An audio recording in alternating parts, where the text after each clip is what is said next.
Well, very warm welcome to the Triton Super High Roller Series here, powered by Jupiter as we celebrate a decade dealt in gold here in Jeju. Got Alex Livingston alongside myself, Henry Kilbane. And Alex, I was saying to you off air how, I want to say buzzing I am to have you here. The reason being is I know that you mix game guys, you like mixing it up, you like freestyling, and for this 25K final table, I feel like you're the perfect person to have in the booth because we got a real cast of characters. It's a fun one, isn't it? Featuring Jean-Noël Thorel, the all-time money leader from France, playing a style that's very unpredictable, hard for his opponents to figure out exactly what he's doing and how to adjust, and he's had a lot of success with that freestyling style of play. Yeah, the thing about JNT is you just never know when your entire stack is going to be at risk. Like so often you just see in the most normal small spots, and then by the turn, he's just like 3x potting. It's just like, okay, well, you've got middle pair, good luck. Yeah, he'll take a lot of creative lines. You got to try to figure out what he has, and he plays with a lot of confidence and a lot of poise, and he's got a lot of results to back that up. We'll be jumping into the details about that 25K final table that we have coming up for you, but what a treat we have for the viewers around the world today. Two final tables, and not only two final tables, we'll be jumping into the 30K, which has 27 players coming back to today. 172 entries, and let's take a look at that leaderboard you got over there. Yeah, really cool leaderboard. RN Bajanian, fresh off of winning a tournament very recently. That's right. Danny Tang in second place, the Triton Ambassador, Mustafa Kanit. We've got the Finn Patrick Antonius, one of the all-time greats. Look at this list of players, and two of the two most winning female players in Triton history, Ebony Kenny and Kristen Foxen. Yeah, Kristen had a couple of FTs back in Montenegro, if I recall correctly, and Ebony, of course, very famously final tabling the Invitational in Cyprus. In fact, if I recall correctly, this was the one that Sam Grafton won. He beat Linus Lolliger heads up. Ebony got it in good. Jacks against nines, and yeah, 9 on the turn sent her out in, I want to say 5th place, but that was one hell of a run. I think 1.9 million or so. So great to see her showing up, you know, a few years removed from that score, still knocking on the door and making a threat. You mentioned a couple of really, you know, just like studs of the poker world. Danny Tang, of course. Aaron, like you said, I mean, you talk about some of those runs where newcomers come to Triton and you never really know if the bright lights, the cameras, the fact that the entire poker world is watching is kind of going to like get to them. And then you have people like Aaron who just don't seem phased at all by any of that, and they just get after it and post big results. So great to see him running deep there. The man who got all the money in 2025, Jesse Lawless, he's also making a run in that. He obviously went home with $13.3 million in 2025 alone. In Montenegro, he took down 2 Triton trophies. So a lot of talent in that. We'll be keeping tabs on that throughout the day. Yeah, Jesse Lonis, the 2025 leader in terms of the money list for Triton, also in the mix. Ben Heath, it's really just a stacked list of names, as you would expect here at Triton, Henry. Well, we'll be keeping tabs on that, and you viewers at home can follow along. You can see here the Triton Poker Plus app. We always recommend it as your viewing partner for the Triton stream. So you can open 3 tables of that and keep the stream up, because obviously our attention is going to be on event number 2, the 25K Jupiter. 262 entries, 6.5 million in the prize pool. I feel like if anyone says that poker is dead, just show them fields like this. I mean, 6.5 million in a 25K. I mean, who would have thought in 2026? I know, it's absolutely amazing. And 25Ks now feel like a low to medium price point here at Triton, where we have, you know, 30K, 40K, 50K, 60, all the way up to 150. But what a great prize pool. Ander Valenash, though, let's talk about him a little bit. Coming off of just an absolutely epic run in the Triton 1 series. If we take a little look at his profile. Yeah, this guy is on the run of a lifetime. This is what people dream about. He went into the FT of the Triton 1 main event as chip leader, almost went wire to wire, ended up coming second in that for 1.33. But look at this, posted 3 FTs during Triton 1, including the 10K and the 5K. And now here he is just a few days removed from that 7-figure score, chasing glory once again, this time in the Triton Super High Roller Series. And he's coming in today as the chip lead. Yeah, and what was he thinking, Henry, in that 20K no limit event? Did not cash? I mean, come on, man. But this is his 5th cash in 6 tournaments. He's coming in with the chip lead. So much confidence, winning $1.3 million in that Triton 1 main event. He also won the series leaderboard, which gave him $66,000 worth of tournament buy-ins for future Triton stops. Amazing for him. I'm sure we'll be seeing plenty more of him. Obviously, the main focus being him today, as he has the chip lead after a brutal caller, by the way. I don't know if you caught that. That was against Pedro Padilla. Second hand of the FT. Valinas is opened under the gun. Aces. Absolute dream. Gets 3-bet light from from another Brazilian to 1 million. And then Pedro in the big blind, 5th in chips at the time, looks down at ace-king. 4-bet jams. What can you do? What can you do? And that's something we saw a little bit of yesterday, ace-king running into aces as well. We've seen some kings into aces. Sometimes these collisions are just unavoidable.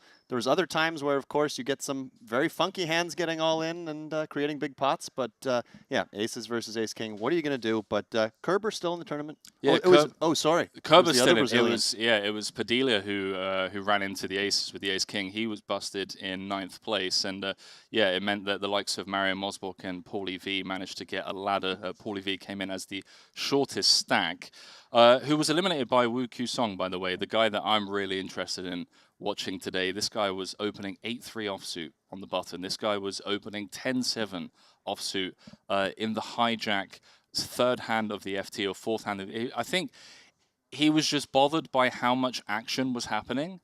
And he was bored, and he was just like, hey, guys, just let me get involved a bit, okay? I'm going to V-pip the 10-7. And, yeah, he's just a real character, really fun to watch. And when you have players like that who are willing to kind of...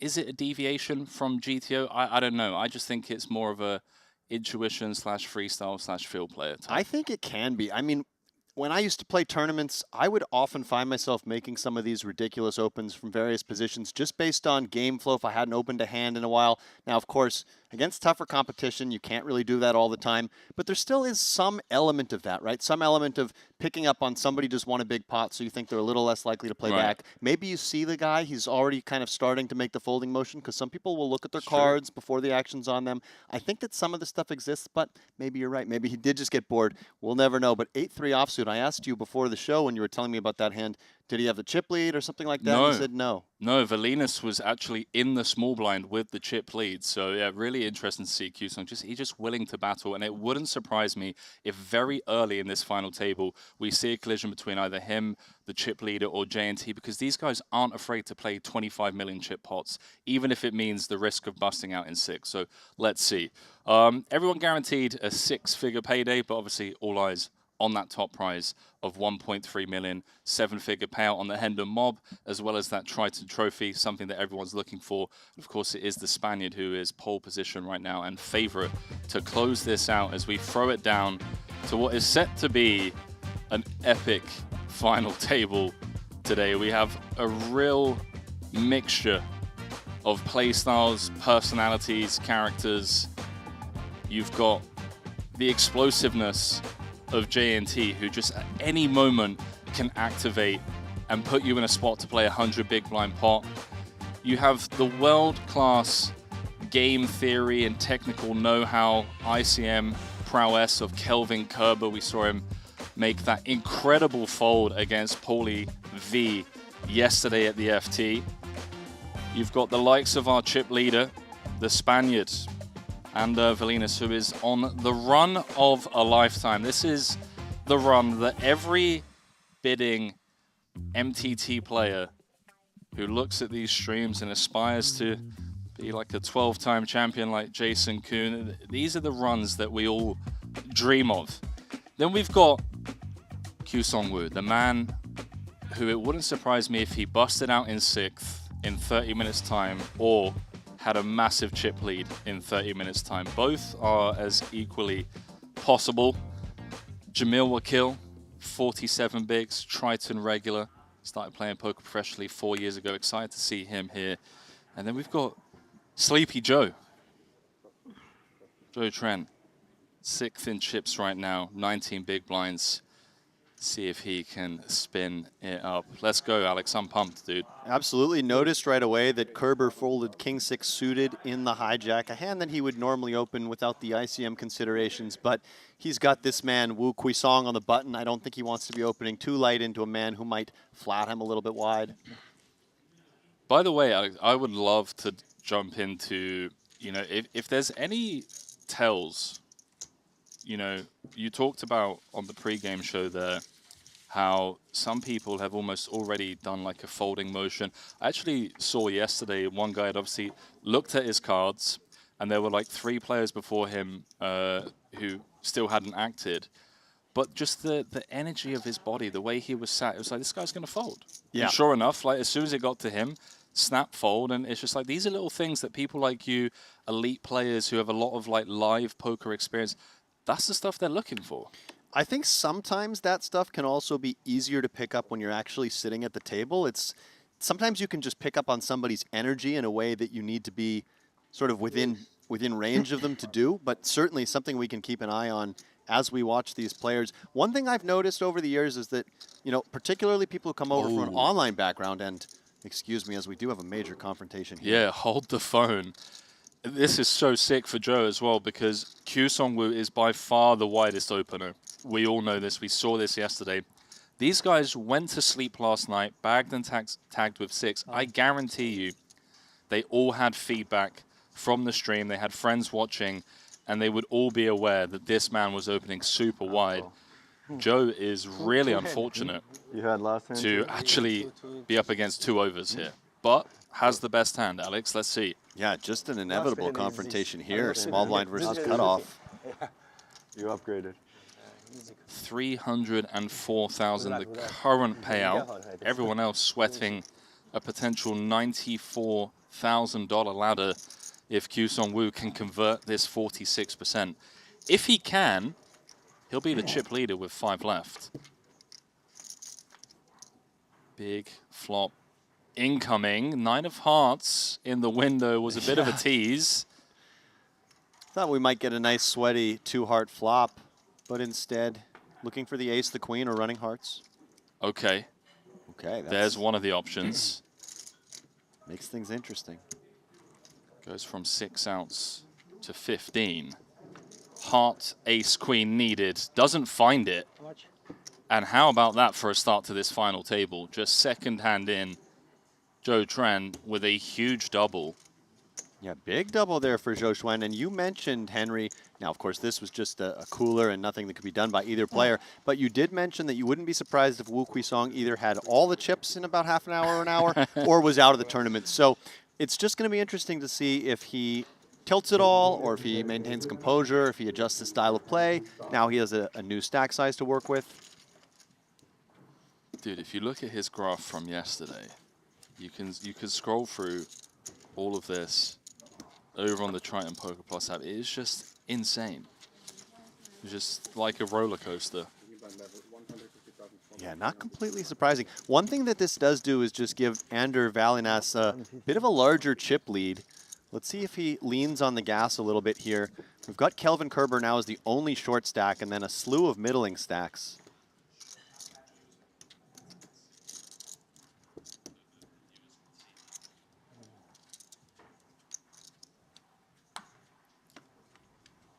Massive shout out to our crew bringing us. Yeah, what do we have here? We got a little. Henry, we got something going on. Did you order 2 caffeinated beverages?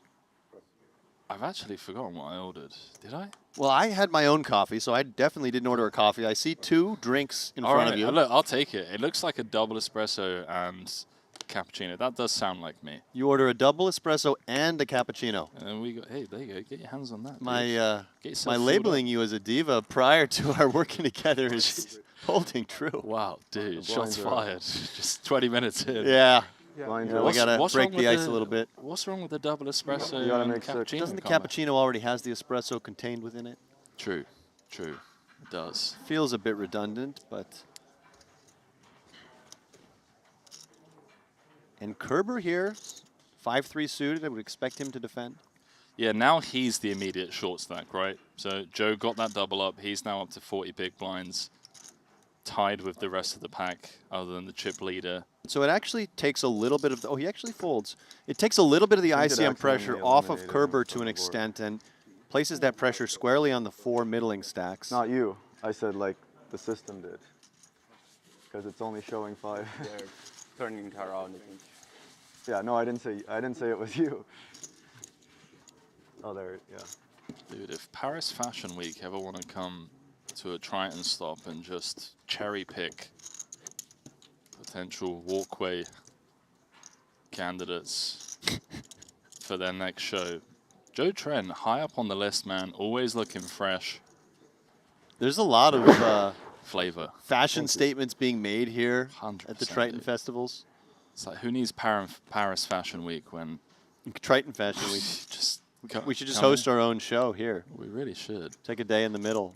Have you seen Joe's like James Bond villain-esque white blazer? I don't think I have. He normally brings it up for the big FTs, man. Yeah, you wait till he pops it out. It's impressive. Kerber, pocket 5s, 15 bigs. Do you ever go for limp jam here, or is this just all in? All in feels clean. All in does feel clean. It feels a bit dicey to like limp call. How much? 4.5. Yeah, what I was thinking with limp is maybe you can Can you induce count, please? a 3x Sure. ISO or something, and then you get to jam over it. But this feels like the cleanest play, and Queen 10 offsuit for this many big blinds, I think has to hit the muck. Kelvin's going to have a lot of ace X and king X. Some suited connectors as well, some pairs.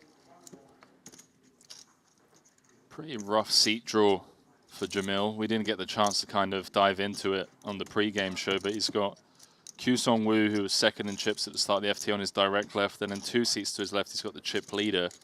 And then in these blind v blind confrontations, he's got the short stack just ripping into him. So not a lot of opportunities for Jamil to just pick up chips. Yeah, good point. And he's giving this one a good think. I think one thing that Jamil is thinking is that he's not dominated very often, meaning that if Kerber had something like ace-queen, perhaps he wouldn't just rip it. Right. He'd go for the in-juice. He might go for a limp or an open. But he does end up settling on fold. Close on. Yes, very close. I think, you know, king 10 off, queen 10 suited, he would have been in there. Yeah. Yeah, that's fair. You don't fold a better pair than mine. No, I did not have a pair. I had like a fine pair. That's what I said. Sometimes I'll call this in. Didn't feel like this time. I appreciate. Love the You would have persimmons. doubled up. Flip, obviously. I mean, I don't know. Maybe you had like ace 5 off.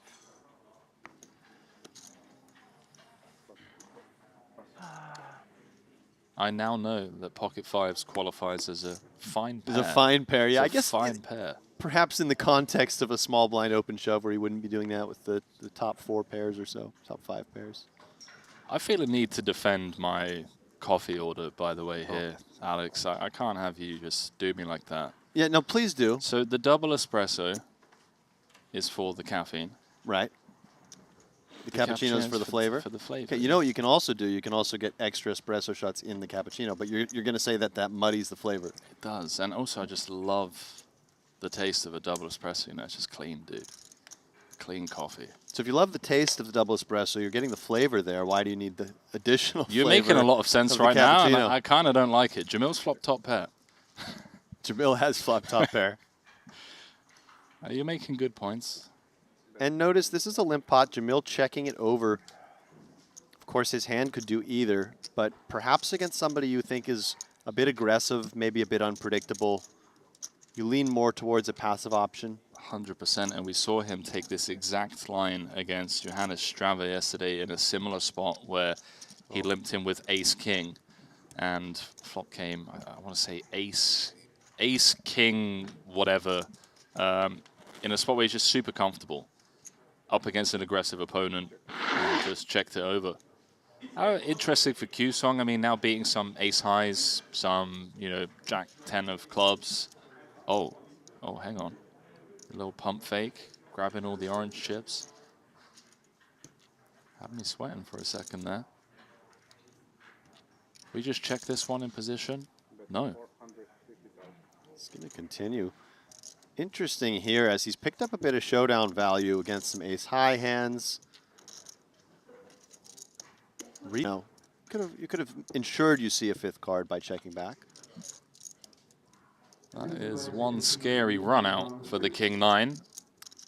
Also, for Q-Song as well, has to be somewhat concerned. Yeah, Q-Song must feel like he has almost no showdown value at this point with the deuce, facing 2 check calls on this run out. So I guess he could consider turning his hand into a bluff, though he doesn't really have great properties for that.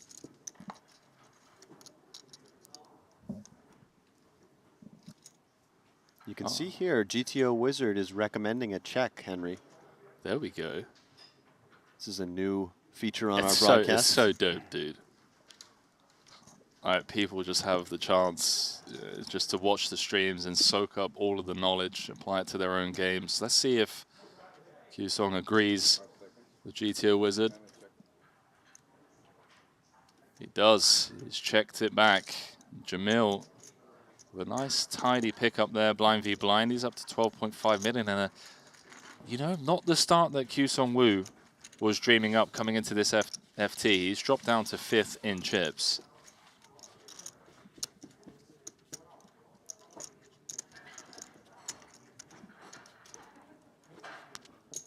So one of the things that Triton does at these final tables, Henry, is a rollback of the blinds. Can you explain to us a little bit about how that works? Yeah, so it basically, Triton has and always will be just very open-minded to player feedback. And some of the feedback causes that, you know, we want recreationals, VIPs, business people, whoever it is, however you want to call them, to get, you know, their value for their buy-in.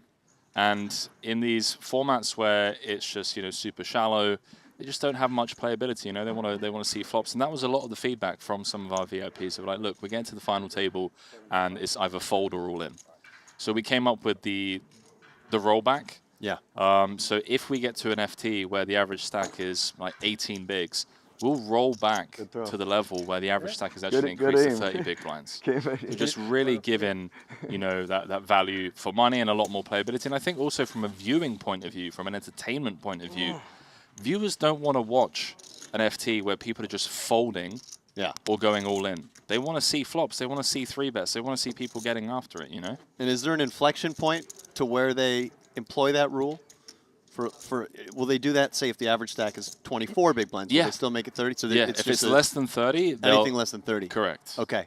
They'll roll it back to a stage where it's more than 30 big I think blinds. that's fantastic. It brings me back to my days playing tournaments in Atlantic, Canada. Okay. There was an excellent tournament that we used to play. It was my favorite tournament on the schedule. I dubbed it the Potato Farmers Classic because it was played in Prince Edward Island, and there are, in fact, a lot of potato farmers there. Okay. And there was a massive rollback in that tournament. So I think it was something like, it rolled back to average stack being about 100 big blinds on day 2. Oh, that's insane. Not just for final, but for the entire day 2, and you weren't even in the money yet on day 2. So, you know, you would have 3 or 4 flights of day 1s, and there was a lot of action, a lot of gambling. But if you made day 2, you got to go back to 100 big blinds and have a lot of fond memories of that tournament. I never actually did well in it myself, but 2 of my friends won, and it was 40K for the win each time. And we were in our early 20s, and it was a pretty big deal. But hang on, I have to ask. They rolled it back to 100 big blind average? Yeah, I think they rolled the blinds all the way back to like the 200, 400 level, and that worked out to being 100 average or something like that. So there were just people on day 2 chilling with like 400 bigs? Must have been, yeah. Yeah. That's brilliant, dude. I love that. Back to the action here. J&T has decided to open in perhaps a spot that maybe others would pass up on with the 3s under the gun, but we know J&T is just out here.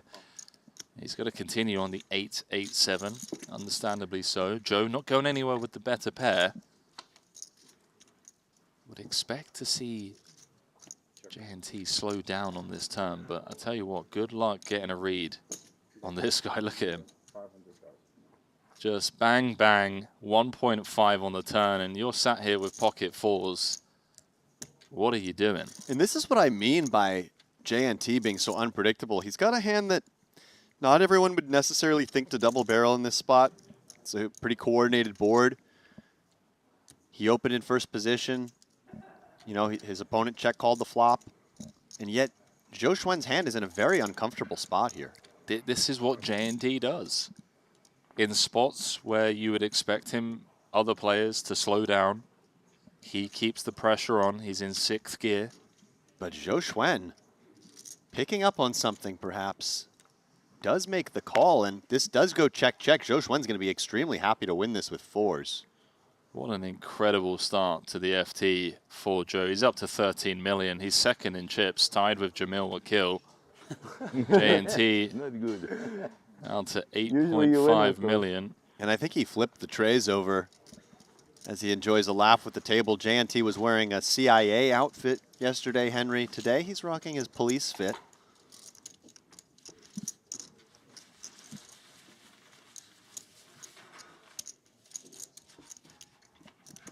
One thing I like to do in the early part of the coverage is to see where our viewers are tuning in from. We can read your YouTube comments, so please feel free to pepper us with your location and what time it is where you're tuning in from, perhaps. As we know, we have viewers from all over the world. Yeah. Some of you degenerates are still up at 4 or 5 in the morning, and some of you are even waking up at 5 or 6 in the morning. Yeah, I always love this stop in particular because we're just so far ahead of the rest of the world. And the amount of times we'll rock up for a stream and there's just people like, yeah, it's 4 a.m. Been grinding all night. Gambling Too Much says, I work in 4.5 hours, but I'm on an FT 7-handed with 23K up Let's top. go, Good dude. luck, Mr. Too Much. Hopefully your boss will make an exception. If you're still playing that heads-up battle in 4.5 hours, I'm sure you'll be done by then. Get it We've done. got people tuning in from Oregon, Brazil, Morocco, New Zealand, Seoul, okay, Mexico, Indiana, Switzerland, Glasgow, Lithuania, Toronto. We got a lot here, Henry. We got people in the chat rooting for Jamil. Let us know who you are rooting for. You can head on over to the Triton Poker Plus app as well. We've got that poll running. You can vote for who you think is going to win this 25K. Like to see a couple Canadian flags there in the chat. We do, of course, have Jamil Wakil, the Canadian, here at this table. One of the younger players at this final table, somebody who's had a lot of success over the last few years.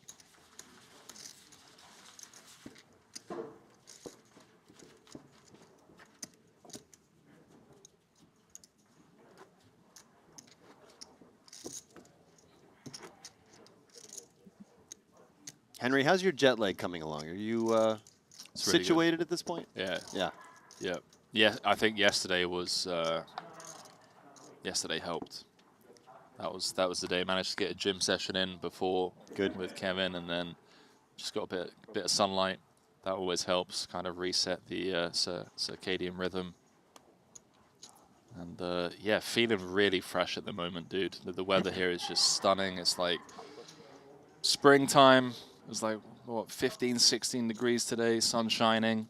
And you're staying off property, so you get a little bit of outdoor time kind of guaranteed Exactly. on your walk over Yeah, here. you have to, dude. You Yeah, have and to. I have to be a little bit more deliberate about it. Staying here, it's easy Proactive. to just, yeah. It's tough, man. Like, you know, you're a grinder. I was saying to Kevin the other day, we were walking back home. There was a period in my life where I'd be playing the 5-5 with a rock game at the Aria for like 3 days straight. Yeah. And then I would like cash out at 8 a.m., go and get like a Chipotle and Starbucks, and then go and sleep for 17 hours, you know? Oh, I've been there, yeah. Like, You know, at the Aria, so we would play some of the same games. I guess I was playing that game as well. And there was always during March Madness, you know, the Yeah, basketball tournament. exactly. There was 2 or 3 weeks where we'd get 25, 50 PLO, which That's right. didn't really run the rest of the year. Yeah. So during that time period, I would average about 15 to 16 hours a day at the tables. And it was Really? just play, sleep, play, sleep, play, sleep. And, you know, I had a couple 24-hour sessions in there. And I know there's people who are way surpassing that. I know Len Ashby always talks about when people talk about how long of sessions they played. He's seen some things, and he's experienced some 3-4 day sessions. shout out to Len, by the way, absolute legend of the Vegas grind scene. Haven't met him personally, but have heard some of the stories. And yeah, if anyone wants to set up a really profitable business, how about a little deodorant stand? Just like a little cart, being pushed around, you know, the win or the aria. Just, you know, maybe Not a suggesting bad to idea. these 24-hour grinders like, hey, mate, your armpits are a bit, you know. I actually do have a story about that as well. I was playing at the Win, and there was a player who, of course, will remain nameless, who had a habit of not What's smelling his the name, best. Alex? Call him out. Can't be calling him out. But the supervisor actually had to walk over to him, pull him aside, and tell him that he had to leave for the day because he smelled so bad. Well, shout out to that guy. That's a different way to get an edge at the table and really throw your opponents off. Yeah, or just get booted from the table. I wonder what would have happened if it was a tournament. As we see Jamil defending the ace-10 off. Pretty deep here against Ander. Don't really want to 3-bet this hand. Out of position. Now this flop, Henry, is a flop that should favor the big blind's range in general. So what you will sometimes see is the big blind playing some leads on this board texture. Jamil probably feeling like his hand is not the right candidate to do so. Makes sense. No spade, no interaction in terms of backdoor straightiness. They also just have the best hand, but so difficult out of position against a very competent and aggressive Ander Valinas. Yeah, without a spade, I think ace-10 offsuit here is already a little bit uncomfortable, and you do see Jamil just folding it there. There's a little bit of reverse implied odds. If you think about the offsuit aces that Ander's going to be opening, they're mostly going to dominate ace-10, no spade in hand. Usually you want to float with ace high and 2 overcards, but perhaps that's a spot to just get away, particularly given the chip stacks as well. We're easing our way into this FT. Been live for about 25 minutes or so. I guess the major talking point, obviously, that early double up for Joe. Jack's holding against Kyu Song-woo's ace-queen. Average stack has dropped down to 36 big blinds, so plenty deep. And Williams is going to be involved once more. Pocket Jacks under the gun. Chip leader running well and playing well. Yeah, always nice when you're the chip leader and you just pick up a hand that, you know, you're supposed to open anyway. Jamil with an interesting one. King 10 suited in the small. Options on the table. Cool. Call feels nice here. That's what he comes with. Kyu Song just out of there. Full deuce. Not going to make this a three-way affair. Jack 10-7, top set for the Spaniard. Jamil could lose some chips here. Middle pair and backdoor spade interaction on this board texture. 1.8 out there. A 10 on the turn would just be disastrous for Jamil here. Come on, man. You can't. Can't be willing these Can't things be into existence. Not that early in the day. Wait for the second frame. I had a good one last time where I said, you know, the queen will give him 4 more outs, and then it became the queen, and then he hit those 4 outs. Yeah, Mario's hand. Yeah, I saw that. What do we do here on this kind of, you know, straighty texture, especially against a small blind range where, you know, we're going to make some assumptions about ranging will kill 2 Broadway cards, you know, interaction around this Jack 10-7. Yeah, Jamil's going to have, an interesting, Ander does come with the check back here. It is something you'll see top set do, helps protect your range, and Henry. Kings and 10s now for Jamil. The only thing that I'll say is that Jamil might get saved a little bit by the fact that ace-queen lingers, so it's not like he's trying to play for stacks on this card, anything like that. And what is ace-queen doing on this flop? It's not always pure betting, right? So he's going to have that in his check back range some of the time. Yeah, I think ace-king and ace-queen can both mix this spot.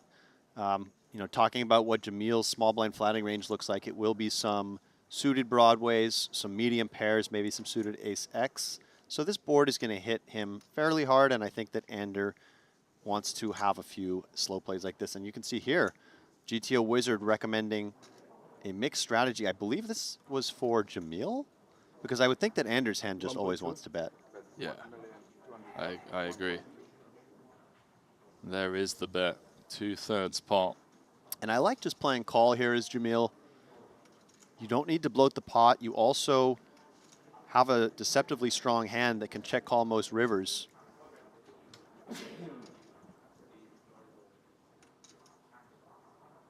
sometimes you're just destined to lose chips. Jamil going to lose at least 1.2. Looking for a card like a ace, queen, or a 9 on the river to potentially save him from losing more. Or king, if he wants to be greedy. Well, I mean, let's see. 2 of them in the deck, not finding their way to the river, though. That is a clean run out for the Spaniard. And Wakil is going to be in the hurt locker. And if you're Valinus here, deciding on your sizing, Going big? I think so. It depends what portion of Jamil's range you want to target. You know, if you want to try to get called by some Jack X or 10X, you need to go smaller. But I think it makes sense on this run out, particularly with this flop slow play, to just go big, rep a little bit polar, and see what he wants to hero call you with. Does Jamil ever have ace queen himself out of the small? Not totally impossible. He could definitely play it this way. I would expect him more often than not to do something different on the turn, whether it's check raise or lead, but he could certainly play ace queen this way to protect his check calling range. Nonetheless, Anders certainly going to pursue value, just a question of size. 2.8. Goes for something kind of medium sized, and I think this will just be a quick call. Jamil can actually beat value bets here. I don't think his hand wants to raise.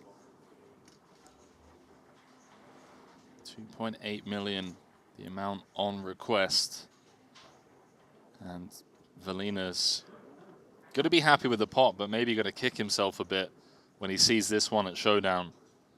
He could have extracted more. Wakil with 2 pair would be very impressed if he can find a fold here. Yeah, I don't really think he can. I think, if anything, he's more between raising and calling.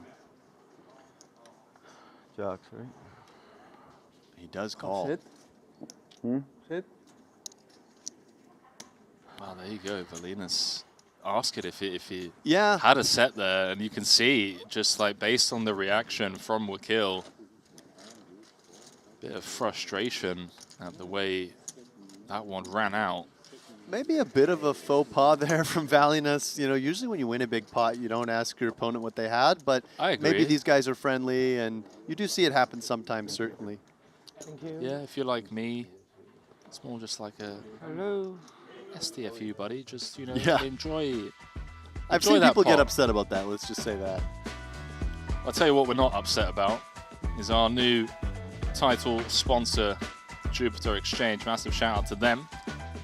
Not only sponsoring the Triton Super High Roller Series, but also the naming rights of this event, the 25K Jupiter event. You can head on over and use Jupiter Exchange. You can trade on real world events, which it's becoming really popular now, 2026. I mean, if I had asked you 10 years ago, Alex, if you know, you could predict on Cool. Maduro getting extracted from Venezuela, I mean, Yeah. these markets are real, dude. Certainly these markets existed between friends Maybe. on almost anything, but 1.1. to have them in a public setting like that is pretty cool, pretty interesting. Dude, I tell you what, there is a world in which Q-Song just makes a stand here. Valinus has been hit by the deck. Yeah, 30 big blinds and a suited ace for Quisong. If he thinks that Valinus has a decent number of raise folds, he could definitely just play limp jam, but he plays limp call. Let's take a flop. And Valinus certainly being hit by the deck, as you mentioned. Oh my word, dude.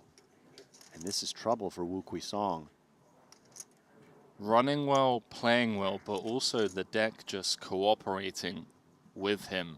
When he's got value, giving his opponents enough value to, you know, cool down with, and Q-Song's going to lose chips here. There's 2.5 million in the middle. And Henry, the last 3 hands that Al or Valinus has looked down at, and or Valinus, excuse me, have been pocket 8. 9s, pocket jacks, and pocket 10s. No. 800.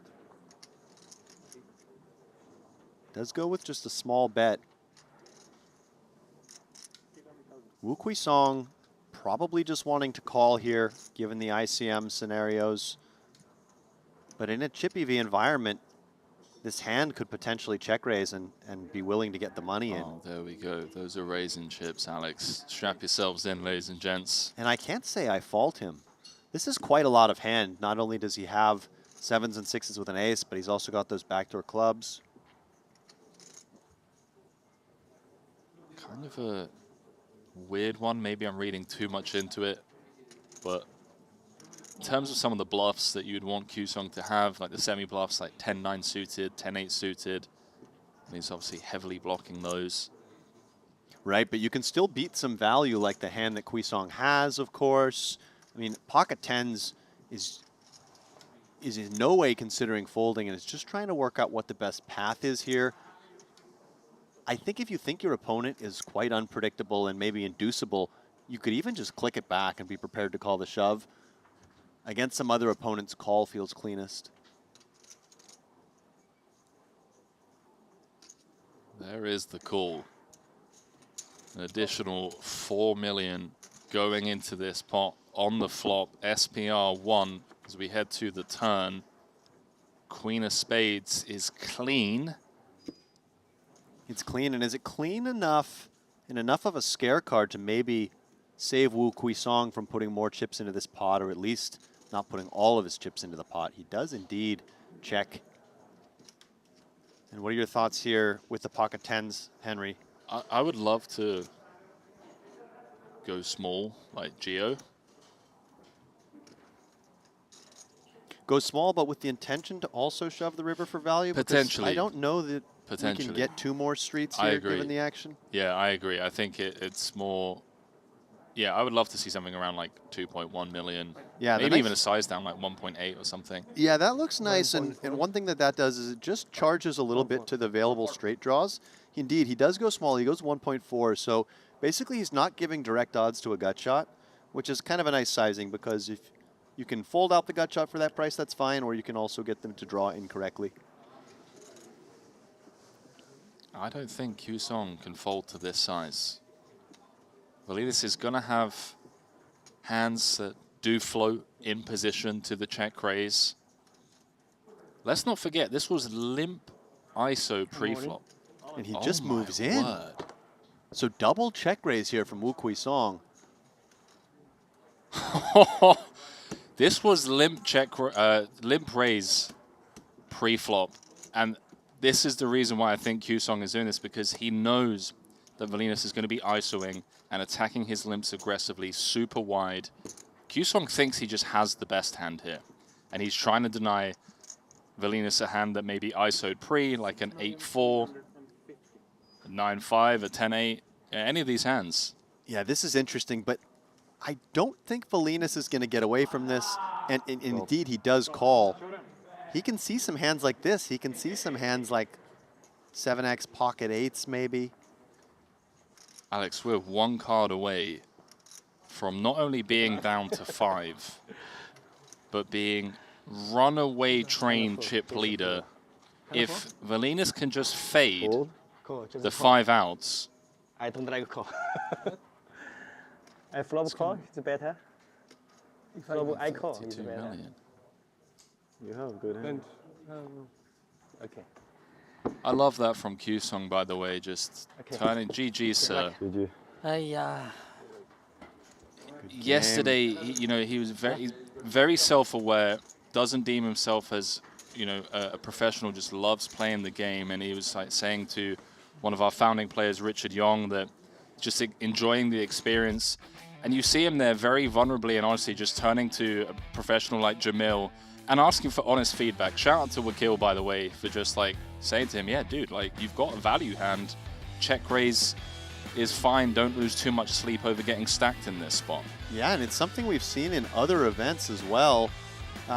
Players turning to pros and asking them for honest feedback, and it's very vulnerable. And in many cases, they're getting honest responses back. Triton certainly is a place that will bring together 100%. amateurs and professionals alike. And of course, it's usually some of the highest level of professionals that are here alongside the amateurs. So it's an interesting mix. But look at this: 50% of the chips in play. Are we going to be seeing a runaway here?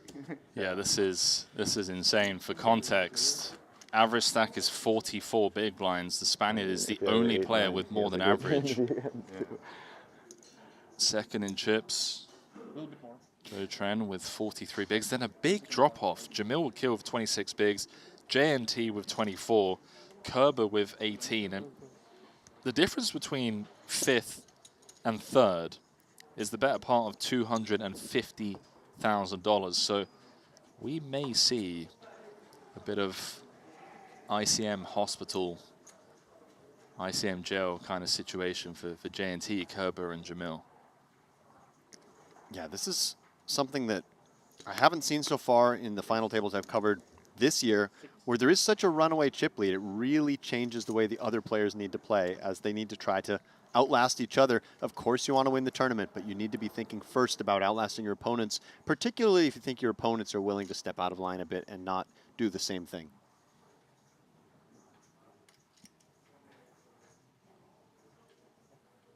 Don't go too far, folks. I mean, Well, with this kind of stack setup, this could be over in an hour. JNT trying to get something going, trying to build some momentum, and immediately getting slapped on the wrist. Wow. Kerber Zhou Xuan, pocket jacks. taking a slam dunk jam spot for 18 bigs, and the deck not favorable to the Brazilian, just 3 seats over. Joe just waiting there with jacks out of the big. And I don't see a world in which Zhou Xuan folds these jacks. So what that means, Henry, is unless Kelvin Kerber can catch a 9, we might be 3-handed less than an hour into this broadcast. Excuse me, 4-handed. There is the jam over the top. Kerber knows it's bad news. He gets shown the pocket jacks. Little 600K sweetener in the pot, courtesy of JNT's open. So, 11.5 in the middle. We could go from 6 to 4 in the blink of an eye, and well, on the Jack 6-5, this one is pretty much all over, although Kerber with some backdoors. Couple back doors available. 7, 8, or a diamond needed for a sweat. GG, sir. GG to Kelvin Kerber. 5th place finish. With that, we're quickly down to 4. Well, I'll tell you what, Alex, if you had asked him yesterday when we had 15 players left and he was on 3.5 big blinds, that just 24 hours removed, he'd be going home in 5th for $398,000. I think he would have laughed you out the room. Always Managed to go on the spin of a lifetime. Absolutely. What a nice result there for the Brazilian. I'm sure he'll be jumping into the 40K mystery bounty today. 100%. This man is here to fire. Very impressive. We were saying with Kevin yesterday, it would be so nice to see this guy with like 40 plus big blinds, because I think this guy has what it takes to win multiple Triton titles, and it wouldn't surprise me if in a few years' time we're talking about the 2-time, 3-time champion Kelvin Kerber. But for now, 5th place will have to do. Everyone guaranteed $510,000 now. $112,000 ladder. If we continue at this pace, maybe you will get to see the sun today, Alex.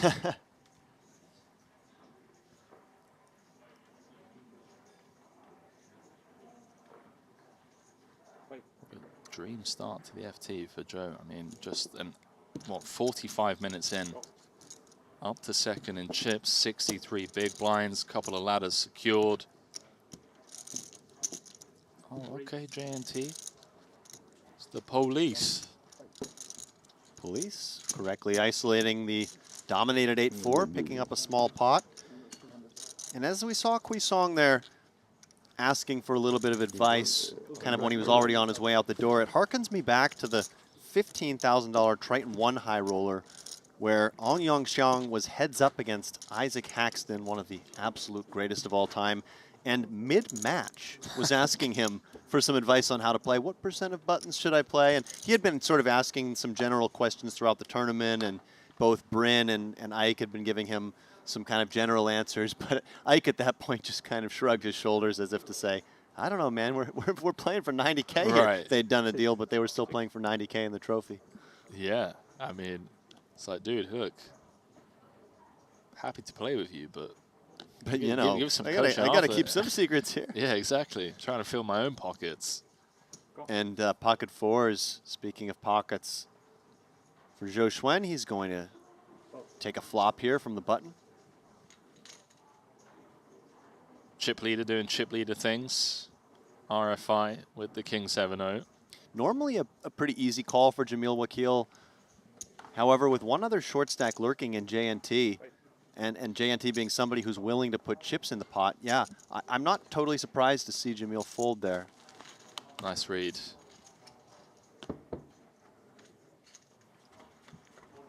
And the two chip leaders gonna head to the King 6-5, and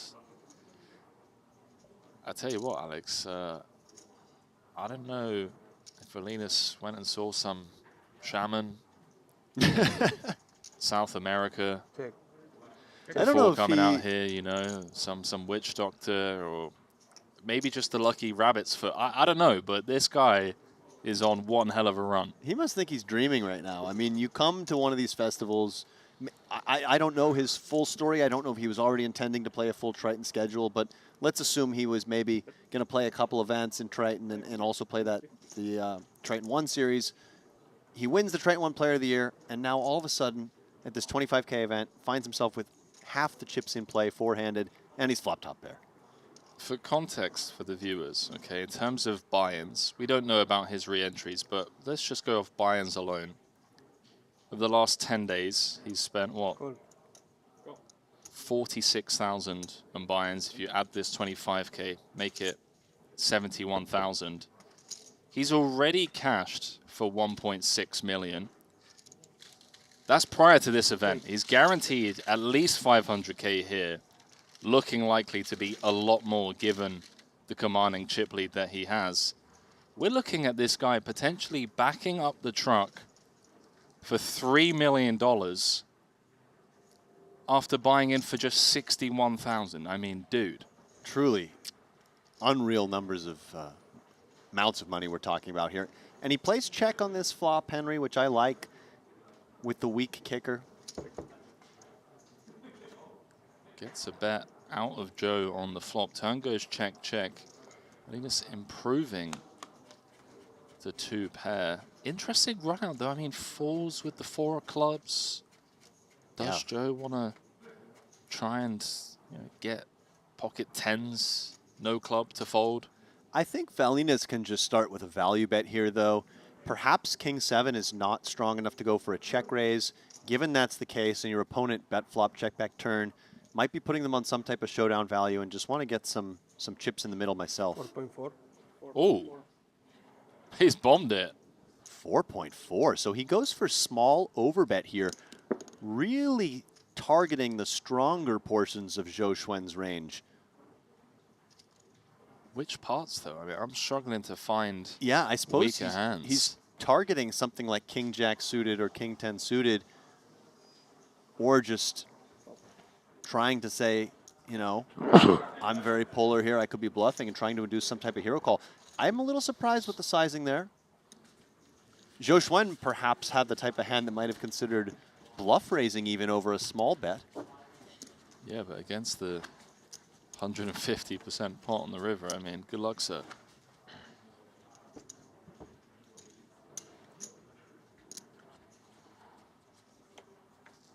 And for those of you just joining us, firstly, good morning, good afternoon, good evening, depending on where you are in the world. Let us know as always. Love the engagement in the chat as JNT says run it on the button. And he's not going to get a call this time round. A bit dicey here from number one on France's all-time money. Let's just perhaps trying to force it a bit. don't think he's won a hand at this final table so far. The only real pot we saw him involved in was that pocket threes hand against Joe Tren. Didn't go his way. He's still got a very healthy stack. Look, 25 big blinds. Thanks. Doesn't need to force it, can just bide his time, pick his spots. What do I know? This is a man that's made 20 million in earnings over the last 2.5 years. Just last year alone, I think, cash for the better part of 11 million. Love to see him, as always, at the Triton Super High Roller Series. As we love seeing this man as well, Jamil Wakil. Turned pro in 2022 after playing recreationally for many years during his working time as an investment banker in Toronto. 675. Takes his job as a pro very seriously, with poker and mindset coaching a must for him. Makes sense, man. You're gonna show up to these Triton High Roller Series, an average, what, 1.2 million in buy-ins. You come in unprepared. You're up against guys who are just living and breathing this game in every way, shape, and form. You're gonna get chewed up. Yeah, I'm very impressed with Jamil Wakil's presence at the table. For somebody who is relatively new to the scene, he certainly plays and behaves with a lot of composure. You can see that mental game training he's been doing reaping its benefits.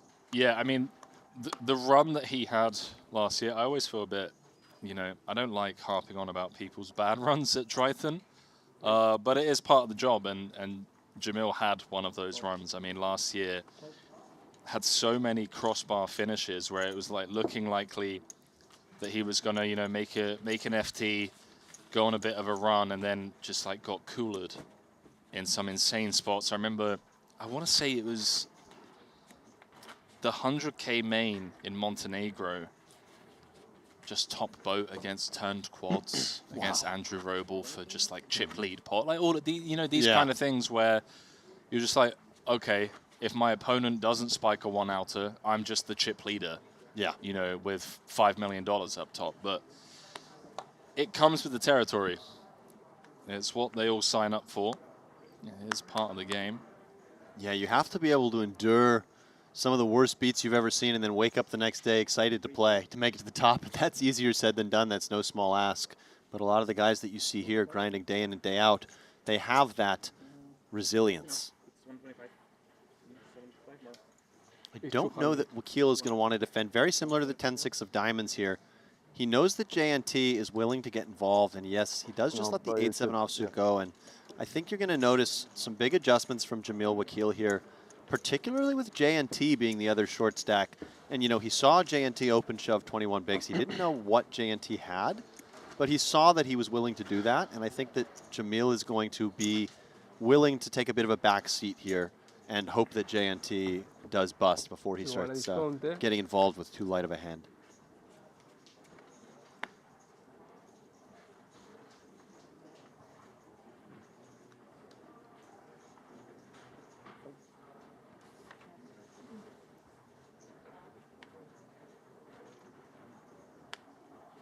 JNT on the button, suited ace.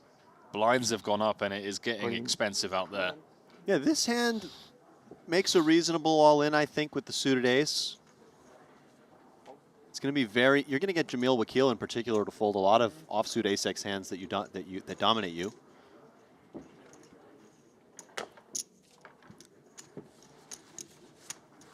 Nice little pickup there for JNT. Bit of breathing room, 19 bigs, but four-handed. Those blinds and the big blind ante coming around real quick. You go a couple of orbits without picking up a hand, all of a sudden you're in that 12 big blind territory and you got nowhere to kind of hide from there.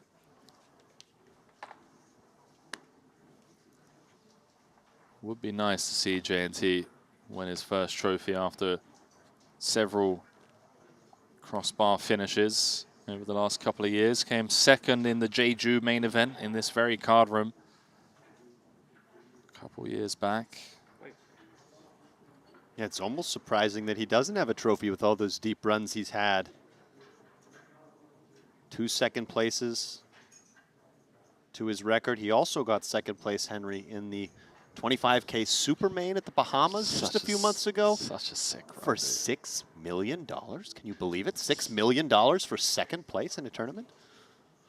And not all of us are as blessed as you and JNT, you know, when it comes to these large fields. Now this one is a little bit questionable, I think, from the cutoff with just ace-4 offsuit, 19 bigs, but again, keeping his foot on the gas. Rolling the dice and he's running into the queens. Here we go. We could be down to 3. JNT with the high variance rip. And just as we were saying, needs to be careful when you play with fire. Sometimes you get burnt. And here's Joe Tren with that fire in the big blind. Just gets to click call. JNT looking for an ace. And I'll tell you what, that's no longer the case on the king, queen, deuce board. Middle set for Joe, who's flopping sets for fun. JNT drawing to running cards. Deuce on the turn, seals his fate. Thank you. Dead with 1 to come. The river, just the formality at this point. And Yeah. I am shocked.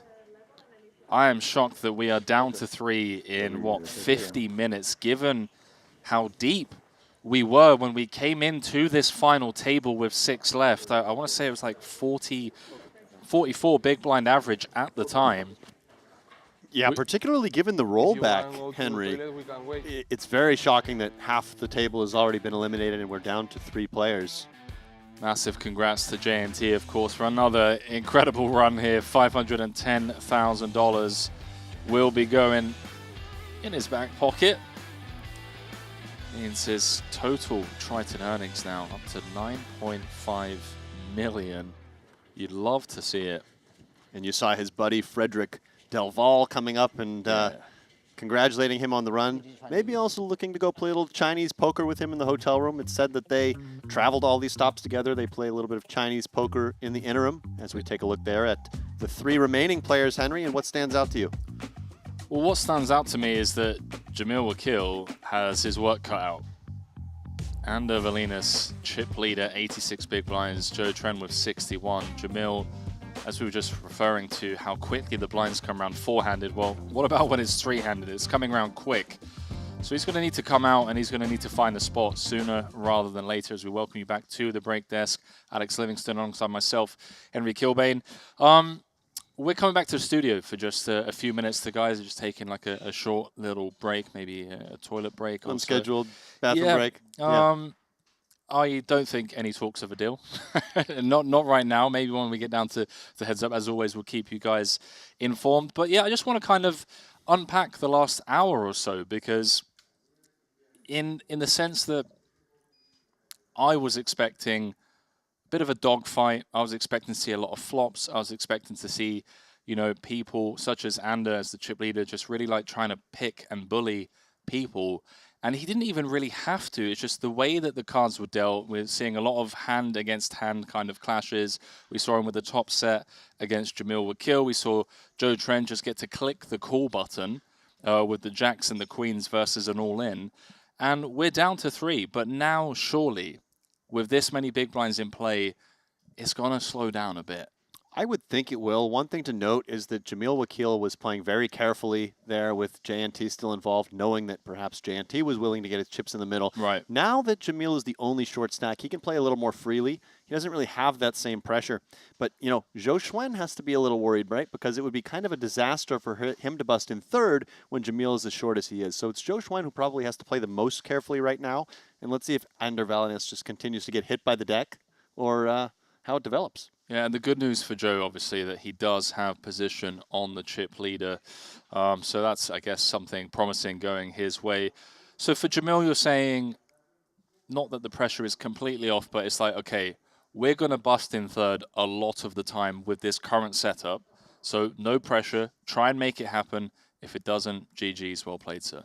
Exactly right. And the only reason to do anything other than sort of play his normal game would be if he thinks that Zhou Xuan is really willing to tangle and get involved in some big confrontation. Of course, if you saw something like raise 3-bet from the button in the small blind and Jamil was in the big blind, you know, he's not looking for any excuse to just put all his chips in the middle. He wants the other two to play big pot, but barring that, he can pretty much just play his game. You know, he knows how to play 17 big blinds, and he doesn't have to be especially worried about playing overly tight. Yeah, it's interesting. If this was three-handed between Valinas Wakil and Kusong Wu, then maybe you just see Jamil really back off and just expect an inevitable blow-up between those two because they were really going after each other. But Zhou Tren just seems very poised, very composed, knows what he's doing, and he's not going to try and force it, as we're going to throw it back down. Here we go, live from the Leze Casino in Jeju, three-handed in this Jupiter event. 25K, 1.3 million up top, 632,000 the current payout, a 231K ladder between third and second. And what a treat we have for you guys today. Not only are we going to be playing this one out to a champion, but then we've got that 30K. 27 players came back for that one. Super excited. A stacked field. Danny Tang, Jesse Lonis, Kristen Foxon, just to name a few of the heroes out there. And if you're looking to just sweat that one right now, Triton Poker Plus app, you know what it's at. They're down to 16. You can get both tables open on the app. And it's actually Ryan Chamas, chip leader. Yeah, very easy. Let's the Canadian, a fellow tennis player. I know we were talking a little tennis prior to the broadcast. Ebony Kenny in second place. How much is it? Unfortunately, Kristen Foxon was 6.7, just I believe. eliminated, it looks like, in 17th place. But still a lot of big names in the mix. Another name that jumps out is Brandon Wilson, who's been on quite the run over the last few years, particularly in this type of buy-in range, 25K events. Not gonna lie, I got a bit of a man crush on B. Wilson. The guy just gets it done, dude. Yeah, he does. He did a podcast just recently on the Table One podcast that I listened to, and I really enjoyed that. Look at this, though, Henry. King-Queen versus King-Queen. It's always, I always love waiting for the reactions when they see. Yeah. You have me with clubs. Yeah, Jamil. Jamil has two suits to Ender's one. Ender kind of laughs as he notices that. But this is an example of Jamil just playing his ranges. You know, he doesn't have another short stack he needs to wait out. He doesn't need to be cautious. Just goes for the standard reshove. Okay. Chop it up, boys. Chop this one No up. damage. Chop it up. Yeah, I'll have to check that one out. The Table One podcast. Shout out to those guys. Have you watched any of their podcasts? I haven't. I haven't. But if it comes as a recommendation from yourself, I'm sure it's worth listening to. And always, for me, I kind of came into the poker industry at the time where content creation was slowly being introduced, and I'm a big fan of it. I'm a big fan of anyone in the game who takes the time and effort and energy to create any form of poker content and try and help the game, whether it's, you know, the likes of Rampage with, you know, like the vlogs and the reels, or if it's like this type of long form format that you're talking about where it's more up close, intimate and personal in like a interview style. Yeah, just shout out those guys. I'm sure they're doing a great job. Yeah, it's kind of an emerging part of the poker landscape. And, you know, a lot of players, you even see guys like Jeremy Osmus who are now vlogging. A lot of guys you might not have expected to Seth jump into the Davies. content. Yeah, Seth Davies. Doing Yeah, a great job. Yeah, yeah. stuff's Mario cool. Mosbach, Triton Ambassador. He's been making course. some excellent YouTube videos. Yeah, Mario's stuff is it's elite. But yeah, no, let's I'll have to check it out. I'll try and check it out tonight actually.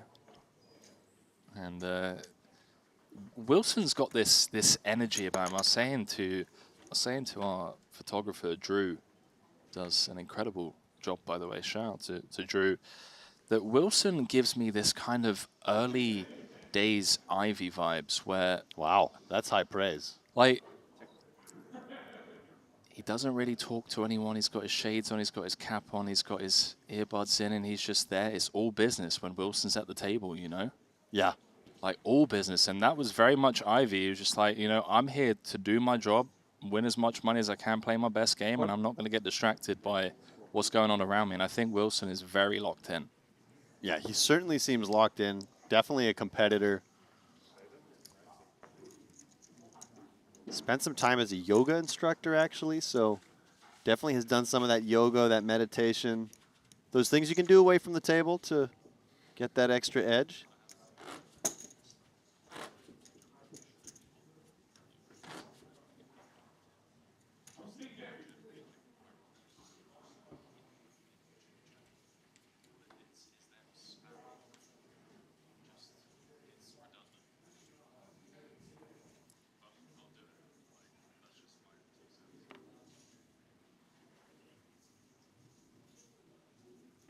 Just quickly, while we're waiting for the inevitable button open All from in. Jamil. Or just Yeah, open I jam. wasn't sure what was inevitable here. All in. Felt like several options on the table. Yeah, I thought limp, raise, jam. He's going to pick up the blinds. And just as we were kind of Time alluding didn't to, run, right? Like you didn't hear me, but the didn't run? pressure not on him right now. He's got to okay. try and make Okay, something thanks. happen. So, guys,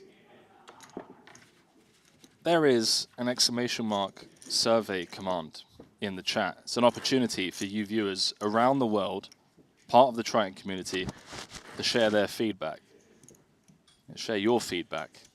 So if you think Alex waffles on too much about Okay, sure. games in Canada, or sweaty dudes being booted from casinos, or Randy's talking too much about StarCraft, or I'm talking out my ass like I am 70% of the time, feel free. Feel free to share that feedback.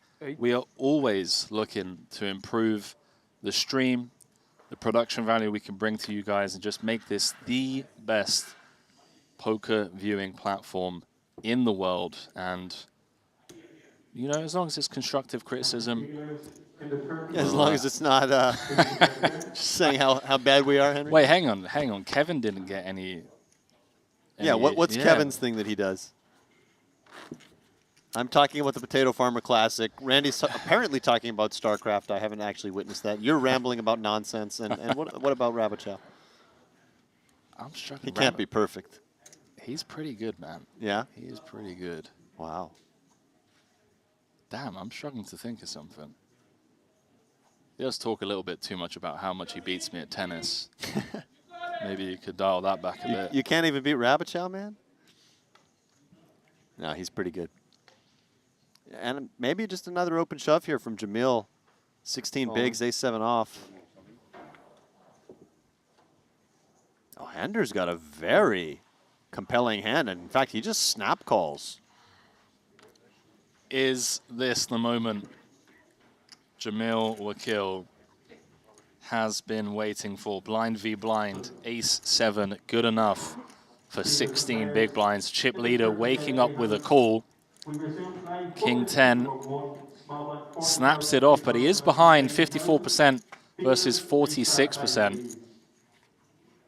And it's never easy, is it, Alex? It is just never easy.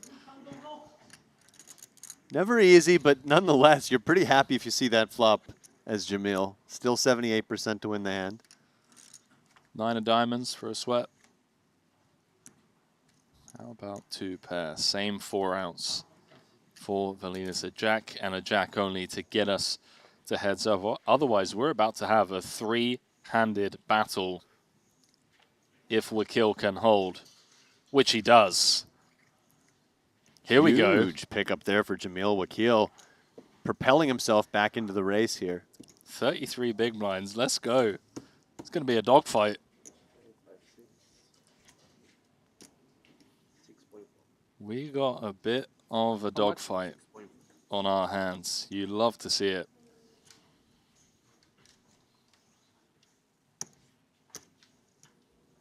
Don't get me wrong.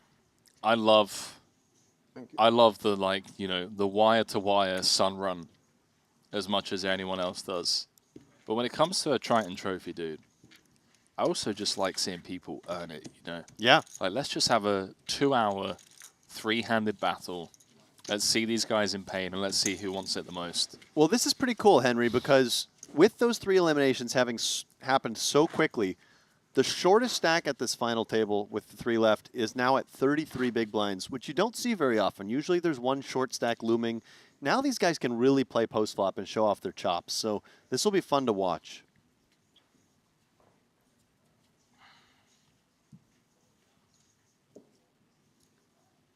It's tough to call it, you know.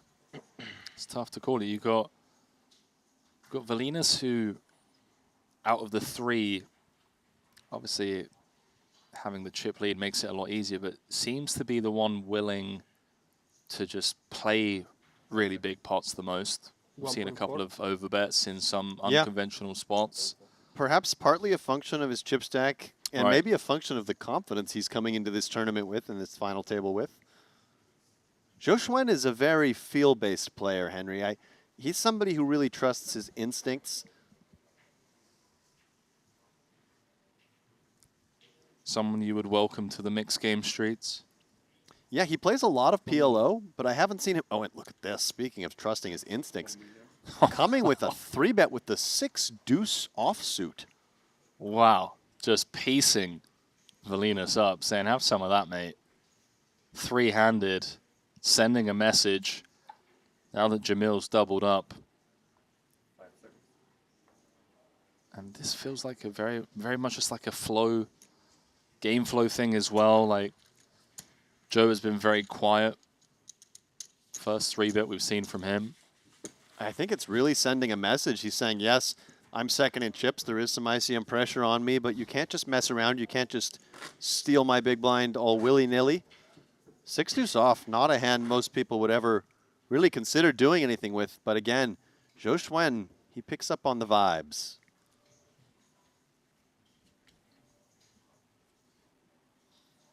Would love to see a slugfest. Just all 3 getting after it.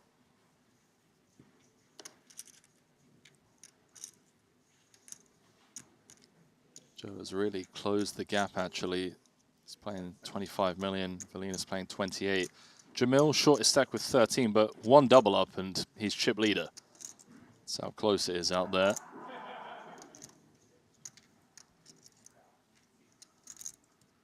Joe gonna limp in with the king 4. Wakil checking back the dominating offsuit ace.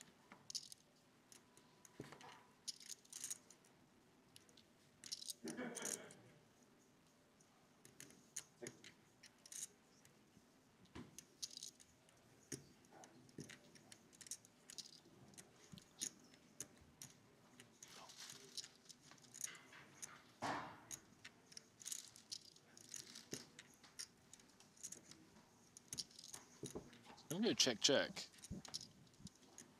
And Jamil's gonna turn trips. So a little deception here from Wakil. Checking back the offsuit ace. And now turning trip aces. Surely at some point he needs to deploy some betting units.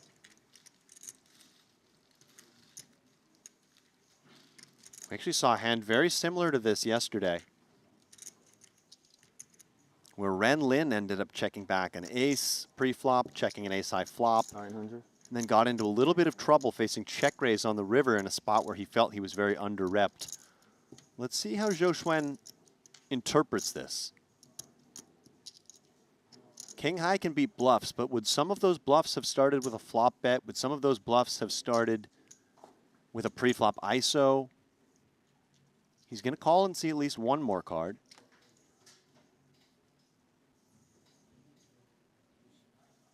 Queen of clubs. Doesn't change too much for Zhou Xuan. Probably not expecting a ton of queen high hands to play this way as Jamil. I think the bluffs are going to be something like 10 high and worse. The value bets, maybe Jack X and better. Some 3X potentially.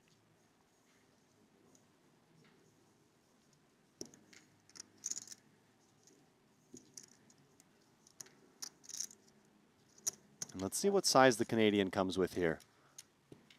Against Zhou Xuan's exact hand, I don't think a big bet's going to get a call. But I like that he's choosing this polar size in general.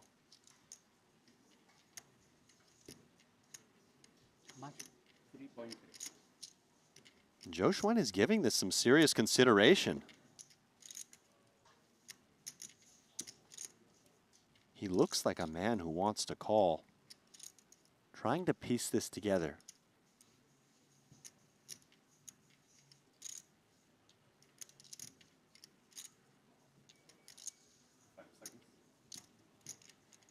And he does make the call. And Jamil Wakil is going to pick up a big pot here with trip aces. That deception worked out excellently for him, as Zhou Xuan was just very suspicious as to what hands Jamil Wakil could have that could value bet that sizing, right? 1.1x pot. It looks a lot like he's repping something like trip aces, but would the ace really check back pre, check back the flop? So a little bit of deception there from Jamil Wakil on the early streets, getting a crying call from the king 4 on the river and picking up a very nice pot, narrowing the gap a little bit. In fact, he's all the way up to 18 million, so he now has 45 big blinds, and he is the tournament short stack. We are going to have some fun with this post-flop play. I'm loving this. Loving this setup. You know, normally it's just rare that we get a three-handed battle like this. You mentioned earlier, normally there's like a you know, an overwhelming chip leader or, you know, a short stack that everyone's kind of waiting on. That's not the case. No, at least as of now, the stacks are fairly even. Of course, Valinas still does have the chip lead, but 1.5. let's see what Jamil Wakil does here. He limped in the ace-jack off, which is quite a strong hand. Now, at shallower depths, you might just limp a hand like this to limp shove. I don't know that he wants to shove 18 million over this 1.5 million chip raise, but let's see what he comes with. Does he feel like, and he does just go all in. So another pickup there, and actually with that pot, Jamil Wakil evening himself with Zhou Xuan. This is really anybody's game, Henry. Just what the doctor ordered. Day 4 of the Triton Super High Roller Series here. It's the Jupiter event. And just because we got down to 3 quickly doesn't mean this will be a quick final table. We could be here a while as these 3 could navigate some small ball situations. Do you want to set the line? In terms of amount of time? Let's just, you know, we both like to bet. Sure. Let's do a friendly $20. Sure. It's So currently 3:23 local time. So we can Chinese auction the over-under? I don't know what that means. You don't know that? You don't know how that works? No, please tell me. Okay, so we start bidding on what time we think this final table will finish. So it's currently 3:23 local? 3:23 local. I'll take your word for that. Yeah, my screen is actually agreeing with you. Okay, so we're going to go back and forth. Okay. And when one of us thinks that the broadcast will stop earlier than that time, that person's going to say under. Okay. So, for instance, I could start with 4 o'clock. You think it's going to go past 4, so you could say 4:15. We keep bidding, and then when you want Sure. the under, you say under. We'll do it for $20. Okay. I'm in. All right, I'll start with 4 o'clock, I'll go 4:30. 5 o'clock, 5:15. 5:47. Oh wow, you think it's gonna go long? That's a good line, bro. He's in the tank. I'm deep in the tank. That's I didn't expect you to go that much higher than 5:15. 5:47. I'm gonna have to 5:50. All right. You could be trying to trick me. You could be making me think that we were getting close, but really you feel like we're still a ways away, and you want me to throw one more bid out I'll there. be honest with you. Go ahead. go ahead. 555.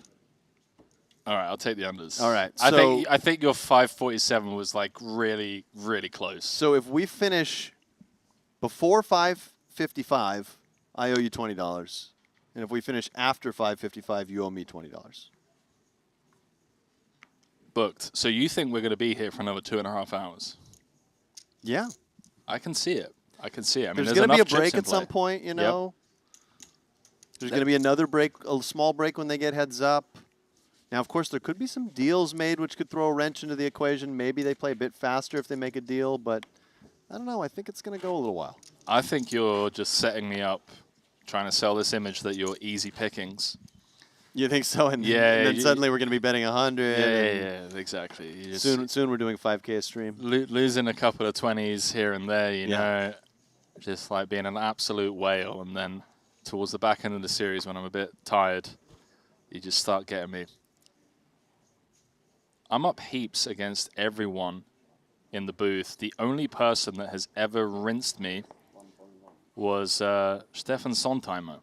He was just locked in on the booth bets. Run, Goose, Run, is that his? Yeah, but Rasty down heaps to me. We almost got Rasty to eat a sock, and he bought out for $1,000. To eat a sock. Yeah, on one of our bets. Like he made a bet against me. What was the bet? It was a spot between Roman Hrabets and Jonathan Jaffe. Really weird, unorthodox hand, but basically the board was, it's like 10-9 deuce, hijack versus big blind. Jaffe's slow played queens pre-flop. Hrabets has got aces. Comes 10-9 deuce, couple of clubs, whatever.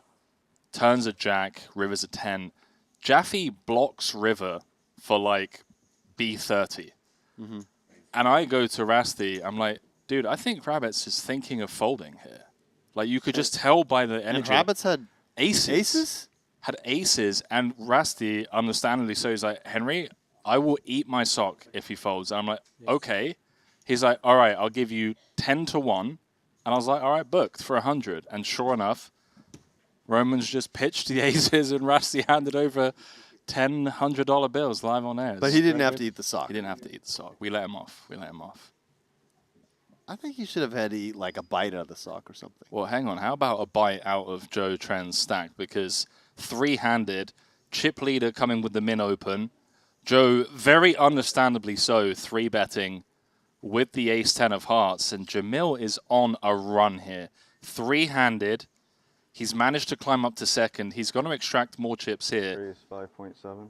Yeah, I like this from Jamil. I think that they're deep enough that he doesn't need to just move in here. He can actually go with this inducer size, 5.7 million. He has enough chips behind that he could theoretically have some 4-bet folds in this spot. He could use some ace-x hands with that blocker value. And Joe Schwen has the type of hand that if he feels like Jamil Wakil can be light, could definitely just 5-bet shove. Everything's in play here for Joe Schwen. I'd have a hard time folding the suited varietal here. Don't do it, Joe. But, you know, all three options are really in the balance. Wow, nice fold. He does find the fold. Very impressive, particularly getting that price. Ladies and gents, if you think back to all of 20 minutes ago when we were on the break desk, we were talking about the 17 big blind stack of Jamil Wakil coming into this three-handed battle. No longer the case. He's almost tied for the chip lead. He's playing 24 million. Chip lead is playing 27. He has done exactly what was needed of him. And you have to ask yourself, after so many attempts over the last few years, is he just feeling himself right now? You know, he's like, okay, this is going my way. And yeah, he made some slightly tight but correct ICM folds out of the big blind earlier, preserved his stack, and then was able to go on this run and is challenging for the chip lead here as Joe Schwen opens the pocket fours. Should just get this one through. That was a tough spot for ace-10 of hearts there, and I really wasn't sure what Joe Schwen was going to do. It really felt like all three options were on the table. Agreed, yeah.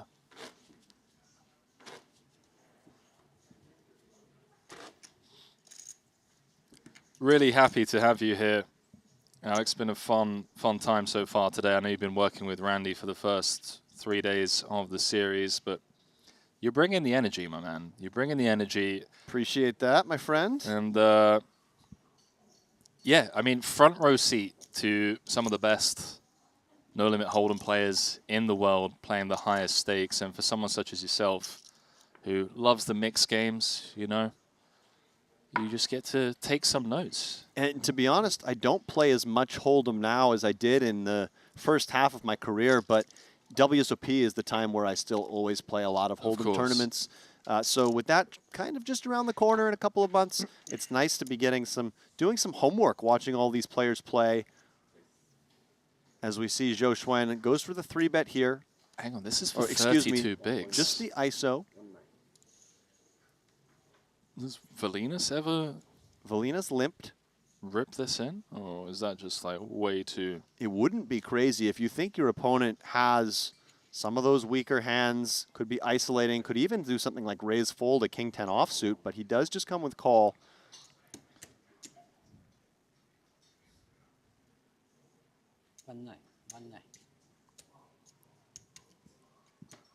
Wait, what? Has he checked limp raised? Or? It was just limp call.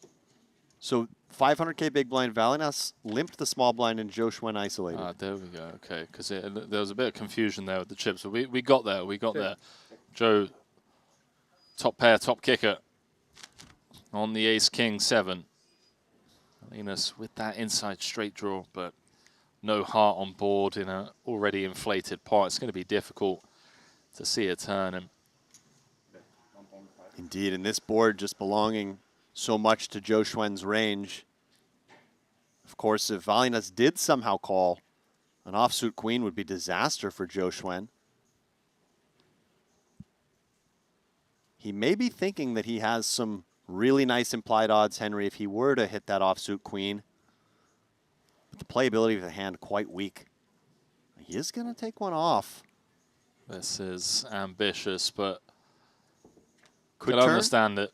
Go ahead. No, I was just going to say, I understand it. It's like you said, you know, you do ping that offsuit queen and all of a sudden you get the 11.9 million of Joe, your heads up for the win, you know? Yeah, and he had some other opportunities maybe to go runner straight on an 8 or a 9, but the problem there is that you probably feel like you're going to face a second barrel almost always, so it's going to be hard to realize some of that other backdoor equity. And if I'm Zhou Xuan, 2 flush draws on board, straight draws as well, I want to make a big bet here for value and set up a potential river shove. Is that big enough for you? He goes with the cute 3,075,000, Henry. This is something you used to see a lot more of in the early days of WSOP tournaments when the 25 chips were in play. People would open to 575. They'd bet 5,025 on the end. Gets it done. Man, Jamil Wakil is the chip leader. This is just insane. These guys all really going for it. It's so top heavy.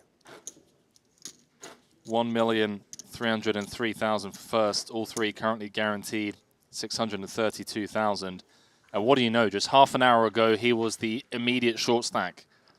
Now he's the chip leader, but it is a tight race. 48 bigs, plays 45, plays 38. It's anyone's game.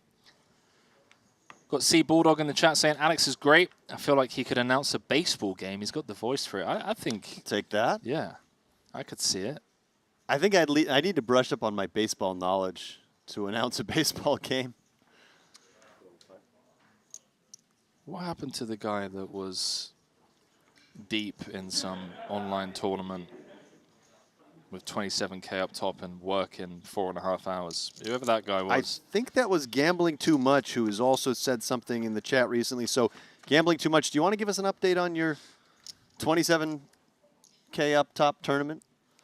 Oh, yeah, I see his most recent comment. He said you could be Buck Martinez's replacement. I don't know who that is. I feel like that's a compliment, but my apologies if I just put you on blast. I also don't know who that is, unfortunately, but I'm assuming maybe it's a baseball commentator, perhaps for the Blue Jays. Just a total guess.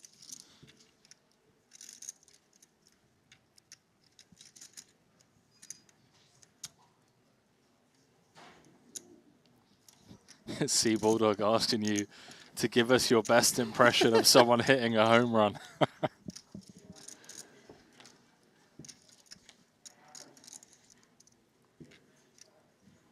Interesting turn card here. When limp pre, little stab on the flop, half pot stab. from the Queen 6 in position, turn second pair, and perhaps value on Jamil's mind now. I mean, there's hands that he could get value from. Absolutely. Queen 6 feels like quite a lot of hand here. And I'll tell you what, Sea Bulldog, when we see a pot or an action worthy of a home run, I'll give a home run call.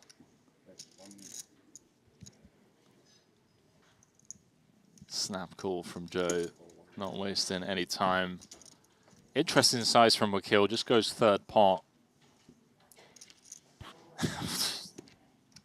Okay, here we go. Wow. Wakil is feeling it, running sixes. Running sixes, and Zhou Xuan's hand a bit under-repped here.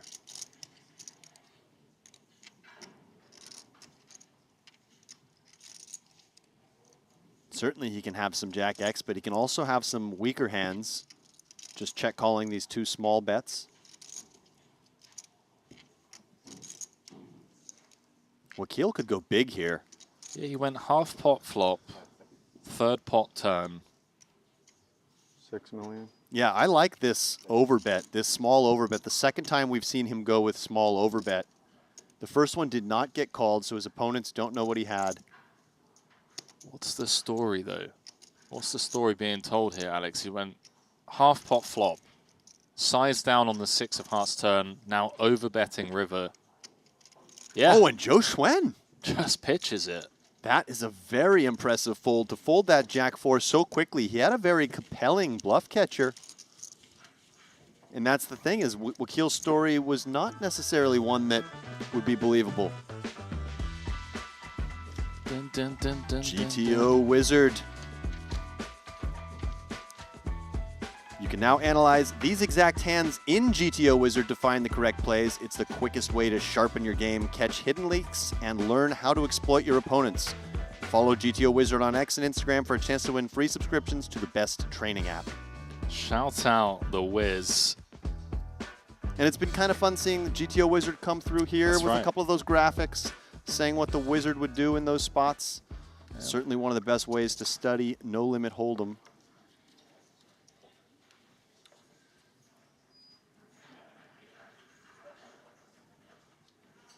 We have our very own Next level is break, right? Kevin Rabichow, part of the GTO Wizard crew. Espen Jorstad, Triton champion, WSOP main event champion. You excited for the summer, dude? I tell you what, by the way, the Triton booth, when it comes to WSOP, brings a lot of run good. We saw Rasty. Really? Yeah, I mean, came in the booth and then just went and won bracelet number 7. We'll see out there winning bracelet number 3. Yeah, what a legend Brian Rast is. Somebody I always enjoy playing with, talking poker with.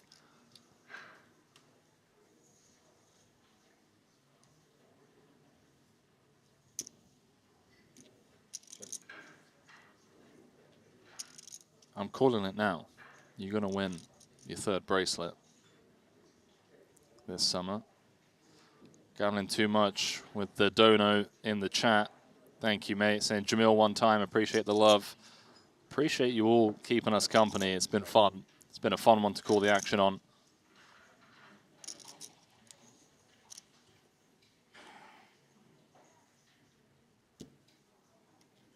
So just going back in the chat, this Buck commentator was a Jays commentator. And did Gambling Too Much give us an update on his tournament? I believe he came 5th. 5th, okay. GG's. Good game, sir. As we get back to the action, Jamil Wakil limping and checking twice. Yeah, the check on the flop earning him 500K.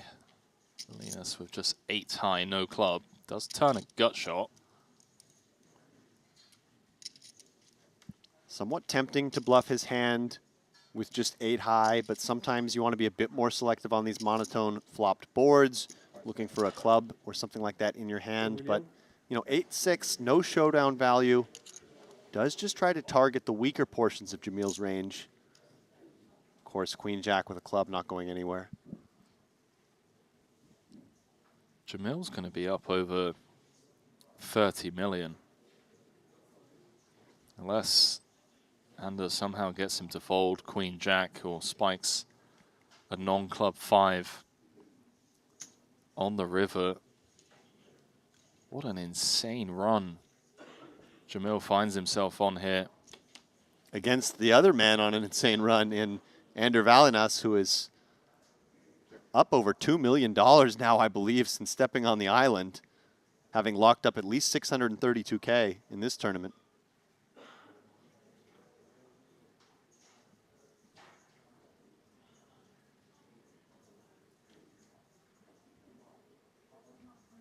Now what? 6.5 out there. You've got 8 high. Hard to think you don't fire all 3 bullets here, Henry. Your opponent can still have some one-club hands. But no, he does give it up, and it's a good give up, as I don't believe Jamil Wakil was going to fold to almost any sizing there with the hand that he had. I can't believe how quickly things have turned around here. Not only is Jamil up to over 30 million, but perhaps more importantly, he's got both of his opponents now playing sub 20. Yeah, things have changed very quickly, as they, of course, can do in tournament poker. What's some of the insane runs that you've been on? Is there any like one FT where you've like come in 8 of 8 with like 5 bigs and then just like gone on to ship it? Or Well, the most insane run really that I can remember is 2019 main event, where going into day 7, Okay. I was 35th out of 36. no way. And I finished that day 5 out of 9. Holy shit. And, you know, dude. I think I had 11 big blinds going into that day. And the whole time, you know, when you make a run in these tournaments, you're kind of stressed. But the night before that day, I went and had a couple beers with my friends. And it just felt relaxed, because I felt like whatever happens, happens. I only have 10 bigs. You know, Right. I can only control so much. And then just an absolutely epic run, good Yeah. day of cards. I got ace 10 of clubs all in pre-flop against 10s and ace king and won. Wow. Yeah, That's that's hard to do. That was when you came in with 10 big blinds. It was during that day. Other stuff happened before that. Wow, what a fish. Yeah, Yeah. just stuck it in dead in the main event. What was that experience like, by the way? I mean, dude, how do you even focus and play poker? I mean, it's the main event. Yeah, I don't know. I had gone deep once before in the main. I got 13th in 2013 as well. Okay. And so the first time I went deep, I had a lot of trouble eating, sleeping, all that stuff. But having gone through it once before, I think it was a Yeah. lot easier the second time. That makes sense. Yeah. What a heartbreaking finish that would be, because that's one of those spots where you're like, I'm never going to get to go on a run like Yeah. this again. That was certainly Like- my assumption. Nice run, dude. As Zhou Xuan just putting a little feeler bet out there with the 10 high. Notice Ander's been making a lot of eye contact throughout this final table. Trying to pick up some sort of physical reads. Check.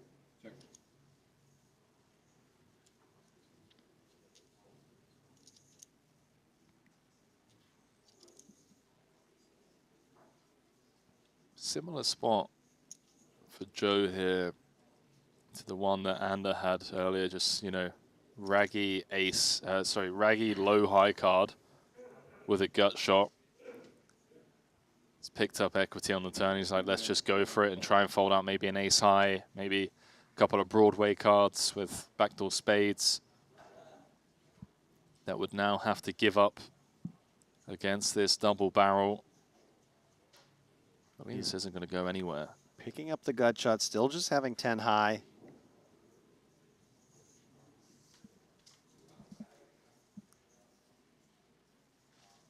Kind of feels similar to the spot last hand where Ander Valinas was the one double barreling with 8 high. Let's see if Zhou Xuan has a different plan on the river and decides to follow this one through, depending on what comes out.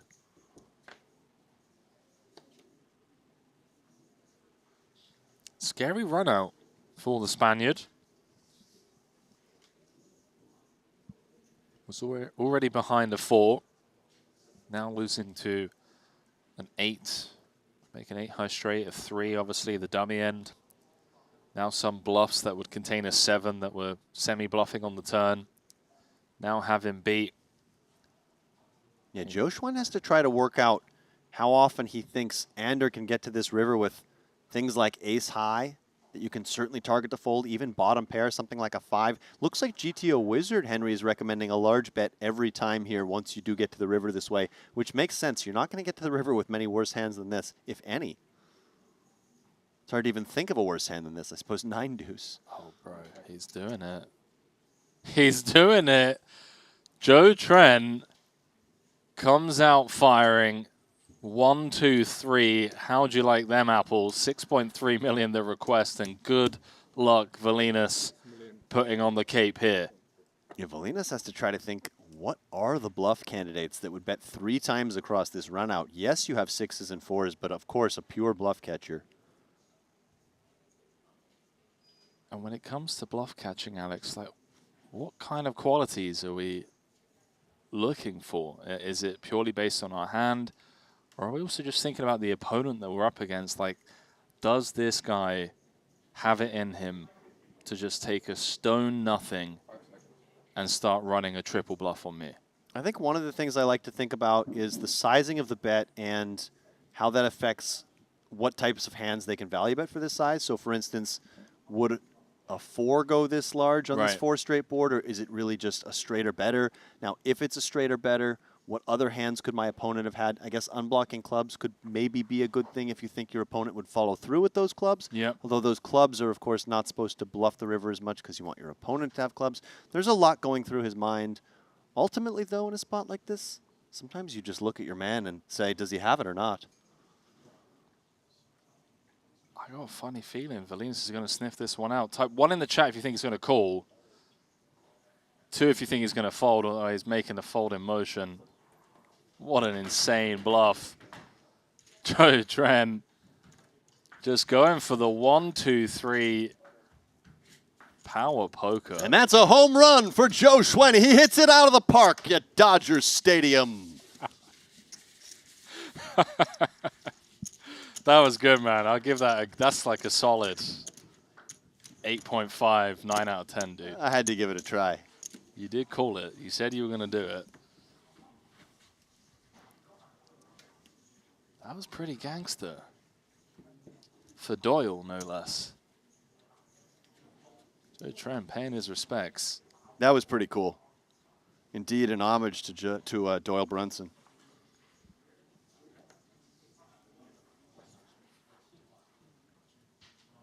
And now Ander Valinas down to 15 million. Looked just a few minutes ago, or perhaps 45 minutes ago, like he could potentially run away with this tournament. He's going to have to reset his mentality a little bit, as he is the short stack, 3-handed. Yeah, this is one of those where 175. it feels like the biggest threat at the table is yourself. You know what I mean? Like, he came into 3-handed with a big chip lead. Things really not going his way. Just got dunked on. He's now the shortest stack by a decent-ish margin, and you make a great point. You know, you gotta shake it off. Just move on to the next hand. Play one hand at a time. Forget about the previous decisions. You can't change it. Yeah, one thing to think about is he's still got 31 big blinds. So much room to play. There is absolutely no reason to get desperate here. You just have to psychologically reset to taking the emotion out of the equation and figuring out how many blinds you have and what you're supposed to be doing with that stack size. You can't get too attached to this idea of being the table captain, because things can change quickly, as we saw the other direction with Jamil Wakil.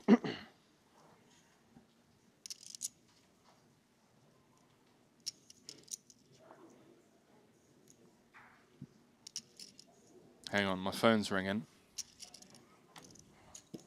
Got Rob Manfred on the phone. MLB's calling. Alex, you're getting called up to the big leagues, mate. We're not gonna see you anymore. You know, I have to admit, Henry, that as a kid, you know, you have ideas of what you want to do for a living, and I always thought sports broadcasting was something I could be interested in, watching hockey broadcasts, Hockey Night in Canada back in the day, Toronto Maple Leafs. So, you know, poker, do you think poker's a sport? Have I already fulfilled this dream, or do I need to try to get a one-on-one with Rob Mansfred? Is that his name? Yeah. I don't want to open that can of worms about it being a sport, but I think it has a lot of similarities to other sports in terms of how, you know, discipline, mindset, training away from the table, execution when you're playing. Talking of execution, Joe executing that incredible bluff, and now open button. Got called out the big blind. Both players flopping top pair, and a bit of a cold deck for Valinas. He's dead on the turn. Yeah, he could still chop the pot, but dead to win. This could be trouble for him if Zhou Chuan decides to go for 3 streets here. Let's see how Zhou Chuan wants to operate here on this 5 of spades that completes the flop flush draw. Indeed, he plays a little pot control and checks it back, which will be good news for Valinas as he does not hit one of those chop outs. Does Valinas do the betting himself now, Alex? Are we confident enough to try and target a 9, 10s through kings? Are we looking to try and extract some value here with our top pair? He definitely has more than enough hand to value bet here, particularly if he thinks that his opponent can have some 9x, some medium pocket pairs that take this line. I think both options are on the table. It's on the Just small part. Yeah, just goes with a small blocking bet, thinking that he doesn't have a ton of natural bluffs and has a lot of possible value hands on this run out, just trying to target some worse one pair hands. And he's going to see the bad news.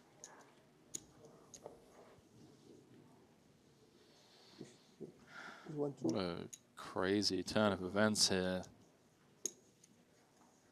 Valinas down to 23 bigs.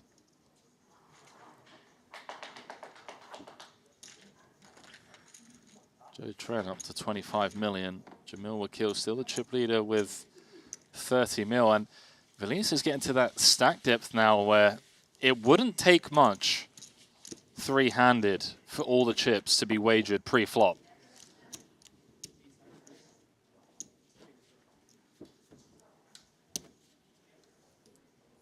See Bulldog saying poker in the Olympics when? Chase Watson saying, let me help you out, fellas. You don't need to help us out, but thanks. Saying poker is not a sport, it's a competitive game, but not a sport at all. That's why I said I didn't want to open the can of worms, but you've gone there. I think I'm more on that side as well, that poker is not a sport, given the lack of athleticism needed to compete at the highest levels, but it certainly shares a lot of overlap with sports in terms of the mental preparation, the grueling days, the travel, the competition, of course. 5 seconds. Oh, Valinas coming with the 3x out the small blind.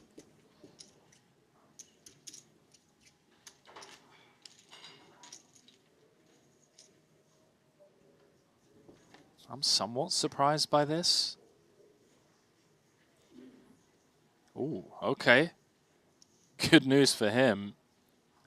Not only has he inflated the size of the pot, courtesy of that 3x pre, his opponent has enough of a piece.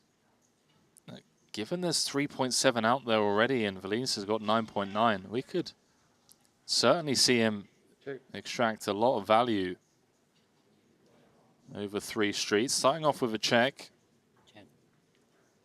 Check. Was that a quick check back from Zhou Chuan? Not interested in getting any immediate value with this middle pair. Protecting his check back range a little bit. Beautiful turn card. And if you're Valinas now, I think you want to start putting some chips in the middle after checking the flop. Your opponent checked back fairly quickly, Henry, and I think that's a bit of a timing tell perhaps that they have some type of showdown value that they want to try to get to the river with. So I wouldn't expect them to do my bidding for me here. 5 seconds. Yeah, you got to start building the pot. 2.4. And indeed, he does come with a healthy bet here of 2/3 pot. And this could be some trouble for Zhou Xuan, barring any sort of river improvement, as I don't think he can get away now, and it would be very tricky on a brick river as well. 2.4 million. SPR going to the river is going to be sub 1. Ender can definitely have some hands like 10s through queens that would play this way, but he can also have a whole host of bluffs. 632,000 currently guaranteed for these three. Big river incoming. Lena's looking for just like a, you know, like 10 of spades river, and he can get some more value. Ace of clubs, kind of one of those where maybe he doesn't get paid now. Yeah, this is a very interesting card. Zhou Xuan could definitely have some ace-x hands, as could Ander. Value betting is still very much an option here, but the question is sizing.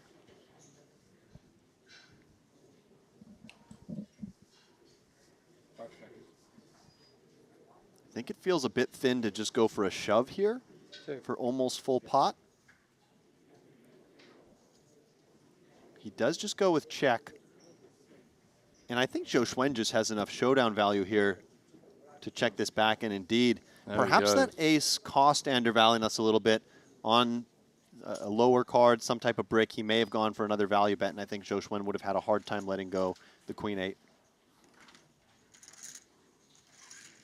Well, a much needed pot for the Spaniard. Things really not going his way. It'd been an easy day up until three-handed.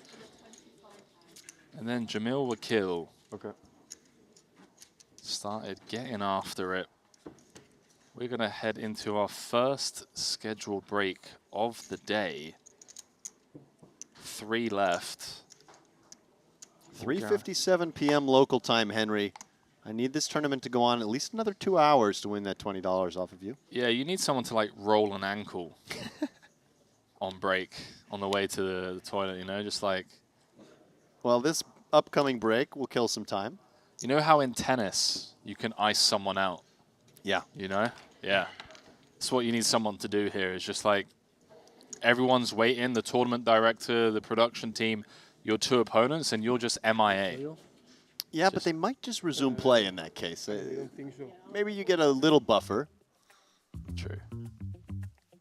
All right. So, blinds going up to 300,000, 600,000. The price of poker is getting expensive. It is the Canadian Jamil Wakil heading into break with the chip lead. 50 big blinds for him. Has some tough competition though. Joe Tren with 32 bigs and the Valinas with 27. They're all guaranteed 632,000, which is what, 330,000 more than they were guaranteed at the start of the day, but the job's not finished. 1.3 million up top and a Triton trophy. Obviously, Joe Tren has been there before, got it done in a PLO event, but for both Ander and Jamil, they're looking for their first. And you know, at these stakes, I don't want to, obviously the money means a lot, but just a Triton trophy, man, that's something else. Absolutely, and of course, Ander Valinas did come very close, finishing second in that Triton 1 main event, but didn't quite get his hands on the trophy. He's in 3rd place now, but still very competitive between all 3 of these stacks. We've seen a lot of movement. Anything could happen. We're going to step away for all of 10 minutes. Stay close, because when we return, we're going to be playing down to a champion in this 25K Jupiter event. We'll see you very shortly. The best players don't leave chips sitting on the table, and you shouldn't leave crypto sitting still either. With Jupiter Lend, put your crypto to work. Earn passive returns or borrow against what you own without having to sell a thing. It's your crypto. Make it work for you. Just use Jupiter Lend at jupe.ag. Imagine sending money anywhere in the world as fast as dealing a card. With crypto, No waiting, no crazy fees, no banks slowing you down. Jupiter Global lets you pay, send, and spend your crypto seamlessly wherever the game takes you worldwide. Just use Jupiter Global today.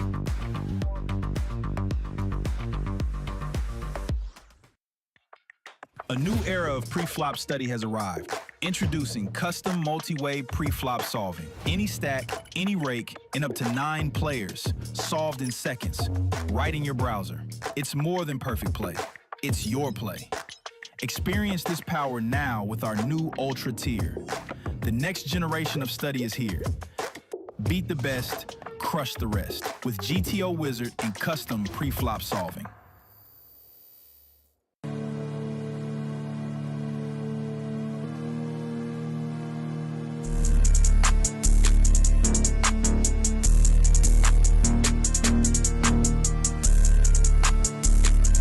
Are you not happy, or you're only half happy, or Still to be happy about. you're up 2-0? Job's not finished. Job finished? No, I don't think so. Okay.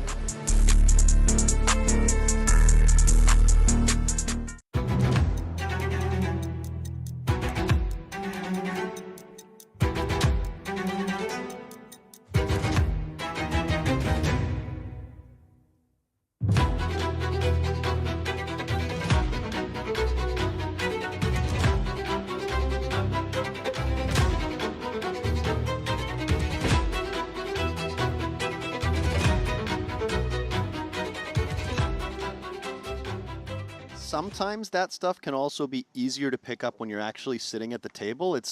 Sometimes you can just pick up on somebody's energy in a way that you need to be sort of within range of them to do, but certainly something we can keep an eye on as we watch these players. One thing I've noticed over the years is that, particularly people who come over from an online background, and excuse me, as we do have a major confrontation here. Yeah, hold the phone.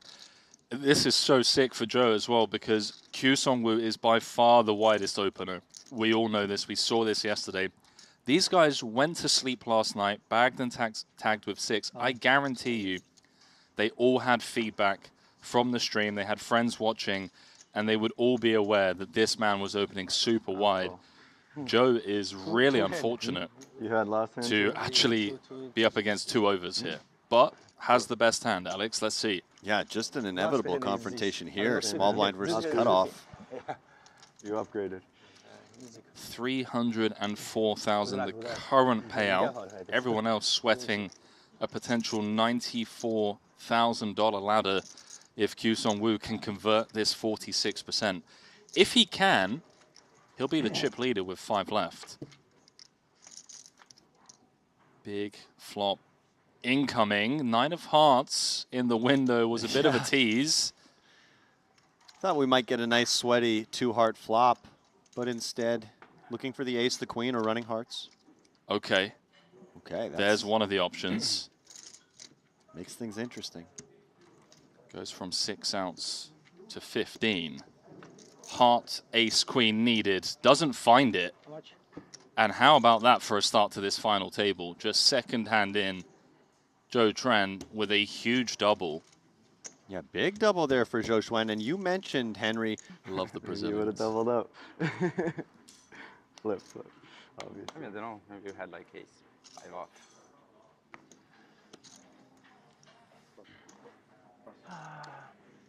I now know that pocket fives qualifies as a fine pair. It's a fine pair. Yeah, I It's a guess fine pair. perhaps in the context of a small blind open shove where you wouldn't be doing that with the top 4 pairs or so, top 5 pairs. I feel a need to defend my coffee order, by the way, here, Alex. I can't have you just do me like that. Yeah, no, please do. So the double espresso is for the caffeine. Right. The cappuccino's for the flavor? For the flavor. Okay, you know what you can also do? You can also get extra espresso shots in the cappuccino, but you're going to say that muddies the flavor. It does. And also, I just love the taste of a double espresso. You know, it's just clean, dude. Clean coffee. So if you love the taste of the double espresso, you're getting the flavor there. Why do you need the additional You're flavor making a lot of sense of the right now, and cappuccino? I kind of don't like it. Jamil's flop top pair. Jamil has flop top pair. You're making good points. And notice this is a limp pot. Jamil checking it over. Of course, his hand could do either, but perhaps against somebody you think is a bit aggressive, maybe a bit unpredictable, you lean more towards a passive option. 100%, and we saw him take this exact line against Johannes Strava yesterday in a similar spot where he limped him with ace-king, and flop came, I want to say ace-king, whatever, in a spot where he's just super comfortable, up against an aggressive opponent, and just checked it over. Interesting for Q-Song. I mean, now beating some ace-highs, some, you know, Jack-10 of clubs. Oh, hang on. A little pump fake, grabbing all the orange chips. Had me sweating for a second there. We just check this one in position? No. It's going to continue. Interesting here as he's picked up a bit of showdown value against some ace-high hands. Reopening the action feels a bit dicey. Yeah. Do you think this is just like Q-Song buying himself a river? He's just kind of like setting the price. He's always going to check back unless the river's a deuce or a queen. It does feel a bit that way, but of course, you know, the risk making such a small bet in position is that you can face a check raise, and you could have just bought the, you know, you could have ensured you see a fifth card by checking back. That is one scary run out for the King 9. Also, for Q-Song as well, has to be somewhat concerned. Yeah, Q-Song must feel like he has almost no showdown value at this point with the deuce facing 2 check calls on this run out. So I guess he could consider turning his hand into a bluff, though he doesn't really have great properties for that.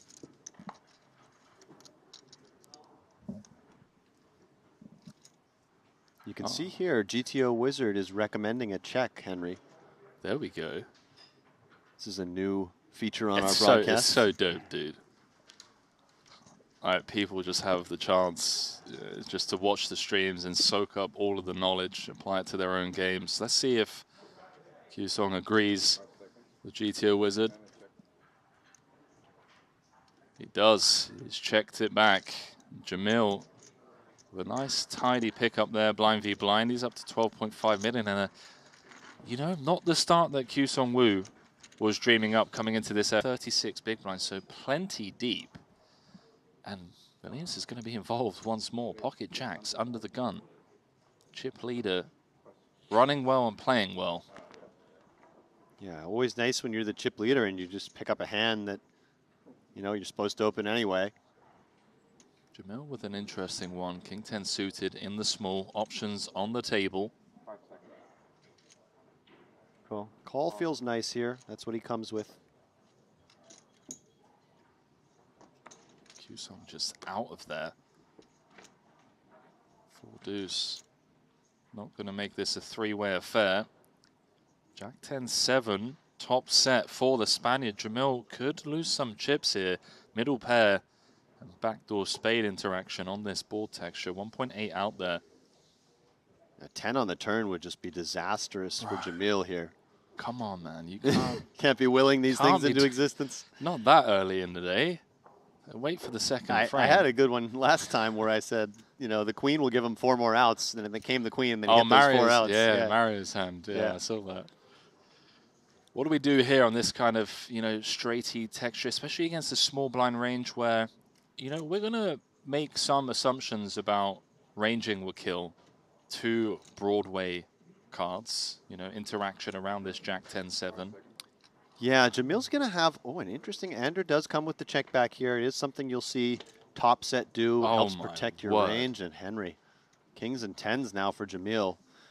The only thing that I'll say is that Jamil might get saved a little bit by the fact that ace-queen lingers, so it's not like he's trying to play for stacks on this card, anything like that. And what is ace-queen doing on this flop? It's not always pure betting, right? So he's going to have that in his check back range some of the time. Yeah, I think ace-king and ace-queen can both mix this spot. You know, talking about what Jamil's small blind flatting range looks like, it will be some suited broadways, some medium pairs, maybe some suited ace-x. So this board is going to hit him fairly hard, and I think that Ander wants to have a few slow plays like this. And you can see here, GTO Wizard recommending a mixed strategy. I believe this was for Jamil, because I would think that Anders' hand just always wants to bet. Yeah, I agree. There is the bet, 2/3 pot. And I like just playing call here as Jamil. You don't need to bloat the pot. You also have a deceptively strong hand that can check call most rivers.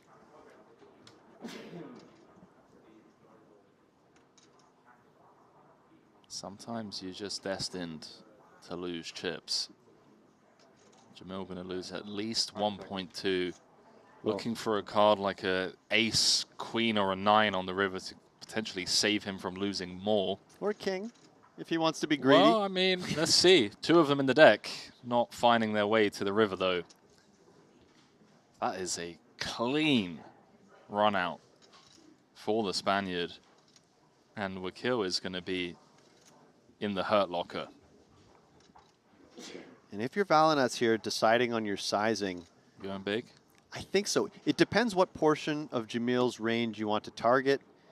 You know, if you want to try to get called by some Jack X or 10X, you need to go smaller. But I think it makes sense on this run out, particularly with this flop slow play, to just go big, rep a little bit polar, and see what he wants to hero call you with. Does Jamil ever have ace queen himself out of the small? Not totally impossible. He could definitely play it this way. I would expect him more often than not to do something different on the turn, whether it's check raise or lead, but he could certainly play ace queen this way to protect his check calling range. Nonetheless, Anders certainly going to pursue value, just a question of size. 2.8. Goes for something kind of medium sized, and I think this will just be a quick call. Jamil can actually beat value bets here. I don't think his hand wants to raise. 2.8 million, the amount on request. And Valina's going to be happy with the pot, but maybe going to kick himself a bit when he sees this one at Showdown. He could have extracted more. Wakil with 2 pair would be very impressed if he can find a fold here. Yeah, I don't really think he can. I think, if anything, he's more between raising and calling. Jocks, right? He does call. Sit. Sit. Well, there you go. Valina's ask it if he Yeah. had a set there, and you can see, just like based on the reaction from Wakil, bit of frustration at the way extracted from Venezuela. I mean, Yeah. These markets are real, dude. Certainly, these markets existed between friends Maybe on almost anything, but to have them in a public setting like that is pretty cool, pretty interesting. Dude, I tell you what, there is a world in which Q-Song just makes a stand here. Valinas has been hit by the deck. Yeah, 30 big blinds and a suited ace for Quisong. If he thinks that Valinas has a decent number of raise folds, he could definitely just play limp jam, but he plays limp call. Let's take a flop. And Valinas certainly being hit by the deck.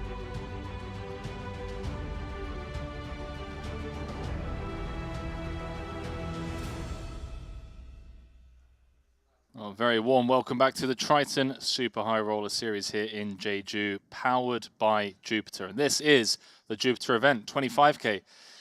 Alex Livingston alongside myself, Henry Kilburn. We are down to 3, my man. And it's been a fun journey. There's been a lot of, there was the start, which just felt like a Formula One race. It was fast. It was furious. We got from 6 to 3 in, 45 minutes or so. Yeah. And then three-handed has been exactly what the doctor ordered, a bit of a slugfest. Everyone trading blows, chip lead held by all 3 on multiple occasions. But now, coming back from this first schedule break, it's Jamil Wakil out in pole position. Yeah, and he played really well. He played a little bit conservatively when he needed to. That's when JNT was also around a similar stack. He wanted to make sure that he could potentially outlast JNT. He accomplished that, and then he started playing just his regular game, chipped up, and now he's the chip leader, and he's going to be able to apply some pressure to these other 2. Yeah, he's got 50 big blinds. There's currently 110 in play. We've got Joe Tren with 32 bigs, Ander with 27. And I have to ask, is that enough of a buffer for Wakil to just really abuse this current ICM setup? or is it still not quite at that threshold? It's not ideal because, of course, if either of those players doubled up through them, he'd be the short stack and they'd be the chip leader. Right. So it's not like he can just go really crazy. You see some of these situations where one stack might have 80 big blinds and the other two have 10 to 15. In those situations, you can really go crazy, kind of jamming anything. I think that Jamil Wakil still needs to be somewhat cautious here, but if there's a close decision, he may lean on the aggressive side of things. 6-3-2, currently locked up. They're playing for 1.3 million, and obviously for Jamil and Ander, the trophy as well, something they've never experienced. For Joe Tren, he's looking for his first one coming in the great game of Pot Limit Omaha. He would love to add a No Limit Hold'em trophy to that trophy cabinet. Yeah, certainly somebody who's had a lot of success in both No Limit Hold'em and PLO throughout the years. As we take you back to this 25K final table here at the Leze Casino in Jeju, Korea. Here we go, ladies and gents. Blink and you'll miss it. Three-handed, nowhere to hide. And it's the type of stack depth where, you know, at a final table of 9 or 8, you just never really think you're going to see a 30 big blind stack at risk. But three-handed, all it's going to take is a button open and, you know, maybe Jack 10 suited takes an aggressive jam spot for 27 and all of a sudden the chips are in the middle. I mean, let's see how this one plays out. Yeah, we felt like we were fairly deep, but of course the blinds do keep going up as they do, and we've been three-handed for a little while. So now with this 600K big blind in the works, we've got a 27 big blind stack, a 32, and a 50 big blind stack. Hope you're all enjoying the show with myself and Alex Livingston on call for this FT. We got a real treat of a day for you all. Not only are we crowning a champion in this one, we'll then be picking up coverage of that 30K with some real heroes still in the mix. So I hope you've got plenty of food and beverages at home to keep you company for the stream. And just kind of the way it's shaked out so far, Henry, we've had a lot of the big pots that we've seen so far be blind battles. Just maybe the button hasn't been getting dealt as many playable hands, but we've had a lot of these both limped pots and single raised pots where we've had some interesting blind on blind action. That's very true. The only button hand I can think of was when Ander opened light. Joe Tren had ace-10 suited in the small, and then Jamil woke up with ace-king out of the big. But that one ended before the flop. Correct. Now this hand may not be as big of a confrontation, just where both players should have a lot of incentive to try to get their hands to showdown.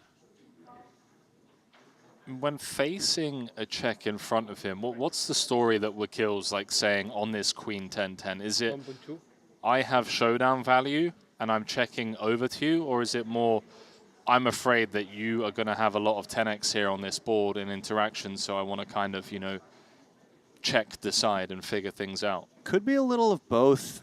I think that we just see in general in poker these days, players who open out of position being a bit more cautious in terms of doing more checking over to the player in position, similarly to if it was a cutoff button scenario.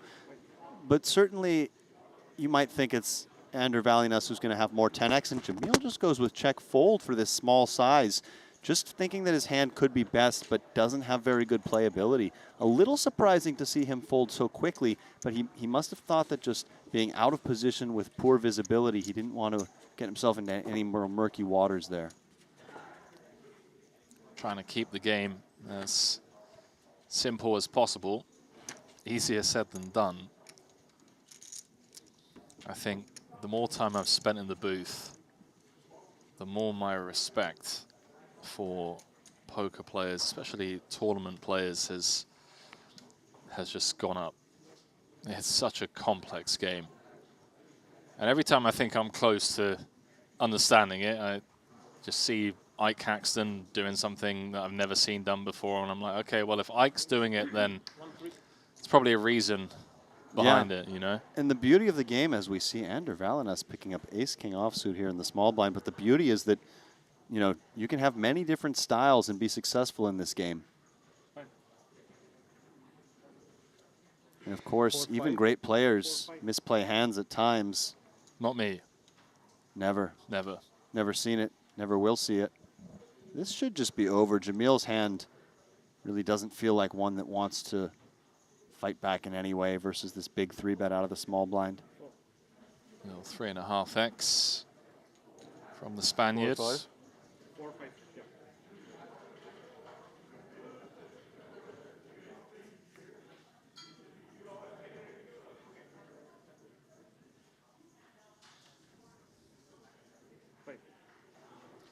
Solok asking, how come I never heard of Ander? Well, you and me both, dude. I mean, I was checking out his Triton track record over on our Triton Poker Plus app, and I too hadn't seen him before. He actually had a second place finish at a super high roller series before. It was, I don't want to call it a side event, but it was an event that we didn't cover on stream. It was the Turbo Bounty Quattro, which he cashed for just shy of 800,000.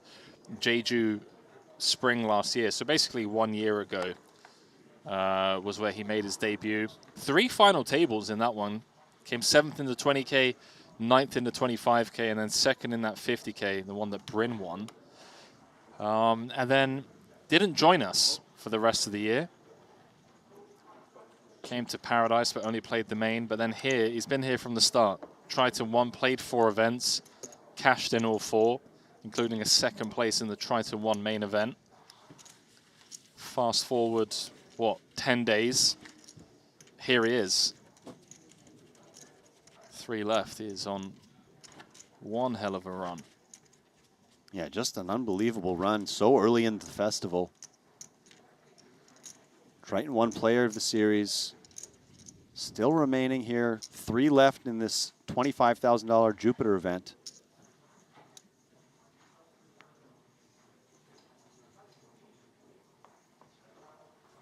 Henry, you mentioned earlier that one of the other players at this table, Wu Kui Song, was opening the button with 8-tray offsuit. We saw Zhou Xuan there with the 8-deuce offsuit. Not the same player type, necessarily. I think it's very much a, what do they call it? Momentum play. Yeah. And Jamil Wakil again going with this 2.1 sizing. He did the same thing with the ace-6 offsuit. Now he's much stronger with ace-10 suited. Balinas with position, suited gapper.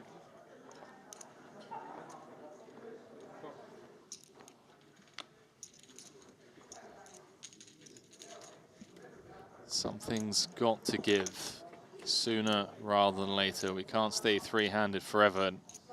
Well, how about that for a flop? For Valinas, with just 8 high, he still retains 47% of the equity on this Jack 10-7, 2 spades. Straight flush draw for the Spaniard. Wakil with middle pair. And again, Wakil comes with check, which I kind of expected. This is the type of board that should really favor the big blind's range. His hand is also a bit middling, doesn't really want to bet and face a lot of heat. Would rather check, maybe call, see how the board develops.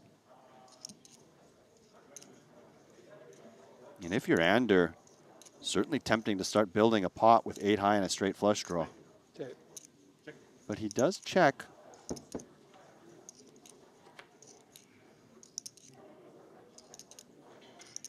Jack of clubs turn.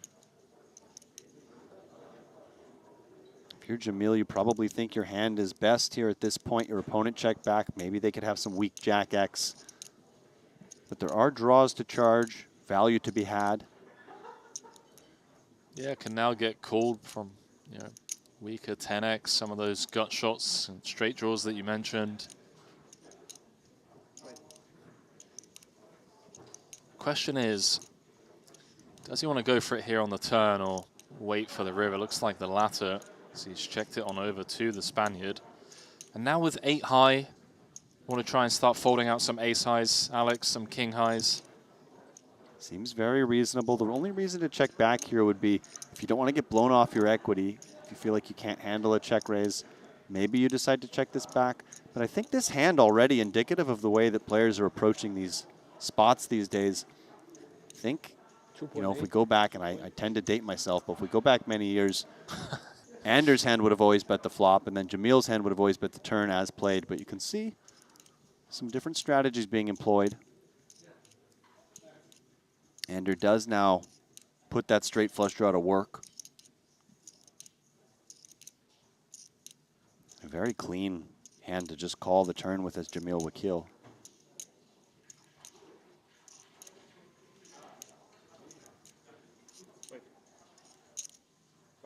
There is that call. Big pot brewing as Joe Trent just watches on.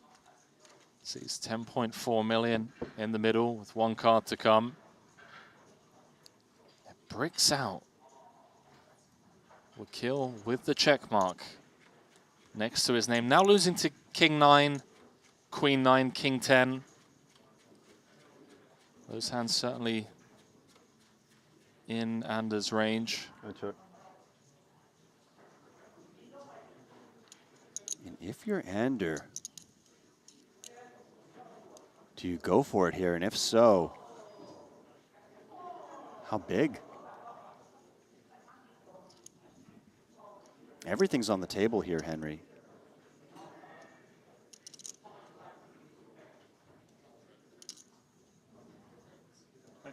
Check. Checks Does it just elect back. to check, yeah. So Ander will be patting himself on the back, although perhaps a big bet could have gotten Jamil Wakil off the ace-10. He'll never know. But a prudent check back on a card that certainly could be better for his opponent. Coulda, shoulda, woulda. You know what they say, Alex. Is that what they say? If my auntie had wheels, Oh. Yeah, there's a lot of versions of this expression, I think. should be a bike. Yeah. By the way, how are you feeling about me and you braiding up like the dealer and coming in tomorrow rocking the braids, you know? I don't know if I have enough hair for that. I'm sure we can make something You've got happen. a nice flow going on, and your wife's here with you. I'm sure she could give you some type of new do. Ander Valinas here has a suited ace in the small blind. I think if he were a little shallower, he would want to just jam that combination, and it's still on the table here, but with almost 25 big blinds, just electing to call.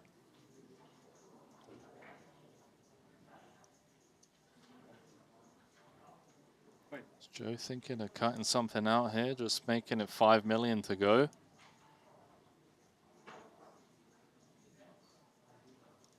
Oh, baby. I knew it. You just had that look in You his had eyes. the feel, you had the read. In a very reasonable squeeze spot.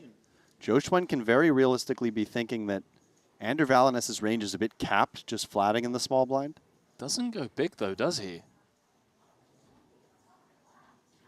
No, but you do see smaller sizes more effective at final tables with all the ICM considerations. As you see Jamil just letting go of the suited connector. Sir, can you ask for a water, please?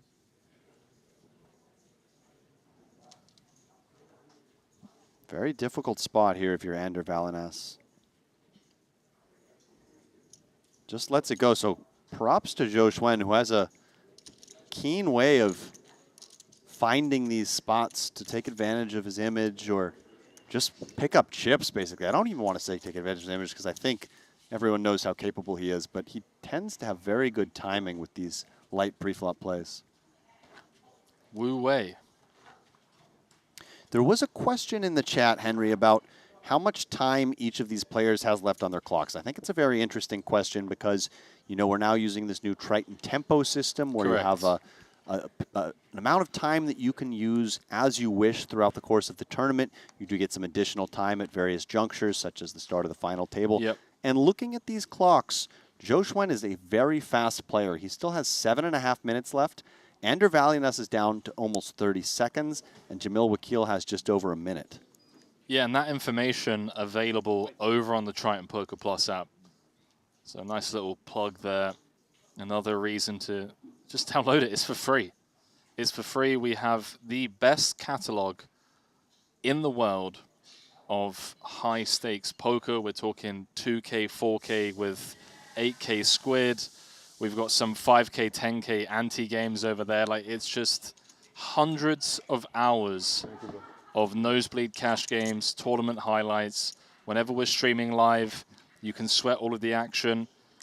you could get the app up right now and have tables open from the 30K while watching the stream of this 25K. So once again, download it. It's completely free of charge, and it really is just the ultimate viewing partner for the Triton Super High Roller Series. Back over here, Queen 8-7. I think this hand is all over and done with. But yeah, any questions, feel free to fire them in the chat. Alex and I always keeping half an eye on the YouTube chat and trying to answer questions as and when we can. Don't ask us for the lottery numbers or the National Derby winner or who's going to win the next Super Bowl. But anything Triton related, we'll do our best. I heard you talking on stream yesterday about if you could have any one superpower, it would be knowing the results of sports matches? No, we were talking about if Jacob & Co. could create a timepiece that would help you see 30 minutes into the future and what you would do with that. And Kevin said he would go to some small town and just become like the local vigilante hero where, like someone's about to get run over and he's just there to pull them away and save them, It's a very Kevin response. Yeah, you're thinking about making money sports betting. Well, so there's a few things I'd like to do. One would be to just like really scare people and be like and tell them things just as they're about to happen. So just like imagine you're randomly walking through, I don't know, Chicago, and you just tap someone on the shoulder and you're like, that car's about to honk its horn, and then sure enough, 3 seconds later it honks its horn. And then straight after you're like, that lady's about to trip over or whatever. The guy's just going to be absolutely tripped out of his mind. Like, so you just want to troll people? I just want to troll people, but I think that would get very boring very quickly. Right. 1.2. 1.2. What about you? One superpower. One superpower. Any superpower? Yeah. I don't know. I feel like flying, man. Flying. Oh, that would be fun. I've had a lot of dreams where I can fly, and it's always been enjoyable. Have you ever been to one of those? Have you ever been skydiving? Once. Yeah. Whereabouts? Yeah, over the Las Vegas desert. It was kind of a boring. Really? I'd rather go somewhere more interesting. Sure. Like just the landscape is not so interesting. Yeah. Like the desert, The Palm in Dubai. That's high up on my list. Okay. That'd be a pretty cool one. Maybe not right now. You have to dodge some drones and missiles. Yeah. And you're living there. in Dubai, are you now? Yeah. Well, I was. I don't know. Okay. Currently homeless. You got a couch that we can crash on? We get some room. 1.3. Got a guest bedroom, actually.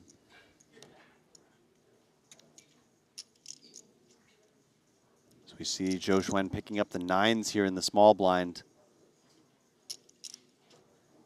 Definitely more than enough hand to just get it in against Ander, but he is covered by Jamil as well, so it's possible he uses a smaller size.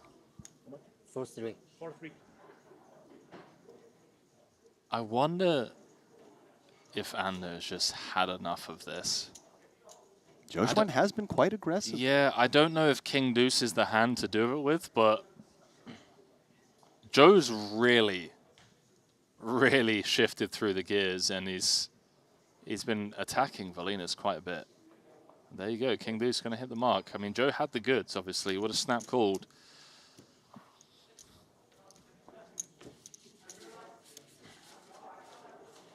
Yeah, the Triton Poker Plus app, very easy to navigate, very user-friendly. I've got the 30K information pulled up right now.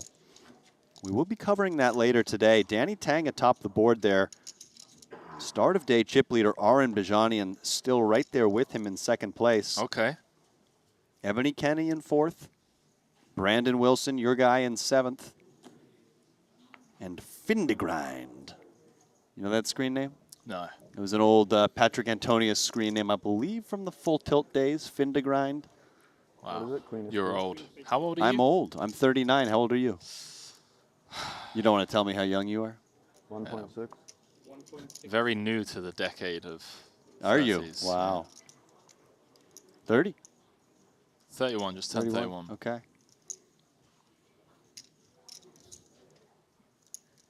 Dude, you look good for 39, bro. I'm just going to say I appreciate it, but you know, I thought you were like I looked in the 33. mirror today and I started to see myself. I said, "Oh wow, I really am getting close to 40." That was after your 15K run? Seeing some wrinkles, yeah. Yeah. I mean, look, after a 15K run, I don't know. 7K run. 7K run. I don't know who's looking great. Yeah. Linus with the jam. Kill, of course, 8 high going in the bin. Jay Bobster saying there's normally one event where you have to have an invite. That's right, my man. Not at every stop, but you're talking about the Triton Invitational. We'll be bringing that back in Montenegro. Looking forward to that. One of my favorite tournaments in the world to cover.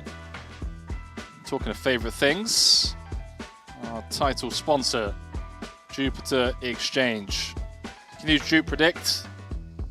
And what makes the players here great isn't just luck, it's knowing how to read what comes next better than anyone else in the room. And Jupe Predict lets you put that instinct to work. You can call outcomes on sports, politics, world events. If you've got the read, prove it. Jupe.ag. How's it going? John Marsh saying he likes mustard on a sausage biscuit. Mustard on a sausage. I like mustard on almost anything, to be honest with you, Henry. Are you a mustard guy? I wasn't until I turned 30. Oh, that was the shift. That was the shift. Yeah, I'm really into the spicy mustards, the more interesting mustards. John Marsh, clearly a man of culture.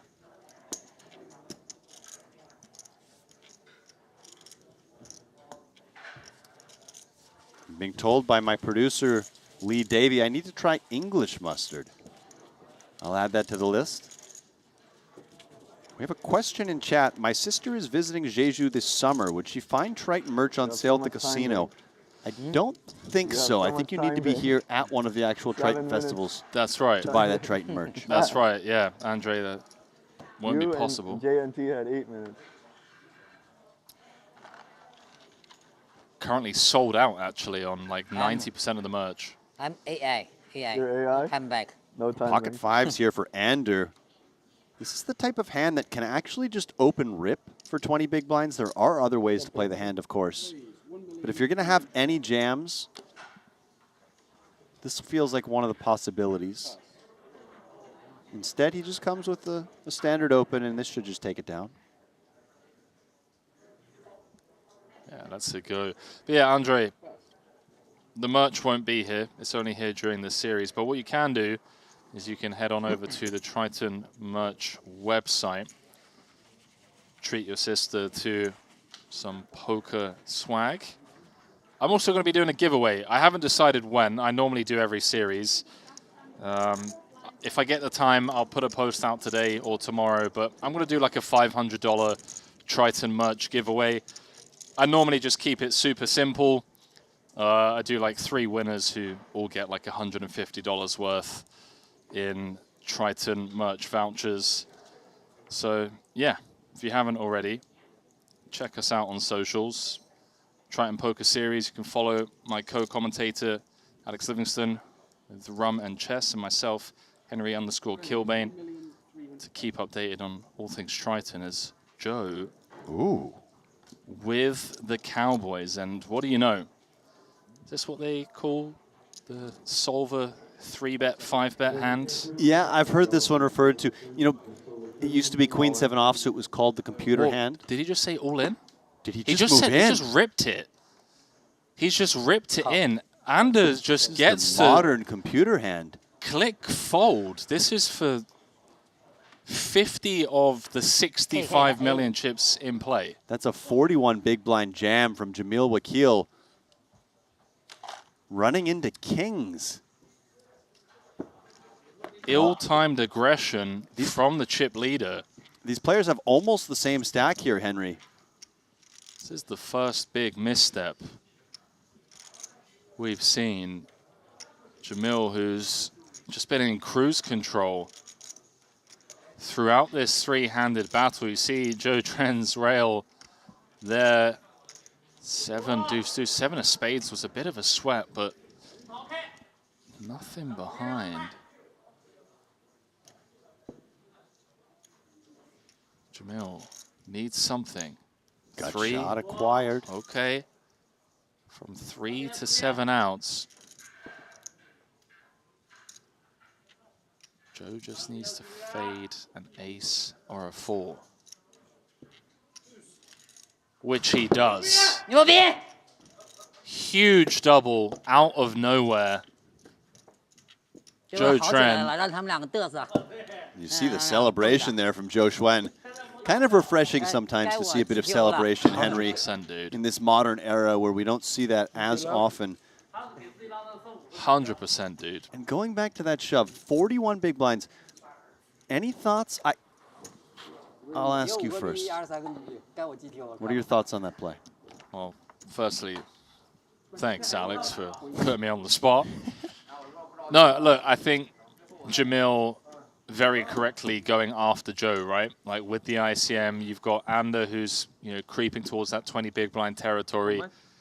Joe's going to have to be so high up in range to be able to just call off 41 big blinds. And, you know, ace-5, as we saw pre-flop, even when he does get called, still has like 30% equity. Not great, but yeah, just ill-timed aggression there from Jamil, just running into it. Yeah, I think one of the reasons that hand does function so well as a 3-bet, 5-bet is that against a very strong range, it still retains reasonable equity. Of course, against kings, you're never going to be in great shape, but ace-5 suited is one of the best hands you can have against kings. And the idea being that Zhou Xuan being covered there is going to have to fold so often, maybe even some hands as strong as, I don't know that he would, but could he fold an ace-jack offsuit there? Could he fold ace-queen offsuit? Even ace-queen, pocket 6s, pocket 7s. Really hard to know how he's going to play that spot. But running into the top of range was Jamil Wakil, and now he is our tournament short stack. Well, and the blinds have just gone up 400, 800, so he's got, what, less than 4 bigs. He's on the button. Jamil's put so much work into his game that I wouldn't be surprised if that was just... Now, there's a weird situation here, right? Joe Tren wants to keep Wakil on 200k. Right, even if he's got a legit hand that wants to run with it. No, apparently not. Am I right with that concept, or am I mis-explaining it? No, I think you make a good point. A lot of the time, if you have a marginal decision like Zhou Xuan has with 4 deuce, of course, a very bad hand, but getting a good price, you do sometimes opt to keep the player in so that you can put so much additional pressure on that second place stack. Right. But in this case, Zhou Xuan just saying, let's just run wants it. the ladder. And of course, even if Jamil does double up, Zhou Xuan will be able to pressure both stacks quite a lot. That's true. So Queen 9 ahead. And way out in front now on the 10-9-6. Joe drawing to runner. Either running trips or 2-pair. Or runner. 5-3. Never easy. Zhou Xuan's rail getting very excited that he's turned possibilities here. Jamil can breathe, but he's not out the woods yet. Back up to 9 bigs, about to invest 2 out of the big blind. Might have been just a little too deep to jam the ace-5 suited. I think the concept is good. 40 bigs. I don't know, but in any event, Jamil Wakil still in this tournament. And one more double up would level him with Ander Valinas if he were to double through our chip leaders. So still very much a part of this conversation.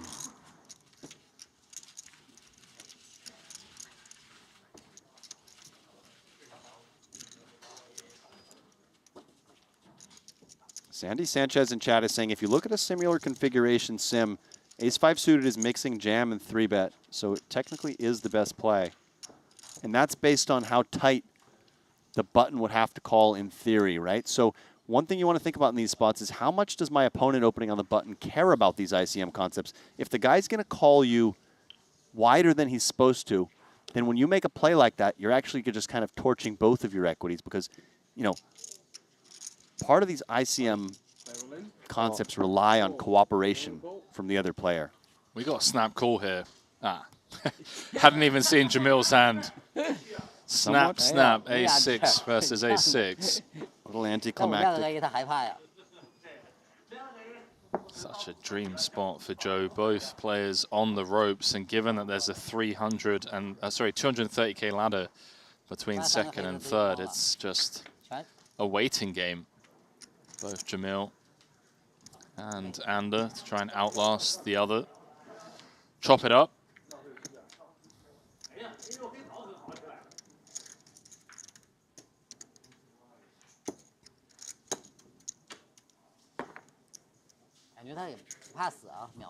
So, Joe's button now. Interesting button spot as well, because Jamil's in the small blind with 8 bigs. Ander in the big blind with 15 to start the hand. Yeah, in theory, you can get quite out of line here as Zhou Chuan, given how big of a chip lead he has. You can jam very wide. Let's see.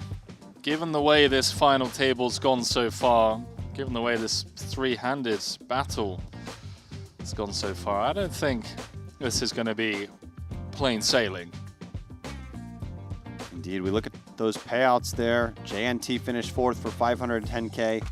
Third place guaranteed 632, second 863, and 1.303 million up top, Henry. 1.303. You can do things with that kind of money, you know? Not in London. No, not in London. Maybe not in Dubai either. You like to live in the most expensive of places.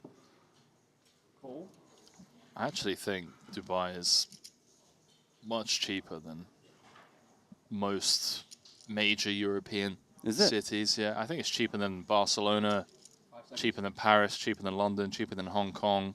6 million. Singapore. Here we go, Jamil. Barcelona's not super expensive, is it? No? Maybe it's changed recently. I lived there 12 years ago now, so it was a while. Wow, good one. Good one, Alex. 12 years ago, yeah? Only for 3 months. I enjoyed it. I remember when a coffee only cost €1.50. Yeah, but you know, I can't see Barcelona being more expensive than Dubai. Perhaps we can do some research on this. You're the guy who lives in Dubai. I mean, we got the internet. Let's, you know, we can have a little sweat. Somewhere I visited recently was Sofia, Bulgaria, which I can definitely confirm is not a very expensive city, but What a were you doing lovely there? place. Went skiing. I had a wedding in Dublin. Okay. So naturally, I added Bulgaria to the Eastern itinerary. Europe, yeah. Right. I wanted to go somewhere different. Fun fact, I speak fluent Bulgarian. 9 million. Is that a real fact? That is a real 9 fact. million. I went to school there for 5 years, from the age of 14 to 19. Oh, wow. Very cool. So you're familiar. Were you in Sofia? No, I was in Veliko Turnovo, which is like middle of the country. And did you like it? I loved it at the time of my life. Learned Yeah. how to play poker there. It seems like a great country. It was good fun. And impressive that you can still speak fluent Bulgarian after just spending 5 years there. Yeah, I mean, all my best friends, obviously, from like the teenage years in school, I'm still friends with them to this day. Bulgarians. Yeah, I went to school with. Like my business partner for one of the companies that I own. It's a Bulgarian company, real estate. So yeah, obviously speaking with them on a weekly basis, and then try and go visit like once or twice a year. We got our HQ is in Blagoevgrad, which is about an hour away from Sofia. I actually visited that town On the my way, yeah. Yeah, because I went skiing. I went up to the mountains. Then on the way back, we stopped in, I can't pronounce it as well. Blagoevgrad. Blagoevgrad, okay. Nice. So the school was entirely in Bulgarian? Yeah, yeah. Impressive you were able to just pick it up like that. Well, we got thrown into the deep end, dude. Like, we went to school in a town of like 8,000 people. And they didn't speak much English there, I'll tell you that much. Ace-7 offsuit here from Ander. Well, Jamil's managed to spin, you know. He's up to 12 bigs now, practically tied with Ander. And given that they're tied, ace-deuce offsuit, not a hand that wants to be calling off. So what brought you there in the first place? Was it a family move? Yeah. Okay. Yeah, it was the 2008 global financial crisis, and the parents were like, okay, let's try and go somewhere cheap, and Bulgaria had only just entered the EU in 2007. Right. November 3rd, 2008, 2 weeks before my 14th birthday. Okay. Pretty cool. Okay, we have a pretty interesting question in chat for the two of us. What's the most insane final table we could get at Jeju? James nominated Adamo, Artur, Jesse Lonis, Foxen, it wasn't specified, Alex or Kristen. So we'll throw the other Foxen in as well because they want 3 more. Bryn and Ponikovs. So we'll add a Foxen. Yeah. Who else? I would add JNT to that. I mean, it depends how you define insane FT, but if you want some JNT personality, has to be in there. He's got to be in there. I agree. Slam dunk jam here, by the way, for Jamil. He's not going to get called by Joe. Valinas with just jack high. And this isn't what Valinas wanted. He thought he was plain sailing to a ladder, 231K ladder, but Jamil has fought back. He's back up to 16 bigs. Still an uphill battle, but in with a fighting chance. Sorry, guys, we've got a lot going on. We can't answer absolutely everything, but thanks for getting involved in the chat. I think the most insane final table that I ever saw was the Triton main in Cyprus. If I recall correctly, it was like 260 million in lifetime earnings. God knows how many bracelets, God knows how many Triton titles. It was like O'Dwyer, Haxton, Greenwood, Jason Kuhn, Dan Smith, Mike Watson. God, man, sorry. I know the other 3 were stone cold killers as well. Hecklin, I think, was there. It was just absurd. Like that is Sean Winter as well. Yeah, it was like 250 million in earnings between like the final 9, bro. That's unbelievable. Yeah, it was pretty insane.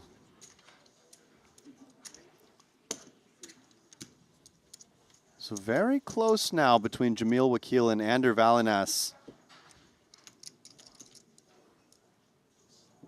How much is Zhou Xuan going to continue to apply pressure to these 2 stacks with almost a 4-to-1 chip lead over both of them?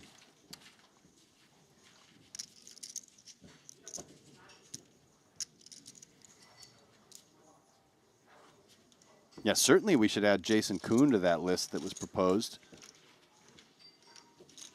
12-time Triton champion. Very narrowly missed out on his 13th title, Henry, as Daniel Dvoras was able to eke him out in a heads-up battle in that $100,000 short deck event. Yeah, it didn't take much, actually. I think it was like the 3rd hand or 2nd hand of heads-up, ace-jack against queens. Kuhn unable to hold with those queens, ace-high flop, and that was all she wrote for Dan Dvoras' 3rd Triton title. And the only man to have ever beaten Jason heads-up in 100K plus Triton buy-ins. So, whoa, this might be going in. Hold on. Now this is tricky because Jamil has to be considering the ICM considerations here. If he were to call and double up, he'd still be in 2nd place. Zhou Xuan would still be the chip leader. So we're talking about risk premium here, whether the value of doubling outweighs the pain of busting in 3rd. Exactly that. He knows that he's quite a bit ahead of Zhou Xuan's shoving range here. He probably thinks Zhou Xuan's shoving very wide. King-9 suited rates to do well against that, but that concept you mentioned, risk premium, if he calls and loses, of course he's out of the tournament. If he calls and wins, he's still in 2nd place. Very difficult decision here. Does he want to put his tournament life on the line? He also covers Ander Valinas. He does. Valinas is about to be in the big blind. You have to put 20% of his stack in. So he's playing just 13 bigs. I think Jamil's going to call this off. He's very much a play for the win type guy. Don't get me wrong. The 231K ladder, not something to sniff at. But he wants the trophy, and he knows that if he doesn't get a double soon, it's just going to be Joe continuing to run the show. One thing you think about in these scenarios also is the distribution of the 3 remaining prizes. Is this a very top-heavy event? In this case, it's a $230,000 jump up to second place, but then it's a $440,000 jump. So it's a pretty top-heavy event. He does end up making the call after some consideration. Here we go. To get right back in this fight, Jamil Wakil in a huge spot, 64% of the equity. Doesn't get much better than that. And No Limit Hold'em. Chinese Rail is very interested there. Oh, they're fired up. And they're going to explode if an 8 or a 7 rolls off. Jack, Jack, 4. Couple of diamonds. Joe, the only player with a diamond in hand. 4 clubs on the turn. Some opportunities now. Clean run out so far for Jamil. Wakil just needs to fade the 6 outs, and he is back in this fight. Yeah, dirty way to do it. If Joe can get there. Wow. 8 of spades. Corner pocket. Jamil Wakil was 1 card away from being back up to 30+ big blinds. But the poker gods are shining down on Joe Trent today. And you can see the genuine frustration on the face of Jamil Wakil, but nonetheless, excellent showing, $632,000 for his efforts. And all of a sudden, Henry, we're heads up, and it's Zhou Xuan who holds a commanding chip lead over Ander Valinos, who's still looking for his first title after a very strong Triton 1 series. GG's. Jamil Wakil, 3rd place, will head to collect $632,000. And with his departure, as Alex mentioned, we're now heads up. Not going to be long, Alex, I'm telling you. We're going to be seeing this man with Stanley, with Luca, lifting a Triton trophy very soon. But not in this 25K. 3rd place will have to do $632,000 for Wakil. And, well, the stage about to be set. 69 bigs, place 13. It could be over in the blink of an eye. Won't take much for 13 bigs to find their way in the middle. And Valinas has got an uphill battle. We're going to throw it down to a quick ad break. Don't go too far. When we come back, we're going to be crowning a champion in this 25K. We'll see you very shortly. Imagine sending money anywhere in the world as fast as dealing a card with crypto. No waiting, no crazy fees, no banks slowing you down. Jupiter Global lets you pay, send, and spend your crypto seamlessly wherever the game takes you worldwide. Just use Jupiter Global today. You track your hands, you track your reads. Now track your crypto the same way. Jupiter Portfolio gives you a live view of all your crypto assets, your holdings, your returns, your rewards, all on one clean dashboard. No more jumping between apps. Just log in and see exactly where your crypto stands. Just use Jupiter Portfolio today at jupe.ag. I've played against the best, I've won on the biggest stage. But what if I told you, it's not just about luck or talent. It's about using the right tools. GTO Wizard is the fastest and most efficient way to study any spot in poker. This is how you level up your game. This is how you unlock your potential. Don't get left behind. Get GTO Wizard today. Beat the best, crush the rest.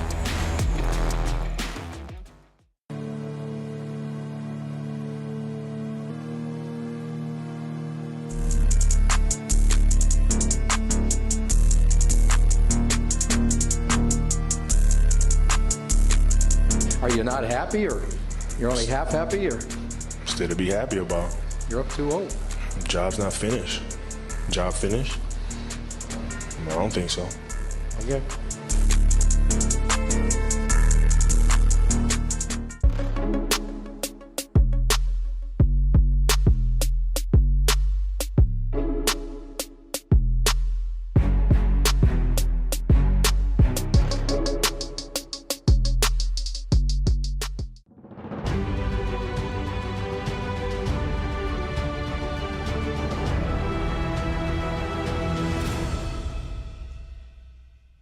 Well, a real treat of a day for the poker fans around the world joining us for this Triton Super High Roller Series. We're heads up in this 25K, and then, well, we're not stopped there, are we, Alex? We're going to wrap this one up.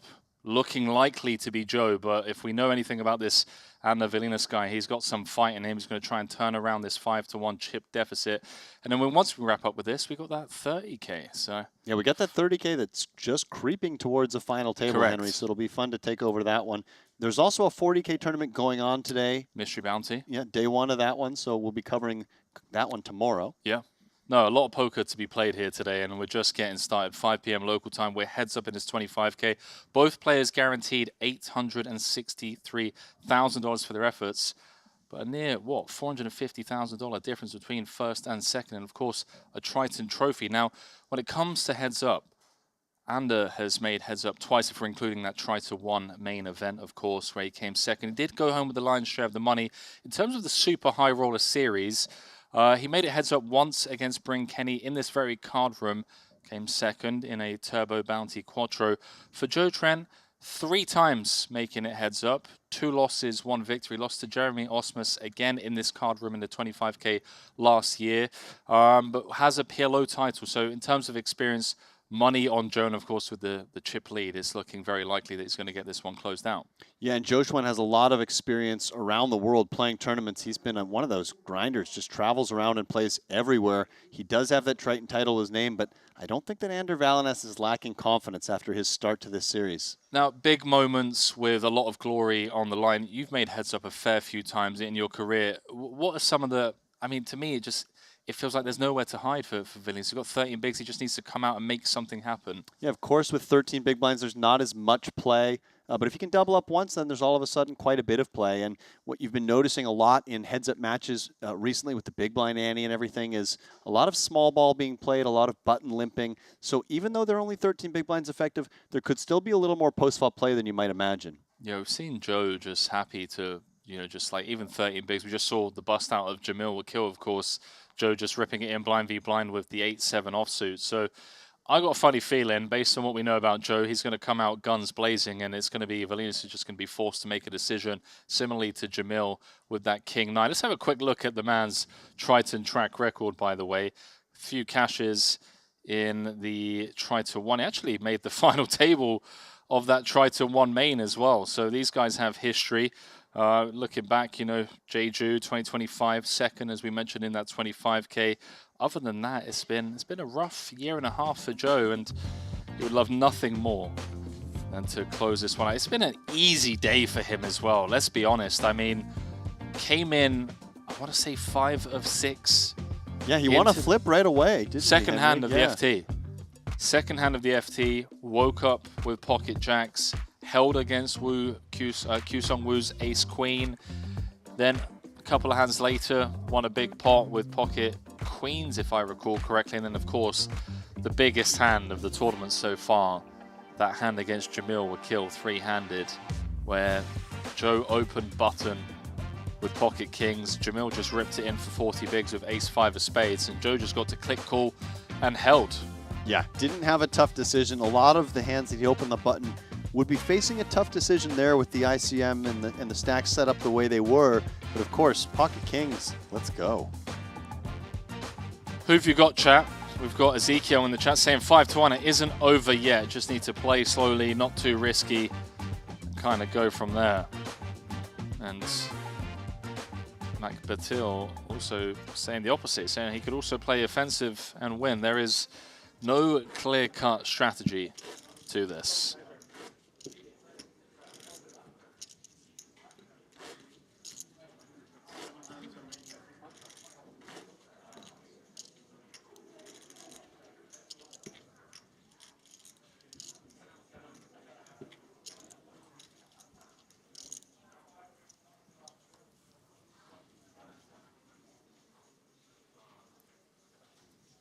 One time, man. One time. Come on. I just want to see the UFC, when they go for the weigh-in. I want to, you get heads up in a poker tournament. I just want to see 2 guys just, smacking lips. You want to see them brawl? Dude, is that what you're saying? No, not quite. I don't mean, I'm not saying. Not literally? Not not bare knuckle. I'm just more talking about, you know, the trash talking. Oh. I know we're classy here at Triton, but for one time, I would just love to see someone say, you know what, dude, I'm going to run you over. It's certainly happened before. You're the dustiest player I've ever played against. Yeah. I don't know how you made it heads up, you absolute luck box, but you're going home in second. I think there are some old WSOP final tables from maybe the 90s or early 2000s where I can recall a little more trash talk, but here at Triton, like you said, classy place. Not as likely. Make things interesting, though. You ever seen any of those, like, I don't even know how to explain it. It's not, it's like fun commentary where, whether it's football or American football or tennis, rugby, whatever it is, whatever sport it is that you enjoy, the commentators, instead of commentating seriously, they're just like absolutely trash talking the players and the play and everything that's going on. I would love to do that in poker. Yeah. One time, just like very fun. Wow. It would have to be with players that know me well enough that would know that I'm like joking. But just like, you know, like Jason Kuhn, you know, Espen, Kevin Rabichow, whoever, just like, look at this absolute whale here. When does this happen in sports? I can't recall seeing this. I've seen some like shows kind of like do it, like some like but mock commentary. Not like mock commentary. Yeah, of course. Not like actually calling a game. No, not live in real time. Right. No, okay. It'd have to be after the fact. That could be fun. I feel like I remember seeing D-Negs doing a bit once. Like an alternative commentary. Yeah. Stream. Like, let us know how you really feel. You know? Right. How does Joe Schwen feel about pocket nines? Does just come in for an open. That's getting pretty bleak here. Whittling down his opponent already.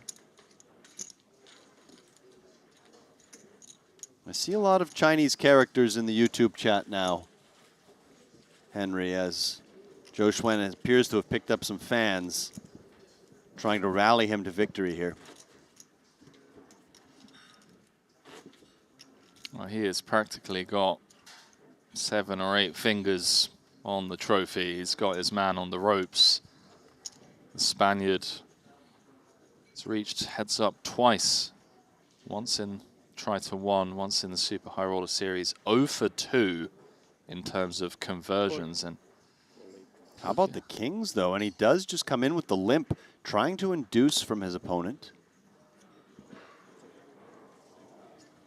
Joe gonna check it.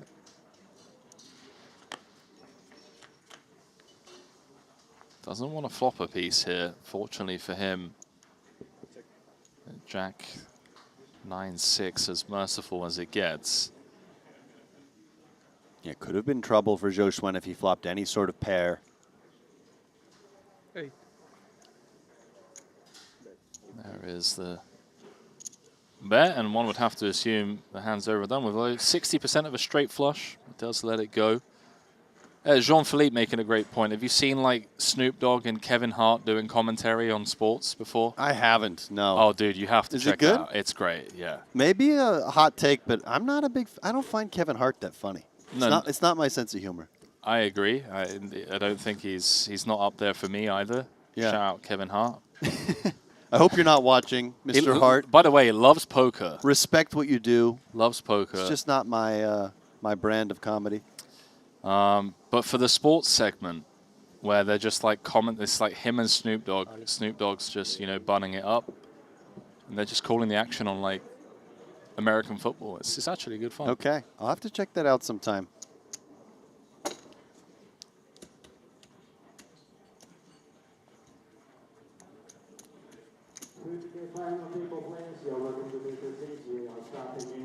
People asking what we're streaming after this. I'm going to be jumping into the 30K final table. I believe we're there. Here we are, down to 9. It's Danny Tang. Sorry, I do apologize. It's not Danny Tang. It's Min Kong Chen, chip leader of that one. Danny's actually 4th in chips. We'll be picking up coverage of that once we wrap things up here. Queen High, is it enough for the Spaniard? It may well be just 8 big blinds. Indeed, he does announce all in. Joe Schwen has an ace in the big blind. Henry, this could be it. It's going to be it 64% of the time. Joe is 5 cards away from victory for the second time at the Triton Super High Roller Series. You know what that means, Alex, as well? You get your banner with your picture up on the walls of the Triton halls once you win 2 titles. That's pretty cool. King 4-4. He's now 2 cards away. See Sergio Aido on the rail, rooting on Ander Valinas. Healthy Chinese contingent as well.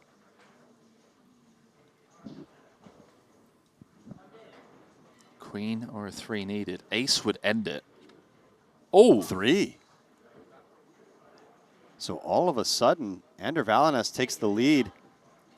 Joe Schwen needs an ace king or 6. Needs to find it on the river again. Same way he did it against Jamil. 9 outs once for title number 2.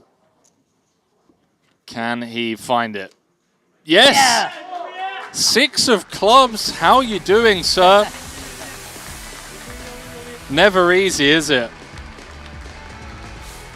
Making us sweat right down to the final card. An exciting finish for an exciting final table. That was one heck of a show. And ultimately, it was the Joe Trent show. Title number 2 for him, 25K Jupiter event winner. $1.3 million in his back pockets. He's going to need a duffel bag as well, because I don't think 1.3 is going to fit. You know, however many pockets you've got. And of course, congratulations and commiserations to Ander Valinas. 2nd place again. Crossbar finish for the Spaniard for the 3rd time on Triton Tour. Joe Trent though, how about it? 2-time Triton champion across 2 different disciplines. Outright victory. Was an easy day of poker for him, let's be honest. I mean, just got to click call with jacks, queens, kings, and now here, heads up, ace in the big blind. Gets it done against the Spaniard. Yeah. Ran well, play well. You know, everything just went Joe Schwen's way today. That was a really fun final table. Have you got $20 for me, by the way? Not on me, not and on I you? also Okay. owe Lee money for the sandwich earlier, so I'm accumulating some debts around here. Dude, incredible final table. We're not done here with final tables today, so don't go too far. We're throwing it down to Stanley for an interview with our champion, and then when we return, we're coming back with Alex for the final table of the 30K. But for now, a winner interview with Joe. Ladies and gentlemen, I'm your host, Stanley. Right next to me is our 25K Jupiter event winner, Joe Trent. 周老师，现在恭喜你，恭喜你！那现在你拿到了我们 Triton 的第2个冠军，您现在的心情是如何？其实我现在现在心情还是挺平凡的，不像就是说，比如说很有悬念的那种，比如把人败毙了，或者是那种就是筹码很相当的那种夺冠。可能那时候更激动，因为当我俩单挑的时候，可能差距很大，我内心已经没有那么就是那么大的波动了。所以在 heads up 的时候，您知道啊，其实自己的筹码已经领先这么多，其实赢的胜算也蛮大了，是不是？我认为95%都会赢，95%都会赢，非常厉害。那在我们中国的扑克圈子，你有这个国王的称号嘛，对不对？那您觉得现在在 Triton 第2次夺冠，会不会对你这个国王的这个称号有更多的分量呢？我觉得称号就是一个外号吧，就是一个名字，就再怎么样，我夺多少个冠军，我也当不上国王。非常的谦虚。那您觉得现在您在 Triton 也玩过非常多次，你也经常来 Triton， 那您觉得 Triton 这个舞台，它有什么力量去吸引你一直回来呢？那肯定最吸引的肯定就是说，最大的奖金嘛。如果要是没有奖金的比赛，Triton我肯定也不会来，对吧？我觉得这个最大吸引的就是奖金，第2吸引的就是这个氛围啊，感觉呀，而且最重要的还是就是能跟全世界最顶级的这些牌手在一起交流，然后你胜出了，然后可能更能证明自己吧，可能是。所以在现在国际舞台，你又再次证明自己了。那您现在您的冠军有这个欧马哈，有德州，那现在感觉你好像缺了一个短排的冠军。您觉得你下一个目标会不会是短排去夺冠呢？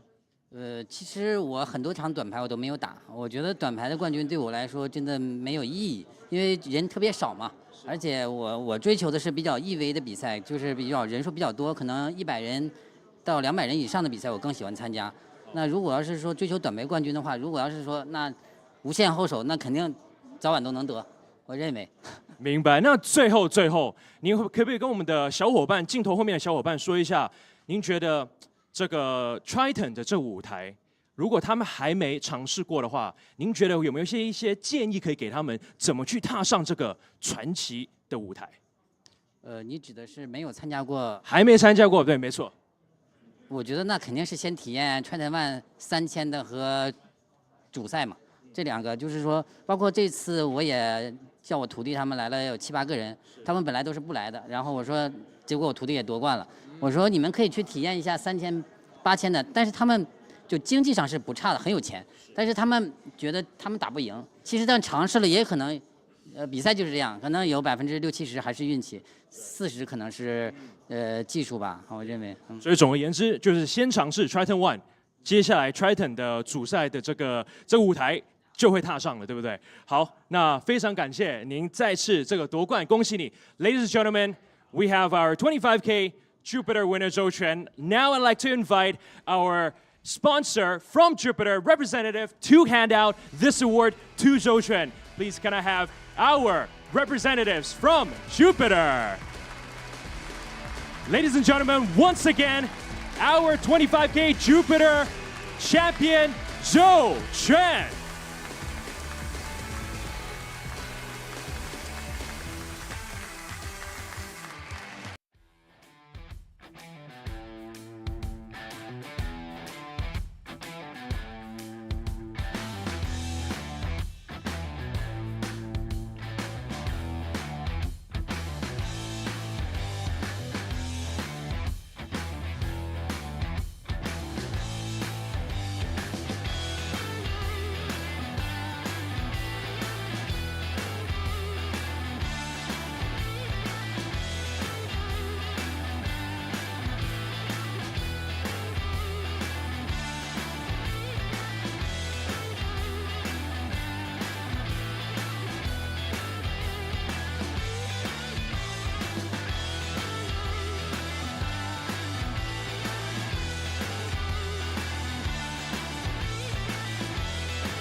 Oh, there we go. Hello, guys. How's it going?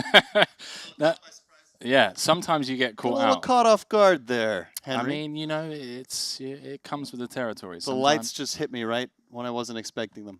You know, sometimes you need those Alcaraz, reactions to things, and it happens. Now, you're a man of culture. You're very well traveled. You play mixed games, so you've been around the world, and I understand your Cantonese is pretty good, so I was kind of hoping you would be the man to kind of break down that interview there between Stanley and our champion, Joe. I have about a high school level understanding of Cantonese, so I'll do my best here, Henry. Joe basically said he was coming into heads up feeling confident and calm. He was 95% sure he was going to win because of the chip advantage, which seems strong. You know, he didn't have a 95% of the chips in play, but he was 95% sure he was going to win. In China, they call him the king. Okay. And Stanley asked him about that. Zhou Chen said, a title is just a title. It's given to him by the fans, but winning the title is more important than any moniker or name he is given. I like that. That's humble. I like that. And then he was asked specifically about Triton, and he says, you know, what is it you like here about Triton? It's the competition, it's the players, it's the stage, it's the exposure.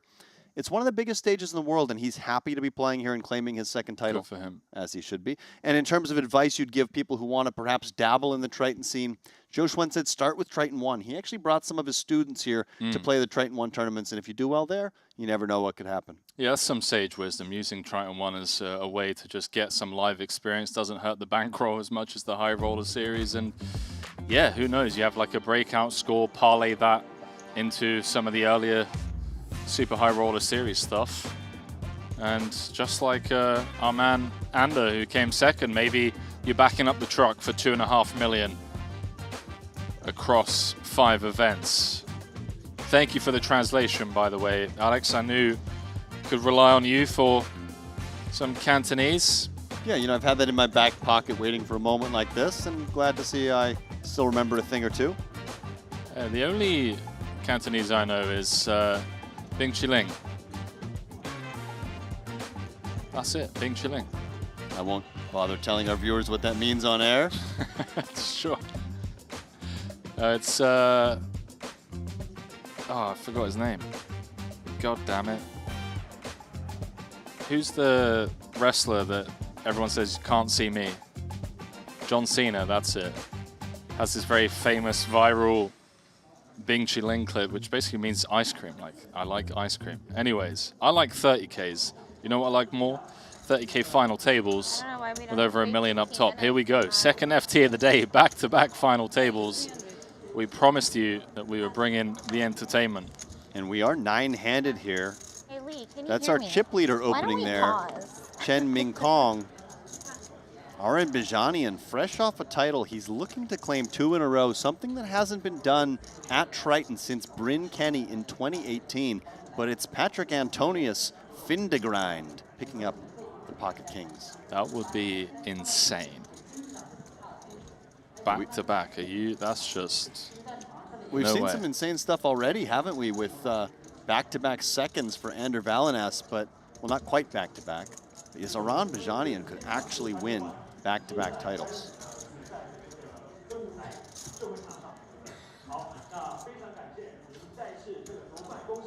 Ladies and gentlemen, we have our 25K Jupiter winner Joe Trent.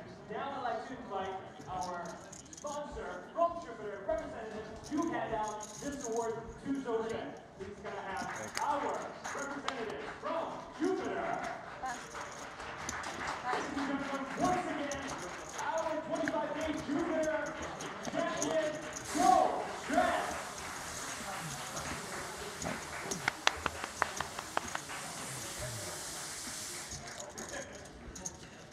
Patrick does just get that shove through with the Pocket Kings.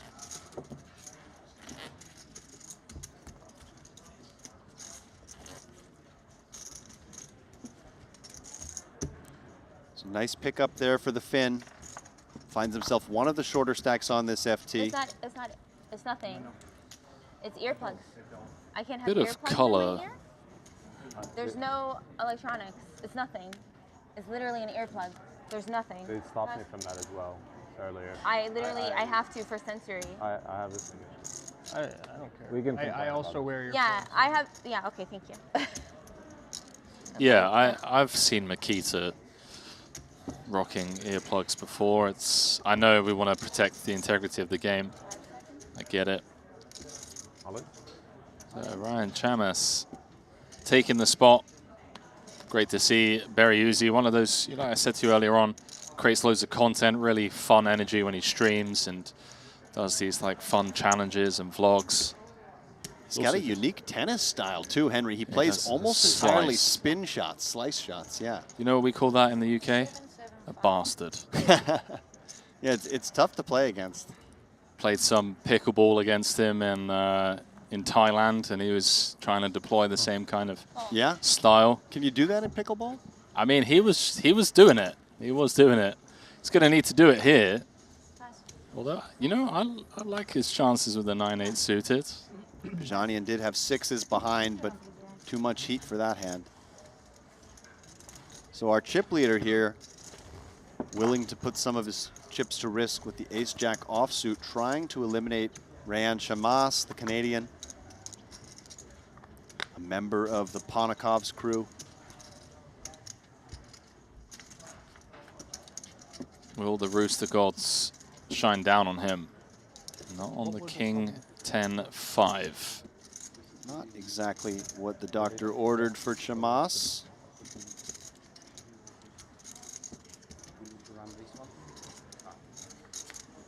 Okay, well, how about the 8 of clubs on the turn for a prescription from the doctor to to get back up to 15 bigs. Just needs to fade an ace, queen, or a jack, which he does. Here we go. The Rooster God shining down on Chamas. So what a start to the table for Ryan Chamas. All going to plan. There are 4 stacks that are all kind of around the same now. And whenever I'll win, yeah. So each of them is going to be trying to play a little bit cautiously, hoping that one of the other ones finds their chips in the middle. My earplugs too, and I just use them with all that. There's like so much happening. you know, I need to voice my concerns louder. That's what I need to. Because I was kind of like, this is ridiculous. I mean, like, clearly they're not some spy shit that Yeah. like, you can. Like, no, I work for the CIA, and yeah, they're feeding me information. No, that's No, J&T. please check them. Shamas looks like he's deploying some earplugs too now, And we just like, okay, matching Ebony Kenny. Well, that's why I handed it. I was like, here, check them. Oh, dude.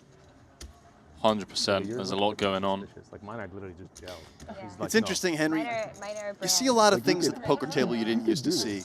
I notice you've been rocking the blue light blocking glasses, which you see some players Absolute game changer, using. man. Yeah, and so do you use those every day? I do. Mostly just at night or in environments? with a Pretty lot of much light? all day. Like whenever I'm like at a screen, if I'm sat on my laptop, you know, using my laptop, just basically anything with a screen. Absolute game changer. What do you find that your energy? Energy, brain fog, eye strain, just one of the best investments I've ever made. I've been using them at night on screens. Yeah. Maybe I'll have to bring a pair into the studio. But yeah, you know, you see the earplugs. You see for a while there was this trend with the nose thing. The That's nose still going, patch, That's yeah. still going. Have you ever been on a run with one of those? No. Dude, give it a try. I'll Yeah? give you some tomorrow. And just be brutally honest with me how you feel running 7K Okay. with it and without it. Game changer.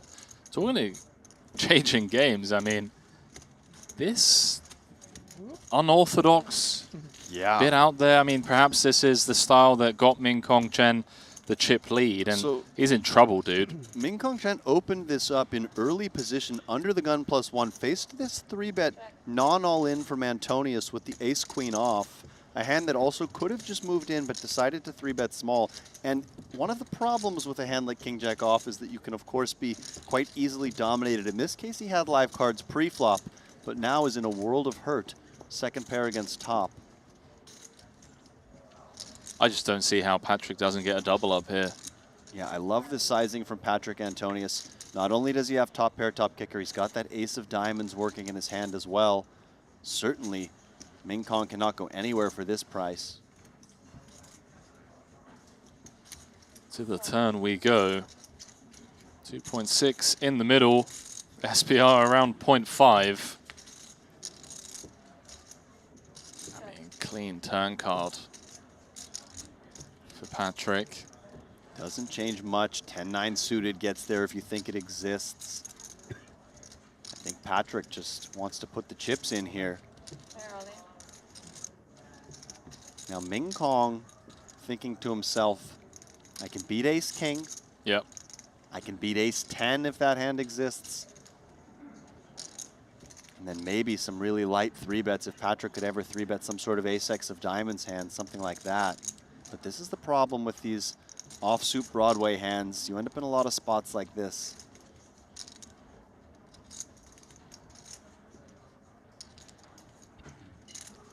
Yeah, I'm thinking of some of the potential 3-bet bluffs pre-flop, like ace 10-0, king 10-0. It's hard to imagine that Patrick could be as wide as king 10-0 just given the position I that agree, Min yeah. Kong opened from and also the stack size he opened off of. Maybe ace-jack could exist. I don't know that Patrick would play it this way, but that's another hand you lose to. Ace-king is really the one hand you'd hope to beat. He does just let it go. Good fold there. Not compounding what may have been a little bit of a pre-flop error in calling that 3-bet. Finds the fold button there. Would be a better hand than ace deuce on that board. Oh, Min Kong Chen. I said it's ace 10 is better than ace deuce, but it's not better than deuces. Relinquishing the chip lead. It's actually dropped down to third. I bet induced. I bet induced is here. Always curious to see how these newcomers. What you didn't see, don't believe it. It's nice to see Patrick still battling in these events. I feel like for a while he may have taken more of a back seat. He's a family man. Didn't see him as often, but he's recently been playing quite a bit more, Henry. Yeah, last like 3 years, he's really been on it. He's been playing online too. I play with him sometimes. He's back, loving the game.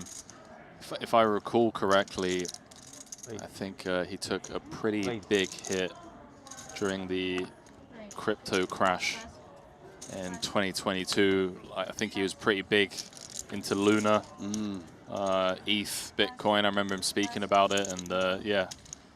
So that's public knowledge. You're not just airing his I'm dirty not just laundry.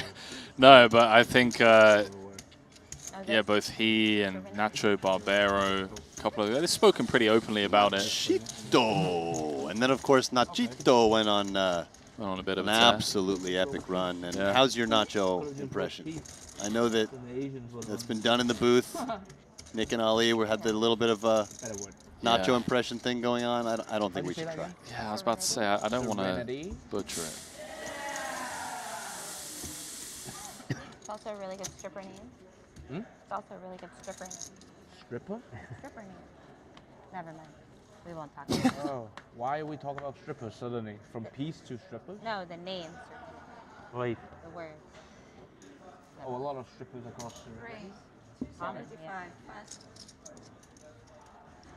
Didn't quite catch what Ebony said was a good stripper name. Riveting conversation. Rush, I went from one world to another world. My imagination is flying all over the place. Danny Tang seemed a bit confused.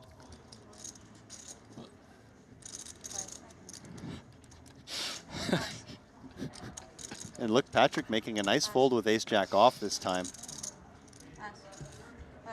Danny playing it safe, man. He's just out here. He's just dodging bullets both at the table and, oh my word. In the conversations, what a terrible start to this FT. I mean, he was chip leader. I think he's going to double Lee up here. Ace Queen, 20 bigs effective. Just comes with cool. Well done, sir. Yeah, what he's got working in his favor is that this is a 9-handed final table, and his opponent opened from under the gun. So just given the positions, Ace Queen playing a bit cautiously and finds a flop that it doesn't like, which is actually a good thing when you're up against pocket aces.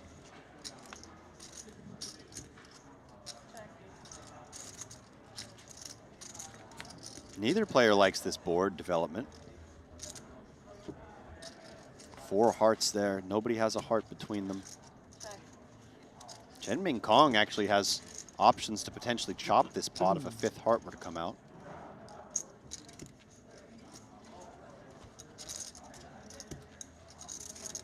So sick for Lee. I mean, ace is under the gun. And you get this board against the big blind. He does actually just throw out a little bet here, which is interesting. Gets the job done. Take it down, sir. 哦，回调了一个级别，我刚刚当时15万，我一直开的30万。对啊，他已 I 经 think 调回 he's 来 saying, 了，因为我们 holy crap balls. final table 的 What's average going 比较 on? 高一点。我没注意。 He'd come in with the chip lead, now finds himself 4th in chips, but it's bunched at the top and bunched at the bottom here.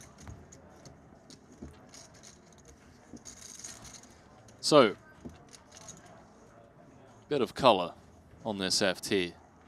Ming Kong Chen, Jeju Rec, first final table at the Triton Series.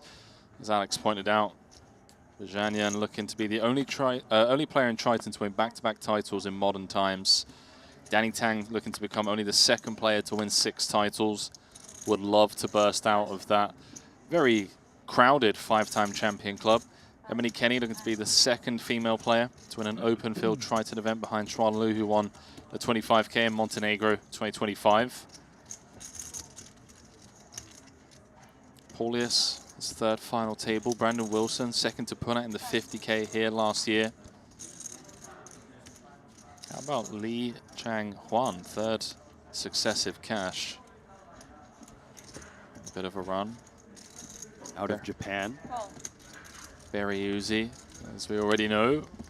Content creator and poker professional, soon to be father.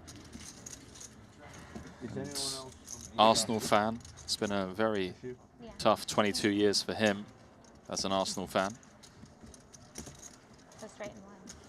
Patrick Antonius. Absolute legend of the game. Needs no introduction. Can you help expedite my payout? Is he in? I don't think he's in the Hall of Fame, is he, Patrick Antonius? It's so hard to get into the Poker Hall of Fame. Oh, he is, right? Or he's in, excuse me. I mean, I'd be It shocked. certainly Hang on. stands to reason. Our producer's telling me he is indeed in. Okay. As he should be. Yeah, I was going to say, dude. What the hell?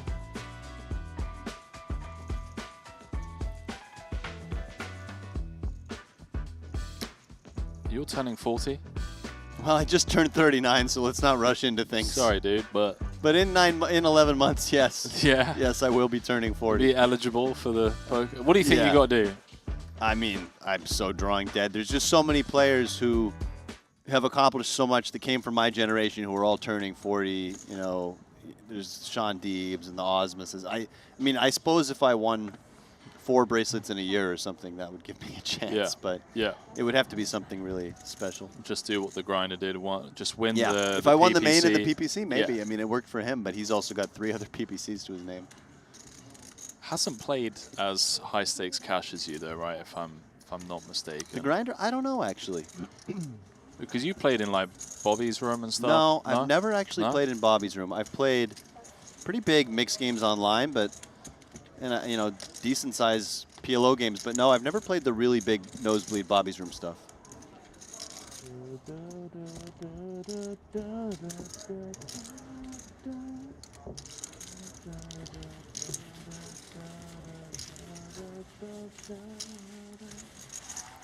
Shout out producer Lee, just coming over, handing me a protein bar. I saw that, and I saw you kind of scowl at whatever the first thing he handed you was. Whoa. Scout. There was a friendly shake of the hand, and then I reevaluated the situation and just realized it was like, there you go. He's offering you a tangerine now. A guy called Jay Chow. I'm okay on the tangerine, thanks, Lee. I've got my own. I brought these Builder's protein bars from the States where I was prior. I don't think I brought enough of them, so I will need to eventually look into the options here in Korea. Probably the #1. You should see our kitchen, mate. I'm living with Kevin, and it is just. Oh, he's brought some supplies? All the snacks, dude. Like he brought them, or he bought them? No, he brought them. Wow, what don't think a prepared guy. Asian musician that comes I'd expect no less out of Kevin Rabichow as Brandon Wilson picks up a suited ace. I Feels in the low jack I'm not great at remembering off names anymore. 11 and a half bigs. That's enough of a hand, certainly. Easy. Gonna pick it up. I like the way Aaron Bajanian is sweating his cards here, last to act in the big blind. Asks for a count. Which card do you think? It looked like he looked at the 6 first. Because you would expect, if he looked at the ace of spades, for his eyes to kind of light up a little bit. Yeah, or maybe a more prolonged sweat on the second card. Now, I did catch a bit of your broadcast yesterday, Henry, and you were giving Kevin a little bit of grief over the way he sweats his cards when he's playing live poker. Absolute fish, yes. I couldn't. So he said he sweats them with 2 hands and he sweats them together. So does he mean he picks his left card up with his left hand and his right card, or does he mean he uses one hand to shield the cards and then picks them up together? No, I think he uses his left hand for his left card and his right hand for his right card. Oh, that's diabolical. It's absolutely outrageous. I think we need to find a replacement for him. That's like when you see children eating with a fork and they like make a fist on the fork instead of. It's a similar level of disrespect for the procedure of the game. Now, if it was just using one hand as a shield and one to pick up both at the same time, I'm okay with that. I agree. I mean, It's just preposterous. I'm going to have to get some further clarification from Kevin. The guy belongs in a psychiatric ward. Right. People have gone to prison for less. Okay, we put him in poker prison. Yeah. Yeah, and talking of your generation, just to kind of back up the chat a little bit. Line's up this hand or next hand? Dude, One more. I don't want to say you're drawing dead, but I understand your point of view. Your generation is, it's goated, mate. It's just... Yeah, I have this I look theory. up to so many people, you know, from your era, if you will. And I mean, at the end of the day, like, the game is what it is today because of the guys that paved the way before us. Like, it's just legends everywhere. I have this theory that, like, there's this time slightly before I got into poker where those players made a lot of money because they got in when the games were really good and it was starting to boom, but it was almost too easy to make money. And, you know, some of them ended up not being able to keep up with the evolution. And then the people who got in after me, of course, there's plenty of great players who got in after me, but there were more barriers to entry, so it was harder to get to the point. I feel like my generation arrived kind of at that perfect time where poker was still booming, but it wasn't so easy to make money that you did have to work hard and network and do all those things. Certainly a lot of great players who started playing a lot online in that kind of 2004 to 2009 time period. Is that before your time? Well, I started right around 05, but I started seriously around 07. Okay. You know, I think of someone like Jason Kuhn, who started out actually as a heads-up sit-and-go player. Jakun. Yeah, it feels like there's two stories there. There's the likes of Jakun, you know, fast forward 20 years, one of the most decorated of all time. And then I don't want to put anyone on blast, but then there's a few people who probably felt like the golden days were never going to end. And the sponsorship checks and the ease of the online games and live the big blind going up on the same didn't person, really right? invest their money correctly, and now they're, you know, nowhere to be seen. It's part of the game, I guess. That's why I think longevity is just so praised. Like, you hear Patrick, Patrick Leonard, talking about this on socials a lot, about how just like longevity in this game really is everything, and kudos to the guys who've been around for 2-3 decades just getting it done. Absolutely. I think in these greatest of all time type debates, you know, you see it in golf, Tiger Woods versus Jack Nicklaus, and you can definitely make compelling arguments both ways, but one of the arguments for Nicklaus is just that longevity argument. Tiger was unquestionably more dominant in his prime, but Jack did it for so long. I think those arguments can exist within poker too. A lot of respect to the players who have been at the top of the game for so long. Somebody like Eric Seidel comes to mind. Of course, Daniel Negreanu. Seidel's someone who we've seen at past editions. I believe maybe not here because of the new U.S. tax law, which is impacting some American players' decisions to come over here, but still a very healthy contingent of Americans. Patrick Antonius, ace-king offsuit on the button, facing a raise and a call. What a nice squeeze opportunity for him. 850. Sorry? 850. 850 announced.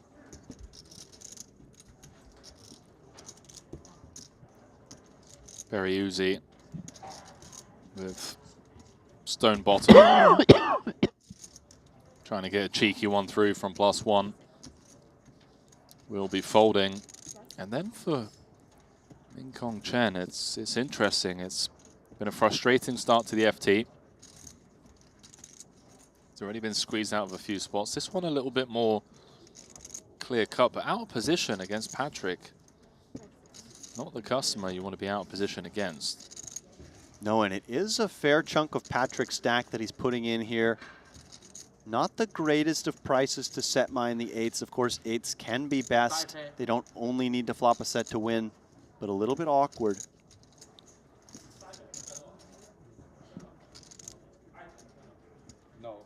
But we saw Chen Min Kong call with King Jack offsuit, and if he calls with King Jack, he's probably also going to call with eights. This time he's in better shape.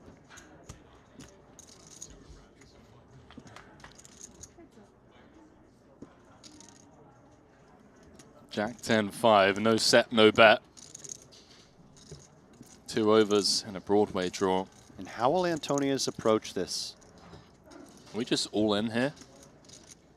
It's certainly a possibility.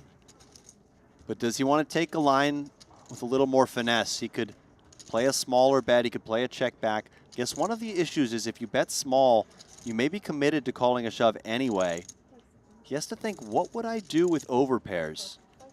And I think this is what he would do. If he had pocket queens or pocket kings, I don't think he'd want to just pile the money in. So this is more consistent with how he would play the strongest hands in his range. And it's immediately a difficult decision for Chen Ming Kong, who does find the call. He can, of course, beat ace-king and ace-queen. And an 8 on the turn. This is disaster for Antonius, barring a queen hitting. Of course, it may also slow him down a little bit. What a pure turn card for Ming Kong. Just felt like he was going to lose the pot 90% of the time. Would have been tough to continue had he not turned a set.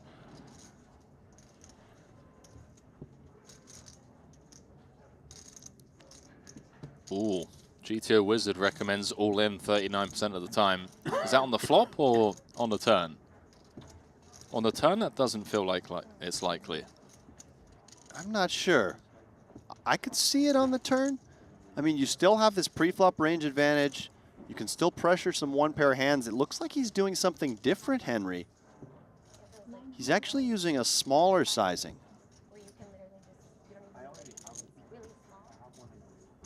Really trying to make it look milky, like he just has a monster.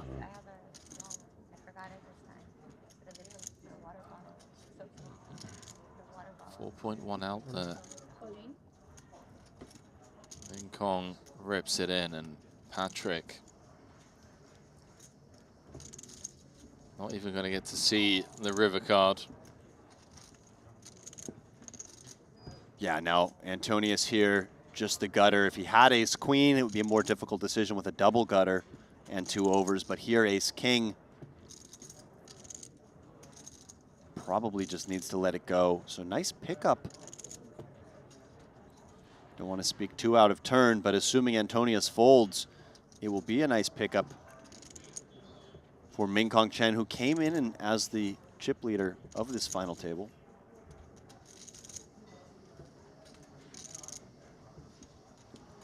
What's Patrick thinking? He's probably asking himself, okay, are my ace outs live, king outs live, as well as the queen? Let's it go. Yeah, if he knew he had exactly all those outs, the ace, the king, and the queen, he'd be getting the right price, but it's hard to imagine those are all good, Henry, facing that action. A very unorthodox sizing there from Patrick. I suppose pocket nines would be the only hand that I can really imagine playing that way, where the ace, king, and queen would all be live outs for Antonius. Oh, okay. Blinds are up now, Henry, 75, 150. Everyone currently guaranteed 116,000 for their efforts.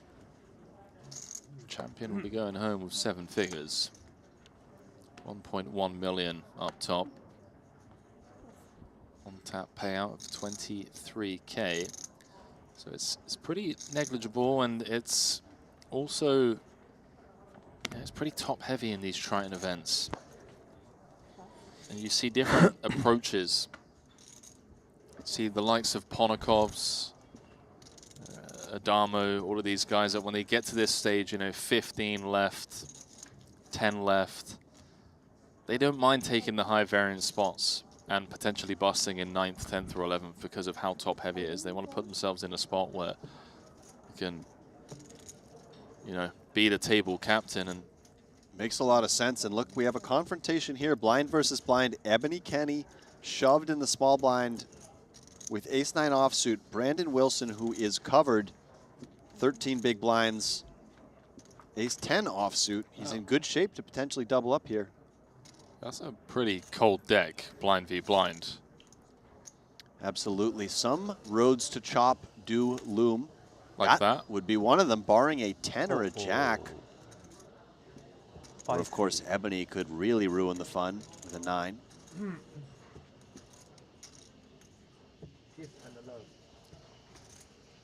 So chop it up. Spicy. Yeah. You wouldn't even think about that, would you? No. No. Thrilled with it, nonetheless.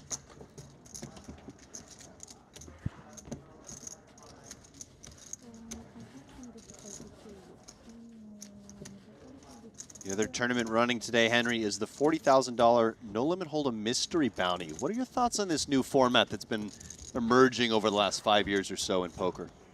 I think it's a great invention to just keep it fun, you know. People love it. Recreationals love it. VIPs love the fact that, you know, they can come and maybe they don't have the most, you know, ICM knowledge or know how to approach like FTs and stuff like that, but they know that, you know, guys all in.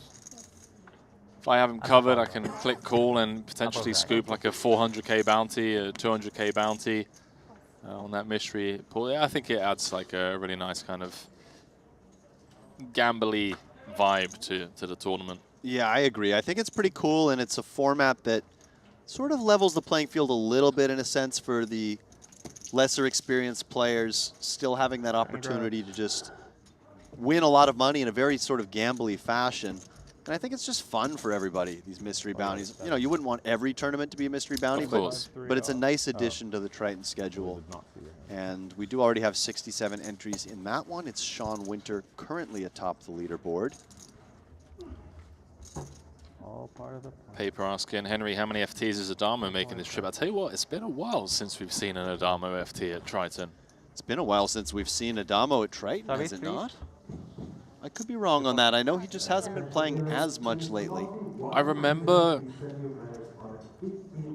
I want to say Cyprus 2023. He kind of said that he was going to be taking off quite a bit of time to finish his studies. If I recall correctly, he was finishing, I want to say, his master's. But that was, like, yeah, that's 3 years ago.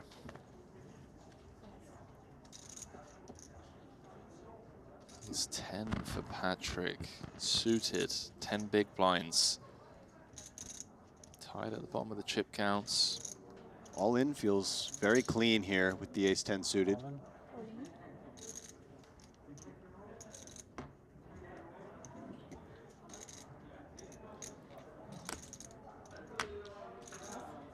Danny Tang has a couple of eggs next to him, Henry? Is that what I see? Hard-boiled eggs? I was about to ask you the same. I was hoping you could tell me. I wasn't sure whether it was kiwis. They look like eggs, yeah. and I don't know if that's boiled eggs. There we go. I yeah. assume it's a snack, not a good luck charm. I think it's a good luck charm.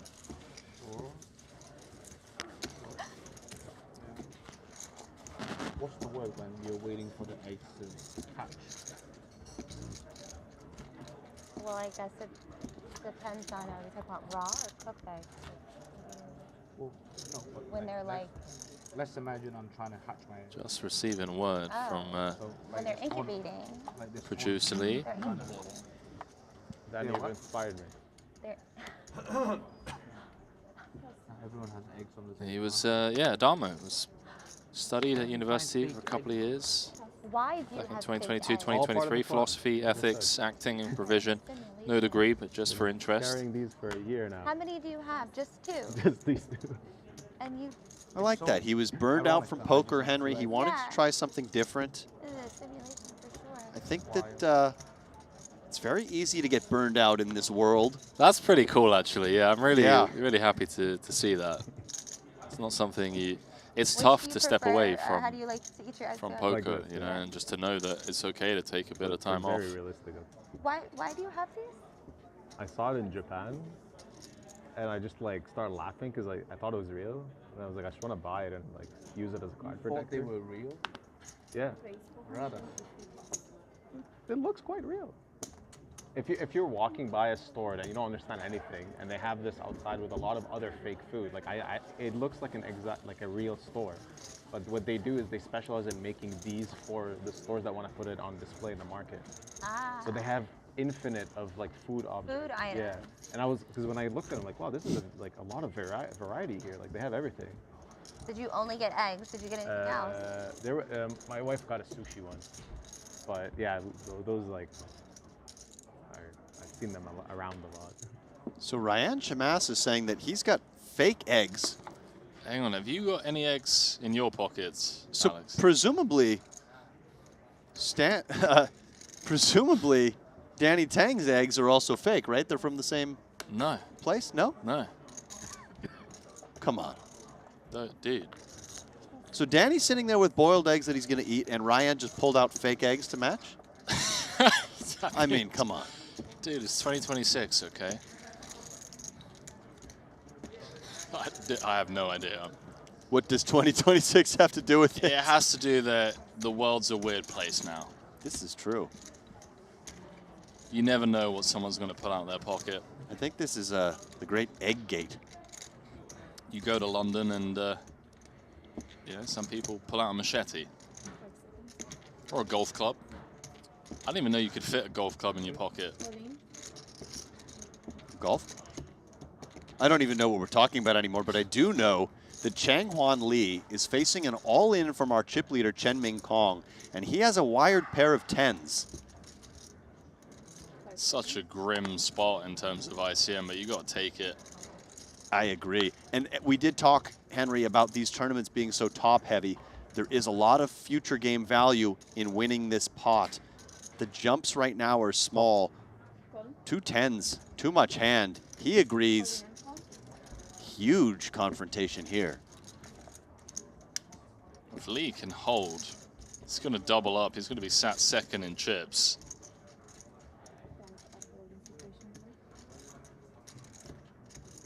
If Ming Kong Chen can convert this 28%, we're going to have a bit of a runaway chip leader type affair. 7-4-3 is never easy. Additional outs for Chen. A couple of 7s to ruin the party.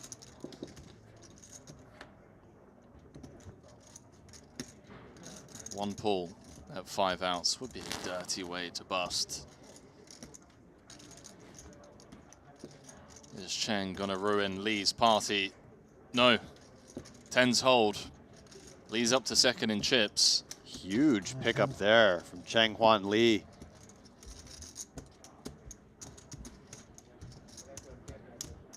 As Chen Ming Kong was really trying to assert some ICM pressure on the 2 stacks in the blinds, but ran into a powerhouse.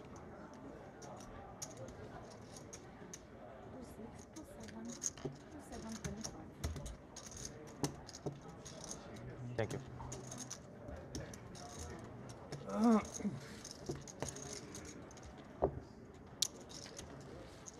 Since they are not cracked yet, it's not disgusting that I play with them like this. I think so. You know, since later on I'm gonna.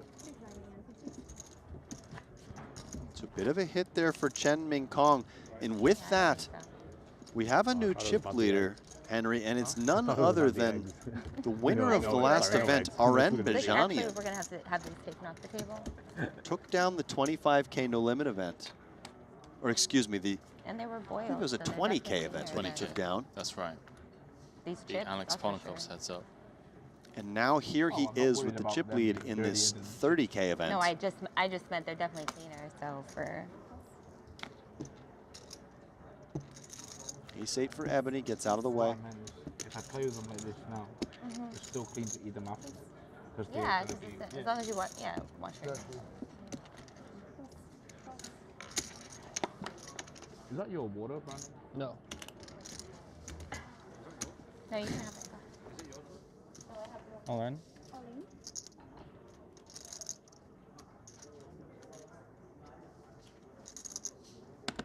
Suited ace for Paulius Plazanadius. How much? RN's giving this some consideration with the weak king. It is only a 10.5 big blind shove. 1,575,000. This feels like pure posturing. In a pure chip EV environment, I believe his hand is a call, but he has to be concerned, of course, that Paulius's shoving range is not going to be as wide as it would in a chip EV environment. If anyone's wondering what I mean by a chip EV environment, it would be before those ICM considerations come into play. So something like a cash game. What's your name? Here in a tournament, all these stacks have a bit of risk premium, trying to outlast each other. Katie. So range is often getting a little tighter. She's so nice and gorgeous. Thanks, bro. Better than mine. Queen height? Thanks. Oh, shit. I hope she doesn't watch the stream. I could have Queen 9. Could have King 6, King 7. Players just easing into this FT. It's been a couple of hands. Players have been all in, and a potential ladder has been up for grabs, but no elimination thus far. No good. Yeah. We've got Kevin Rabbitchow and Randy Liu coming in a couple of hours' time to get us down to our champion. Another all-in here from Paulius. This time, wow, snap! Like it's just Ming Kong beating him to the getting pot. snapped. You were expecting a lot worse. Classic flip. I was expecting wide open. There you go. You just heard Paulius say to Danny, he is expecting a wide open from Ming Kong. So maybe some information being relayed to him. And perhaps expecting a stronger hand when Chen just called back quickly as well. Maybe a little happy to see he's got reasonable equity, though not happy on this King Queen Deuce flop.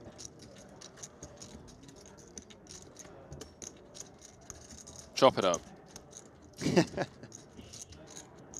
Ace or a 9, otherwise we're going to have our first casualty.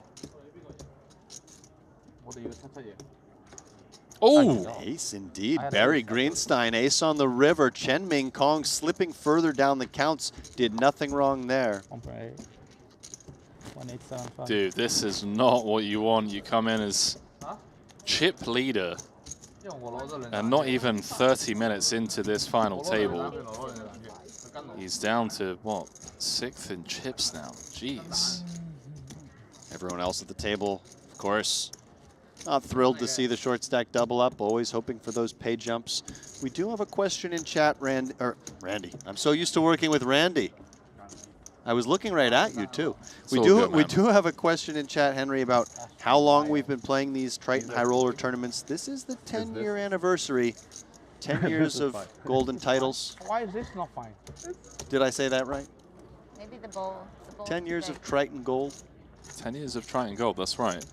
Found a new It's spot. been a fun journey, man. I was introduced to it Could be a in spying the device. modern era, if you will. The whole reason I came here was because Randy forgot his passport. After COVID, he forgot to renew his passport. Got to the airport in Australia to get on his flight to Madrid in 2022. They said, sorry, mate, you cannot board the plane. And he's like, what do you mean? And they're like, sir, your passport has expired. You can't leave the country. I was on my motorbike in Koh Samui, Thailand. I get a call from an unknown number, Andy Wong, CEO of Triton. How did he come across you? Jason Kuhn. Okay. My man had my back, put a word in. Triton ambassador. Obviously, at the time, or still to this day, had the most Triton titles. He said, Andy, here's Henry's number. Give him a call. I had a chat with Andy. And he said, can you get on a flight to Madrid? And I said, no worries, Andy. I'll get on a flight tomorrow. I can be there in about a day and a half. He said, no, I need you here tonight. And yeah, I was literally on the way to get my laundry done. Had no clean clothes. Pulled my phone out while on the phone to Andy. I said, right, there's a flight from Koh Samui to Bangkok in 2.5 hours. I can make that. And there's a flight from Bangkok to Madrid in about 6 hours' time. I can make that, but I have no clothes. He said, no worries, get here, we'll figure it all out. And yeah, that's all she wrote. That's pretty cool. I never heard that story. So Randy did not work that series. No, he did, but he arrived late. Okay. So he came like 3-4 days later, and it was Paul's and Andy, Paul's being the head of SHRS, he was like, look, let's keep Henry here for the full thing. And I think it was me, it was Ali Najad's first event, it was Randy, Jeff Gross, and... Well, oh yeah, so you had 5 of you, I guess. There was 5 of us, yeah. I want to say Brian Rast. Was Rast? Yeah, it was. Rasty was in Madrid because the last event, the 100K main, he was like, "Hey guys, do you mind if I don't do commentary?" And I jump in, and then he ended up making a run. I think he came like 11th or 12th in the main. So you had a 5-man rotation. We did. A lot of time off. We were doing like 3-man rotations in the booth. Okay. Yeah, can you imagine me, Brian Rast, and Jeff Gross at the same time? Like 2 of my favorite turbo autists in the world, right? Both with mics. Yeah. Right? Like the tangents those 2 went on was just, it was great, man. I was just chilling in the booth. I was like, yeah, go on, Kings. So you actually had 3 in the booth at the same time. Yeah. Which we don't really do anymore at Triton. No, only when we get guests in. Yeah.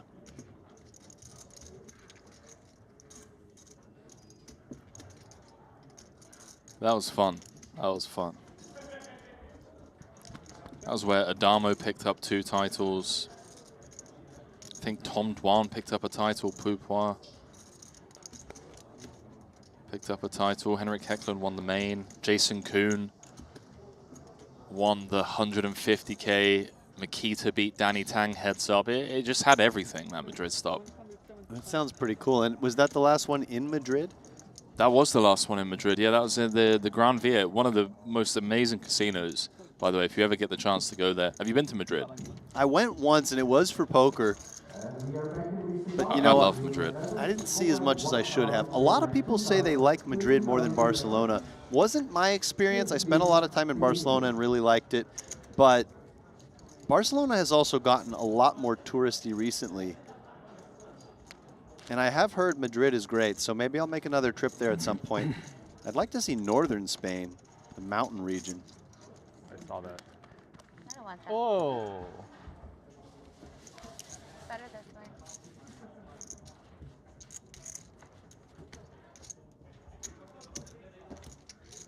Another chance at aces.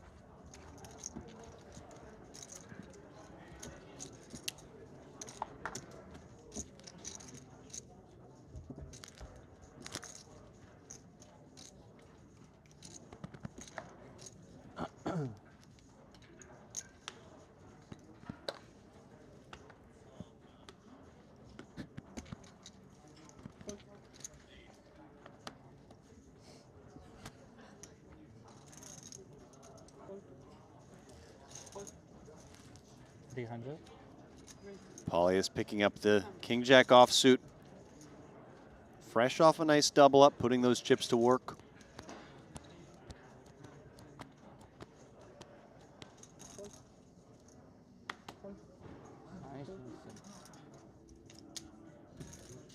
Ebony Kenny, 6-5 suited in the small blind though, lets it go.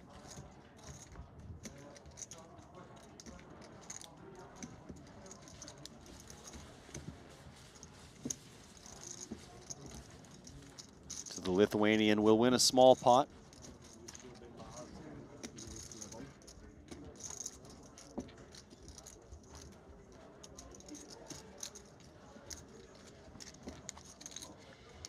Story so far really has just been Chen Ming Kong, who came in as the chip leader.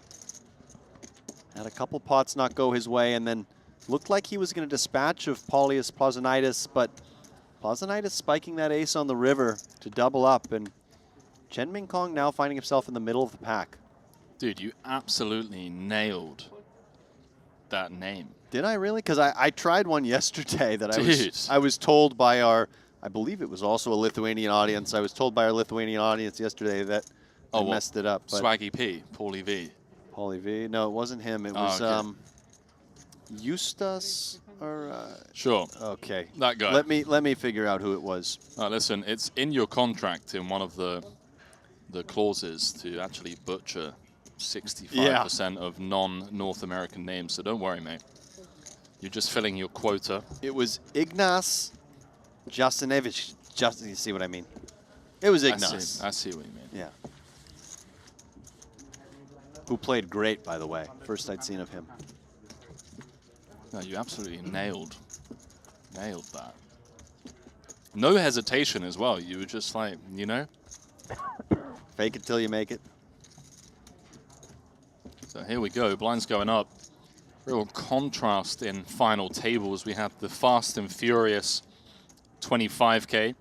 We saw Joe Chen take down his second title, 1.3 million. Now we got this very cagey and understandably so average stack of 25 bigs. We've got 3 sub-10 big blind stacks, so everyone kind of feeling the ICM jail, if you will. I mean, chip leader with 31 bigs, second in chips with 29, third and fourth with 25 bigs, fifth with 24. It's really close out there.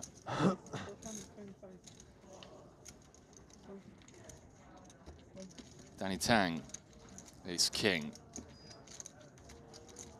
Barry Uzi won't be getting involved.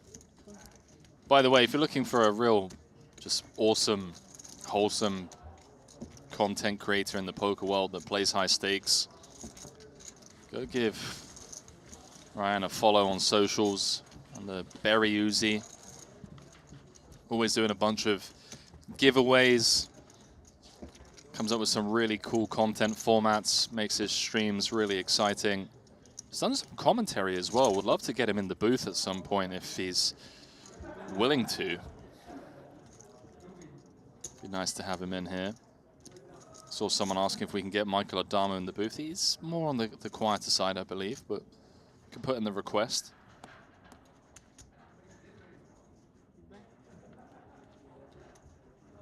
$400.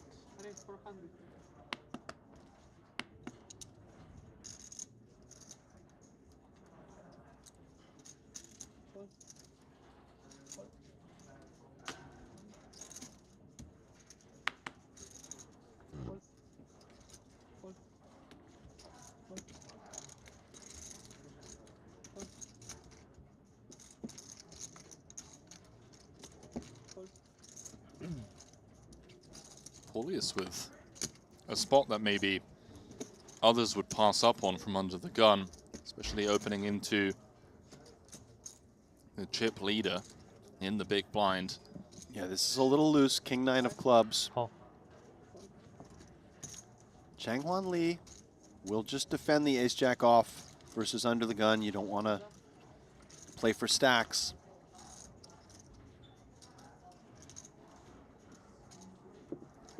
Helps when you flop top pair, though. Lee with that Broadway draw.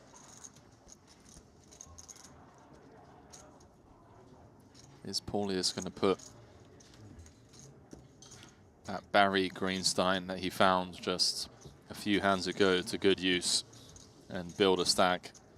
Seeing the Lithuanians here at Triton, part of Ponakov's crew. They're pretty impressive, Alex. If you haven't had much opportunity to see them play, you're going to get to see them play here. I mean, if Paulius runs away with the chip lead, certainly someone who can get the job done. Yeah, very impressive. I've played a little bit with Ponakovs. Of course, one of the best. Not the biggest of countries, but they've made their name in the high-stakes poker scene. Okay. Thank you. Whoa. Just fold? Indeed, ace-jack just folded. Nut gut shot. The size was not too large. Implied odds there. Diamond in hand. A little surprising to see the ace-jack just letting it go there. He was getting like, what, 4-1 on a call. Like you said, the implied odds as well. Pretty surprised by that. Ace-jack can sometimes just be ahead too. Your opponent could have ace-10, ace-9 suited. Of course, a little bit hard to realize your equity the times you're behind.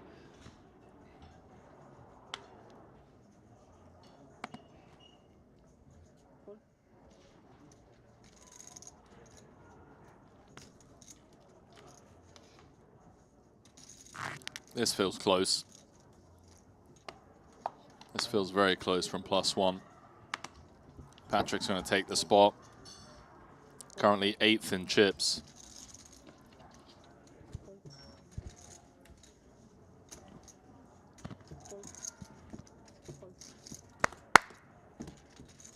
And he's going to take down the blinds and the big blind ante.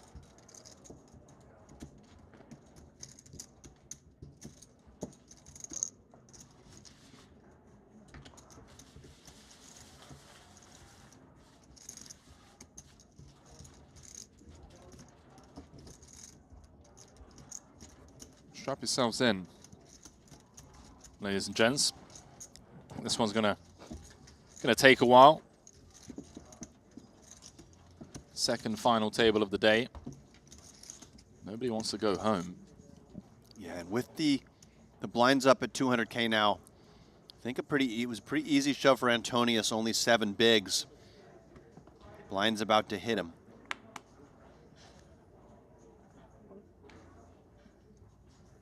But we are 9-handed.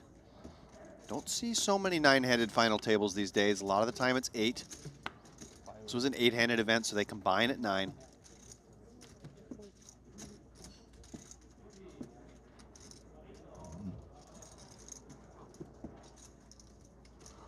Right.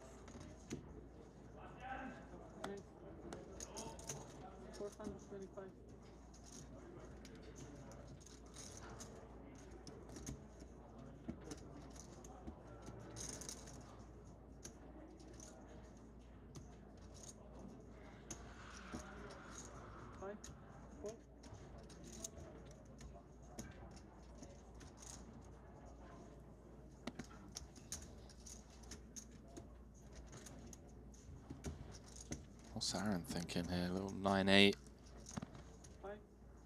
Closing the action. No, I like the fold. I think get in trouble. Some reverse implied odds as well. Jack 4-3.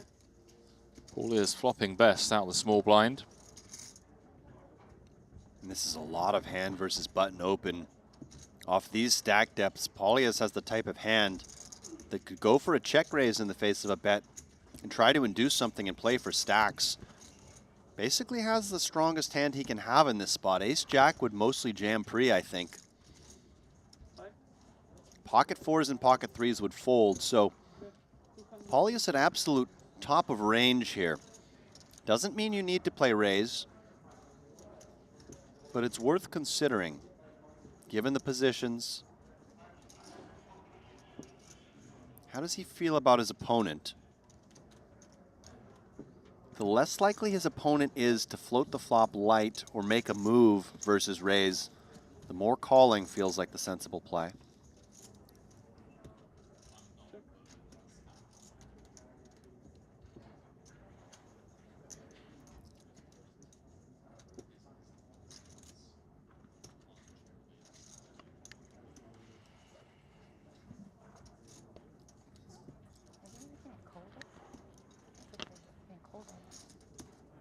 Six of hearts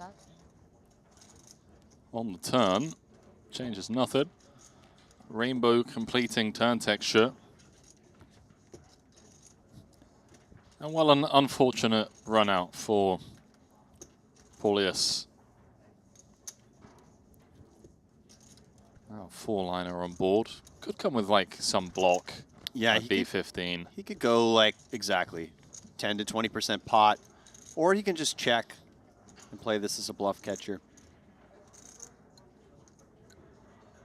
Looks like he does go for that small bet. Good read, Henry. That's right around 15% pot. Tag me in, coach. I'm ready. Sub Henry in. Let's make this a tag team tournament. I'll take 2% of my action. Selling 98 at 1.05. Now, if you're Lee here, it's kind of hard to come up with too many hands you can beat, but you could be thinking maybe King, Queen of clubs, Queen, 10 of clubs, some of those hands facing small bet on the flop with all those back doors could potentially peel. Is this a potential bluff spot as well on this run out? Yeah, if you did get here with Queen 10 of clubs, maybe you think you can just make a cheap bluff to get your opponent off something like Ace King or Ace Queen. Lee's giving it some consideration. Of course, the price is excellent. Excellent. Excellent. I see what he did there. We've got lots of eggs on the table. Yeah, I do wonder if Lee is just thinking of turning this into a bluff, just thinking, okay, on this board, on this run out, I can have all the sevens. Paulius, there we go. It looks like he's reaching for a raise. Not an option I considered, but very reasonable here. And Paulius snap folds. Well done, Changhuan Lee. Finds play, a very man. creative raise, turning his 3 into a bluff, thinking to himself, my opponent doesn't have very many 7x and probably no deuce x hands flatting out of the small blind. 100%. I can have some of these hands opening the button. This board is good for my range. It's not as good for yours. And perhaps just reading that sizing as being something very honest, some sort of one pair hand going for thin value. Yep. And then you have to ask yourself, well, if that's the case, in Paulius's shoes, would check the side have been the better play if we're up against an opponent who is going to be dialed into these things and then, you know, put us in the blender like we just saw? Yeah, that wasn't quite a home run from Lee Changhuan, but I think that was a double that advanced the runner on third base.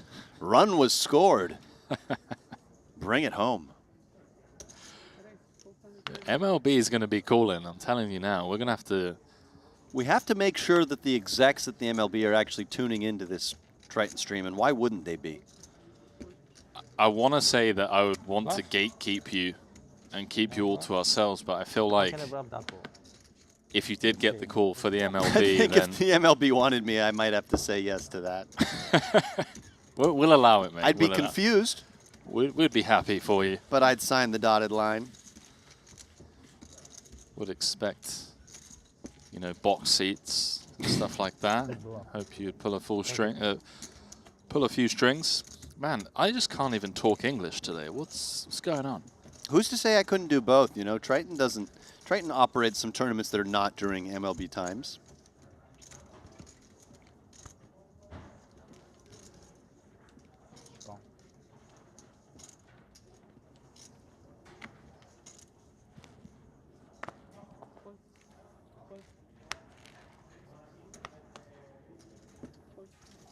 Ryan Shamas now is our short stack with just 900K. Blinds at 1 and 2. Starting to get a little shallow around here with no eliminations yet as Paulius comes in for the raise and the cutoff. And what is Iran Bajanian going to do with ace-8 suited on the button? Interesting combo here. Interesting in the sense that all options are on the table. Yeah, I tend to think small 3-bet is a very reasonable option, and it looks like that's what he's coming with. I might have expected an even smaller size Henry, something like 900,000, but he does make it $1 million, and a quick fold from Paulius.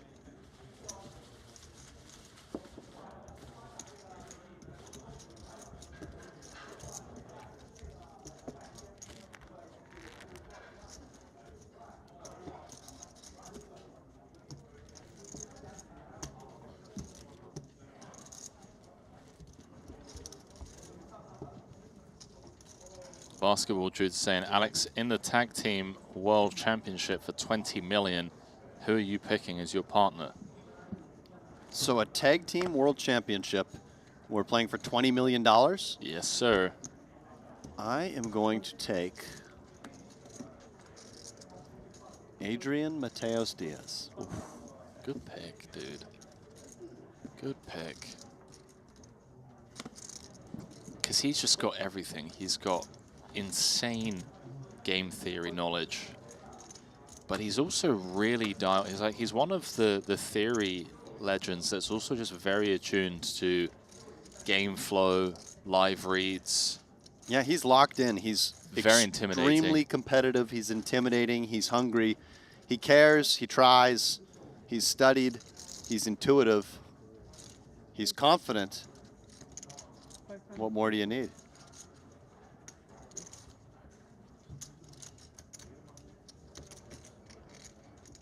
Yeah, that's a good pick, man. And also, he can freestyle as well, bro. Like, if he needs to, if he's up against, like, unorthodox players, where they're not playing from, like, you know, game theory land, he'll take you to the streets. Oh, 100%. He's not one of those players who feels obligated to stick to what a computer would tell him to do. You know, some players, they think, I really want to bluff here, but my combo doesn't work for that. That's not the way Adrian operates. 100%. He does what he thinks will work in the moment. Yeah. But he has that base of knowledge. No, that's a top pick from you. I think mine would be Makita Badziakowski or Bryn Kenny. Yeah, very hard to go wrong with either of those guys, of course. Yeah. I think it would depend on the format. It would depend on the field, right? Like you would take somebody different in a really tough field versus a really soft field. Yeah, I think Sensei Bryn just gets it done when the stakes are really high. I mean, let's say for the guy's record. Let's say you had a field that was all like 45 to 75-year-old men from the U.S. Maybe you take someone like Chance Cornuth. You know, that's a good shout. It's all just dependent on who you're playing against. That's actually a really good shout. But if you just told me I don't know who the field's going to be and we're playing for 20 million and you got to pick someone, I'm taking Adrian. Yep, I like it. Got Berryuzi in the chat. Mate, you would think that when you're on break from a final table of the Triton Poker Series that, you know, you'd be maybe grabbing some fresh air, going to the toilet. We are obviously on a 1 hour delay to protect the integrity of the game, but thank you for stopping by, mate. I just want to thank Henry for the kind words, and big thanks to anyone who supported Berryuzi over the years. It's been an honor to finally play in Tritons and battle against the best in the world. Dream come true, mate. Glad to see you make it to the big stage, and hope to see you becoming more of a regular fixture here. And congrats on making the FT, and we're excited to see how this FT plays out for you. Kind of an awkward stack size here. That, dude. So like, I think when Patrick had sevens, it was a pretty clear jam because he only had 7 bigs. Chen Ming Kong has 15 big blinds. He has a hand that has no blockers to the very best hands, which sometimes in these ICM environments is not what you want. Yes, the 7s, if you end up just taking it heads up against the big blind, will be okay. Although 8's already in a very uncomfortable spot, in my opinion. But I may have just leaned fold with the 7s off of his stack size. Now, 8s has to decide. He's seen a lot out of Chen Ming Kong. Does he think Chen Ming Kong is opening wide enough that he wants to get in there with 8s? He comes in for flat, but Danny Tang. dude, what is going on here? This is absurd. Average stacks 19 bigs. You've got 2 5 big blind stacks. You've got a 10 big blind stack. Sorry, did I say yeah, 2 5 big blind stacks and a 10 big blind stack. Super shallow. Chip leader with just 35 bigs. Ming Kong Chen, who's been super active throughout this FT. Tang is thinking about what size to go. The Triton ambassador, former Ivan Liao Player of the Year, does come in with a raise to, I believe, 1.2 million, Henry. It's just never a bluff, is it? It could be, but it feels unlikely. And this should just shed both players, I think. This is just looking so strong. Dude, is there ever like a spot where this is just a really good gamble opportunity? Yeah, there we go. Ryan Shima sticks the money in. I think his thinking, Henry, is that if both the other players fold, exactly. He's getting an amazing overlay. I agree. That's what it feels like. He's seeing, what, 1.2 million dead potentially out there, and to then just get heads up against Danny Tang, take his equity.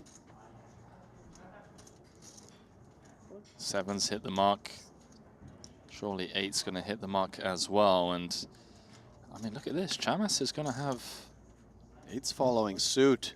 This is a great spot for Ryan Chamas. King 3 of clubs against queens, but he can pretty much 5x his money. Not quite, but over 4.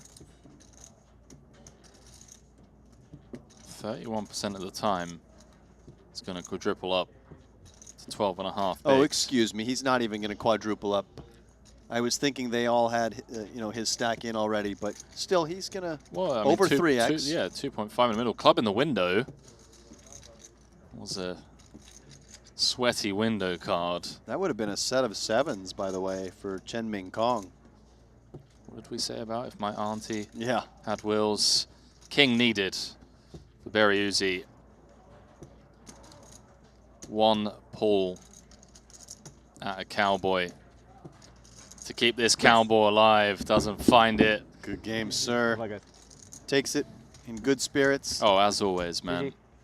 Really fun guy, both at the tables and also away from the tables. Great to see him venturing out to the Triton Series and making a final table. And as we said before, if you haven't already, check him out on socials, YouTube, Instagram. One of the best streamers out there. Always keeping it fun and lighthearted, as well as competing and battling in the high stakes arena. 6-figure score, you know, 9th place. It hurts a bit. It hurts. He did come in as the shortest stack. Looked like he might go on a spin, but just card dead. Decided to take the high variance spot with that dead money in the middle. Ran into the queens of Danny Tang, the 5-time champion. Is now out in front. Excuse me, Henry. Paulius Plazonitis opening it up with the ace-jack now.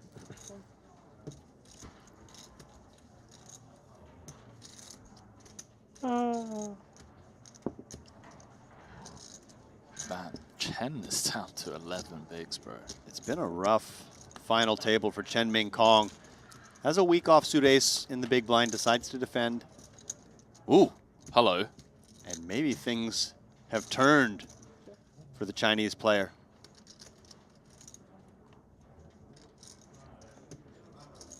Paulius opened an early position. Can't expect too much 4x in the defending range of Ming Kong, so quite the innocuous flop. One that he could see bet his whole range for a small size. And how does Chen want to approach this spot? I'm hoping with just check call. Although I guess fast playing against an early position raise, you know, Paul has got a big pair. But I think you're just always going to stack big overpairs regardless, so why not keep the bluffs in there? Yeah, I suppose, you know, you're always going to stack the kings and aces pretty much regardless, but against some of the other overpairs, scare cards could come. I think if you do raise, you want to use a very small size, maybe just a min raise. Does just play call. I like it. And Paulius could very easily go for another barrel on this card. Still can't be expecting too many 4x in Chen Ming Kong's range. Can target some ace-high hands. King high might have even floated for that size. Charge flush draws. But may just feel he has enough showdown value to check this back as well. What's the idea here, in your opinion, So I think Alex? this is very reasonable. You can a lot of good things can happen for you here. A flush draw can call you, which you're beating, of course. You could even potentially get worse ace highs to call you for this size, and maybe if you pick up the right read, maybe you start to think about a 3-barrel river shove. But I think it's mostly just a small value bet, basically.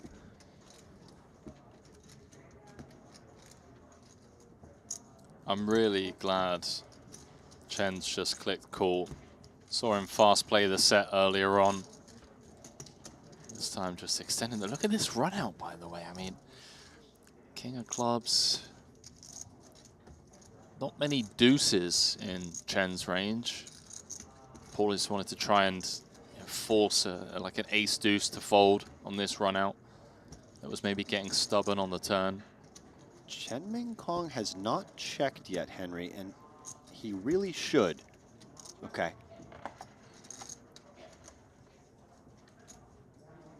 So now Paulius would chop with all aces. GTO Wiz is just recommending the check. If you were value betting against flush draws or gut shots on the turn, of course, No need to bet against those hands now. The reason to bet would be if you could think you could get your opponent off some deuce X holdings or get them off a chop. Right. And he does go for it. Showers. 5 million chip pot going Chen Min Kong's way. Played it to perfection, extended the fishing line as much as he could across flop, turn, and river, and Paulius taking the bait. Yeah, and props to Chen Min Kong. Playing it slow and inducing a bluff from his opponent. That board ran out in a way that Paulius felt the king was much more his territory than it was Chen Min Kong's. Didn't expect a lot of check calls from king high on the turn. Decided to turn his ace jacket, which had some showdown value, into a bluff, targeting some deuce X, targeting some ace high chops. But ran into the goods. Trip fours are good. Well done, young man.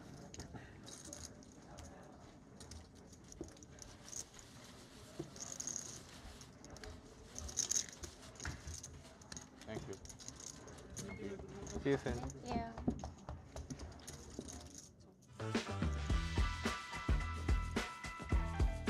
Quick dealer change here. Gives us time for an official shout out to our timekeeping sponsor. And of course, talking about Jacob & Co, who've been with us since post-COVID. Giving out those epic Triton X skeleton watches that can only be earned. You cannot buy those in store. You have to come and win a Triton main. We'll be giving out 2 here in Jeju, one for the PLO main and one for the No Limit Hold'em main. And I'll tell you what, everyone that has won one over the years, they rock up to the next series. Wearing it? They just wear it with pride, Yeah. man. I mean, of course. And not to say anyone would do this or even think to do this, but given you can't buy that watch, that Triton Epic X skeleton watch, I wonder what that would go for on the third-party market. Yeah, I wouldn't know where to start. Someone get Chrono 24 up. Must be earned. Brandon Wilson, King 10 of clubs on the button. This is go time. He secured a ladder. Not that he's... Oh, he's going to get action. Ace-9 in the small for Min Kong Chen. Absolutely, he's going to get action. This is just a 5 big blind button shove. Ace-9 rates to be ahead of that range by a good margin. One thing to consider, though, is Chen Min Kong does have Danny Tang covering him in the big blind, so he's just going to come with call for that reason. Excuse me, not Danny Tang, but Li Changhuan in the big blind. In any event, Brandon Wilson all in at risk. Feels like a fair fight here. Oh, 54% for Chen, 46% for Wilson. $53,000 ladder. Queen high flop, no club in sight. What the hell? Dealer. Not what the doctor ordered for the American. 9 is fair, put 9 out there. 9 makes it fun. How about the King of Hearts to Less just fair. Vault Wilson into the lead? Now just needs to fade a Barry. He's back up to 12 bigs. There is the fade. As he improves to 2 pair. And that is not what Paulius wanted to see, not what Patrick and Tony's wanted to see. They wanted to secure that extra 50K. Get down to 7. Brandon Wilson. I'll tell you, only one person at the table wanted to see that, Henry.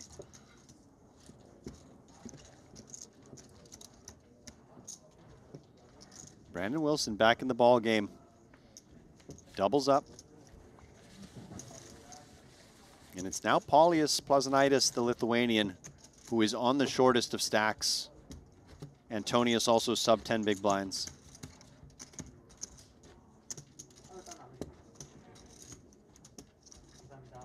Danny Tang is the chip leader after getting that squeeze through with the queens, and eliminating Ryan Chamas and picking up 400K each from a couple of opponents.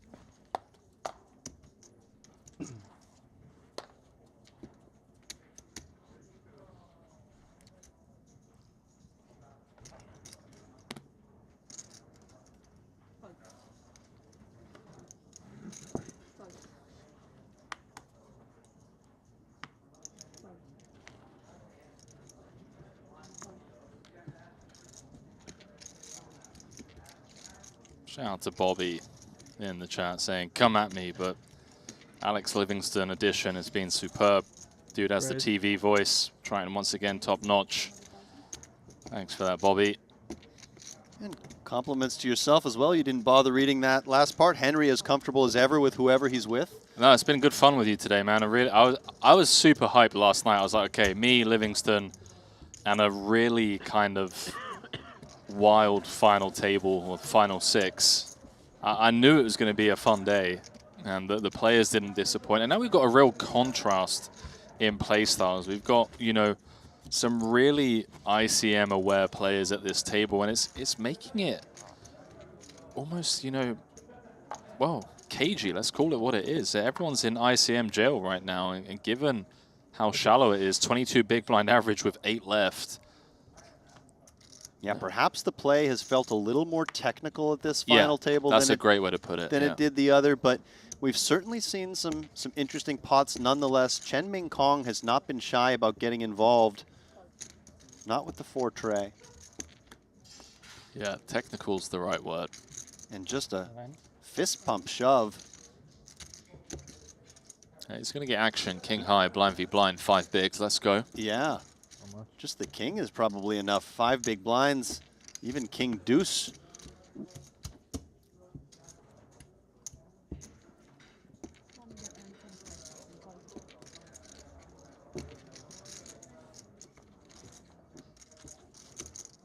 He's made the call, right? Yeah, he flicked in the call. Okay, I was nervous for a second there. Couldn't see the cards in front of him. Aaron Bajanyan, fresh off that title in the 20K, beating Kayan Mokri and Alex Ponokov's 3-handed to emerge victorious. Looking to go back-to-back, something that hasn't been done since Spring Kenny in 2018. Needs a king or a 5 for the upset.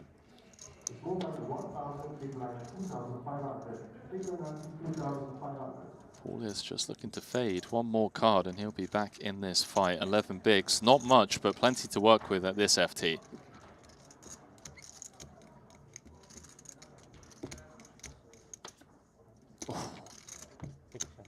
Didn't want to see a picture, but it was the right type of picture. Close, but no cigar. The show goes on. It feels like nobody wants to bust. We've had so many all-ins. Only the one elimination. Chat, let us know who you're rooting for right now. We do also have a poll on the go that you can find on the app.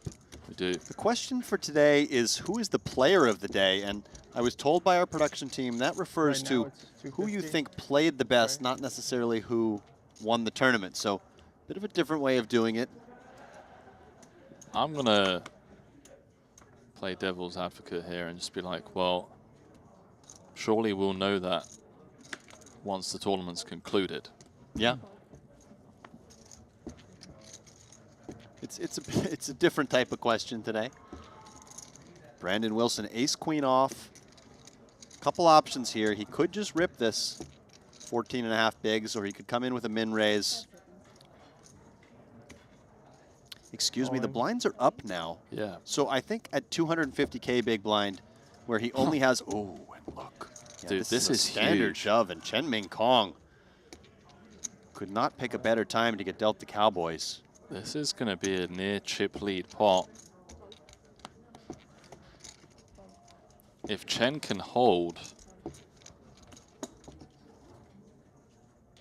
he's going to become chip leader, or practically tied with Danny Tang. Don't be shy. Yeah, come on. Oh, yeah. Wilson, nod of approval as he sees his man's put money in with the kings. Needs some help from the deck. He found it before. Can he find it again? Queen high flop gives him additional outs. 6.3 million in the middle. Deuce of diamonds. He found it on the river last time, Henry. No, excuse me, it was the turn. Barry or a queen? Doesn't find it. Not this time.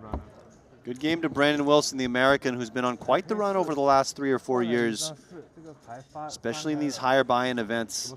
I'm sure we will see him in the 40K. No Limit Hold'em mystery bounty, but for now, 8th place finish, $139,000 for his efforts. Yeah, and a collective sigh of relief for the rest of the table. You do not want to see this man with 6.3 million.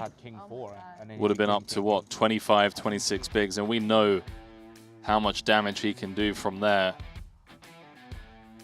It's always interesting when you do see, you know, these elite players bust out and everyone else just like, oh, okay, yeah, whew. Glad we dodged that one. Also interesting, Henry, the manner in which he wears his sunglasses when they're not on his eyes. Yeah, any like reads a chin on that? strap situation. What's going on there? It's a little unusual. Easy access. I mean, most people you see, they put them up on their hat or up on their head. If they're not on, maybe tucked into a t-shirt. You seen Patrick's glasses? It's upside down shades. I don't think so. Oh, have a look. Is he rocking them right now? Yeah. It's got the upside down shades going on. Have I just been oblivious? It's okay, man. It's been a long day. You want me to move over so I can give you some? So King of Diamond, right? Chen Ming Kong, Jack 9 suited, now with fresh ammunition. It's been a roller coaster day for him. Came in as the chip leader. Had some things not go his way, was getting pretty short. I think he's been all in, like, he's been involved in like 4 all-in So pots. are they upside down glasses? Yeah, you see what's going on? Are you sure those are upside down? Well, no, they're not, but stylistically, well, Yeah, they're, you know, there's something weird going on with them. something like, I don't even know what to call it. Here we go. Hang Ho- on a minute. We hockey could just sticks. be down to 6 after the 9-handed gridlock. This is a stone flip. 7s against Jack 9 of clubs. There we go. Nice little close-up on the shades. I mean, you can always rely on It's called Patrick. high fashion, Henry. And still a stone flip, by the way. Actually, Chen Ming Kong has the equity edge with the flush draw to go with his overs. Sweaty board. Black card, but clean. Club jack or a 9 needed to shower the Poker Hall of Famer in 7th place. And there it is. Jack indeed. And Patrick Antonius will be our 7th place finisher. He collects $192,500. Henry, everyone now guaranteed over $265,000. And 2 hands in a row, we see an elimination. A lot of players very happy on this table right now. Yeah, 100% in terms of ladders. Perhaps more importantly, in terms of eliminations. Brandon Wilson, pure talent. Patrick Antonius, one of the greatest of all time. So to see them bowing out, always a relief. I had a 3, and I got a yeah, minus. Ming Kong Chen, I think, again, like that's his fifth all-in of the day. Just pretty insane stuff. We went from gridlock 9-handed to down to 6 in the blink of an eye. Bit of a sigh there from Patrick Antonius. It feels like the river today is, you know, it's causing some pain. Yeah, as it should, you know, Henry. There's a reason 5 cards come out in this game. More chances for pain, pleasure. Have you seen that Big Lee skit on Instagram about the river department? I don't think I have. Oh, dude, man, please. Shout out to Big Lee on Instagram. I believe it was voted as like the best piece of content, poker content in 2025. Check it out. It's called The River Department. The River Department, okay. Yeah. It doesn't have anything to do with poker. No, it does. Oh, it does? Yeah. I'm not familiar with Big Lee. Yeah, he's very new, and he like, this was his... He's a poker guy? Yeah, and it was like the first piece of his to just go super viral. Like, Okay. it just got like 1 million views on Instagram. And yeah, since then he's been doing pretty funny stuff. A very different form of kind of content. But yeah, please do check it out. The River Department by... Will do. Note, by the way, the fold there, Paulius Plazonitis, as the short stack, had 9 big blinds in the hijack with King Jack offsuit. Elected to let it go. Felt close to me as the shortest stack in the event.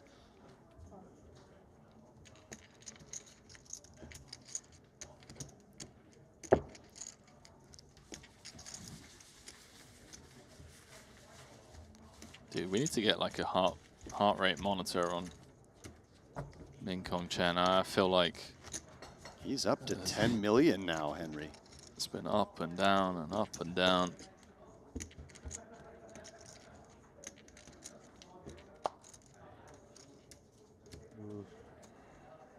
Oof. Dangerous. Huh?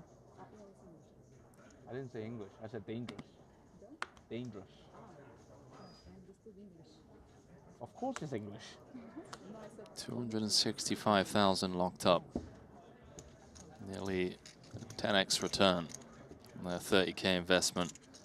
1.1 million up top though. And our chip leader, Min Kong Chen, attacking big blind of Li Changquan.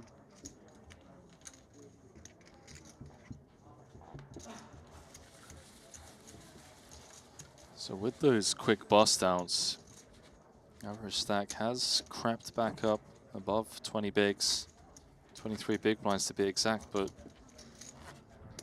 this isn't going to be plain sailing. I mean, chip leader with 41 big blinds. Paulius, who's currently the short stack, should he double, would move up to 4th in chips and be right back in this. 6 hours until March Madness. You'd love to see it. You much of a betting man? Sports? I've had moments, certainly, Henry. There was a time when I was betting the board in the NBA before I realized I didn't really know what I was doing, and I was just kind of pilfering money. So I kind of stick to golf now if I'm going to bet sports. And you're more so betting on yourself? No, I bet professional golf, and I've done pretty well with that, actually. But oh, nice. I mostly just stick to the bigger tournaments. All right, so I can hit you up. Hit me up with your Masters picks. I actually run a Masters pool, and people probably think I'm cheating. I think I've run it 4 years, and it gets like 30 people, 35 people. Okay. I've won it twice and come either second or third another time. No way. 4 years I've been running it. So. And what's the buy-in? We do a $300 buy-in, Nice. and then there's a 1K side bet pool for people who want to gamble bigger. That's good fun. So I actually shipped like 30K last year because we had the 1K side bet and another 1K side bet if you won the whole outright pool and you were in the side bet pool. Yeah. So yeah, it was a nice little hit for me. It is a nice little hit. Nice, dude.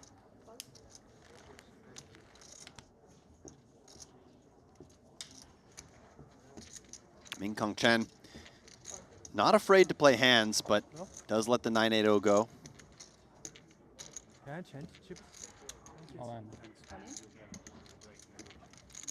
Oh, we're running this one, and we're going to be down to 5.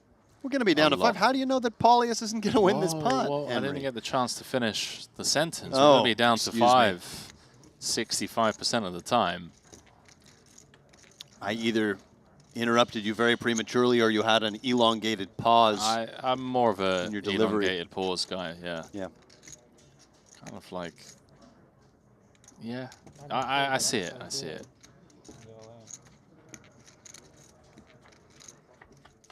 King or 10 needed. Jack in the window does not look like the flop Paulius was hoping for. Ace or a queen would make it sweaty. Queen would be the real dreamy card. Oh, yeah. Oh, hello.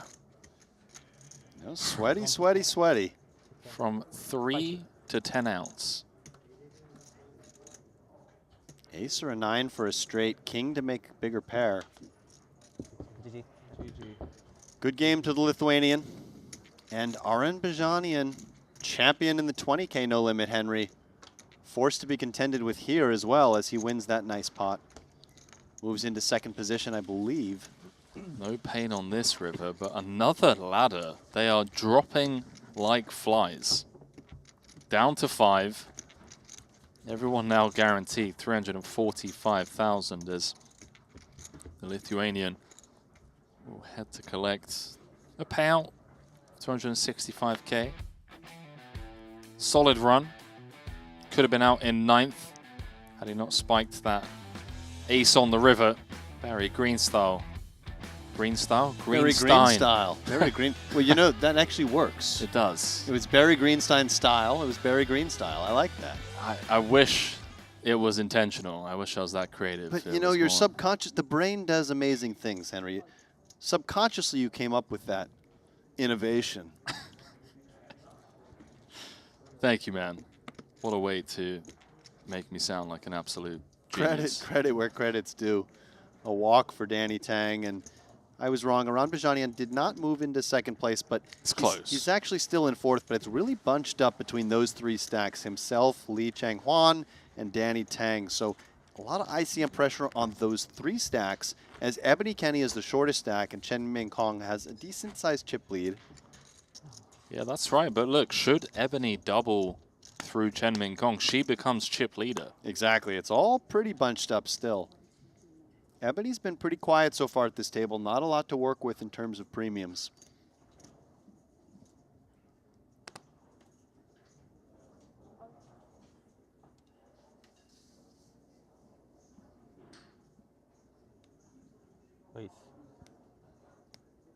People asking about the 25K, whether it finished or not. It did indeed. It was fast and furious.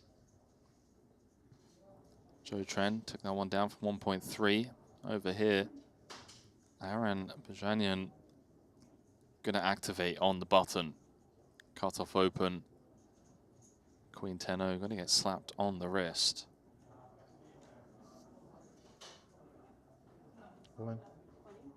Just going to rip it in, make life easy. Is that all in? You got it all. You see that little fake out there from Lee Chang-hwan with a smile on his face? He grabbed calling chips and then quickly folded. Love to see it. You know, have fun.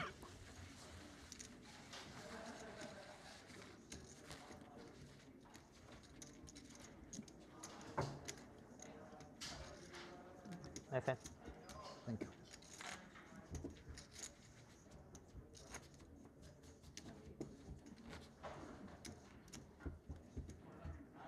Henry, we're starting to get close to the end of this level, which means, you know, just a few minutes, we will be taking a break, and the B team. The B team will be coming in. Is that what we're dubbing them? Whoa. I wasn't referring to Kevin and Randy. Who were you referring to? I can't believe you took us there, dude. I was mentioning the B team, the English squad. I'm not familiar with the B team. Yeah, the English football team, you know. Oh yeah, everyone caught that reference. Everyone did. I thought most people did. But you just immediately just throw in Kevin and Randy under the bus. I was telling our viewers, you know, we're going to have a changing of the little guard. rotation. Little rotation. I've been working with Randy previous few days, mixing it up today. It's been fun getting in the booth with you, Henry. It's been a great day of poker. Really enjoyed your company. I was warned I was going to have a hard time getting a word in edgewise, and is that the expression? A word in edgewise. A word in. I was going to have a hard time getting a word in. I don't think it's been a difficulty. No, I feel like we've had a blast, dude. We've been shooting from the hip in some spots, and then diving deep into the technical side in other spots. It's been a really fun day. And it's been a mix of play, too. There's been times when it's felt a bit grindy, a bit technical, and then all of a sudden we've been hit with some very interesting, maybe unexpected post-flop hands, or even some unexpected pre-flop plays.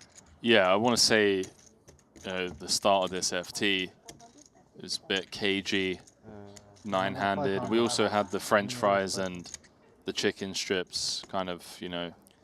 I'm still hungry. I don't know about you. That was just a little appetizer. A little warm-up, yeah.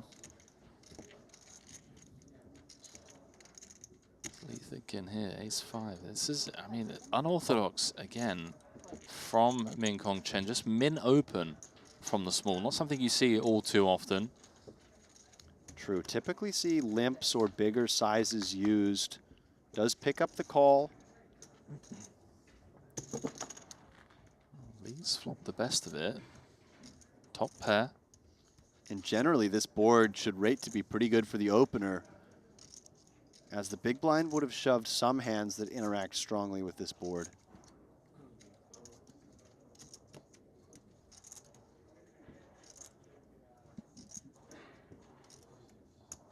Gonna fire out, continue. Third pot, sizable. Easy call for Lee. Yeah, nothing else makes too much sense for Lee in position. Top pair, low kicker. Let's see what 4th Street brings. Yeah, I hope it's a brick. I hope it's just like 8 of spades. Well, that's not a brick actually. That would be a double gut shot for Chen. But yeah, something like this, 6 of clubs. Whoa. Oh, and instead, Lee coming with a small raise here.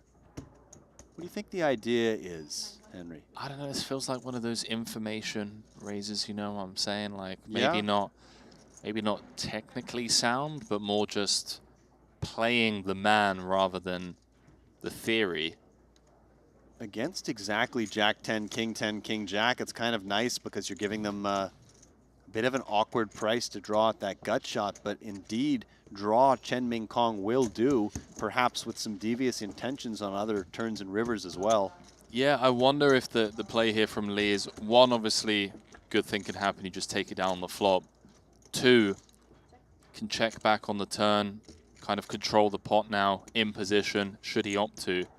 But the thing I'm always scared of, you know, making this like min click is, Min Kong's here with a hand like King Jack of Hearts, King 10 of Hearts, some kind of combo draw. Can just put us in the absolute blender should he decide to come back over the top. Absolutely, I agree. Reopening the action. Pretty dicey at this stage. Now decides to take the free card, so maybe a bit of a free showdown raise on the flop, trying to ensure that Lee is able to see 2 more cards. And if you're Chen Ming Kong, you may very well be interested in bluffing this combination. You might discredit some of the ace-x hands and also think that they would follow through on the turn. Maybe you weight your opponent's range to some flush draws. You could actually beat some of those hands, but those could have a 6 or a 4 or be king high hearts. That's exactly where I was about to go, but this isn't enough.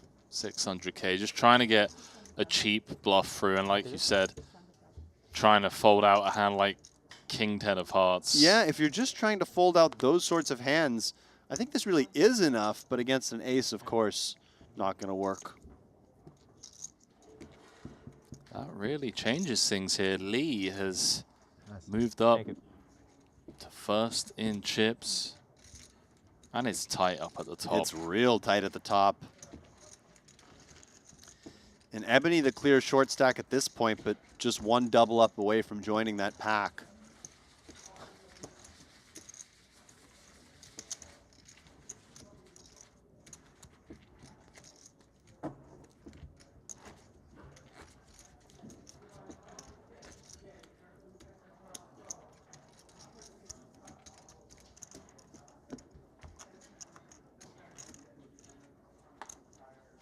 Dude, we just almost went back-to-back FTs together in the booth. You mean almost finished back-to-back? Yeah, FTs? man, Yeah, I mean, this one's been pretty quick too, hasn't it? As look at this. The 2 aces for our very active Chinese player, Chen Ming Kong. Quick fold from the chip leader.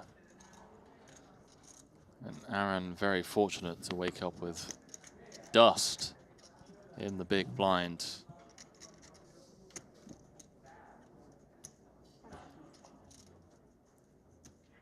Indeed. Always looking for a little more than that when you have the aces.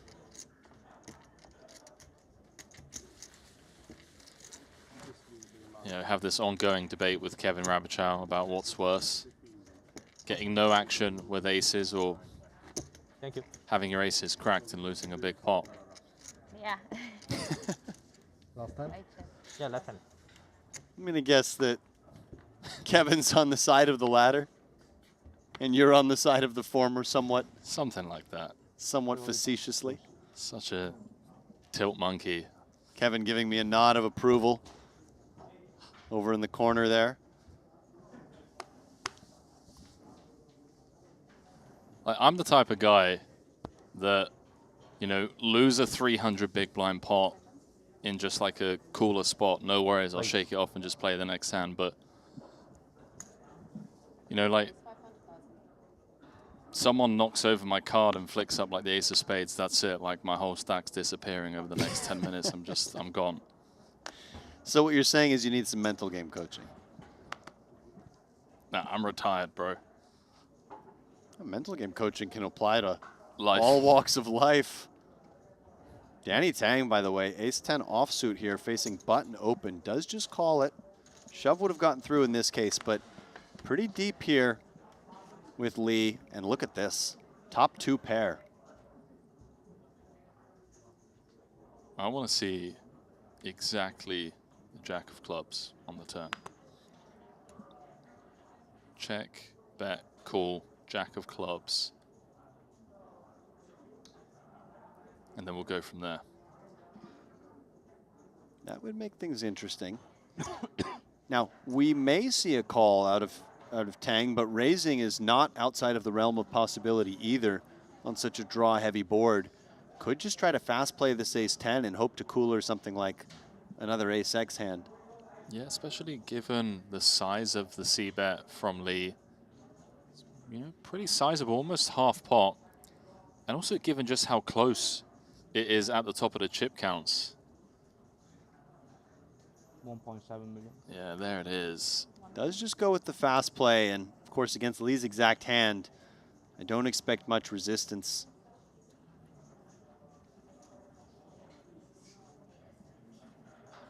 Really a big fan of this from Danny, with the current stack distribution around the table and the ICM, and as Alex was referring to, just try and stack another ace. So there's just so many. Nice hand. Wait, oh, I thought he said call, dude. Under the mask, that scared me for a moment. That would have been interesting, putting that king of clubs to work as a flop float to maybe take the pot away later, but the prudent fold was made, and nice pickup there from Danny Tang. The 5-time Triton champ looking to make it number 6 here in Jeju. Would love nothing more than to break out of that very crowded 5-time Champions Club. He's second in chips, just behind, well, the man who came in with a chip lead, none other than Chen Ming Kong, who's had one hell of a roller coaster final table, was down to, I want to say, 7th of 8th at one point. He's managed to work his way back up to the top of the chip counts. Everyone guaranteed $345,000 as we welcome you back to the break desk. Alex Livingston alongside myself, Henry Kilbane. We're going to be stepping aside, but any final thoughts on what has been just like a really entertaining day of poker? Yeah, it's been a fun day of cards because we've had a little bit of everything. We've had some of that kind of grindy, ICM-oriented play, people having to make tight folds. We've also had some field plays. We had the JNT show for a little bit there. I'd say here at this final table, it's been the Chen Ming Kong show as he's been sort of bobbing and weaving. He was all the way down, all the way up, and he seems to be involved in a pot every time we look away. He's involved in another pot. Yeah, let's see. I mean, I feel like something has to give. I mean, we're coming back with 28 big blind average. If someone can just score a KO or like win a big 3-bet pot, pull away up to like the 45 big blind range, and then just really lean and press on the rest of the table due to, you know, the payouts from 5th to 1st. And yeah, it's going to be a fun one to sweat out. Kevin Rabichow and Randy jumping in. Mr. Nanonoko himself going to be taking you guys down to a champion. And from Alex and myself, we're going to say goodnight, but those guys will see you in just 10 minutes time.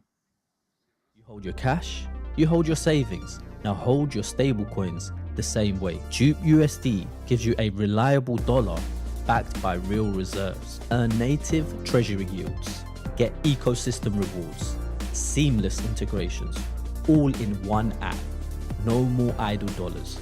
Just hold and let it work for you. Just use Jupe USD today at jupe.ag. Not knowing where you stand, what you're up, or what you actually walk away with. Jupiter Predict changes that. With Jupiter Predict, you see everything clearly. Focus on your strategy while we handle the execution. Fast, fair, and fully decentralized. So you're not predicting on hope, you're predicting with clarity.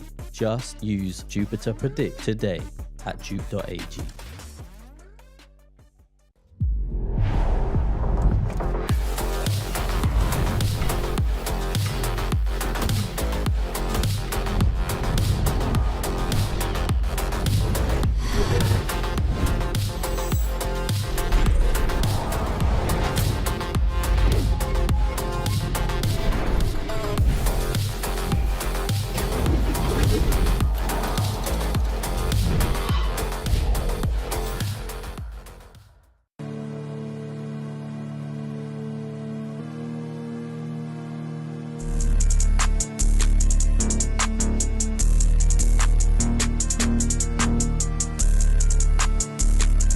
Are you not happy, or you're only half happy, or Still to be happy about.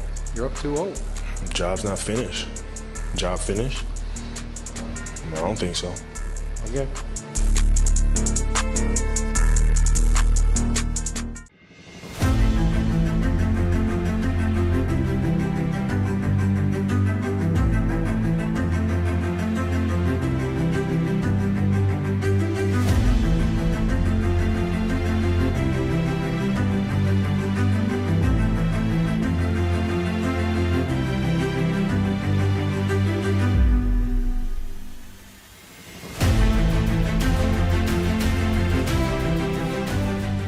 Danny Tang's eggs are also fake, right? They're from the same No, place? No? no, Come on.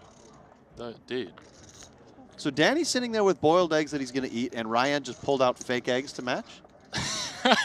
I mean, come on. Dude, it's 2026, okay? I have no idea. What does 2026 have to do with it? It has to do that the world's a weird place now. This is true. You never know what someone's going to pull out of their pocket. I think this is the great egg gate. You go to London and, some people pull out a machete. Or a golf club. I didn't even know you could fit a golf club in your pocket. Golf?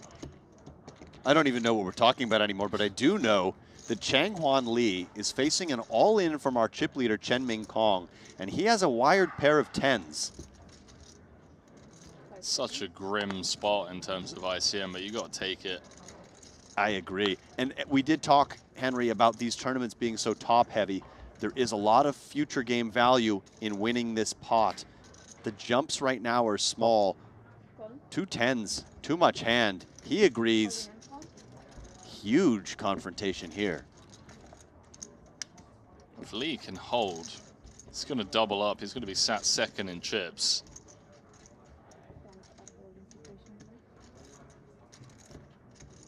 If Ming Kong Chen can convert this 28%, we're going to have a bit of a runaway chip leader type affair.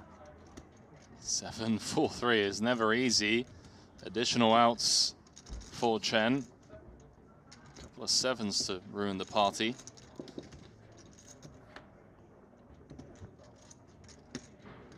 One pull at 5 outs would be a dirty way to bust. Is Chen gonna ruin Lee's party? No. 10s hold. Lee's up to second in chips. Huge pickup there from Chang-Hwan Lee.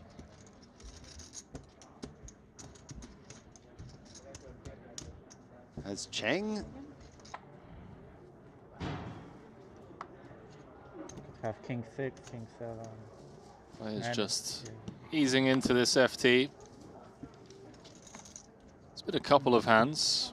Players have been all in, and a potential ladder has been up for grabs, but no elimination thus far. No good. Yeah. We've got Kevin Rabbitchow and Randy Liu coming in a couple of hours' time to get us down to our champion. Another all-in here from Paulius. This time, wow, snap! Like it's just Ming Kong beating him to the getting pot. snapped.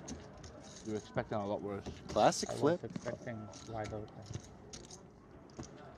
There you go. You just heard Paulius say to Danny, he is expecting a wide open from Ming Kong. So maybe some information being relayed to him. And perhaps expecting a stronger hand when Chen just called back quickly as well. Maybe a little happy to see he's got reasonable equity, though not happy on this king queen deuce flop.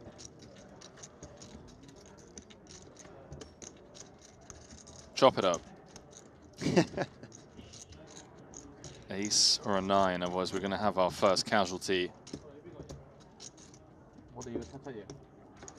Oh! Ace indeed. Barry Greenstein, ace on the river. Chen Ming Kong slipping further down the counts. Did nothing wrong there. 1875. Dude, this is not what you want. You come in as chip leader, and not even 30 minutes into you becoming more of a regular fixture here. And congrats on making the FT, and we're excited to see how this FT plays out for you. Kind of an awkward stack size here.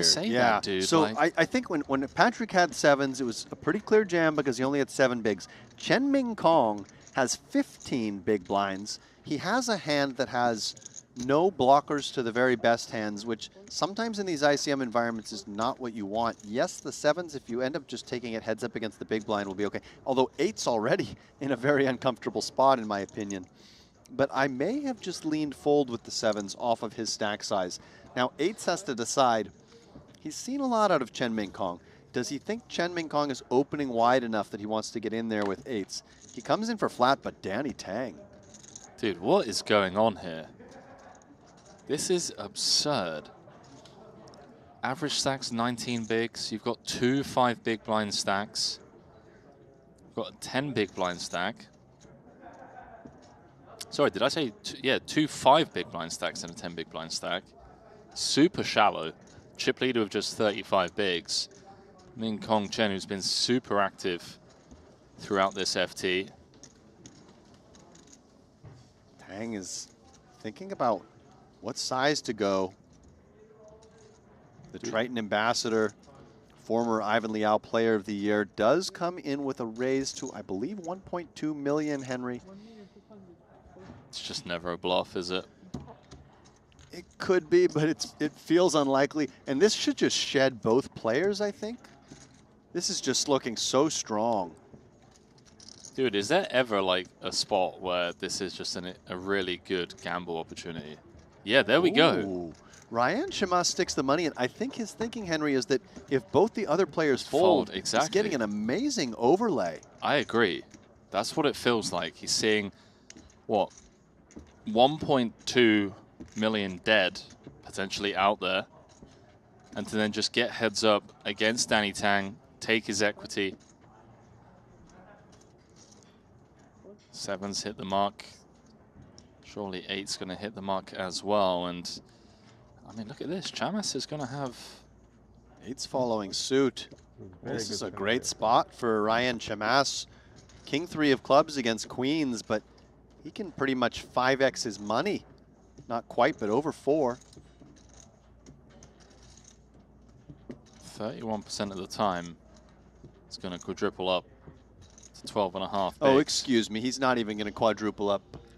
I was thinking they all had, you know, his stack in already, but still, he's going to over 3x. Yeah, 2.5 in the middle. Club in the window was a sweaty window card. That would have been a set of 7s, by the way, for Chen Ming Kong. What did we say about if my auntie yeah. had wheels? King needed for Barry Uzi. 1 pull at a cowboy to keep this cowboy alive. Doesn't find it. Good game, sir. Takes it in good spirits. Oh, as always, man. Really fun guy, both at the tables and also away from the tables. Great to see him venturing out to the Triton Series and making a final table.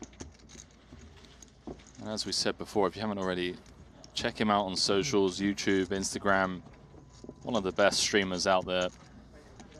Always keeping it fun and lighthearted. One for the PLO main and one for the No Limit Hold'em main. And I'll tell you what, everyone that has won one over the years, they rock up to the next series. Wearing it? They just wear it with pride, man. I mean, of course. And not to say anyone would do this or even think to do this, but given you can't buy that watch that Triton Epic X skeleton watch. I wonder what that would go for on the third-party market. Yeah, I wouldn't know where to start. Someone get Chrono 24 up. Must be earned. Brandon Wilson, King 10 of clubs on the button.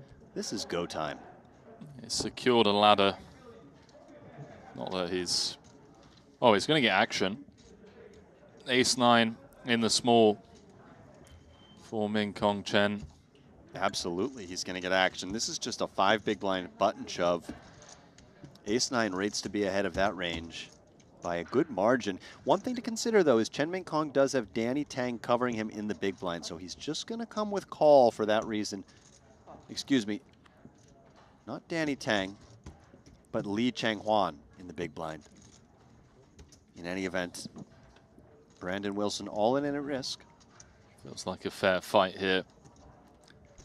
Oh, 54% for Chen, 46% for Wilson. $53,000 ladder. Queen high flop, no club in sight. What the hell? Dealer. Not what the doctor ordered for the American. 9 is fair, put 9 out there. 9 makes it fun. How about the King of Hearts to Less just fair. Vault Wilson into the lead? Now just needs to fade a Barry.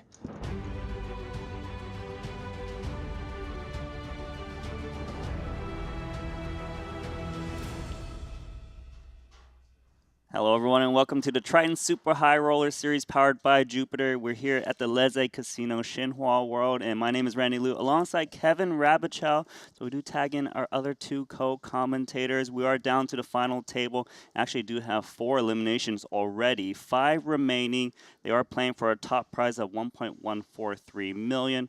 And the chip lead, of course, belongs to Chen Min Kong, who started the final table with a big lead, went all the way kind of down to the bottom around 7th or 8th, and apparently has grinded his way back up top. Kevin? Yeah, I mean, Chen Min Kong, current chip leader, but look at how tight it is at the top, Randy. Danny Tang, 1 big blind behind him. Changhuan Li, 4 big blinds behind that. We've got really only just Ebony Kenny separated at the bottom of the chip stacks. Everyone else really tight race for the top. Right, Ebony Kenny just 11 big blinds. So given how short she is relative to the remaining of the field, I assume players are supposed to play tight. But of course, Danny Tang would like to kind of play for that W, try to get that 6th Triton title because we have Jason up top with 12 titles, but we have plenty of other players with just 5, right?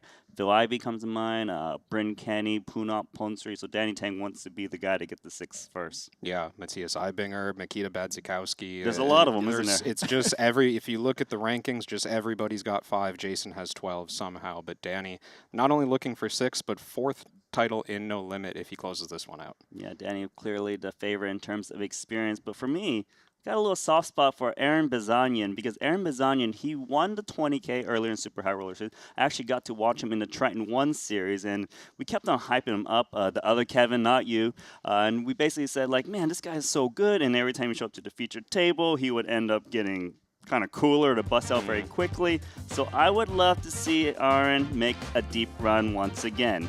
Yes, 7th place in that 15K Triton 1 High Roller.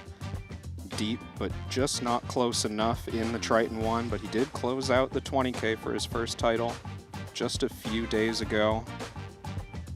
We were talking the other day about players going back-to-back for Triton titles. Couldn't think of anyone who had done it in recent memory. Yeah, obviously it's very hard to do so with so many people in the field, but the thing is, what is it? There was someone, wasn't there? Well, we were talking about Ponikov's having a chance just a few days ago if you extend back to the Paradise main event that he won, but apparently Bryn Kenny did it way back in 2018. Okay. Do you remember those events, Randy? The thing is, I probably commentate on them, but it was so long ago, 2018, but of course, Bryn Kenny. I'm going to actually go take a look at the Triton Poker Plus and take a look.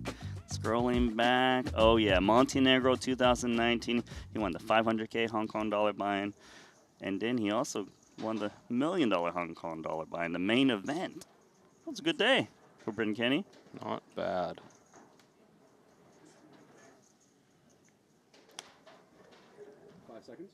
That $1 million Hong Kong main you were referencing, Randy, was against none other than Danny Tang.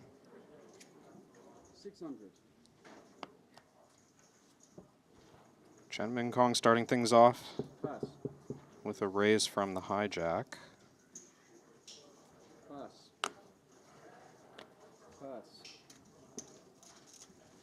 Easy raise and take it against the big blind of Ebony Kenny. I mean, it's got to feel good when you go to the final table as a chip leader. Then it feels terrible when you're near the bottom. But to kind of rise up again, now you don't really have... You kind of have this feeling and moment where you're like, I'm not going to let this lead slip away from me once again. I think it also kind of feels like you're free rolling at that point. Like once you go on the spin down, I've had this happen in a big spot before where I think I was like 1 out of 6 coming into a final table of 6 and very quickly was down to 3 big blinds or 4 big blinds or something. Like lost every hand until that point. From there, I think there were 5 left. It's just like anything better than 5th place at that point is a miracle, right? You're out in your mind. It's also mentally draining, exhausting, right? You're like, oh my God, I'm on top of the world. And then I'm like, oh my God, I can't believe I'm going to go 6. And like you said, of course it's nice to get a little extra pay jump, but it's even better when you go back to the top. We do have Chang, ace-5 offsuit with the min raise. Chen Min Kong's got 6s. I think against a hijack raise, just flatting is in order here. He just went all in. Super aggro. He did jam, and I get where that comes from, right? It was just about 20 big blinds effective. Chen does still have the chip lead at this table, so you feel like you're meant to be more aggressive on average. But I think if the hijack calls there, 6s are in really rough shape. Fortunate not to run into the calling range of Lee. Chen Min Kong extends his lead. He's up over 10 million in chips now.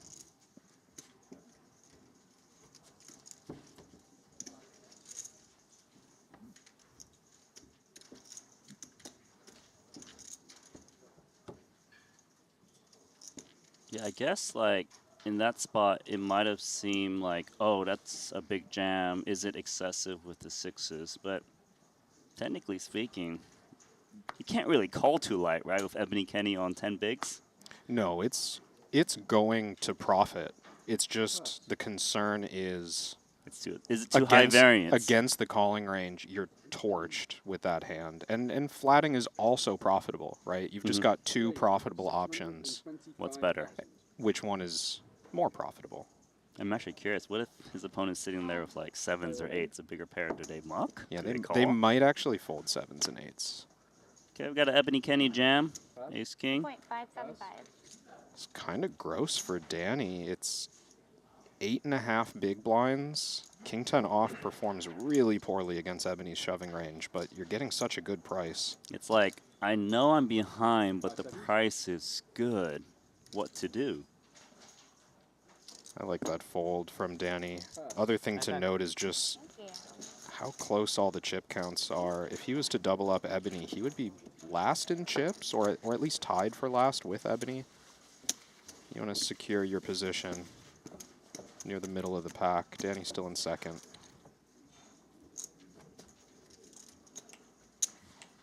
Also, guys, if you didn't realize, if you open the Triton Poker Plus app, we do have a poll on who you think is the player of the day. Vote amongst these 5 remaining players. Does seem that Danny Tang's got most of the votes, probably because you guys are cheering on him to get that 6th title. Ebony Kenny, Queen 10 suited off of 13 big blinds now. This looks very comfortable to jam, but min raising in general is just going to improve at a final table. I understand. Do you have a this preference of the choice. 2? I would prefer jamming with Queen 10 suited. I do think it's a little bit too strong to raise fold. Okay. From the cutoff. Maybe even 1 seat earlier. I think min raise and fold to a jam totally fine. Do you think it's very cuspy between the 2 spots? Yeah, I do. I do think, and you know, Look, gets down to Jack 4 suited. Suited hand to fold in the big blind. That's a great outcome for the min raise. And you know, I'm not accounting for player adjustments, exploitative dynamics at the table, but just in general, I like the idea to treat your 13 big blinds like it's worth quite a lot, and you can min raise more often and just not be all in at risk as often. Yeah, of course.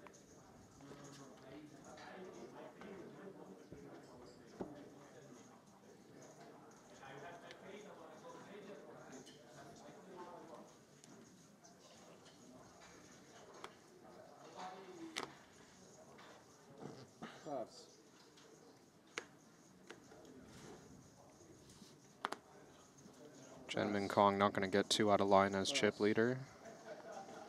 Open folding the 9-8 offsuit in the cutoff. We've seen some players at this festival really getting after it when they have the chip lead. Slight contrast in styles there. Folds over to Bazanyan for a blind versus blind confrontation with Danny. Limpy into the kings. And fortunately for Bazanyan, he doesn't start with a raise. Don't think it's totally unreasonable to think about a semi-bluff with 10-8 off, but facing raise, I think I'd like to just see a fold. This hand is good enough to limp call for chips, but at a final table, 20 big blinds deep, it's just not strong enough. Just not worth it, right? Quickly gets away. There you go. DT.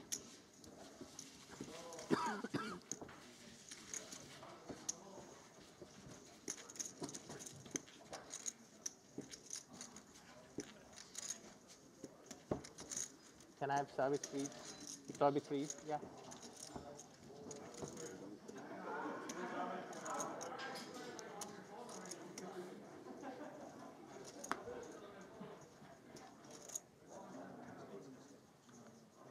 Another chance for Chen to make a light open. This one looking a little stronger to me. Queen 9 off in the hijack. Into the short stack. Big blind as well.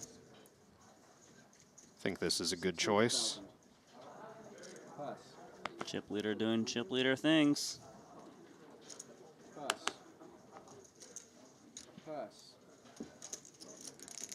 Queen 8 suited for Ebony Kenny. Now, if there's someone to defend against, I feel like it's the chip leader. They're opening a bit wider. Yeah, and also as the shortest stack, Ebony doesn't have as much pressure on her to survive.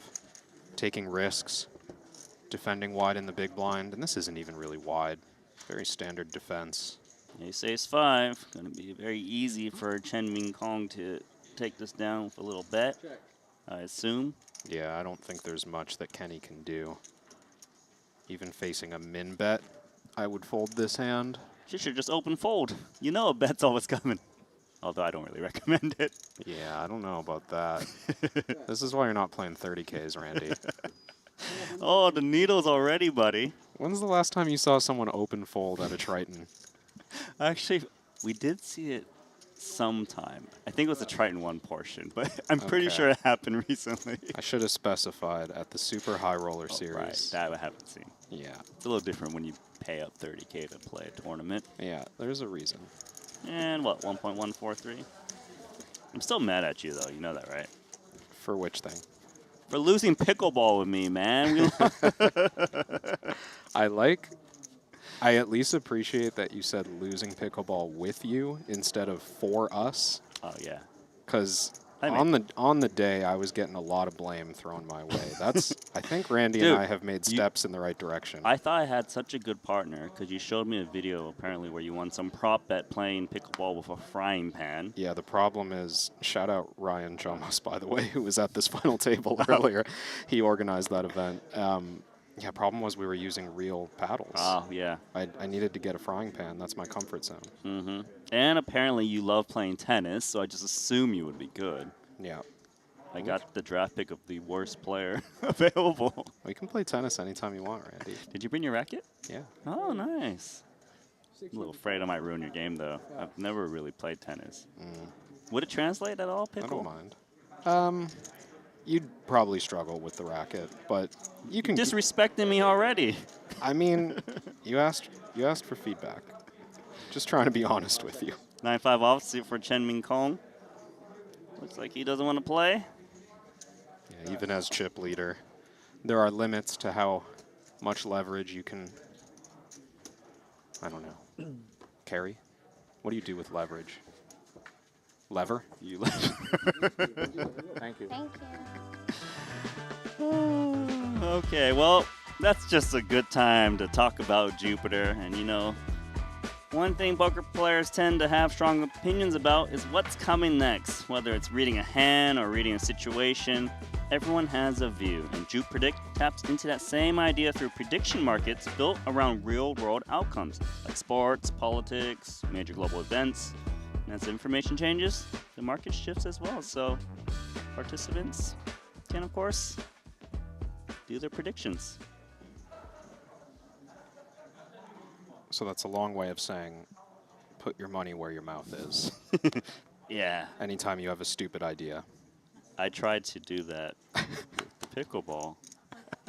With you. Yeah, that didn't go great. I really want to get Henry's money. My money back from Henry. Yeah. Alrighty. What do we got here? Chip leader, 4 offsuit on the small. He's going the limping route.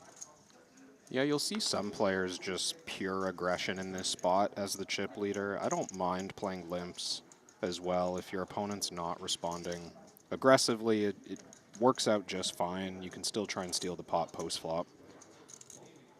So if you're going the limping route pre-flop, you probably stab on these boards? Yeah, it's tricky. Would you limp with a deuce?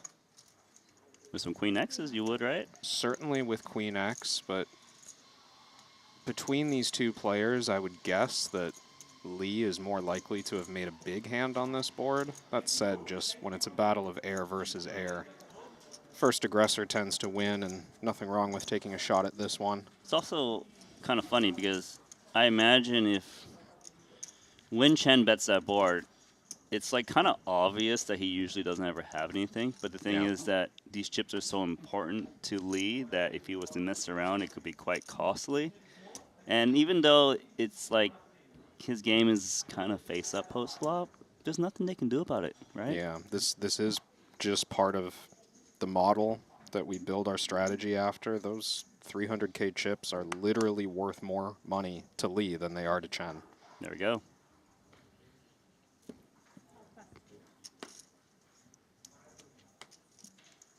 All right, Chen's got Jack 10 offsuit on the button.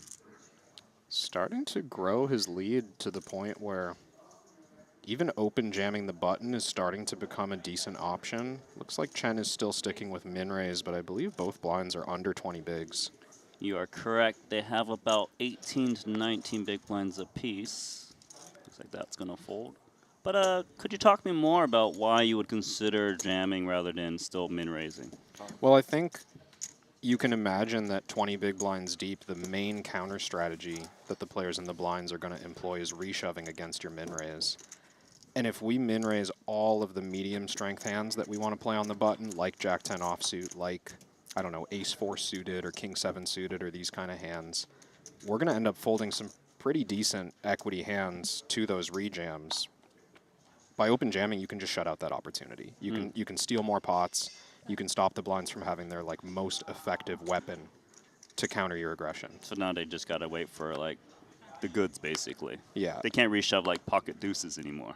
Yeah, because they're just going to fold to the jam. All these hands like Ace 8 offsuit or pocket deuces or even something like Queen Jack suited is just going to have to fold to your jam, whereas they're an easy reshove against your open. Option now for Cheng Huan Lee. He's got Ace Queen. Tosses in a raise. Very strong. Why'd you Part say of his very range. Oh, I thought you meant what? Sorry, I was like, did it look very strong to you or something? No. You mean Ace Queen is strong? I'll let you know when I pick up the live reads, Randy, but no, this just very high in range. Lee very willing to raise call this one if necessary. Well, we are going to take a flop. Danny Tang defending 10-9 offsuit. See a 9, a 9, and a king. Big flop for Danny Tang. It's not the end of the world for Ace Queen usually. You would think it's the best hand on a paired board. Yeah, let's see how Chang wants to start this off. I kind of like this check back. I think it's just unnecessary to build the pot with all these middle strength hands when you've got Danny covering pretty handsomely. Good board to be aggressive on. You're going to face a ton of check raise. Let's just keep this pot a little smaller. Could get dicey, though, unless Danny really bombs it here. Lee might be tempted to call a bet with ace-queen high. You know, Danny wants to build that pot. There's straight draws out there, flush draws that he could rep. How big does he want to build that pot? Looks like he's brought in 875,000. Yeah, this is tough. It's about half pot. Danny, if he's bluffing, is certainly losing to ace-queen high, and there's no guarantee that he's going to follow through the river either. I do think it's hard for Lee to fold this hand just yet. There's still that pressure of Ebony Kenny on 12 big blinds. That's lingering in the back of his mind. And perhaps that is why he folds. Gets away from a disaster spot. Nice patience there. I would have lost more chips. Yeah, I wouldn't blame you, right? It's a nut no pair. You can keep all of the busted hearts and straight draws honest. Yeah. There's a lot of them. I mean, you got to give credit to him. He didn't even lose a C bet. A lot of people just throws in a little min bet on the flop, right? Hoping to take it down. Yeah. Preserving that stack. And you also have to remember that Danny in the big blind isn't just going to have like any trash 2 cards where you just get all these easy folds on the flop by like Jack-6 offsuit or something, right? Like Danny's just going to be much tighter in the big blind at this stage of the tournament, so you have to respect the big blind's range a little more than usual. So hypothetically, if it was the chip leader who defends, maybe there's more merit to c-betting, more yes, trash? Definitely. Yeah, chip leader's going to be way wider. There's just way more low equity hands in their range that can't do anything about a c-bet. King 7 suited for Cheng Hwan Lee. That was the hand that made waves in the short deck, but RN's got pocket aces. I was going to say, I kind of like this steal because it's against Ebony Kenny's big blind. So Lee, I think, was trying to separate himself a little bit from the other short stack at the table, but just runs into it here. In comes re-raise shortly. 1,450,000. Don't think Danny's going to do anything here, but he's like, hang on. You're trying to say you have aces, and I've got an ace in my hand. Smells like aces. Something doesn't add up here. Nice hand. That's not what RN wanted to hear. A little recheck of the cards. Yep. Still aces. There's nothing he can do there but 3-bet, right? Because if he flats, doesn't it look outrageous? Yeah. Against the opener stack size of his own. I think that used to be a lot more common. Like a few years ago, people were insistent on trapping with aces. What the meta seems to have moved to these days is reclicks, like lots and lots of reclicks. Even 4-bets for half of your stack type of reclicks, because it's just way easier to build a theoretically sound range around aggression than it is to find other hands than aces that can call there profitably. It's really funny that you mentioned that, because the other day we had a mystery hand that involved Mario Mosbach, and it wasn't a mystery hand, just a straight up hand, but it was blind versus blind. They had 19 big blinds apiece, and somehow there was a 4-bet induce where Mario 5-bet jammed King 3 offsuit. I heard about this. They're just clicking, man. I heard about this on Twitter and didn't catch the replay. So it was he 3-bet bluff 20 big blinds deep. So it was like faced a reclick. Small blind opens to 3 BBs. Mario had King 3 offsuit, made it like 6 BBs. Wow. And then the guy made it like 10, and then he jammed for like 19 or 18. Wow. Yeah, so yeah, that is reintroducing this concept that was something that happened back when I started playing poker, you know what I mean? Yeah. It's a little bit more controlled these days, I imagine. A little bit, you would think, but there I was like, wow, I can't believe he thought he had fold equity. And he snapped him off because he had ace-9. And taking that came induce with ace-9 suited is pretty sick. Yeah, it was. So obviously the game is evolving. Each and every festival we see, even the very best, you're like, how much better can they get? And they can improve. Sometimes we forget that a lot of these players are iterating between series as well. Like the last hand we see from the previous series, a couple months goes by before the next tournament. Really? And their game is changing. They're studying, they're playing online, they're battling each other on other arenas, right? I mean, even guys like Jason Kuhn were like, wow, this guy's like the tournament GOAT. But like, Every time I see him, he just impresses me in new ways. Yeah. Every time they like deal these players a new unique spot that you haven't seen before and somehow they're prepared for it, it's like, wow, you've really studied this game. I hope these guys are prepared for the new blind level because it's 200K, 400K. Stacks are very shallow now.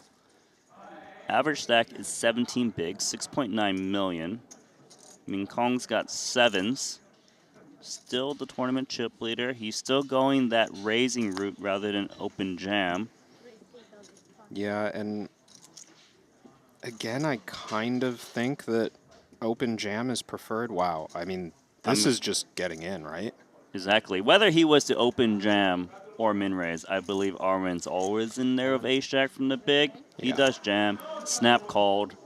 I think he's going to be very happy to see that he's up against a coin flip when it's a snap call. Yeah, for sure.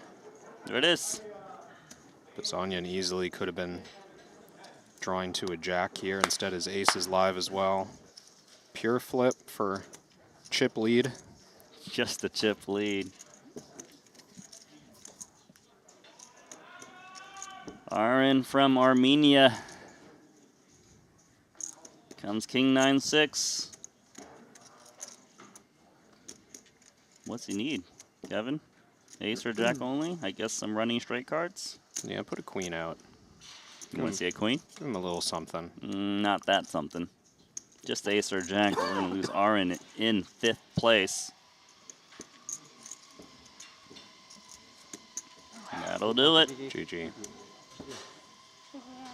Good game, Aaron Bazanian. Out in 5th. Thank you, bro. Still putting together a strong case for player of the festival early on. Finally. Yep. He already 345K, but what did he do already? Won the 20K no limit for 990K.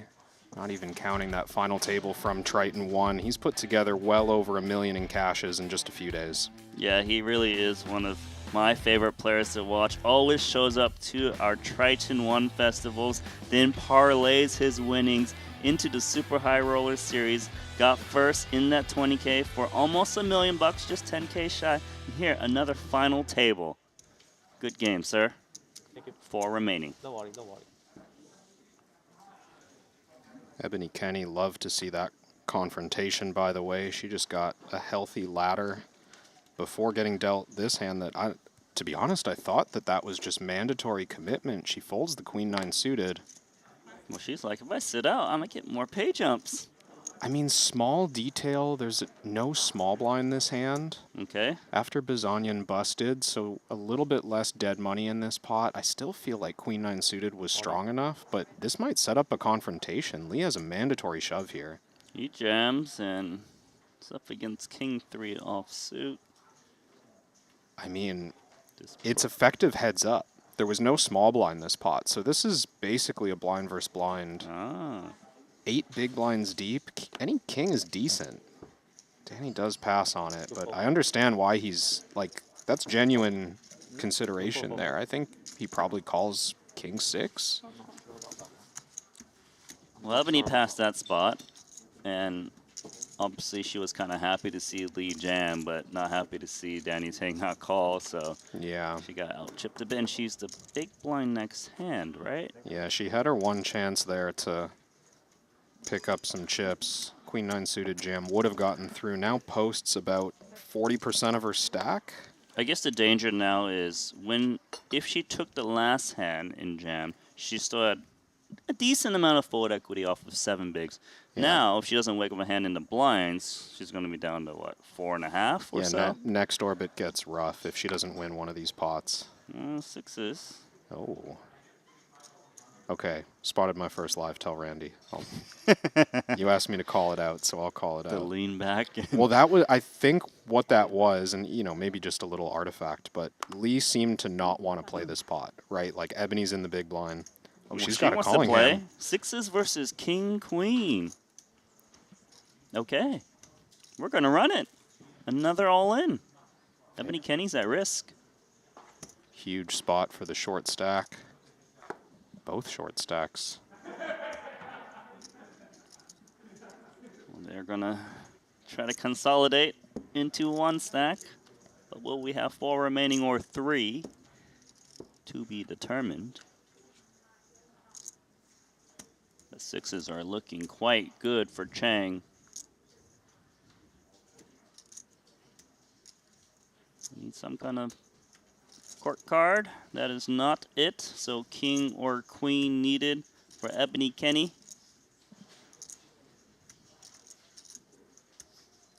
Is it coming?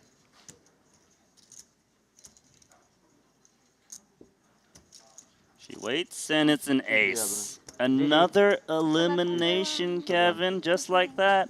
Short stacks can't win their all-ins. We're down to 3 in the blink of an eye. You're welcome. Yeah. My board. Thank you so much. That's $432,000 for Ebony Kenny. Much love for her performance. The second winningest player that's a female in Triton history, from my understanding. Had a pretty good result here once again to add to her 2.8 million in earnings.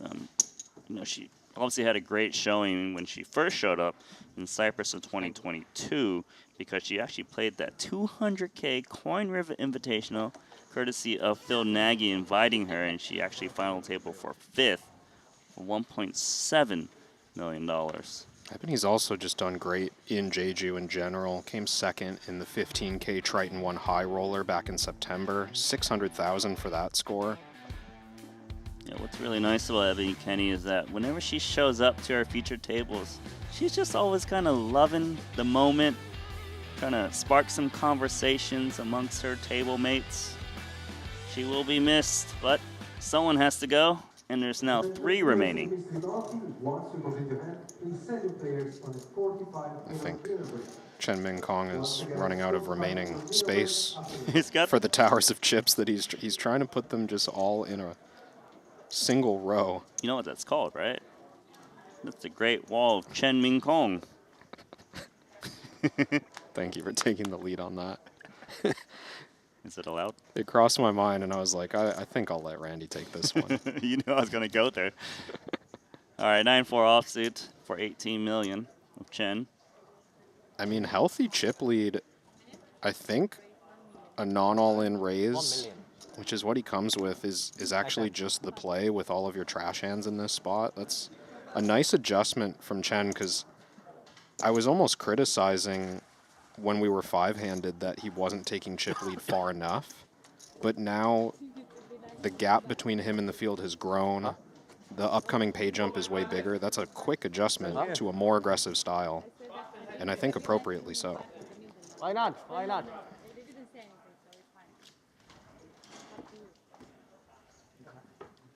Yeah, and perhaps he's also kind of testing the waters with the big blind on how they react to limbs, how they react to raises, figure out what's going to work out a little bit better. Yeah, I think he absolutely should do that. It's like 6-4 suited. Probably should just open, but he's going to fold. I would open, would you? Yeah, I'd maybe... Test the waters again, right? I maybe would have jammed. I don't know if you I'm would have jammed? Taking that a little too far, but he's got over half the chips in play, and both players in the blinds have 20 bigs or less. I think that's the way to play a significant chunk of hands. Okay, hold on. He jammed 8-6 offsuit for 15 big blinds. Is this standard? No. No, it is not, Randy. You know, we are out there. Min Kong's thinking, man, I made such a good fold on the bottom 6-4 suit. This guy just woke up with it. Yeah. 8-6 offsuit. That is very aggressive. Lee clearly just taking the mentality of, you know, okay, I got the ladders I needed. Go time. Let's go after this title. You know what it is, right? He's guaranteed 531,000, so yeah, $500,000 was his number. Where house money. House money. You lock it up. It's all uphill from here. Mm-hmm. And if you look at the chip counts too, it's big uphill battle for Cheng Huan Lee and Danny Tang. Even if they were to consolidate stacks, they still would not overcome the mountain of 19 million of Chen Min Kong. And while we're here, I want to take a little bit of time to thank you guys in the YouTube chat. If you guys enjoyed the free streams, love everything we put together for you guys. Give us a thumbs up, subscribe. It really does help us out. And it puts a little smile on Kevin Rabichel's face. At least I think it does. It does. I actually watch. There's like a feed where you can see everyone who likes the stream. You like the And little I hearts write- that pop up? You ever seen that one? I write down all the screen names. Oh, do you? And I thank them before I go to sleep. Calling a bluff there. Sorry. There's no way you do that. Please still subscribe. I was being genuine. Which part? The subscribe part? The very first part. Okay. A7 offsuit. Ups to limp off of 20 bigs. Now he's up against a chip leader in the big who's got king jack suited. This is going to be an interesting spot, maybe. Yeah, Chen Min Kong with a hand that's strong enough to put 20 big blinds in blind versus blind. I don't love this check back. I think raising and dealing with the consequences of facing a shove is probably appropriate. It's a little bit conservative, I think, to just go to a flop with no extra charge with such a premium hand. Especially because Danny's probably not limp jamming a ton of hands. Well, that's definitely the concern, I think, that led to him checking is, you know, is this a trap limp? Am I going to face a limp shove from something like ace-jack or even ace-king? But He didn't want to waste king jack suited, I guess. yeah, I get that mentality, but I would maybe apply it to, like, jack 10 suited or queen 10 suited, but not this strong of a hand. I think for him, based on what I've witnessed so far, it seems to be a bit of a controlled aggression by him. Yeah.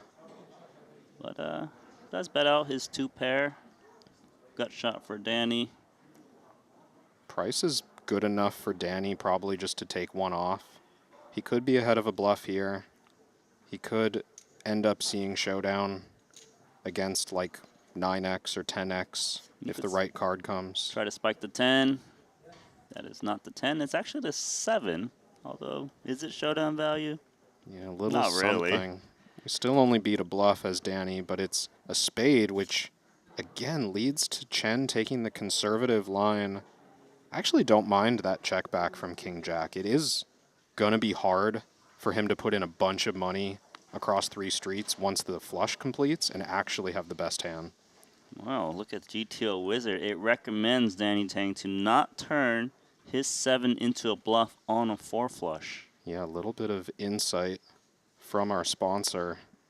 Running these hands live as we play the FT, and Danny does He's disrespecting diverge. the GTO Wizard recommendation. Well, I get this. Like, in practice, what often happens is when you bluff at these spots, it starts to look inconceivable that Danny doesn't have a flush in some way, right? Like, what hand is going to check call the flop and doesn't arrive here? But given that Chen checked behind such a strong hand, again, you can see a recommendation towards calling. It's a clean bluff catcher. Unless Danny was bluffing with a jack. Wow, downs the king jack. What the move? Top shelf adjustment from Danny there. A little bit of an overbluff. Leads to an overfold. So these guys don't study GTO Wizard. Wow. Just kidding. Randy throwing shade. They're exploitative players, of course. Nothing wrong with a little deviation when you're trying to just make the right play in the moment. I kind of feel like the main bluffs that Chen Min Kong can kind of pick off still are 10x, right? Yeah, Danny could have had like 10-8. Or just 10 some random. other ace high that didn't hit the 7, right? Like, I think that's part of why ace 7 is a little too strong to bluff, in theory, is that Danny also could have had ace 5, ace 4, or some other random ace that didn't hit a pair. Clearly a great result for Danny Tang. Now Chen Min Kong's limping jack 6 suited into Chang.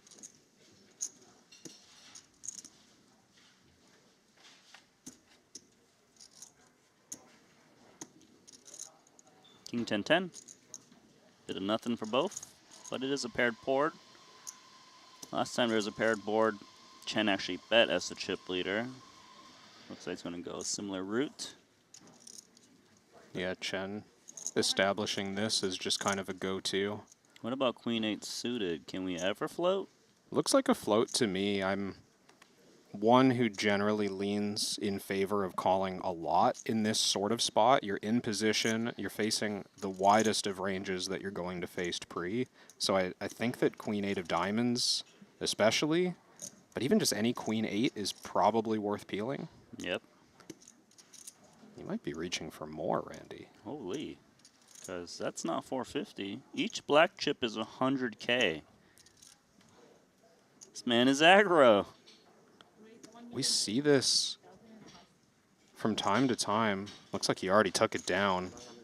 Just kind of fringy feeling hand, you know, if you're not quite comfortable with the float option. Raise and take it down. Very credible.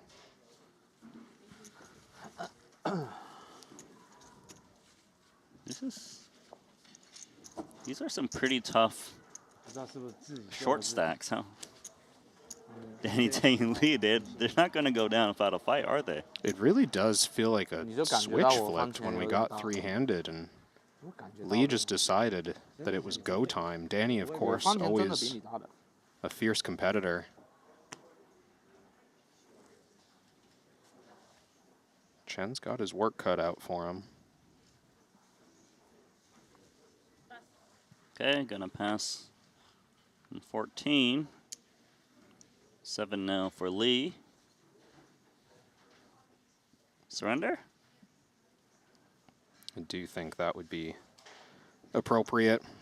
As much as we love limping in blind versus blind, there are limits. 4-3, not a qualifier.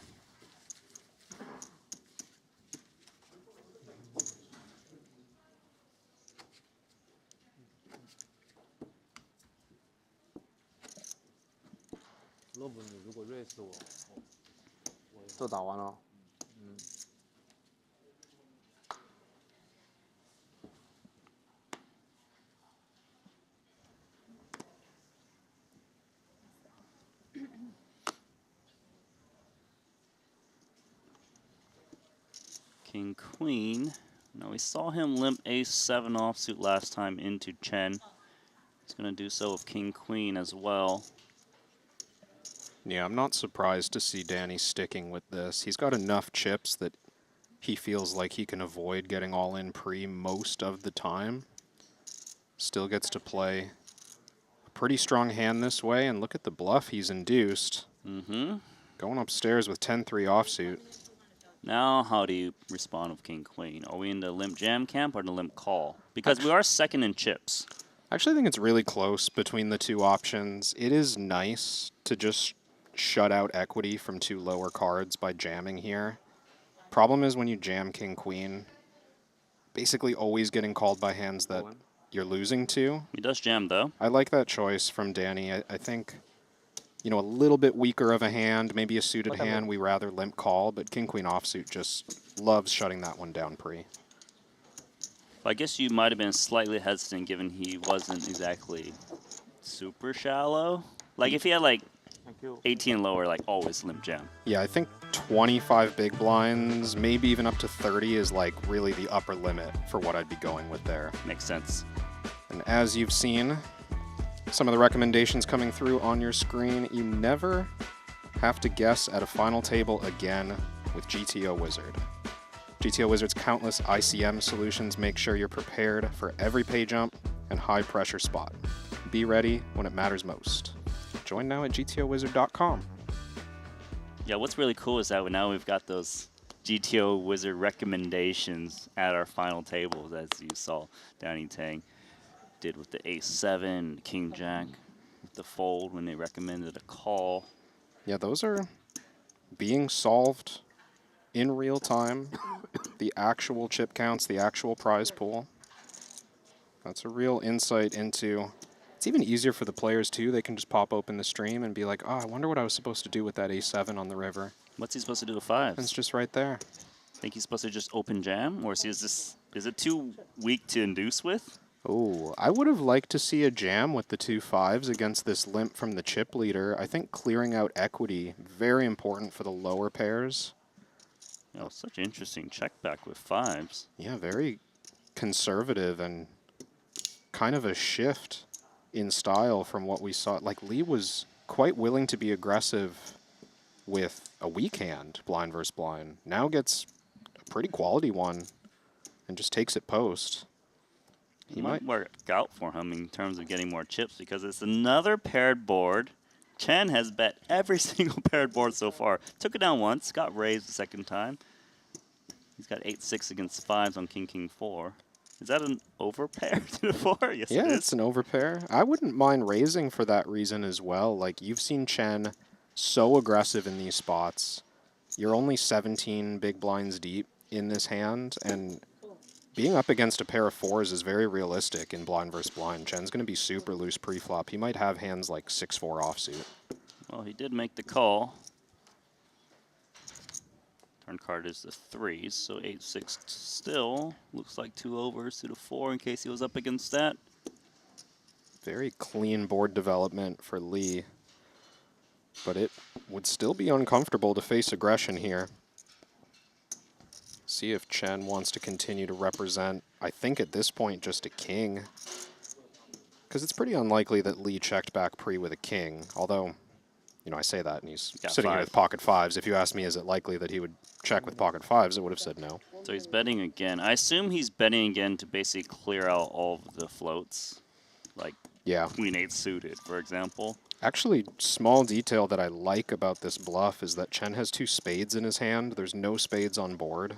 So if Lee had called the flop with a backdoor flush draw, Chen completely unblocks that. He has no interference with a float, as you said. So like backdoor clubs and backdoor hearts, for example. Yeah. Of course, backdoor diamonds picks up something. Yeah, diamonds would be the other best suit to bluff with in this spot because you want to block flush draws.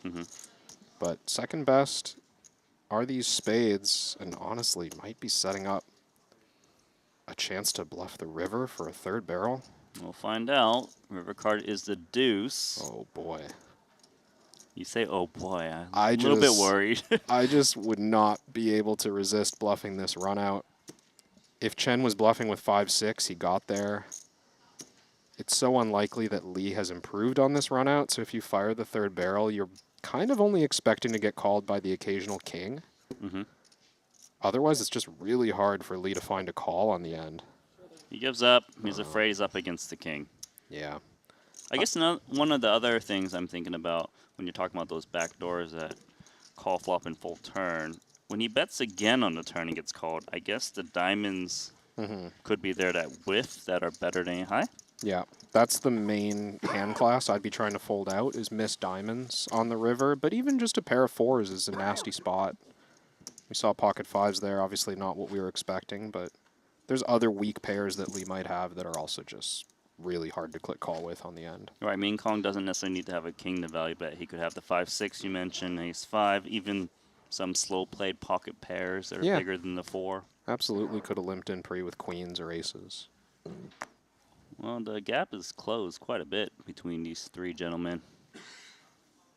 Mean Kong's only up ahead by about 7 bigs against Danny, and Danny's ahead of Lee by 4 bigs. And Lee has 9-8 suited.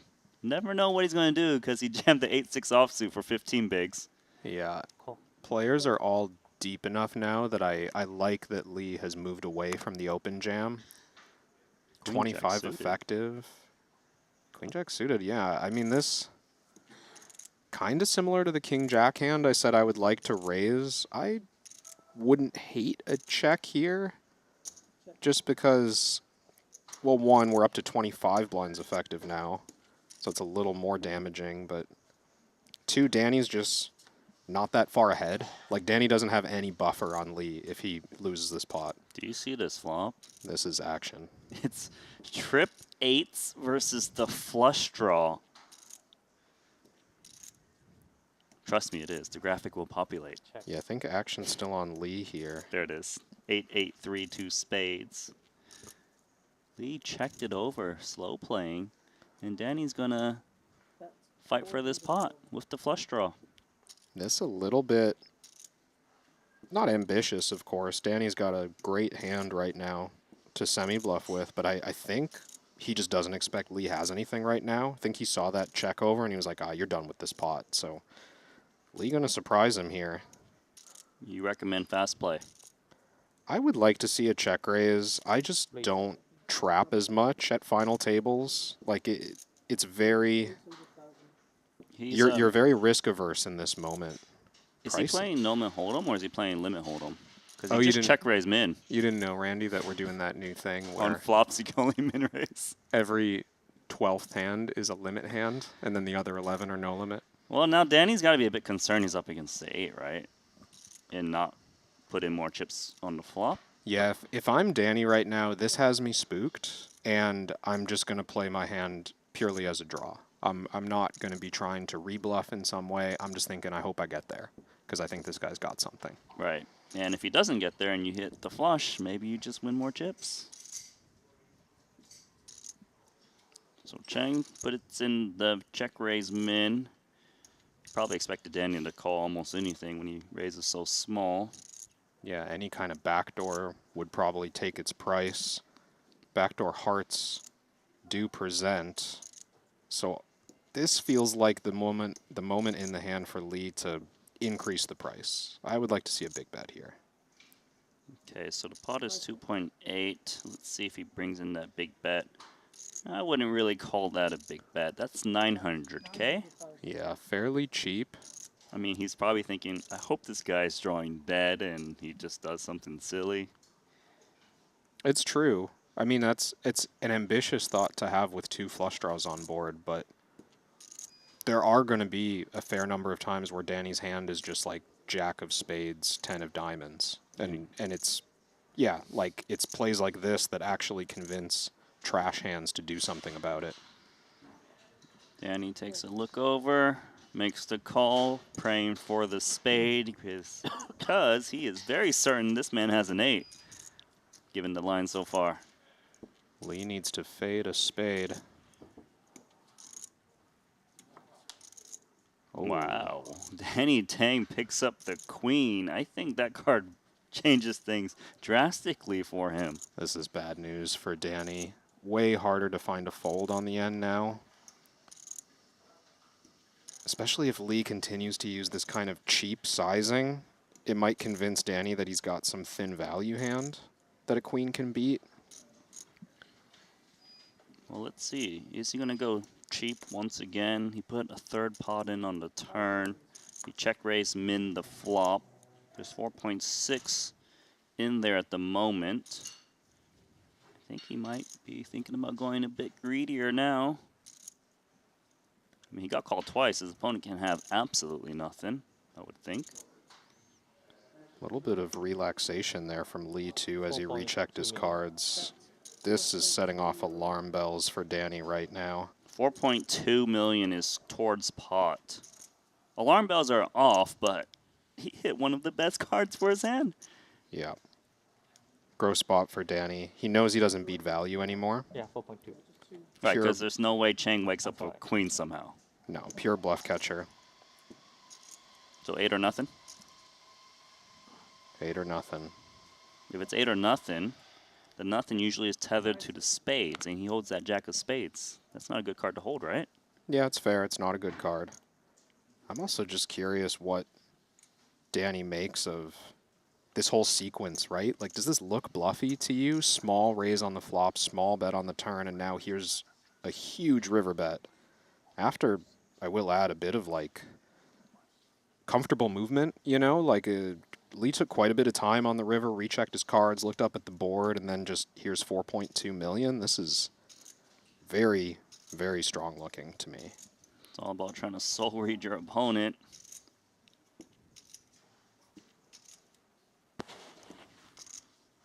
You can tell he's frustrated. Is it a side call moment? It is a side call moment, and you can show him trip. You got to face up. Okay, don't actually muck your hand, sir. Yeah, that motion looked a little bit like nice call. But Danny sees the bad news. That's a massive pot headed Lee's way. He's going to be tournament chip leader after that pot.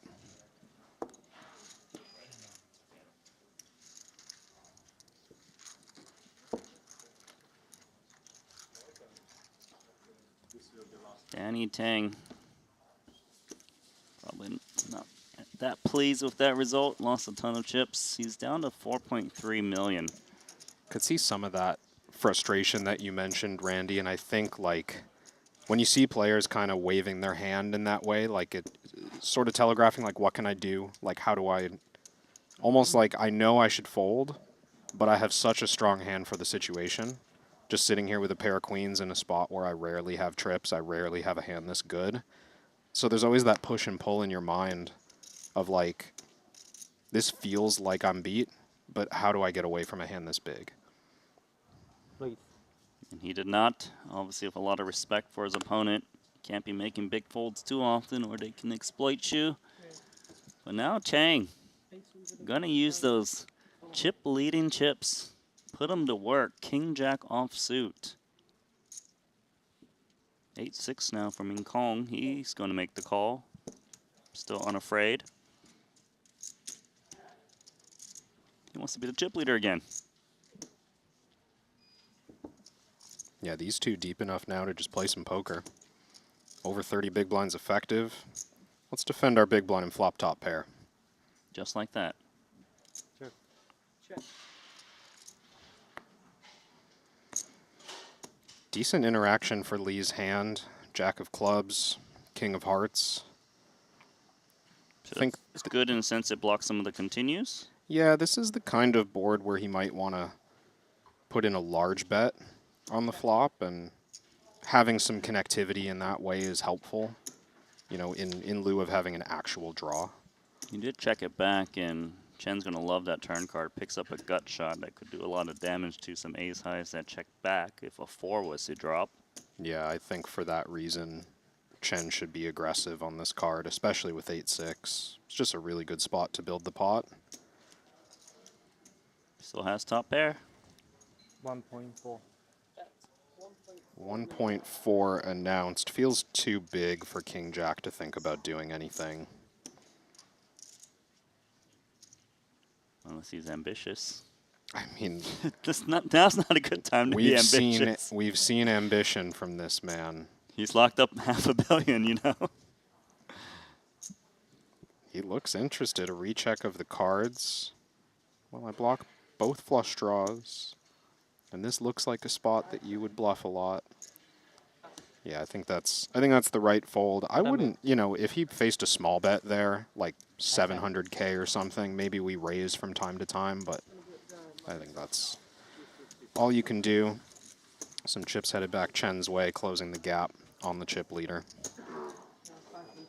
In case I haven't mentioned, I did mention that we're guaranteed 531,000, but second actually gets 771,000. So there's a $240,000 pay jump right now, if you can get to heads up. And then it goes from 771,000 to 1.143 million. This a lot top heavier than the three-handed from the last event. I remember the jumps in the 25K Jupiter being like almost identical, third to second, second to first. Very different story here. A lot of incentive to play for the win, three-handed. 3.3 million. Perhaps that's why Danny Tang's making a move with Jack-8 offsuit on the button, because the blinds are 250K, 500K. If he doesn't take this spot, he's going to eat the big blind next hand. Yeah, with the blinds going up, he's just on 8 big blinds. That's a nice take from Danny, getting ahead of the 1 million he's going to have to post this hand. Blind and big blind ante.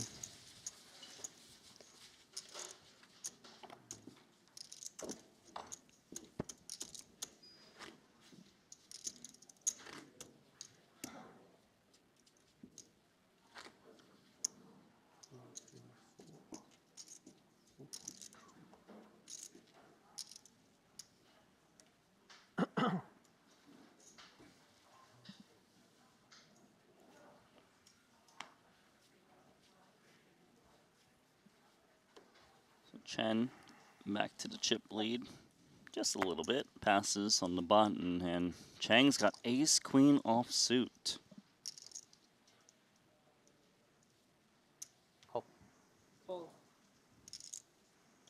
He's going to try to trap him. I was wondering if he... Oh, he's got come jacks. It's a cooler. And he Yeah. thinks he's induced action from worse.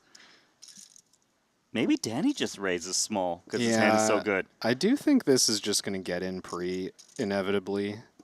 But this is one of those matchups where sometimes you see both players get cute, and it's like, min raise, just call. Dude, Go post flop. We've seen some crazy things. I remember it was small blind versus big blind spot in Montenegro where there was aces versus kings. There was like no Yeah. raise pre. Yeah.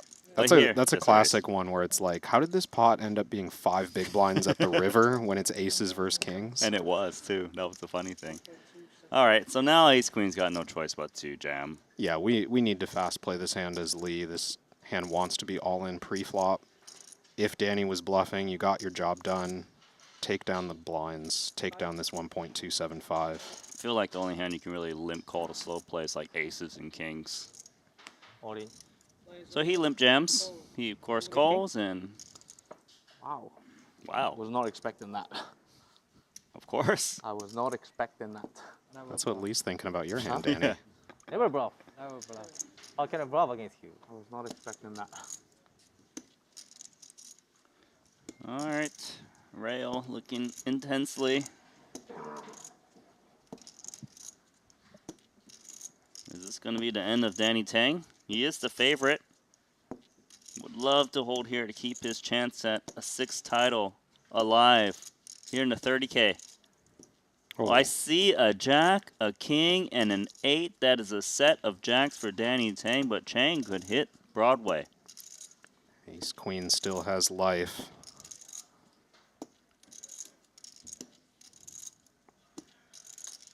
Three on the turn.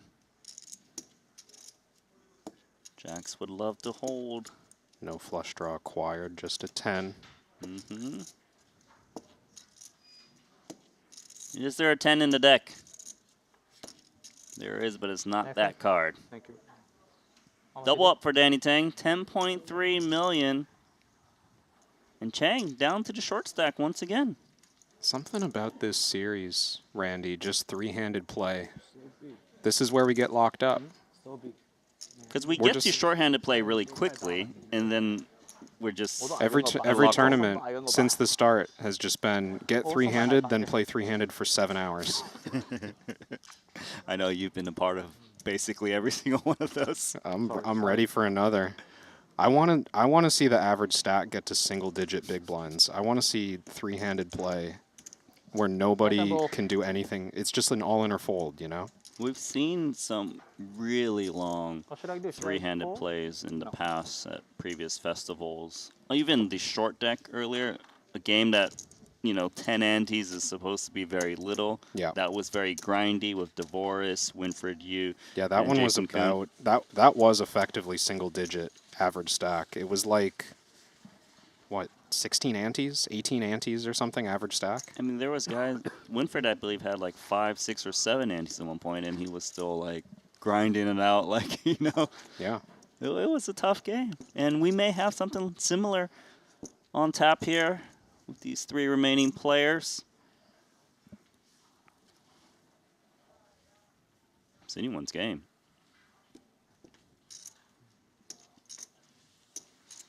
You got a read on this T-shirt brand, Randy? It's pretty cool. It's kind of blurry. Can't tell if it's my eyes or not. You see?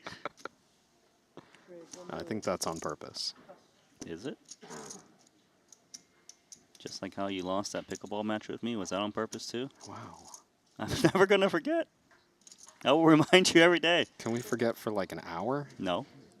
It's been an hour already. Yeah. You got an alarm set. Notification. Every 45 minutes, annoy Kevin about pickleball. That's right. Push notification. King 4 versus Ace Deuce. King 4 actually flops pretty good. That's a strong flop for King 4. It's not bad for Ace Deuce with Ace of Hearts in hand. Actually, Chang hasn't been C-bet happy from what I've seen. Right, we see him check back King Jack. Yeah. On dry texture. This is relatively dry too. This time he will bet. Yeah, I think this is one I would see bet as well. The button opening range is going to be really strong on Jack-Jack 4. Chen not going to defend that many 4x as well, even though he does have King 4 this time. It's 1.5 BBC bet. I think there's an argument for a small raise or for a call. Both very reasonable. If you raise small with King 4 here and just clear out like 10-9 suited or clear out Queen 10 or something, that's a decent win. And then sometimes they'll get called by Ace 10 high or something like that as well. So Goes with the more straightforward approach. yeah, I think this is the more common way to play it. But things could develop to make things ugly. 2 flush draws out there now. An overcard to the 4.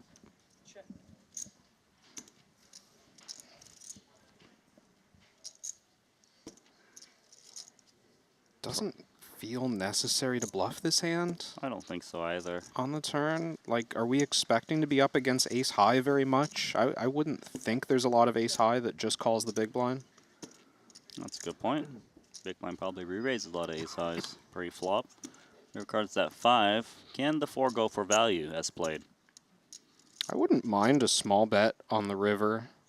Definitely don't want to get too greedy with a hand this weak, but Lee very often going to be unpaired on the end, and I think Chen could reasonably, you know, represent a missed flush draw, represent some kind of queen high float.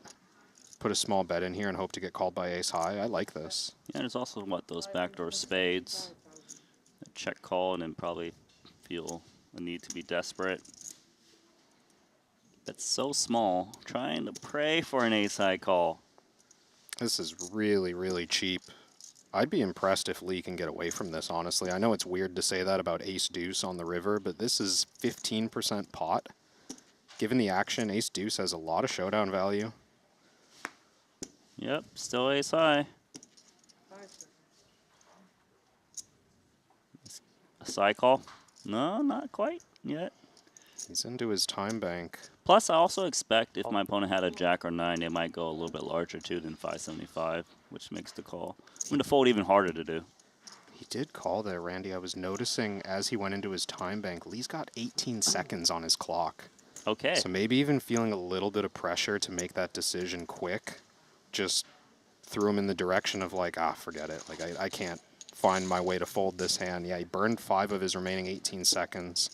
Just seeing in the Triton Poker Plus app, down to 13 seconds on his clock.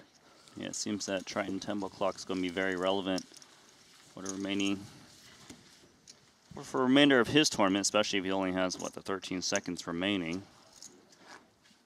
Yeah, Chen and Tang both with over 2 minutes. Healthy amount of decision-making time. But I know the feeling up against the clock, it's hard to be flexible with your thought process when you know that your hand's going to get folded. It's gonna get killed, right? If you don't decide quickly, you're pretty much locked in my experience, to like whatever decision you came up with first, you're just going to do it. Gut feeling? It's so hard to fight through that in like 20 seconds, 30 seconds of pressure time. 1 mil from Danny Tang. Trying to sneak through a steal on the short stack Lee's big blind. Yeah, 3-handed play is obviously very tricky. Queen Jack for Chang. Bit of a decision on whether he wants to make a play at it pre or just call. Yeah, I would think call is the standard play, but when you've just got 12.5 blinds, it's always a close decision to go for the re-steal. I wouldn't hate it. He announced call verbally.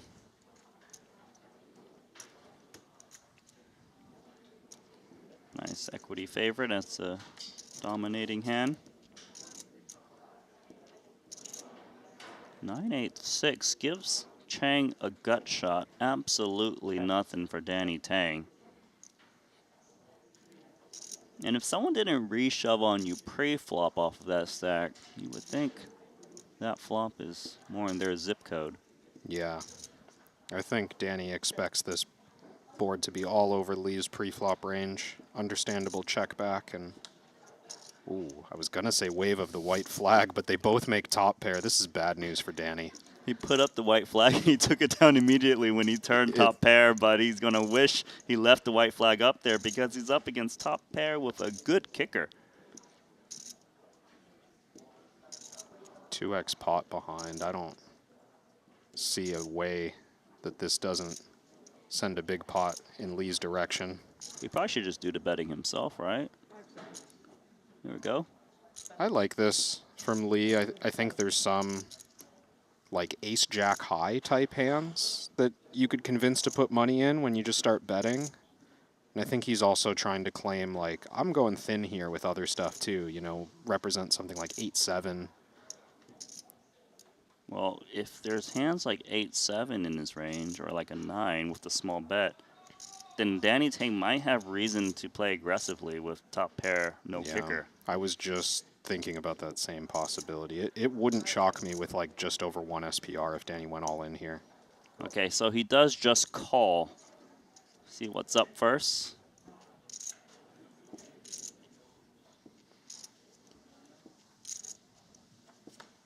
Here regards the ace of spades. That actually might save Danny Tang. I think it will. It's going to be hard for Lee to put any more money into this pot. Number of ways that Danny could have improved on the end here. I think even a small bet would probably be too ambitious. And dangerous, because your opponent might try and blow you off of it if you put in a little block bet. Yeah. Because how often is Chang actually really strong as played?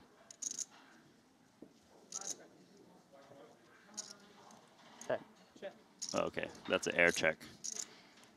I was confused too. So that's some kind of new Apple product? No fault to the dealer. I don't think he's got a VR headset on. All right, well, he's thrown the whole cards over to Danny Tang to see closer. And Danny, you can release your hand. GG. GG announced. I like I should that. bet on the river. Like Danny just stared at Oh. it. He's like, Not, gonna be like that, eh? no late on Yeah. turn? Queen 10. Yeah, I know. Queen 10. Wow. Nice bluff, Danny. I have a queen. You have queen 2? Queen Okay. 7. Queen 7.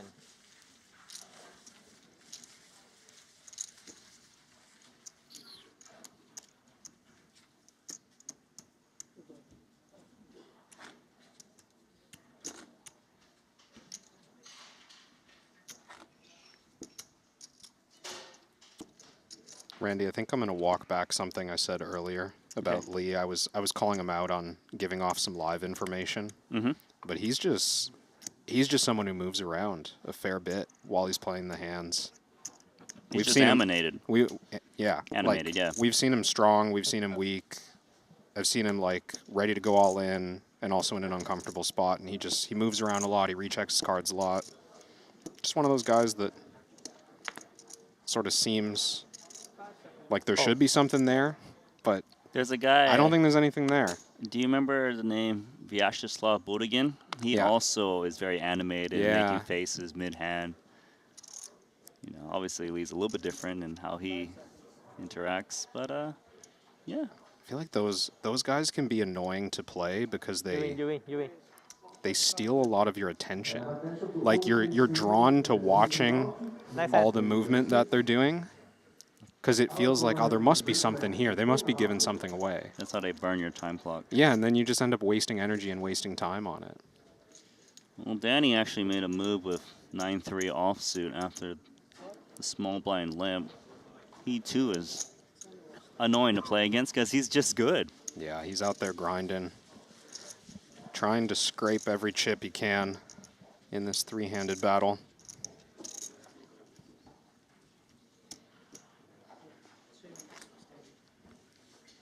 I know you love yourself some heads up, but what about the three-handed play? Is it up your alley, Kevin? I mean, I don't have a lot of three-handed experience, 750.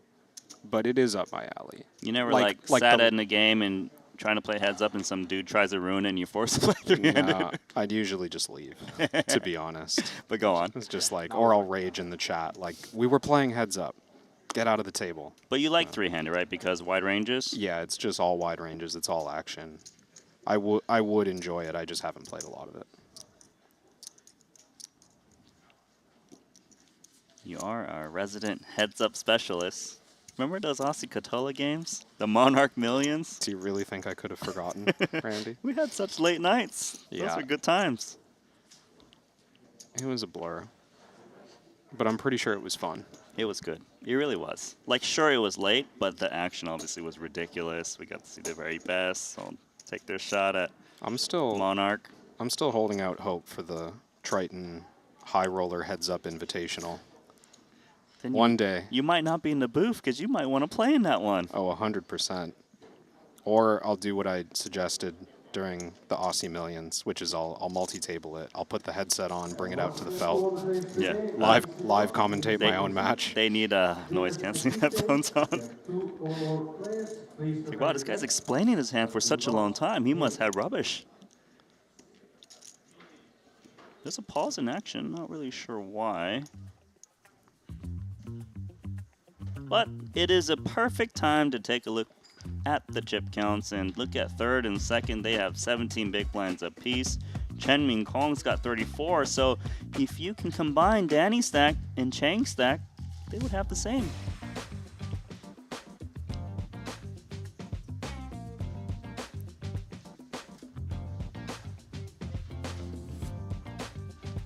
Still guaranteed 531,000. Nothing changed there.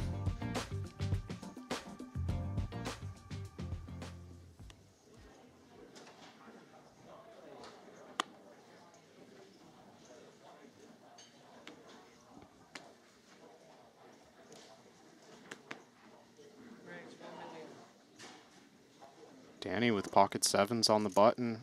Oh. Oh. This is a bit of a cooler developing. Pocket tens is huge. Out of the small blind for just 17 big blinds effective. Chen wastes no time in jamming. I mean, can Danny ever fold sevens? This is like a monster hand, isn't it? Three-handed. I think that's exactly what's going through Danny's mind right now. He's sick about how quickly this jam went in. He knows that it's unlikely sevens is way ahead against a confident shove. But it's also just a huge hand. He's taking his sweet time, and man, if he can get away from sevens, this would be an amazing fold. I know you weren't here for it, Randy, but yesterday we watched someone... Oh, he's folding! That's a big, big fold. Correct. I don't think I could fold that. Just finding a way to survive. Well, I was going to say, yesterday we saw, I think it was 9-handed or 8-handed at the FT of the 25K. Kelvin Kerber get away from pocket sevens against a 7.5 big blind stack. That is... Like, raise and fold to a jam for 7.5 bigs. I'm so shocked, but I do want to give some love to Jupiter while I can, because, you know, in poker, not every chip ends up in the middle, just like those pocket sevens. Sometimes players prefer keeping part of their stack steady, and in crypto, stablecoins often serve a similar role. Jupe USD, designed as a digital dollar within the Jupiter ecosystem, built to track the value of the US dollar while operating on blockchain networks.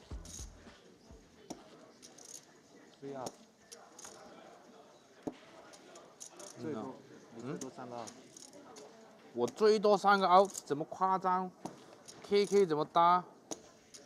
哦，不，那也有可能6个 out， 但是我感觉你是 A 差的。哦。 They're actually kind of discussing that hand that just transpired. I'm not sure if Min Kong actually told him he only had 2 outs or 6. Kind of like looked like he was all over the place on that. Didn't want to give Danny Tang that information. But he's aware that Danny made a big fold. Yeah, I think Danny basically implied he had a big hand. But he's got a decent hand here, Jack 7 of hearts. I still want you to think about that sevens fold. Right? We'll get to it, because I feel like there's a lot going on in that hand. Yeah. Let's see if something develops first here. King 6 versus Jack 7 suited.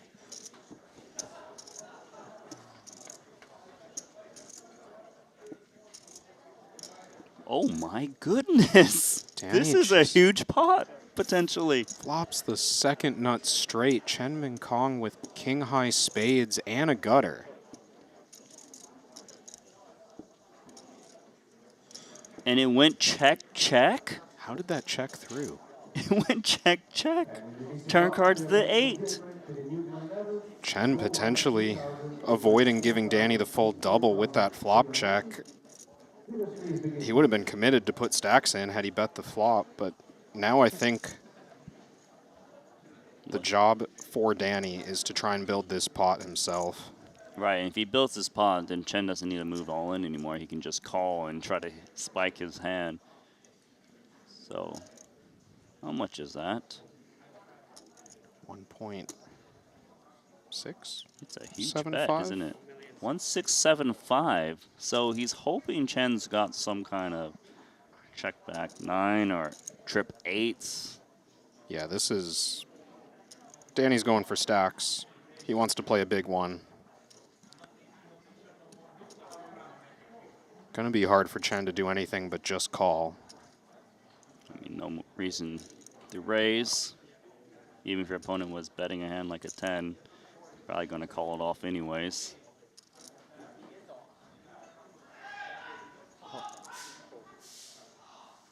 So call makes sense. And this is the design with checking back the flop. Hope to show down the winner somehow. Hope to improve before we put all the money in. Big river incoming.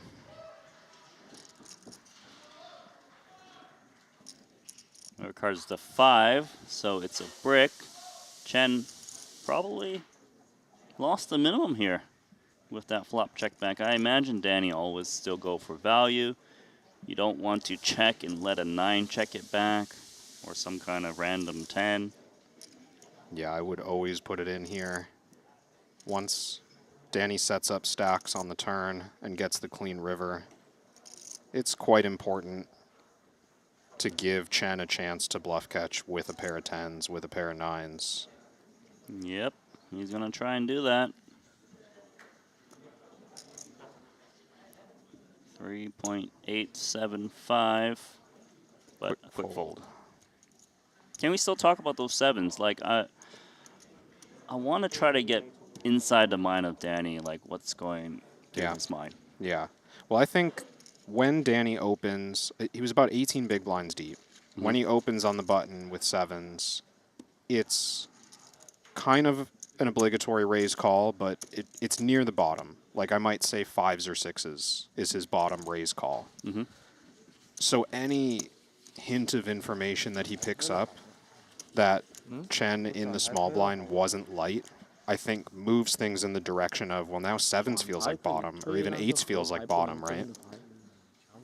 You don't necessarily need to be ahead of like the whole range, but it's really important that he thinks Chen can actually have like pocket 3s or ace-5 suited or even just a bunch of jack-10 suited type hands. If Danny makes a snap read, like, no, that was too fast, something was off here, like, I don't think you have your marginal hands, then 7s really quickly becomes a bad calling hand. I recall it was actually a very fast reshove when he had the 10s. That's what stood out to me the most, and I think that's just such a strong skill set to be able to tap into, is like, if you know that 7s is mandatory but not worth that much, then you have the ability to adjust out of it, like when you see something live.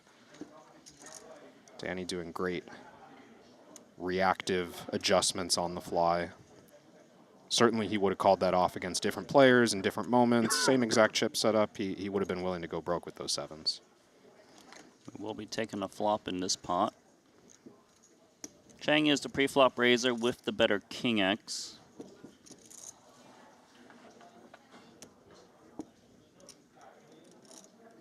Six, 4, 4, 2 hearts. Chang's been mixing up with some c-bets and checkbacks with hands that he whiffed on dry boards. Let's see what he does this time. And this time he does not block any kind of heart draw or spade draws. Yeah, not a lot of hope for this King-Jack. Really just needs to show down and be the best hand.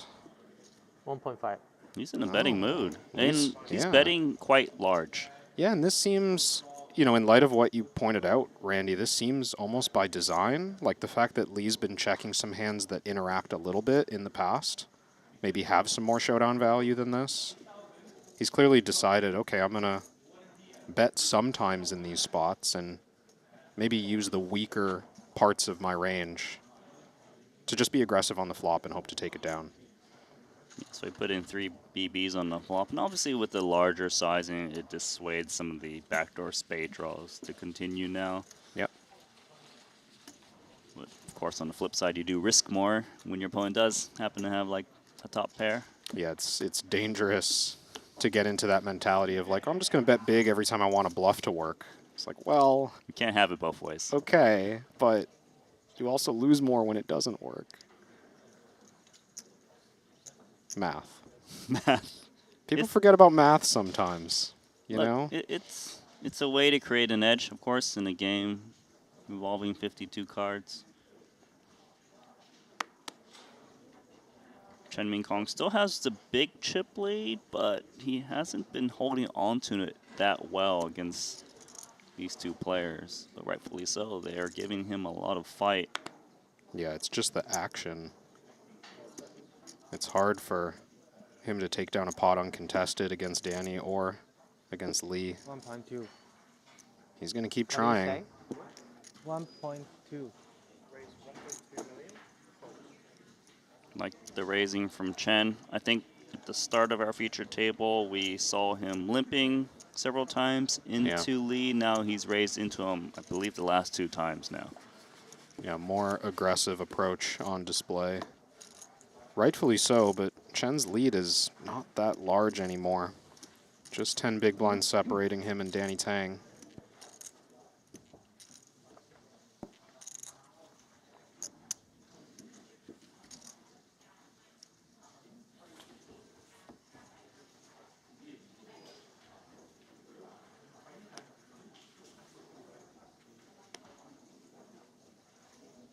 Sixes now for Chen Min Kong.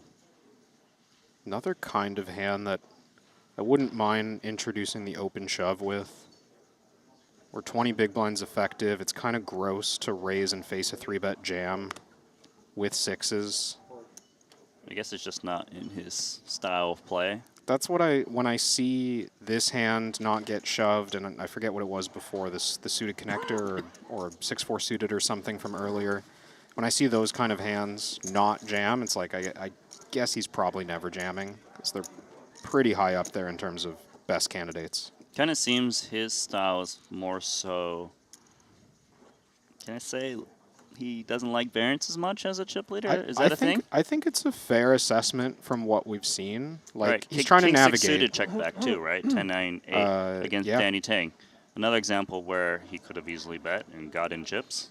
Was it Chen also who checked back King Jack suited pre against correct Danny's limp? A7, that's right. So yeah, just in general kind of small ball approach, right? Like trying to avoid the thin spots that lead to big confrontations. Obviously the beauty of Noma Hold'em is you can play with your own unique style and be successful with it. Looks like a pretty strong hand to want to get in pre-ace-jack. I think Danny was contemplating open shove. Instead goes back to that strategy of mostly limp and be willing to limp shove. So if he checks back King Jack suited, he's probably checking back Queen 10 offsuit. And if your man is checking back a lot of these type of hands, then maybe the ace-jack limp is not getting what it wants to happen as often. The longer Chen took there, the more I thought a raise was coming. Probably would have been a raise fold with this hand, but... Right, and you would hate to do that against ace-jack. Yeah. King 3 deuce, ace-jack, best hand.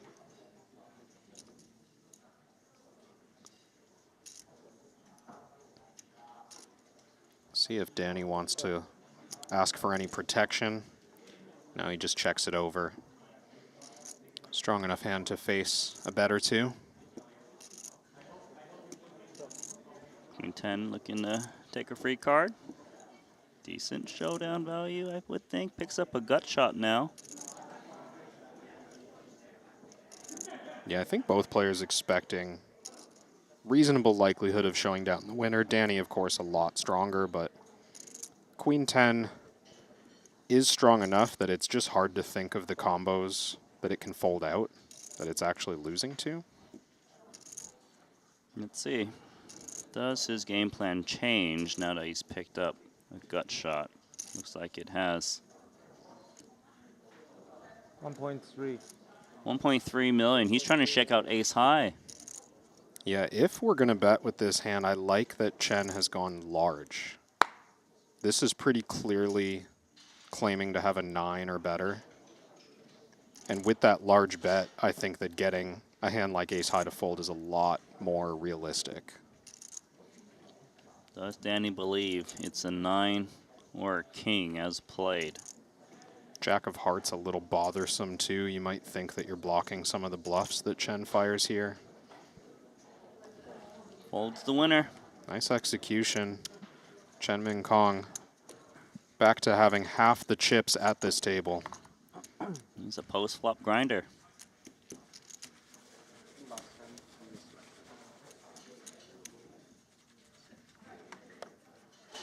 He's got good composure, maintaining his strategy, and it's working. I'm going to give you guys in chat one more chance. The poll is open. Player of the day. Choose. Is it this man, Danny Tang? Vote. Vote. Is it Chen Min Kong? Vote. Is it Lee Cheng Huan? Vote. There we go. Really love to see some votes come in for Lee. Just given that I'm looking at the results right now, and he deserves more. He deserves more. He deserves a vote. He actually has 0% of the votes. That's a good way of putting it. Lee Cheng Huan. Deserves more than where he's currently sitting. Let's get our Cheng Huans out in the chat. Yeah, statistically speaking, he has a chance to win, of course.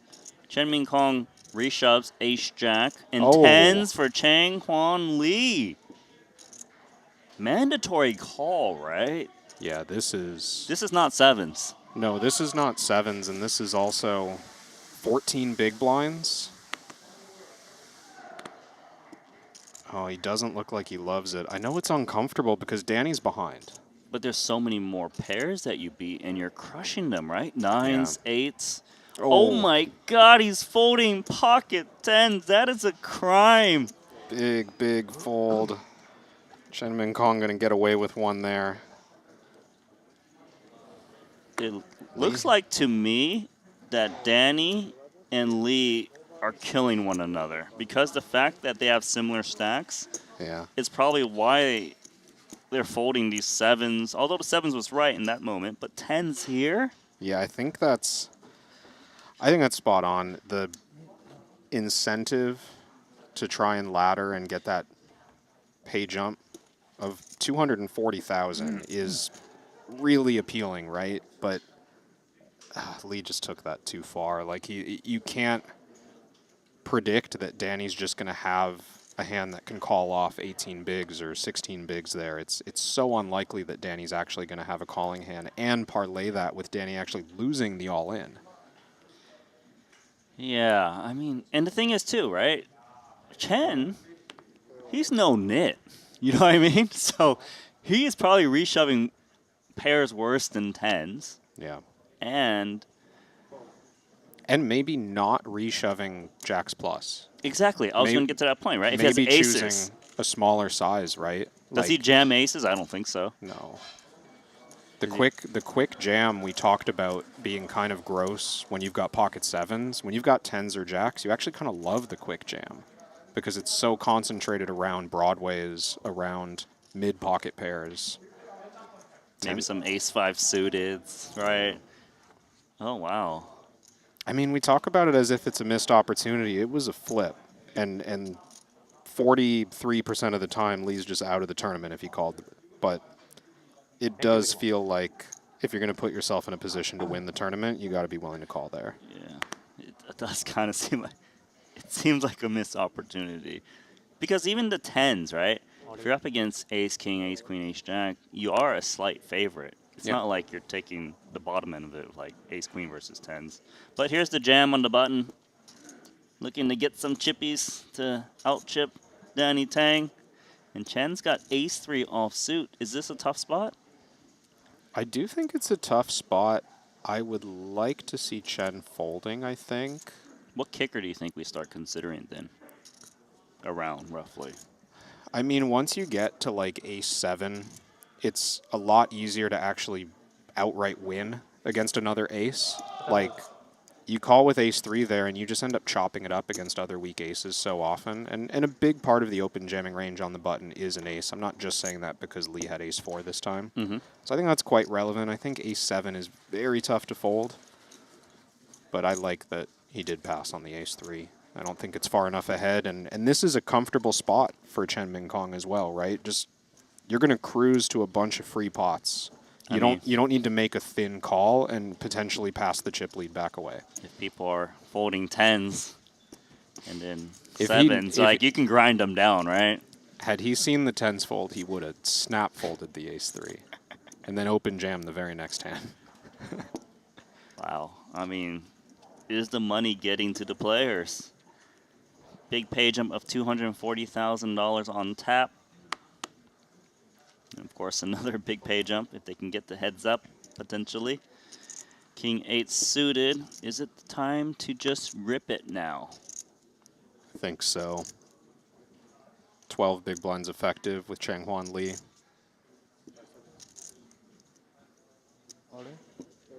Okay, there's one all in and a fold.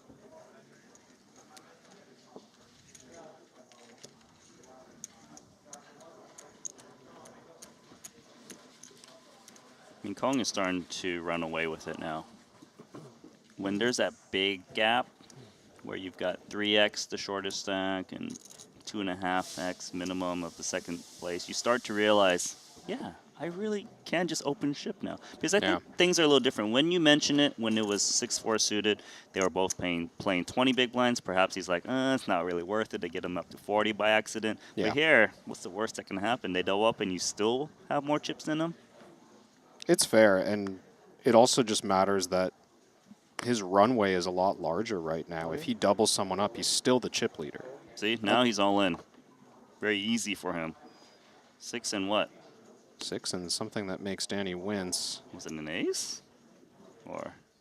Because it seems weird to look at the 6 and wince. I don't think he would have snap folded ace-6 offsuit even, so that's probably like king 6 suited maybe, something like that. Okay. But 6s would call? Oh, yeah. Okay. 6s. But I've been surprised several times already with these pocket pairs. It's fair.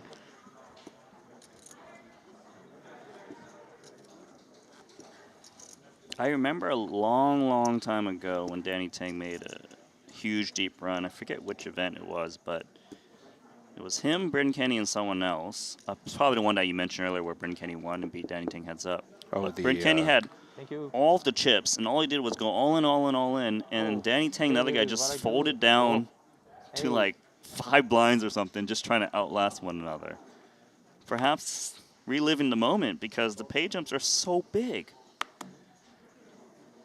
Unfortunately, the combo of someone willing to put you in and also card distribution just kind of being in Chen's favor lately. It is just supposed to go that way sometimes. No shame in trying to get some pay jumps.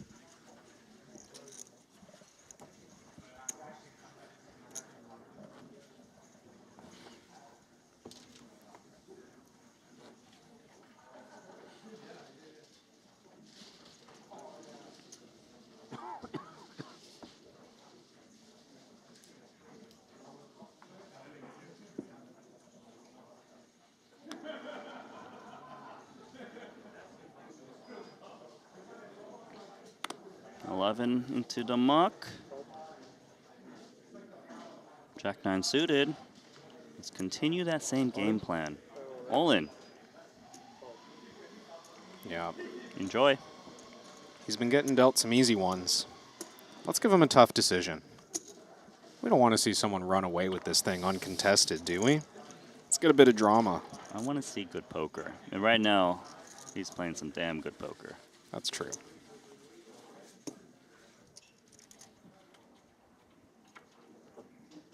Yeah, and I also want some drama. I want to see some people double up. There it is. It's been a good three-handed battle, but things have definitely changed as of late. 40 big blinds for Chen, less than 10 for the other two. Chen now has got the button. 9-5 offsuit. This is a bit trashy. Does he step aside, or does he put in a little min raise? He will fold. 6-3 offsuit. It's a so natural 9. discouraging. Natural 9. You got to play it. It's so discouraging to get your first chance at opening, and this is what you're given. Yeah, I know. Yeah. Ace 8 would What have do you called, call? though. I don't know. I didn't look. Oh my gosh. You should do aces maybe. Why? I would not be happy if it's aces, right? I always look. You do? I do. Do you Why not? complain about it when you have aces in that spot? No. I basically just show everyone. You just turn it over? Yeah, because I'm hoping they don't jam on me next time if I show aces, even though it literally has no bearing on the next kind of hand being dealt. Just like you're complaining. Yeah. It's like, oh, woe is me, I had aces. Nah, I'm playing the long game. And still that thought that I can get aces sometimes. Ace 5 is a single ace on the button. We've seen him jam worse. Yeah, it's go Ace. time. Go time. 5.25. King 10 for Danny Tang. Ooh. Is it ever a consideration? It's quite marginal. I think Danny can fold, but it's... he's in with King Jack, I think. He might even be in if he was covering Lee and had the chance to bust him there. But yeah, I think that's the right fold. Thank you. I love you. There's a little bit that dynamic where, I like, love you, baby. if you're one of the two guys who's so short with each other and you're battling each other for second place effectively, you really want to win the pot that the other guy enters. Like, once Lee enters that pot, Danny's heavily incentivized to try and win it. Because if Lee wins chips off of Chen, it directly hurts Danny, right? Like, it's not like he can just fold and avoid the pain. The restructuring of chips loses Danny money, so there's that little bit of extra incentive for Danny to try and win that pot. That makes sense. But it's still think it was the right fold with King 10, but just explaining why I'm like a little bit more attached to those pots. I'm attached to pocket aces on the button off of this stack, aren't you? This is... He's like, huh. This is so wild. Can he actually min raise? And he Yeah. does. Yeah. 8 big blind min raise on the button.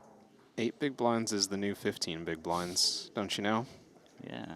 But like, if he limps, it looks suspicious. I mean, if he min raise, it looks suspicious. But if he jams, he might lose action from the big.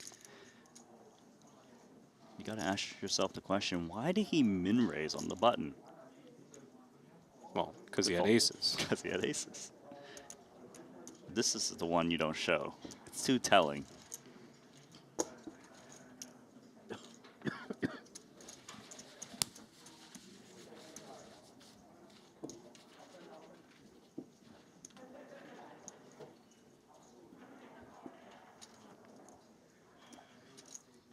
It's a bad beat. To not get action there.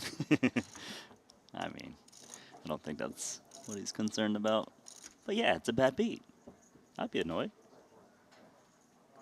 I do get tilted then if I get aces in the big. It is almost, when you're on 8 big blinds, it is almost annoying to get, it's like you're looking for a shove hand, and you're like, oh right, this can happen. I forgot I could get aces.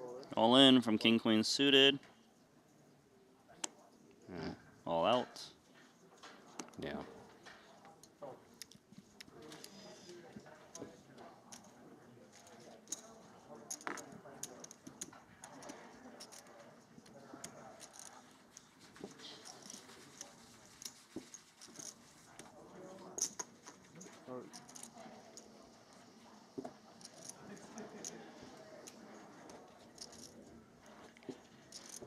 Someone's going to want to wake up with a hand in a hurry, just a few hands before the blinds go up again.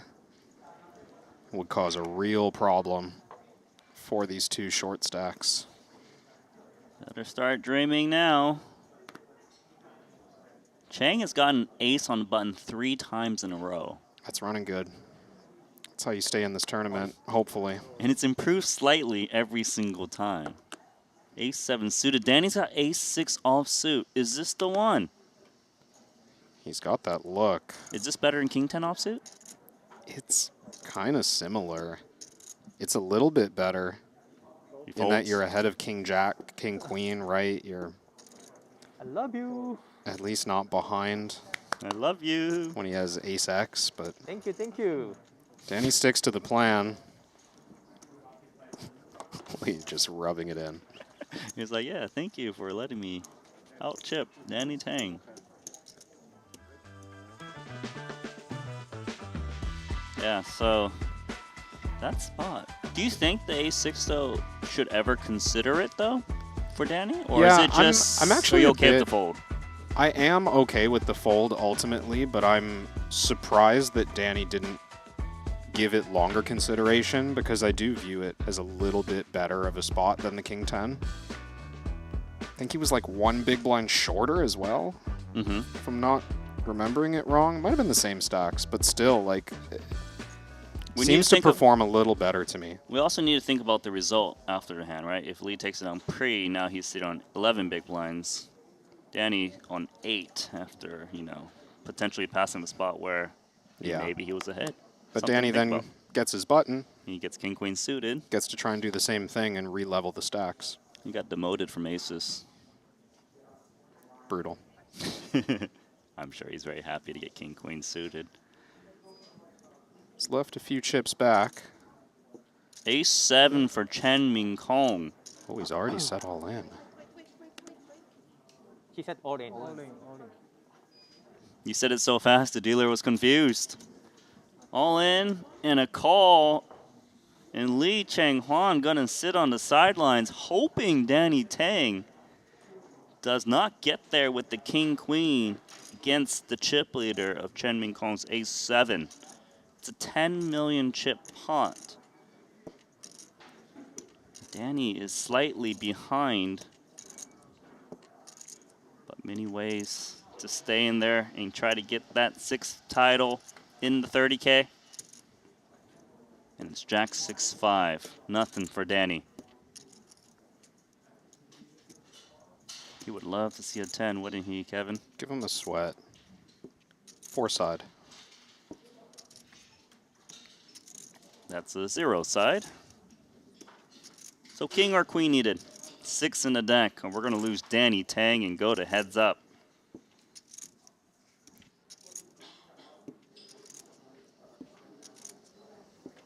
River card is the deuce, and that is the end of the Season 3 Ivan Lau Player of the Year winner. One of Hong Kong's finest. He's going to have to settle for that payout of $531,000. What a performance by him, Kevin. Danny Tang. One more hand. Still part of the 5-timers club. Mm-hmm. That tightly packed group is going to stay longer. Danny really just, I mean, you talk so much about that pocket sevens fold and how impressive it was. He did just show off his ability to change gears, his ability to find little spots and little edges. But in the end, they got too short. Luck of the draw. Yeah, he got aces on the button, didn't get much action, jammed the king, queen suited, and was practically a coin flip, but could not beat the Ace-7, so settles for third. Does not get to be solo with 6 titles, still has to remain in the club with 5 titles. So now we do have heads up, 771K guaranteed, 1.143 for first, and Randy Liu alongside Kevin Rabichow, and we do have a heads up match that will be underway shortly, but any more love for Danny Tang that you want to give us? I'll just reiterate it. I mean, Danny played great. He was dialed in at this final table and just doing what he does best, which is observing the dynamics and observing his opponents and just trying to navigate, you know, make something out of nothing, really. And he did until it was too little too late. A little too late, but he does get that $5 million. So we are going to have to set up heads up play. It's going to take us about 14 minutes. So go ahead and grab a coffee and we'll resume in a bit. The best players don't leave chips sitting on the table, and you shouldn't leave crypto sitting still either. With Jupiter Lend, put your crypto to work.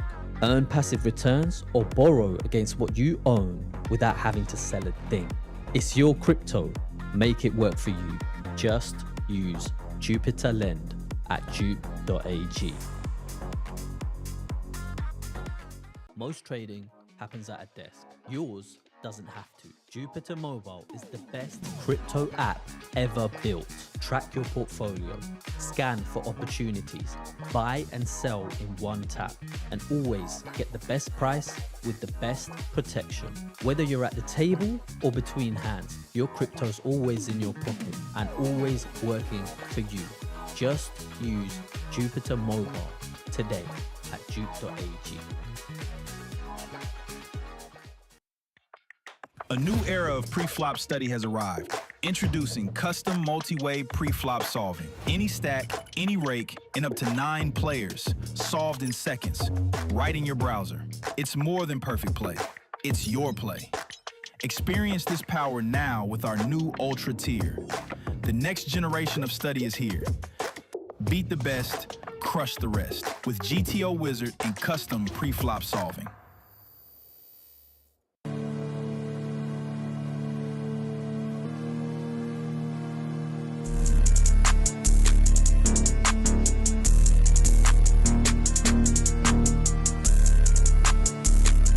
Are you not happy, or you're only half happy, or Still to be happy about. you're up 2-0? Job's not finished. Job finished? No, I don't think so. Okay.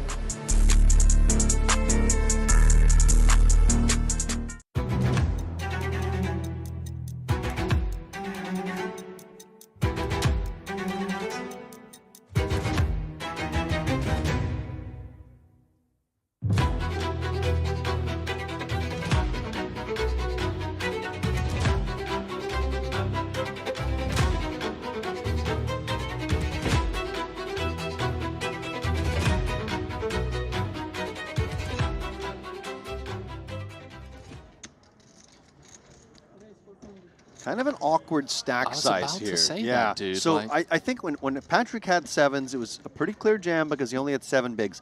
Chen Ming Kong has 15 big blinds. He has a hand that has no blockers to the very best hands, which sometimes in these ICM environments is not what you want. Yes, the 7s, if you end up just taking it heads up against the big blind, will be okay. Although 8's already in a very uncomfortable spot, in my opinion. But I may have just leaned fold with the 7s off of his stack size. Now, 8s has to decide. He's seen a lot out of Chen Ming Kong. Does he think Chen Ming Kong is opening wide enough that he wants to get in there with 8s? He comes in for flat, but Danny Tang. dude, what is going on here? This is absurd. Average stacks 19 bigs. You've got 2 5 big blind stacks. You've got a 10 big blind stack. Sorry, did I say yeah, 2 5 big blind stacks and a 10 big blind stack. Super shallow. Chip leader with just 35 bigs. Ming Kong Chen, who's been super active throughout this FT. Tang is thinking about what size to go. The Triton ambassador, former Ivan Liao Player of the Year, does come in with a raise to, I believe, 1.2 million, Henry. It's just never a bluff, is it? It could be, but it feels unlikely. And this should just shed both players, I think. This is just looking so strong. Dude, is there ever like a spot where this is just a really good gamble opportunity? Yeah, there we go. Ryan Shima sticks the money in. I think his thinking, Henry, is that if both the other players fold, exactly. he's getting an amazing overlay. I agree. That's what it feels like. He's seeing, what, 1.2 million dead potentially out there. And to then just get heads up against Danny Tang, take his equity. 7's hit the mark. Surely 8's going to hit the mark as well. And I mean, look at this. Chamas is going to have 8's following suit. This is a great spot for Ryan Chamas. King 3 of clubs against queens, but he can pretty much 5x his money. Not quite, but over 4. 31% of the time. It's going to quadruple up to 12.5 bigs. Oh, excuse me. He's not even going to quadruple up. I was thinking they all had, you know, his stack in already, but still, he's gonna Well, I mean, over 3x. yeah, 2.5 in the middle. Club in the window was a sweaty window card. That would have been a set of 7s, by the way, for Chen Ming Kong. What did we say about if my auntie Yeah. had wheels? King needed for Berryuzi. 1 pull at a cowboy. To keep this cowboy alive, doesn't find it. Good game, sir. Takes it in good spirits. Oh, as always, man. Really fun guy, both at the table. I'm gonna play devil's advocate here and just be like, well, surely we'll know that once the tournament's concluded. Yeah. It's a different type of question today. Brandon Wilson, ace queen off. Couple options here. He could just rip this 14.5 bigs, or he could come in with a min raise. Excuse me, the blinds are up now. Yeah. So I think at 250K big blind, where he only has, oh, and look. Yeah, Dude, this a is standard huge. shove, and Chen Ming Kong could not pick a better time to get dealt the Cowboys. This is going to be a near chip lead pot. If Chen can hold, he's going to become chip leader, or practically tied with Danny Tang. Don't be shy. Yeah, come on. Oh, yeah. Wilson, nod of approval as he sees his man's put money in with the kings. Needs some help from the deck. He found it before. Can he find it again? Queen high flop gives him additional outs. 6.3 million in the middle. Deuce of diamonds. He found it on the river last time, Henry. No, excuse me, it was the turn. Barry or a queen?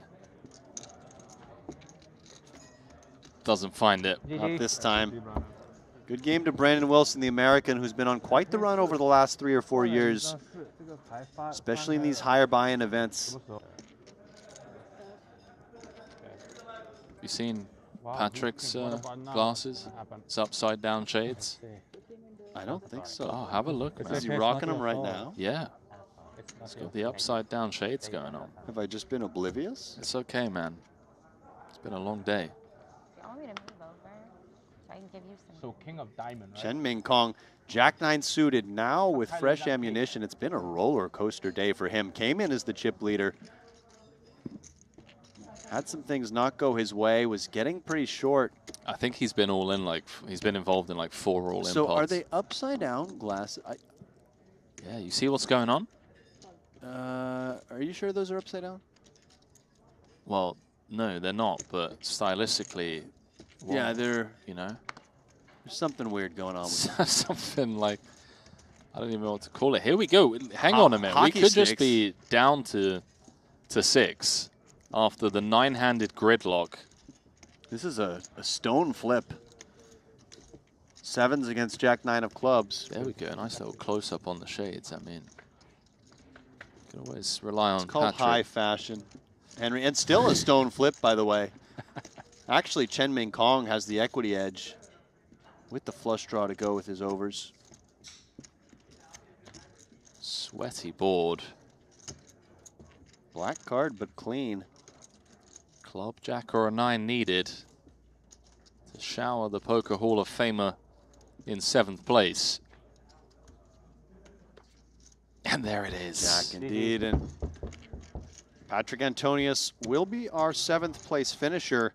He collects $192,500. Henry, everyone now guaranteed over $265,000. And 2 hands in a row, we 1K side bet if you won the whole outright pool and you were in the side bet pool. Yeah. So yeah, it was a nice little hit for me. It is a nice little hit. Nice, dude.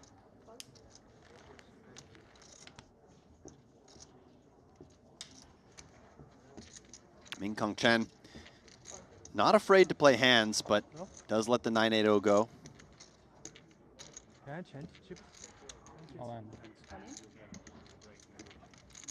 Oh, we're running this one, and we're going to be down to 5. We're going to be down to 5. How do you know that Paulius isn't going to win this pot? Whoa, I Henry? didn't get the chance to finish the sentence. We're Oh, going to be down to excuse 5, 65% of the time. I either interrupted you very prematurely or you had an elongated pause. I'm more of a in your delivery. elongated pause guy, yeah. Yeah. Kind of like, yeah, I see it, I see it.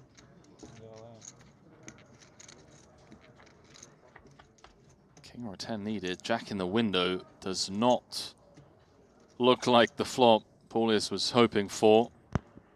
Ace or a queen would make it sweaty. Queen would be the real dreamy card. Not yet. Oh, hello.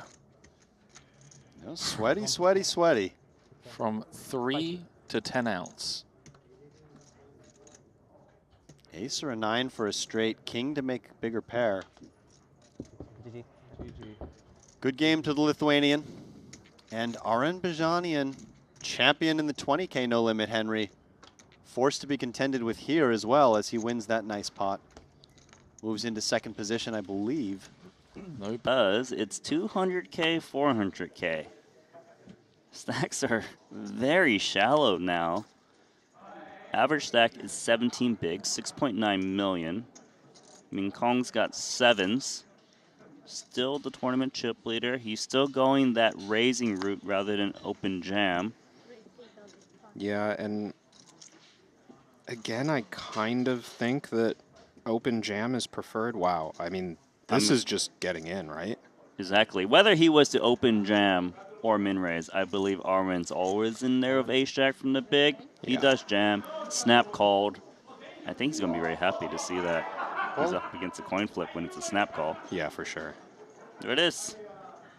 Bazanian easily could have been drawing to a jack here. Instead, his ace is live as well. Pure flip for chip lead. Just the chip lead. Aren from Armenia. Comes king 9-6. What's he need, Kevin?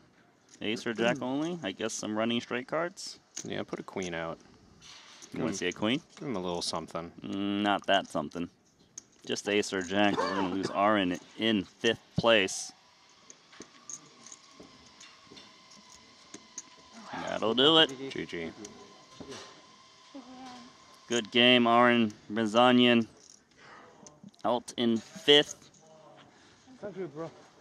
Still putting to if she took the last hand in jam, she still had a decent amount of forward equity off of 7 bigs. Yeah. Now, if she doesn't wake up a hand in the blinds, she's going to be down to what, 4.5 or so? Next orbit gets rough if she doesn't win one of these pots. 6s. Oh. Okay, spotted my first live. Tell Randy. You asked me to call it out, so I'll call it out. To lean back. Well, that was, I think, what that was, and maybe just a little artifact. But Lee seemed to not want to play this pot, right? Like Ebony's in the big blind. Oh, she's got a calling hand. 6s versus king queen.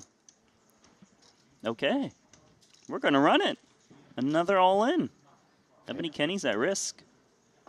Huge spot for the short stack. Both short stacks. Well, they're gonna try to consolidate into 1 stack, but will we have 4 remaining or 3 to be determined? The 6s are looking quite good for Chang. Need some kind of court card. That is not it. So king or queen needed for Ebony Kenny.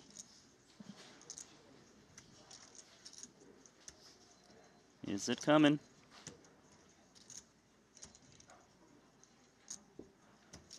She waits, and it's an ace. Another elimination, Kevin, just like that. Short stacks can't win their all-ins. And we're down to 3 in the blink of an eye. You're welcome.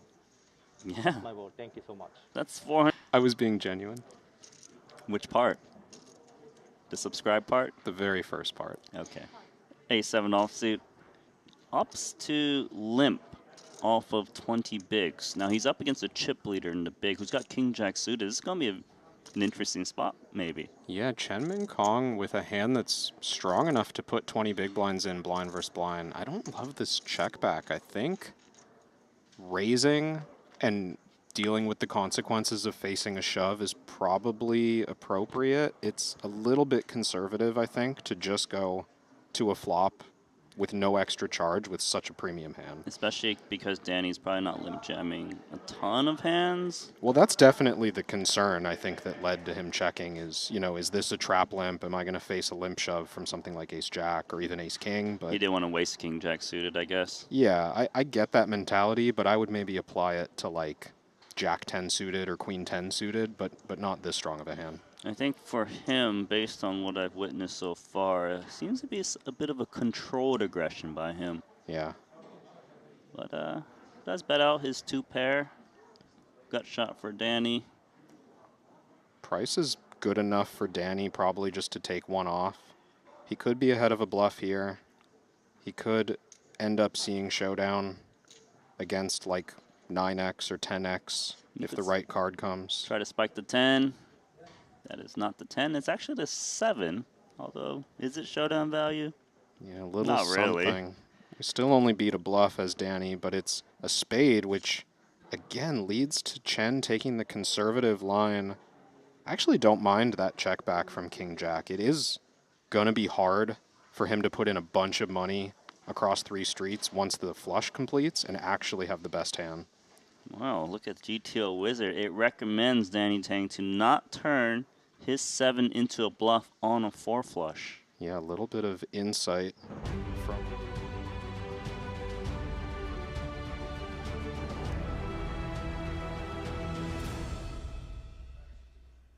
Welcome back to the Triton Super High Roller Series powered by Jupiter here at the Leze Casino, Jeju, Shinhwa World. My name is Randy Liu, also known as Nan Uncle, and alongside me is Kevin Rabachow. Crab 42, I believe. Nailed it. Nailed it, and we are down to heads up. 2 players remaining. Chip lead does belong to Chen Min Kong, and he's got a big lead against Lee Cheng Huan, who has 7 big blinds, and they're playing for $372,000. As you can see, $771,000 locked up. But these 2 players, what do we look at in terms of heads-up experience? Well, we looked into their Triton track records and could not find a heads-up for Lee or Chen, but outside of Triton, they have played a great deal across Asia. Chen Min Kong coming in 11 times getting heads-up, but he's only 3-8, 3 wins and 8 losses. Cheng, on the other hand, 12 matches, and he's better than 50-50, 7 wins out of 12. So a little bit of historical advantage for Cheng, but a great deal of chip advantage for Chen Min Kong. I mean, like, if I had to choose, I think I'm always going to go with the chip advantage, despite the history. Yes, Chen Min Kong has lost more heads-up matches, but he's got 36 big blinds against 9 big blinds. But then again, Chen has been doing very good, just navigating this final table. And even China, they've been crushing over here in Triton Super High Roller Series in terms of total results. Yeah, you're referencing, we'll get into the details, but across all Triton events, looking at total dollars won, China number 2, $87 million won at the Triton Super High Roller Series. That's a very big number. Who's passed them? USA, I assume? USA has a great deal more events played, a great deal more buy-ins, but $289 million in total earnings for the U.S. Yeah, I think about 286 of that is Jason Kuhn. We also got Bryn Kenny with a bunch of earnings there too. But it is these 2 remaining, Chen Min Kong from China with 48 big blinds up against the 9 big blinds of Cheng Huan Lee. There is no deal. $372,000 is what they're playing for in terms of the difference in payout. As you can see there, Danny Tang tried to get the heads up, got denied his 6th title, has to settle for 3rd. Over $500,000 payday. Ebony Kenny finished in 4th. And here we are. First hand of heads up being dealt. Button belongs to Cheng Huan Lee. And he said all in. I'm okay with that show of the 3 deuce. Should he show Queen 9? Maybe not, right? No obligation.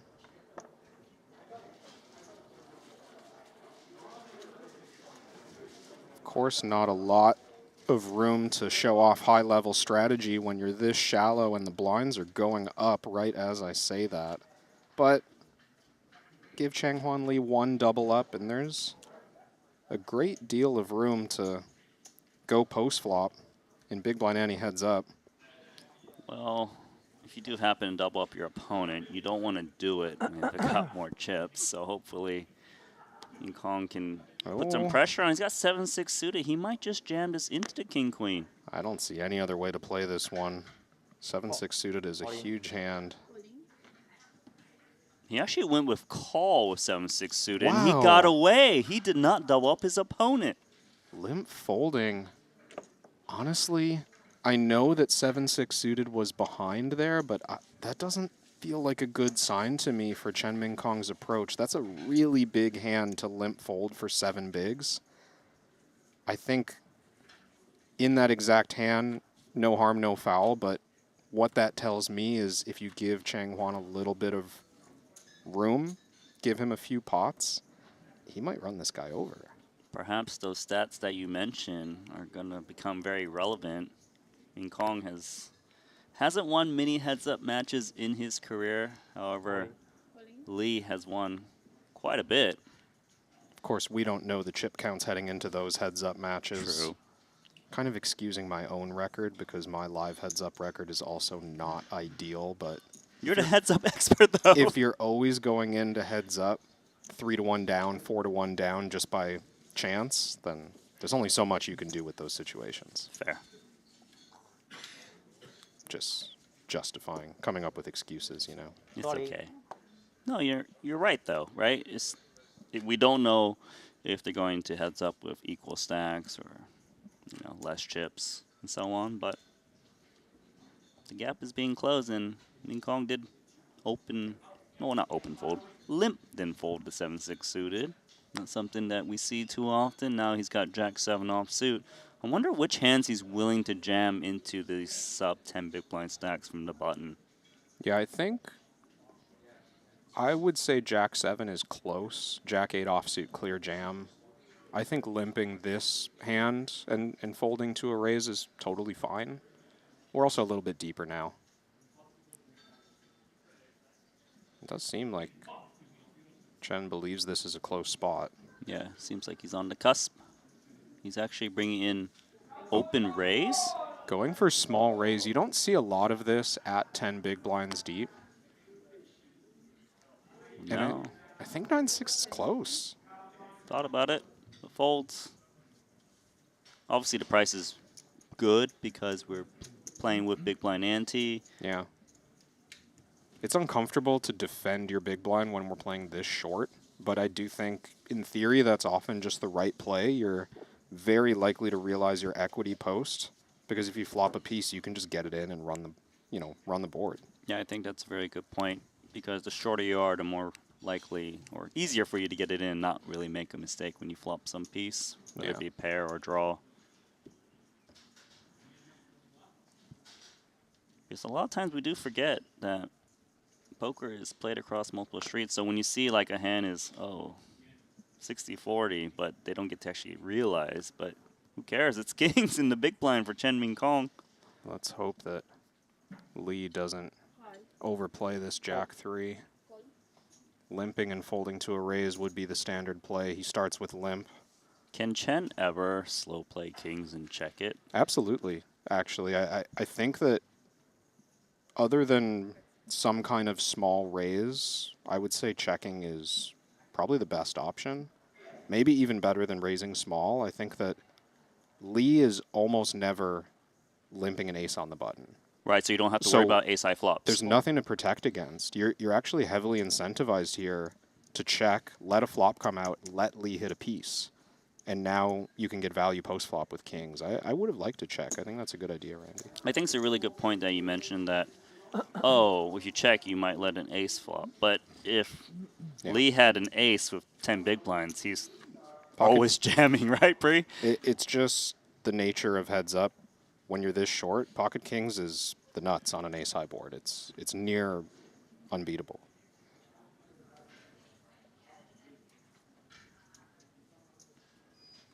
It's been a bit grindy so far in the first few hands of heads up.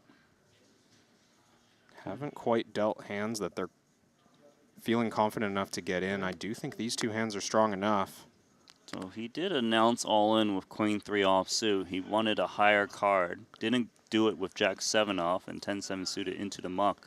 I wonder if that fold was an adjustment from Lee, because 10-7 suited, maybe it doesn't look like much, but for 7 big blinds, I think it's worth putting all the money in. But Chen has shown perhaps playing too tight already in heads up, and Lee might have picked up on that and decided to just make a conservative fold. Yeah, he's already folded several times, so it does make sense with that adjustment. But I will be giving some love to our official timekeeper, Jacob & Co., renowned for its iconic high complication designs. Jacob & Co. continuously pushes the limits of ultra luxury watchmaking. They do create timepieces that are truly inspired by the impossible.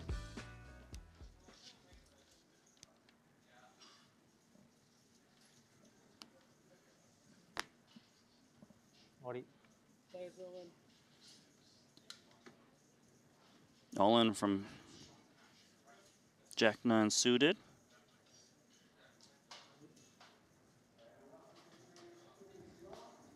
$5.2 million is asked. Does Queen 5 offsuit? Once again, just a hand that I think is strong enough to go with, but these players are going to fight on.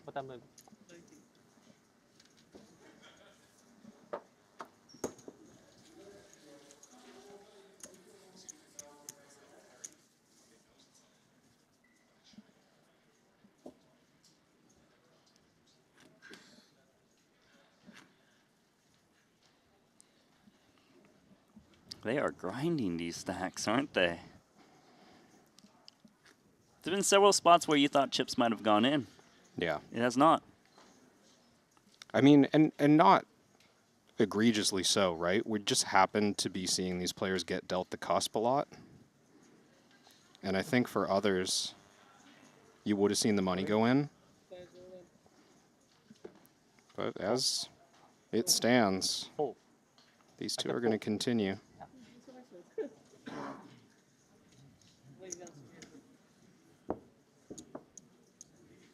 Little concern over the clarity of that verbal declaration. I always get nervous about speaking my action. Some people, yeah, they always announce like fold, call, and you get a little bit confused, but we figured it out. I generally like letting the chips do the talking. Seems safer to me. Every time you let chips do talking, heads up, apparently you have 0 chips in the end. Wow. Just kidding, buddy. I've won a tournament before. But you said you have less wins than I do losses. It's but you won a tournament, so it's worth it. It's a little embarrassing. 8-7 off, going to work. Certainly the 10 deuce is not strong enough, given what we've seen thus far. Yeah. Thank you. You're nice. So smart. You don't normally expect the heads-up match to go on this long when nobody has doubled. Yeah. Just an exchange of blinds. They're just taking turns, going all in, and some limp foldings. Would expect chips to go in soon.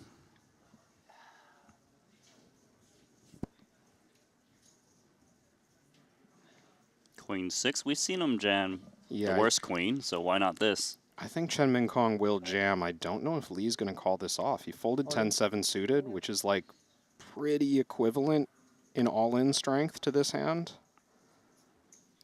10-7 suited actually had more equity last time than the 10-8 offsuit does now by about 3%. But here he's actually thinking about it, unsuited. I mean, it is just a higher card hand, understandably. And by the way, you heard the dealer giving that verbal countdown. Lee has 1 second in his Triton tempo time bank. So if pre-flop time expires and 1 additional second elapses after that, his hand's just going to be dead. could become very relevant if he gets very close spots. And it seems like he's had some close spots. Unclear what to do with that 10-8 offsuit, for example. I mean, even just if Lee gets a double and we end up in a post-flop spot, having 0 on your shot clock is pretty rough. It's not what you want. 10-9 suited probably would have called a jam.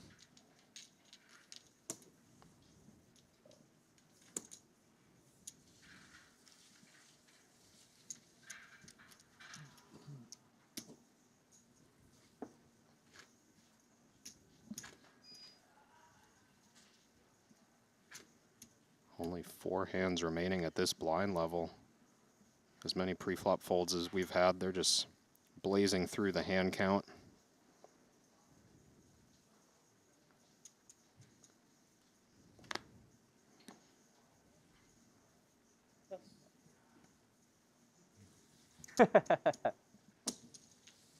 It's high. It's high. 8 high. Okay, I'm winning. Still in good spirits, but how can he not when he's guaranteed 771,000?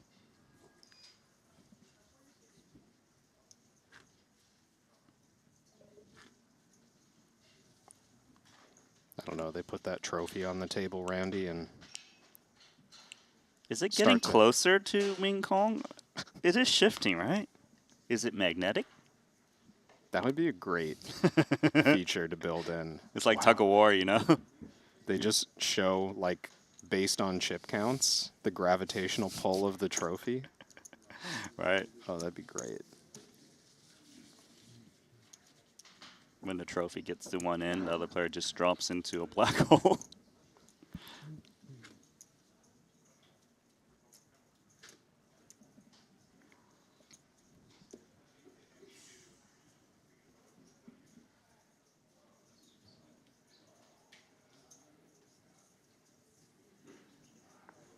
Will they finally get it in? King deuce off suit. He will jam, like he jammed the other Queen X's. Of course, he's going to jam King X then. 8-6 suited, giving this a thing. He's actually a 47% equity, and he's going to make the call here. It's a coin flip. Finally found enough hand to put the chips in. It's not the way that Lee drew it up, but he'll take a flip. He will take a flip for 8.8 million chips, but he is behind. Needs to find something to keep his tournament run going. Chen looking to close it out in the first all-in confrontation. It's 9-8 deuce in Chang, way out in front. Chance to get back into this one for Lee. Darting his eyes over. Turn card is the 5, so 5 outs. Chen needs one of them to knock out Chang and take the title here in the 30K. River card, please. It's the king! It's the king! 2 pair is the winner. The rail is happy, supporting their man. Chen Ming Kong is the winner, and Lee Chang Huan is the runner-up, winning $771,000. Well played, Chen. Look at that prize, Kevin. 1.143. So close for Chang Huan Lee to get back into that one.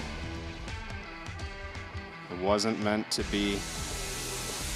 I mean, he found a spot where technically the most equity he had was 8-6 suited against King 2. Passed up on 10-7 suited, had a little bit less equity. Passed up on 10-8, took that spot, and it looked like he was going to take it down, but they're unable to do so. That is how the final table did play out. Chen Ming Kong, the winner with 1.143 million. And welcome back to the booth. And it was a very short heads-up match, but one where we felt like the hands could have got in a little bit sooner. Yeah, it makes you wonder, doesn't it, Randy, how any of the other 5 potential pre-flop all-ins would have gone there, but eventually that one was the one that they landed on. I mean, you know, a little boost to the career heads-up record there for Chen Ming Kong. Yeah, now, what, 4-8, I believe, in heads-up matches. Great to pick up his first Triton title. And it's a big title, right? Winning a 7-figure score. We do have our winner on the sideline for an interview. We're going to send it down there, and we're going to come back for the 40K mystery bounty. Ladies and gentlemen, I'm your host Stanley. Right next to me is our 30K No Limit Hold'em champion Chen Mingchong.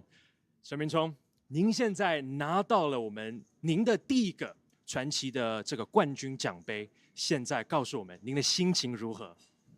心情很开心，很激动，反正心情很好，心情很好，我不知道怎么表达。没关系，就现在心情比较复杂，但是就很开心、很激动就对了。那我看到您有参加了我们2次的 Triton One 的比赛，那您觉得是不是因为参加 Triton One 有了这个准备之后，来到我们主赛场里面夺到了这个冠军呢？我其实不止参加了 Triton One， 我还也参加了那个 Triton Poker， 然后怎么说呢？我心里一直就有一个小小的梦想，就想拿一个 Triton 的奖杯回家。然后反正打锦标赛时间也不久嘛，然后就一直很享受这个过程。我相信好运也是。眷顾的是享受过程，而不是拼命的去做什么的一个。反正顺其自然，今天可能，就到我了，我就是那个幸运的那个人。是。那您刚刚说到您的小愿望就是梦想，就是拿到一个 China 的奖杯嘛，对不对？一个冠军。那现在您拿到了，到手了，这对您的扑克生涯有什么意味着什么吗？意味着。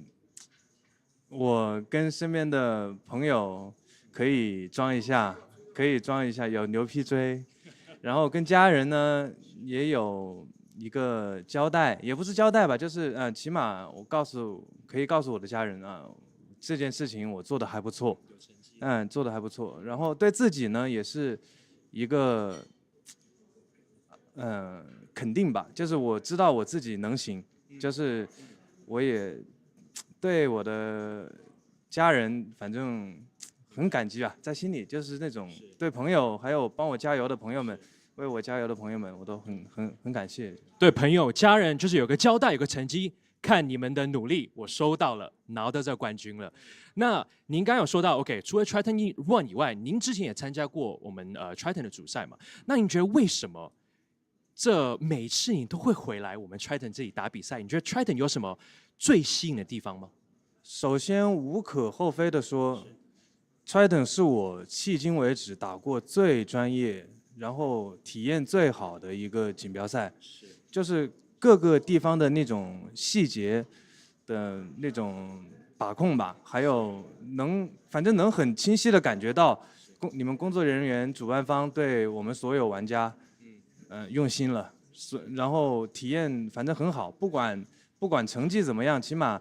这个过程我是很享受的，好，这非常好，那也代表了我们 Triton， 没错 ，Triton 是做了一个非常非常好、顶尖的品牌。那最后，我们一些小伙伴们，可能他还没踏上过 Triton 的这个舞台上面，您有没有一些话想跟他们说？有，我希望我的小伙伴们、朋友们。在这次比赛都能取得一个好的成绩，其他的，还有我要对我的妻子说谢谢她的支持。所以您觉得这个奖杯会不会是献给您的妻子的？是我感觉老天爷是这样安排的。好，非常好，那也再次恭喜你成为我们的这个冠军。Ladies and gentlemen, once again, our champion. I'd like to invite our tournament director onto our stage to give him his award. Ladies and gentlemen, your champion, Chen Mingchong.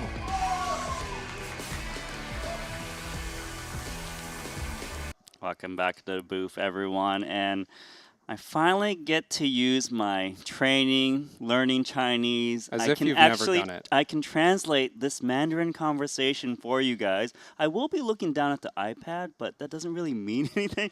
But first off, he was asked how he felt after winning, and he said he was a loss for words. He was happy, excited, moved, and a big question was actually, did playing Triton 1 help him? And he definitely said that it got him in the right mindset, you know, putting in some of those hands.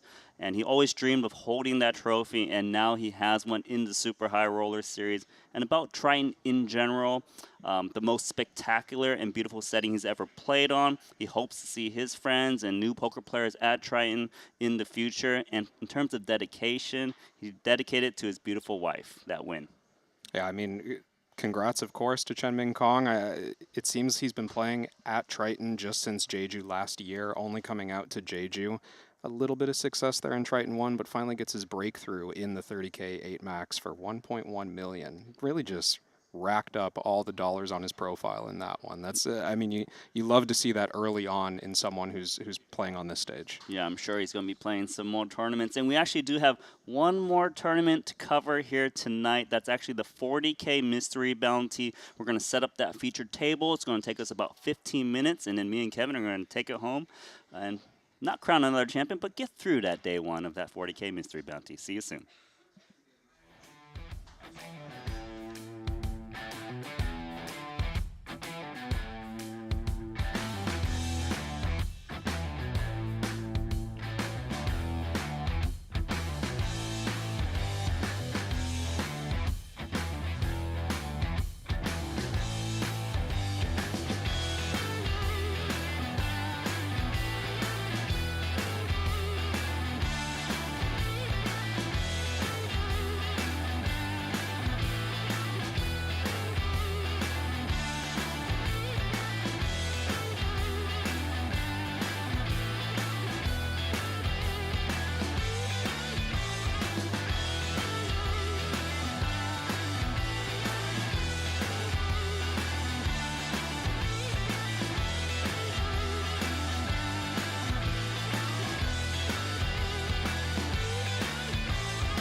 The best players don't leave chips sitting on the table, and you shouldn't leave crypto sitting still either.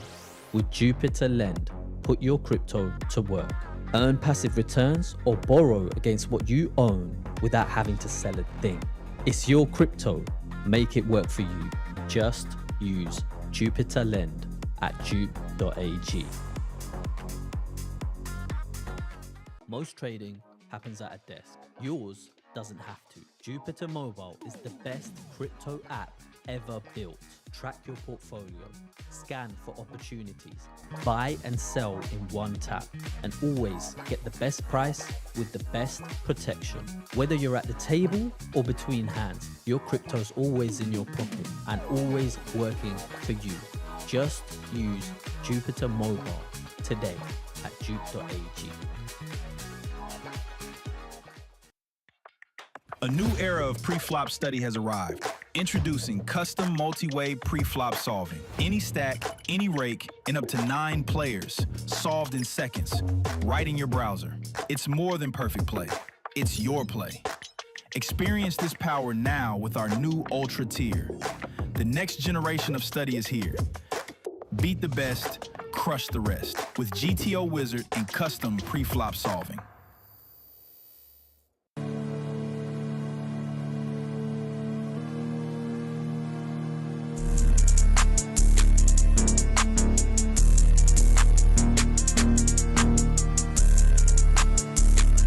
Are you not happy, or you're only half happy, or? Still to be happy about. You're up 2-0. Job's not finished. Job finished? No, I don't think so. Okay.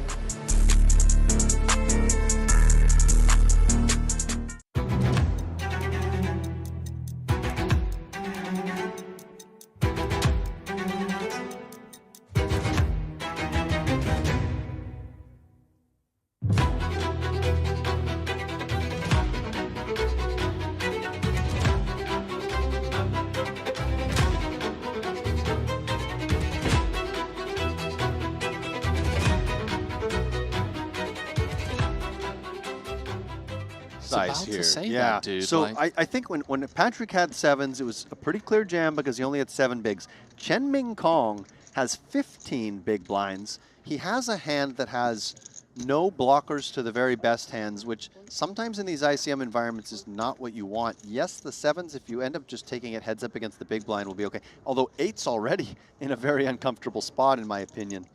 But I may have just leaned fold with the 7s off of his stack size. Now, 8's has to decide. He's seen a lot out of Chen Ming Kong. Does he think Chen Ming Kong is opening wide enough that he wants to get in there with 8's?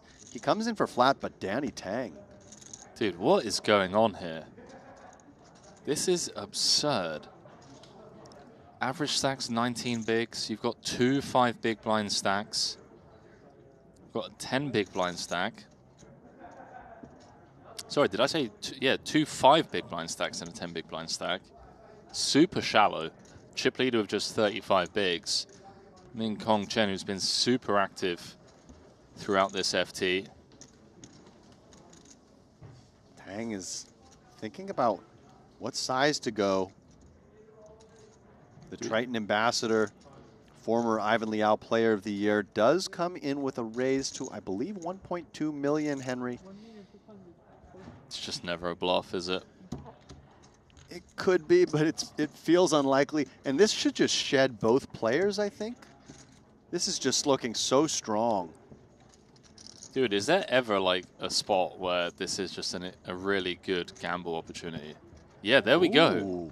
Ryan Shima sticks the money in. I think his thinking, Henry, is that if both the other players fold, exactly. he's getting an amazing overlay. I agree.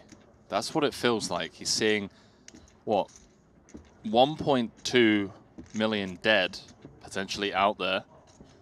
And to then just get heads up against Danny Tang, take his equity. 7's hit the mark. Surely 8's going to hit the mark as well. And I mean, look at this. Chamas is going to have 8's following suit. This is a great spot for Ryan Chamas. King 3 of clubs against queens, but he can pretty much 5x his money. Not quite, but over 4. 31% of the time. It's going to quadruple up to 12.5. Oh, excuse me. He's not even going to quadruple up. I was thinking they all had, you know, his stack in already, but still, he's going to over 3x. Yeah, 2.5 in the middle. Club in the window was a sweaty window card. That would have been a set of 7s, by the way, for Chen Ming Kong.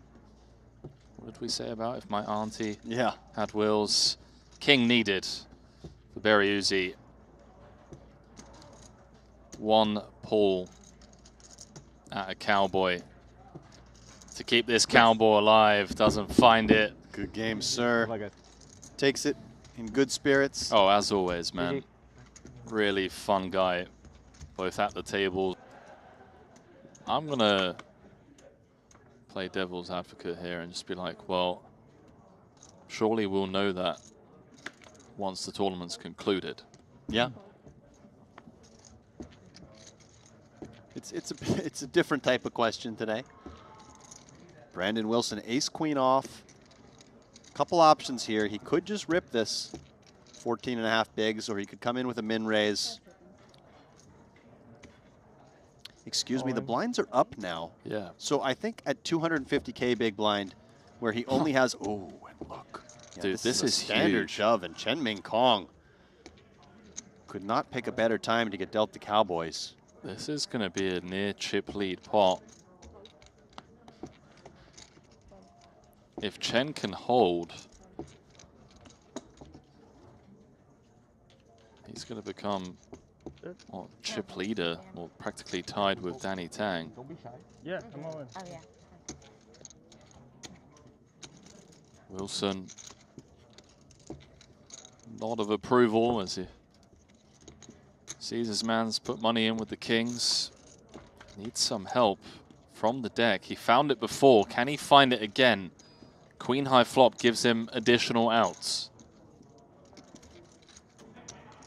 6.3 million in the middle.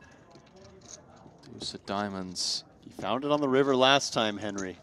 No, excuse me, it was the turn. Barry or a queen. Doesn't find it. Not this time. Good game to Brandon Wilson, the American, who's been on quite the run over the last 3 or 4 years, especially in these higher buy-in events. You seen Patrick's glasses? It's upside down shades. I don't think so. Oh, have a look, man. Is he rocking them right now? Yeah. It's got the upside down shades going on. Have I just been oblivious? It's okay, man. It's been a long day. You want me to move over so I can give you some? So King of Diamond, right? Chen Ming Kong, Jack 9 suited now with fresh ammunition. It's been a roller coaster day for him. Came in as the chip leader. Had some things not go his way, was getting pretty short. I think he's been all in, like, he's been involved in like 4 all-in So pots. are they upside down glass? Yeah, you see what's going on? Are you sure those are upside down? Well, no, they're not, but stylistically, well, Yeah, they're, you know, there's something weird going on with them. something like, I don't even know what to call it. Here we go. Hang Ho- on a minute. We hockey could just sticks. be down to 6 after the 9-handed gridlock. This is a stone flip. 7s against Jack 9 of clubs. There we go. Nice little close-up on the shades. I mean, you can always rely on It's called Patrick. high fashion, Henry. And still a stone flip, by the way. Actually, Chen Ming Kong has the equity edge with the flush draw to go with his overs. Sweaty board. Black card, but clean. Club jack or a 9 needed to shower the Poker Hall of Famer in 7th place. And there it is. Jack indeed. And Patrick Antonius will be our 7th place finisher. He collects $192,500. Henry, everyone now guaranteed over $265,000. And 2 hands in a row, we 1K side bet if you won the whole outright pool and you were in the side bet pool. Yeah. So yeah, it was a nice little hit for me. It is a nice little hit. Nice, dude.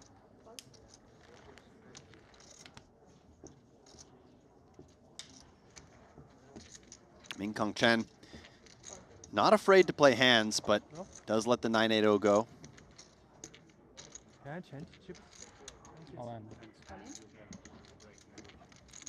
Oh, we're running this one, and we're going to be down to 5. We're going to be down to 5. How do you know that Paulius isn't going to win this pot? Well, I Henry? didn't get the chance to finish the sentence. Oh, we're going to be down to excuse me. 5 65% of the time. I either interrupted you very prematurely or you had an elongated pause. I'm more of a in your delivery. elongated pause guy, yeah. Yeah. Kind of like, yeah. I see it, I see it.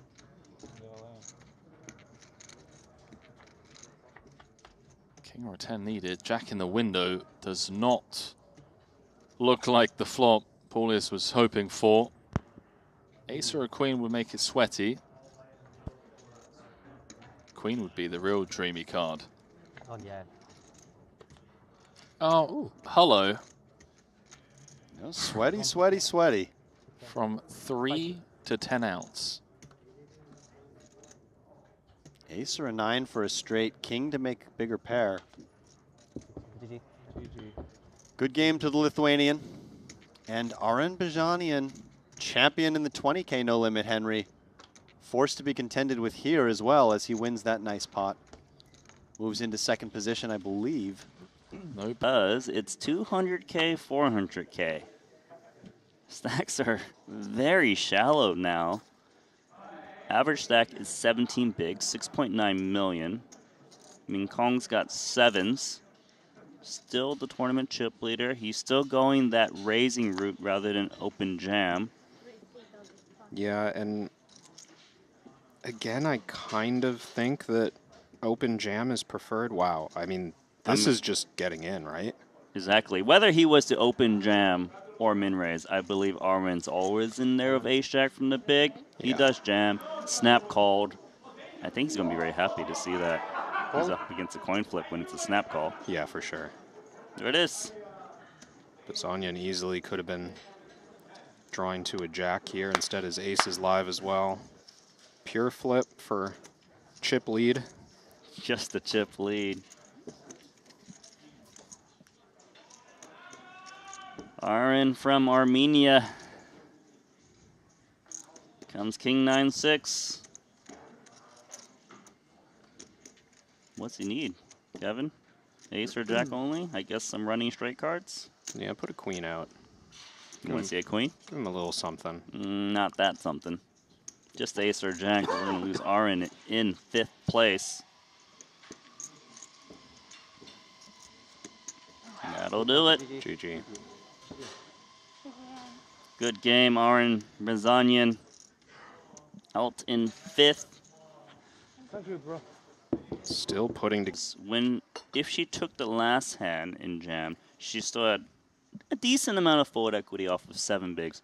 Yeah. Now, if she doesn't wake up a hand in the blinds, she's going to be down to what, 4.5 or so? Next orbit gets rough if she doesn't win one of these pots. 6s. Oh. Okay, spotted my first live. Tell Randy.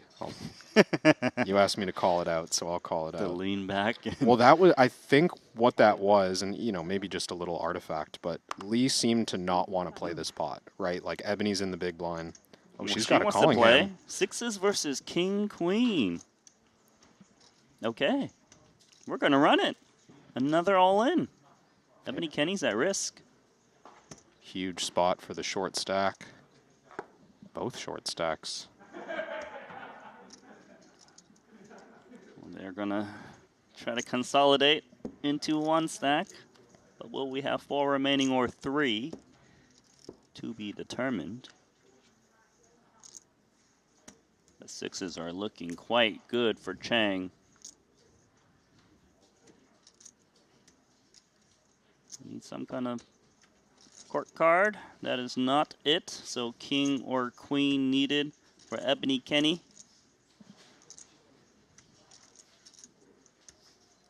Is it coming?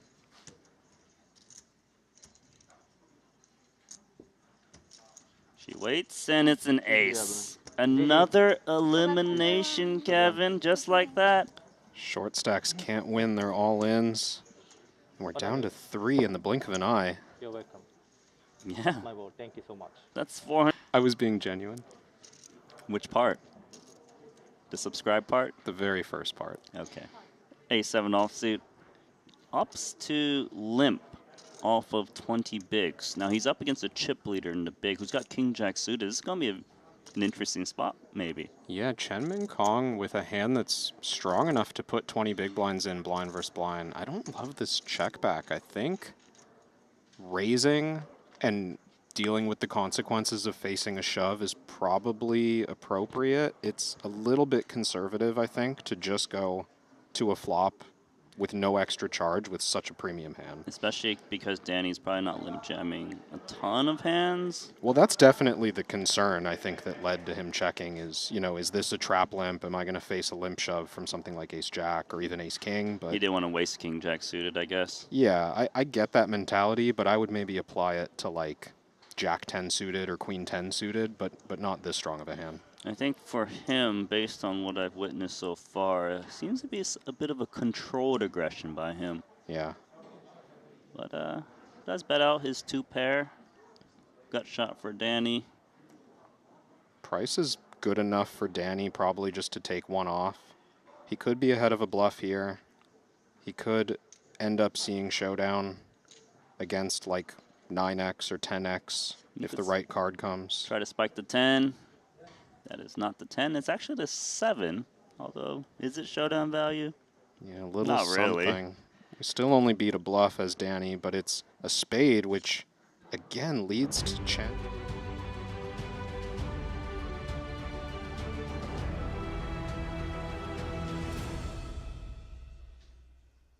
Hello everyone, the Triton Super High Roller Series powered by Jupiter here at the Leze Casino, Jeju, Shinhwa World. My name is Randy Liu, also known as Nanoka. Alongside me is Kevin Rabichow, and we actually are covering our 3rd event here today. We've crowned 2 champions so far and just crowned the champion of Chen Min Kong, winning $1.3 million, his very first title. But now we do turn our attention to the 40K Mystery Bounty. The structure is different, Kevin. Yeah, this is the only event of the festival Festival where we implement a mystery bounty. Of course, if you're new to that format, about half the buy-in goes to the general prize pool, the other half of the buy-in goes to the mystery bounty prize pool. Those come in play on day 2.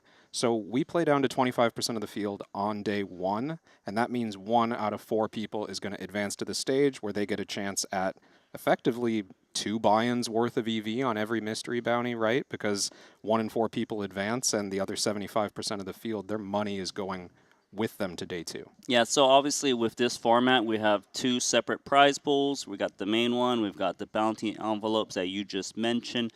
And it's important to note that if you aren't playing for bounties, I would say you're giving up too much value, right? So now's the time to kind of just build that stack. You want to cover as many players as possible.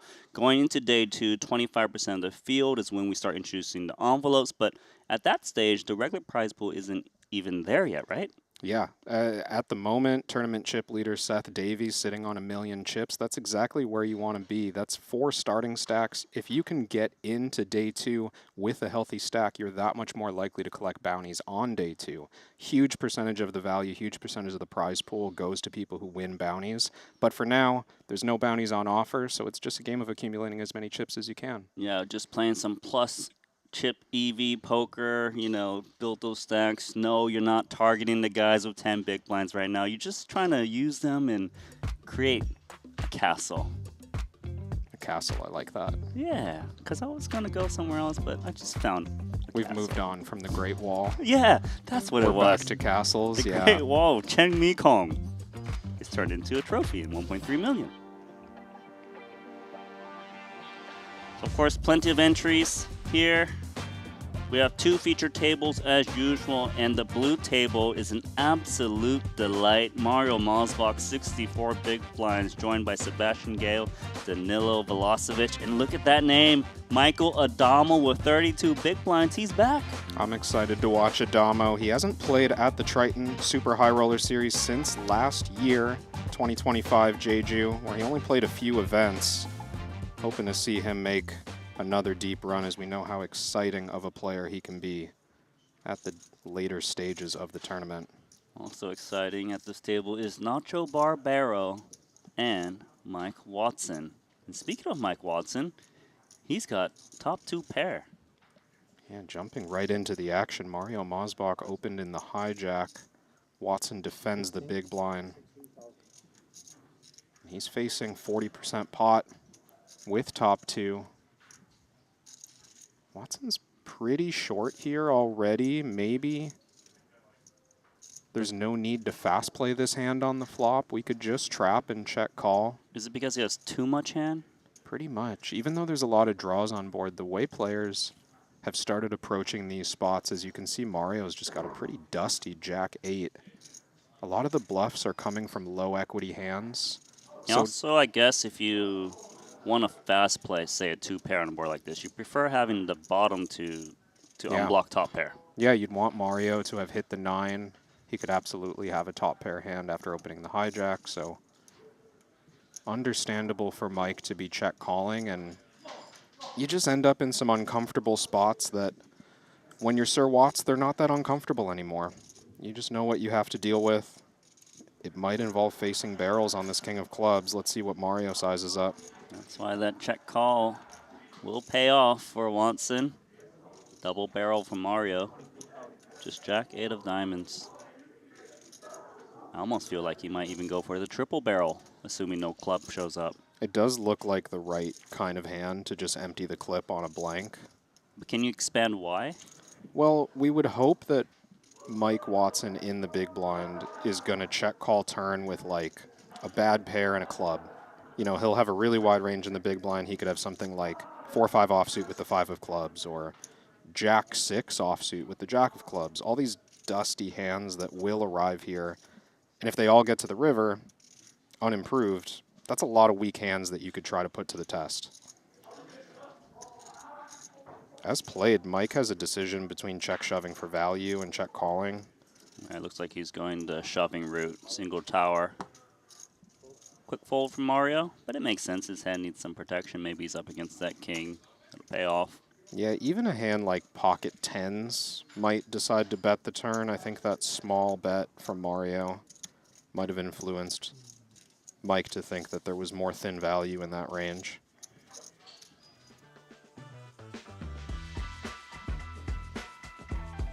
Do want to show some love to Jupiter.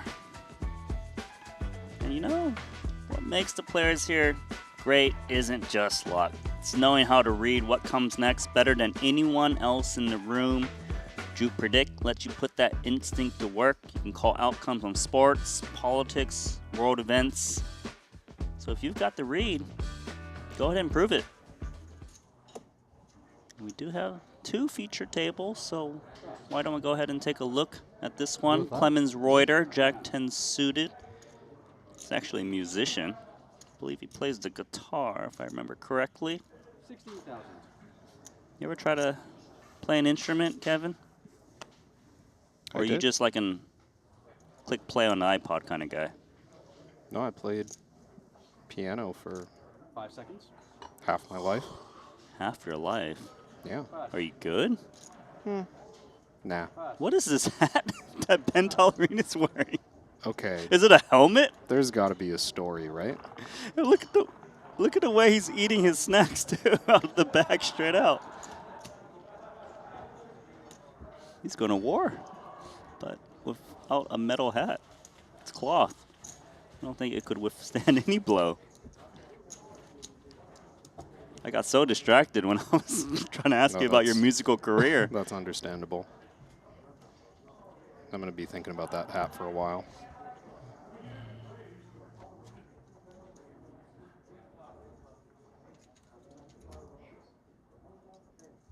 Love to catch another glimpse of that thing that was on Tollerine's head.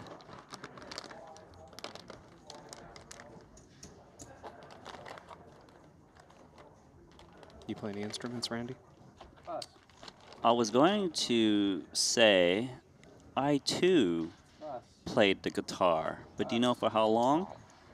About 1 hour. I was going to guess, I was going to give you 6 weeks. Well, I went to Costco. I'm like, I'm going to play the guitar. It's cool. Costco? Yeah, I bought a Yamaha.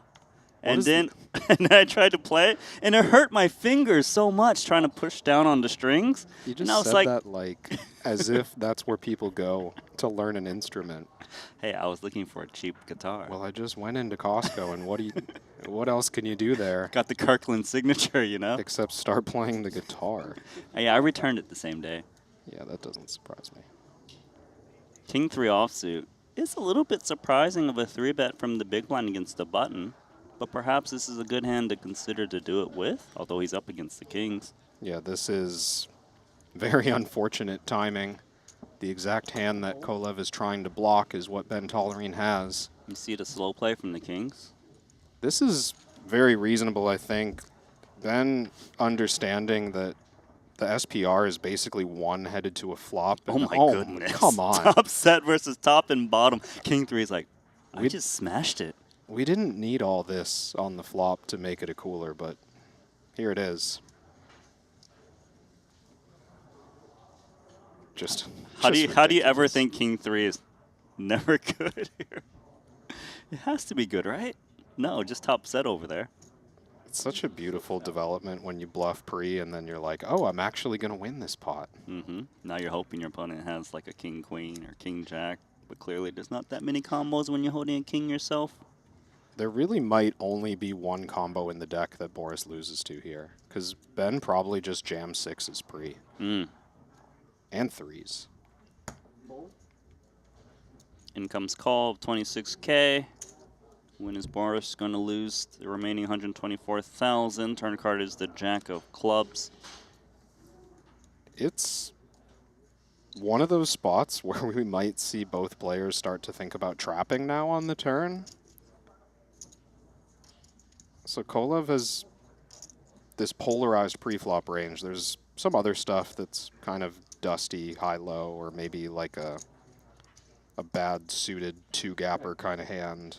There's the trap from King 3. So there's some pure trash in Kolev's range, and then there's also hands like pocket queens that don't really want to keep barreling.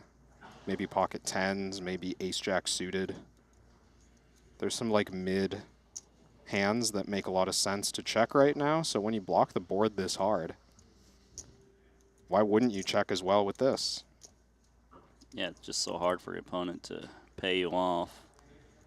And now it's going to be the same kind of thought for Ben. Like, they're slow playing each other. They're just trapping each other. Oh, come on. It's the full house versus the full house. What are we doing? Just in case Kolev was up against King Jack, he has no worries. Well, he will be upset, of course, when it shows down. You said he has no worries, and he's losing the pot. I know. He's about to double up Ben Tollerine. Yeah, he thinks he has no worries. Should have been what I said. Goes for all of it. Snap. Both players fast roll. Wow. Look at his face. How can you not laugh if you're everyone else but Kolev? There's a little. Look at Yosuke. He's just looking over. Yosuke is like, did anyone see the showdown? Guys? Yeah. Guys, is anyone going to say something? Like, is it appropriate to talk about this hand while this guy's paying out a full double? Boris Kolev's got 2 starting stacks still. You can needle him. Also has a nice hoodie, but he will have to pay out those chips. I do like that hoodie. I like the new drawstrings. Yeah, those are pretty cool. Did you get one yet? No, I had like... You have too I many? know. Don't I worry, got- they don't have your size. I think I they've got sold so out of many everything. hoodies. They've sold out of everything practically. I heard Janice told me they might still have the windbreaker. Okay. And the windbreaker looks nice. Like There's some hoodies out there where if you're a 3XL, you can pick one up. And it's not unreasonable to be a 3XL in this side. Like, it's smaller than it sounds. Yes, that is true. I'm sure there's a lot of 3XLs out there. Head over to the merch store. Saliba. Ace Jack. Looks just like a jamming hand from the hijack. Offsuit Broadway. Doesn't really want to let the big blind take a flop at a price of a min raise, so just jam. Over to Clemens Reuter. Doesn't look like enough hand. But if we were able to collect an envelope, we would call, but we're not at that phase of the tournament yet. That's day 2. Yeah, no bounties on offer. And also kind of valuable to just hang on to the chips that you do accumulate. A little bit of ICM effect. Those chips carry future value if you do get to that bounty stage.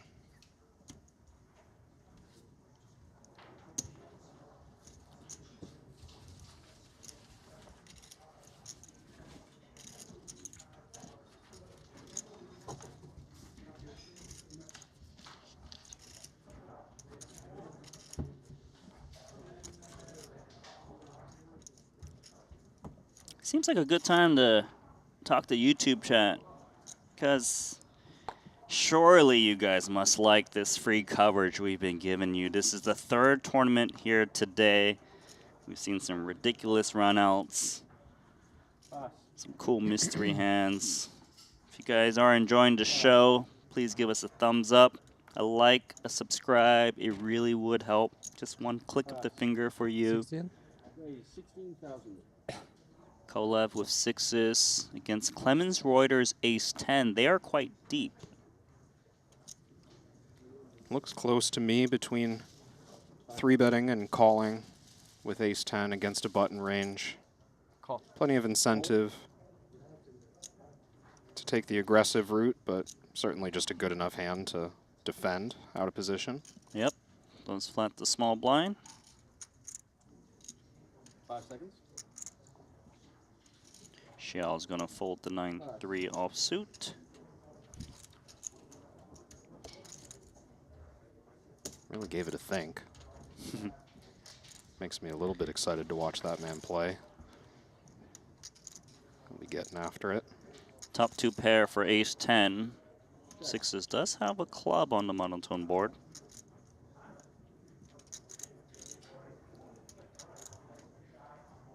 Not obligatory to bet the flop, even though there's a couple of Broadway cards out there. When it comes monotone, it's sort of weird. In a weird way, the button doesn't have that strong of a range. A lot of the potential cards that would make a flush on board. I guess also the button has more off-suited hands than the small blind flat. Yeah. Still, Kolev's going to bet the flop, and I don't really see how Reuter can fast play on a monotone texture of top 2. Am I wrong? it would be thin to make a large raise. I think a small raise would be totally fine. Okay. You do often see just like a 2.5x check raise on monotone boards, but Reuter seems to agree with you. Just check calling and filling up. Just filling up to a full house. 10's full of aces. Thinking as well, the 10, a card that maybe Clemens is going to lead sometimes. I don't know that leading with top full house is all that attractive, but I like that he's at least thinking through the potential to lead on this card. Yeah, you block the top pair. I can give you action. Looks like he will lead. I guess he doesn't want to see like a king of clubs or queen of clubs to check it back on a board pairing 10. But he leads just 16K. That's 2 big blinds. Yeah, if Clemens is to lead, I think going small makes a ton of sense. You want action from a hand like what Boris has. You want action from a pocket pair. Even an ace probably won't bet the turn as played. Scared of the 10, I guess. Definitely. And you can force money in. Some semi-bluffs don't want to double barrel. So I think the bet's kind of cool. And look, it's getting to 6 is the call, drawing dead. Yeah, Kolev thinks that he has some equity in this spot.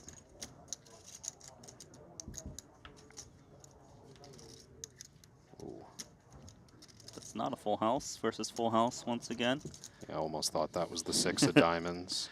Safe river for Boris. Let's see what Clemens goes with here. I feel like everything's kind of on the table. He could choose a small bet because he blocks the board so heavily. He could check to try and induce a bluff from a missed straight draw or a missed flush draw. Or he could just bet as big as he wants because he's got number 1. Right, or he can bet small and try to induce a lighter value raise and then bet 3-bet. There's just all sorts of decisions on that game tree, but he chose the checking one. Feels like this hand should be over. 6s has a little showdown value. Beat what, king, queen offsuit, queen, jack, king, jack offsuit. They make sense. Yeah, it might feel unlikely against the small blind that 6s is ever going to show down good here, and I kind of agree, but Boris can just have so many weaker hands. It would be, feels a bit disrespectful to start bluffing with 6s. And he doesn't want to disrespect the musician who can actually play guitar. So, like, you memorize songs on the piano or what? So, Twinkle, Twinkle, Little Star? Yeah, Mary Had a Little Lamb? That one took me 4 years. Are you serious? 4 years? And then another 4 years for Mary Had a Little Lamb. Okay, name like a hard song. What about, I don't know, Mozart? I can't name a song he's played, but... Yeah, I don't have a great memory of the... I played a lot of classical stuff. There's actually some on YouTube. Of you playing piano? Yeah, I recorded a few on my YouTube channel before it was a poker YouTube channel. Are you serious? Yeah. And you left them up? Pretty sure. How many views do you have? Like 20? Hopefully a lot more after this segment. Should have Claire de Lune's on there. That's one of my favorites. Claire de Lune. It's a beautiful song. Yes. I hear that often at weddings, right? Yeah, that's actually why I learned it. Was it for your own wedding? I was playing for my friend's wedding. Okay. You're married, right? Yeah. Yeah. So you didn't play your own. I guess it would make sense. It'd be weird. You're walking down the aisle. Well, I got to play this instrument too at the same time. I thought about that. No, I did record a short 85? song that played during the ceremony. 85. Oh, you're a sweetheart. Yeah. I would have just played an iPad. I mean, an iPod. Got a 3-bet from Du Xiao. pretty large 3-bet. Xiao making this 11 blinds off of, what, 45 total? He's playing like he's got 100 big blinds in a cash game. I think the sizing makes it pretty awkward for Clemens. He might even just fold. Ace 10 is pretty strong button versus small blind 3-bet, but I would say he might just have expected this to go like 8.5, 9 big blinds, something in that neighborhood. Does fold the best hand. I think what's important in that hand was Clemens also made it 2.5x pre-flop because Saliba was in the big blind with 107,000. And the fact that Du Xiao is willing to 3-bet to 85K means, at least it looks like it means, he's okay with calling off against Saliba if he happened to wake up a hand. Yeah, that's a good point about the big blind being short. I'm actually a little surprised that Clemens did go 2.5x with that stack size because, you know, he's going to have some raise folds against Saliba on 13 bigs or so. Normally wouldn't want to put out 2.5 if you're going to end up folding to the jam.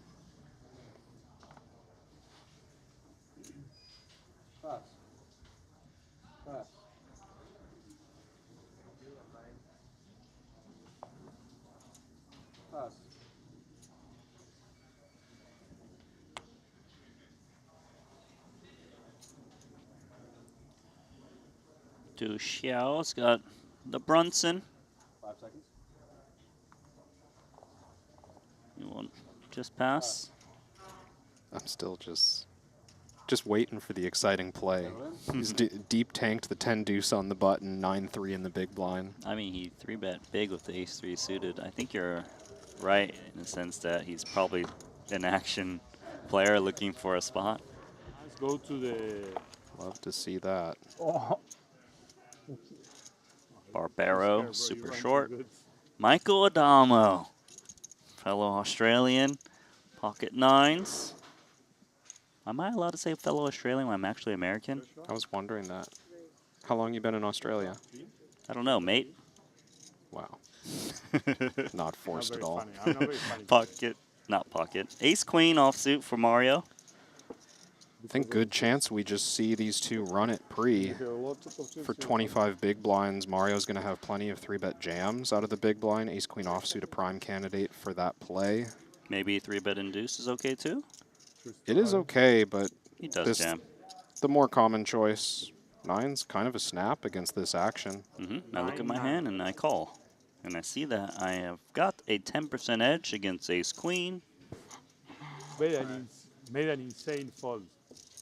Ace 3 off. Insane fold. World class. It's not good news. It's a coin flip, but Mario Mosberg. He's throwing that on the flop. King Jack 10. Sorry, bro. Pre-flop. Sorry. The screen shows 0%. GG. I don't think Adama likes to hear that. 10-7-3.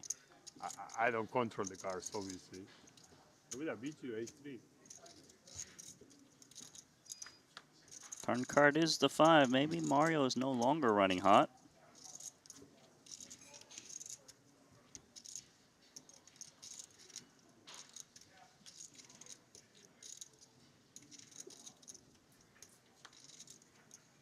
Maybe Michael Adamo is Mario Mosbox 2-4 sides and no Kryptonite. 9. 214. 40. Unlucky. Running hot no longer indeed. 2-4 sides and no 9. So you basically lost 2 flips. 214? Yes. Oh, 214. It's a steal.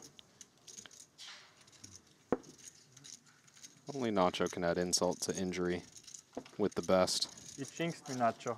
Well, I think so, yeah. It's okay. You win the ones that are worth like 400K. This one is too far away.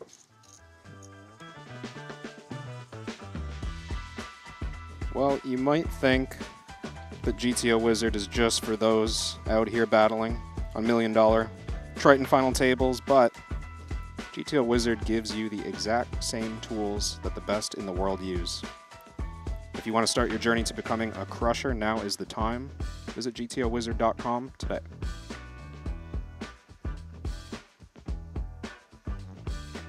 You been trying that custom multi-way pre-flop solving, Randy? Probably should, because Seems like something you would do in your spare time. It's a good thing. Good way to improve. Just the other day, I went to Costco.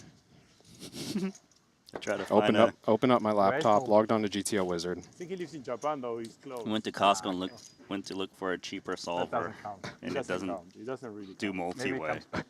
So I went to go return it, and now I'm going to check out GTO Wizard like that. Thankfully, the return policy was great. It was.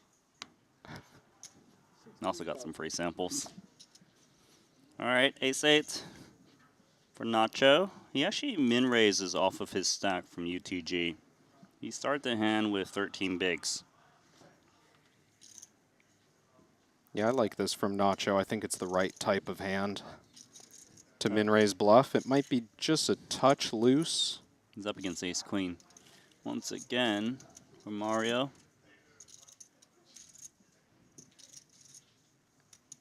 Three bet will be incoming, and this one probably not a jam. Mario's playing 35 big blinds effective with Sebastian Gale behind.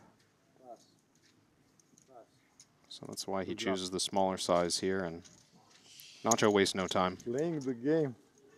Never have anything. How is it possible?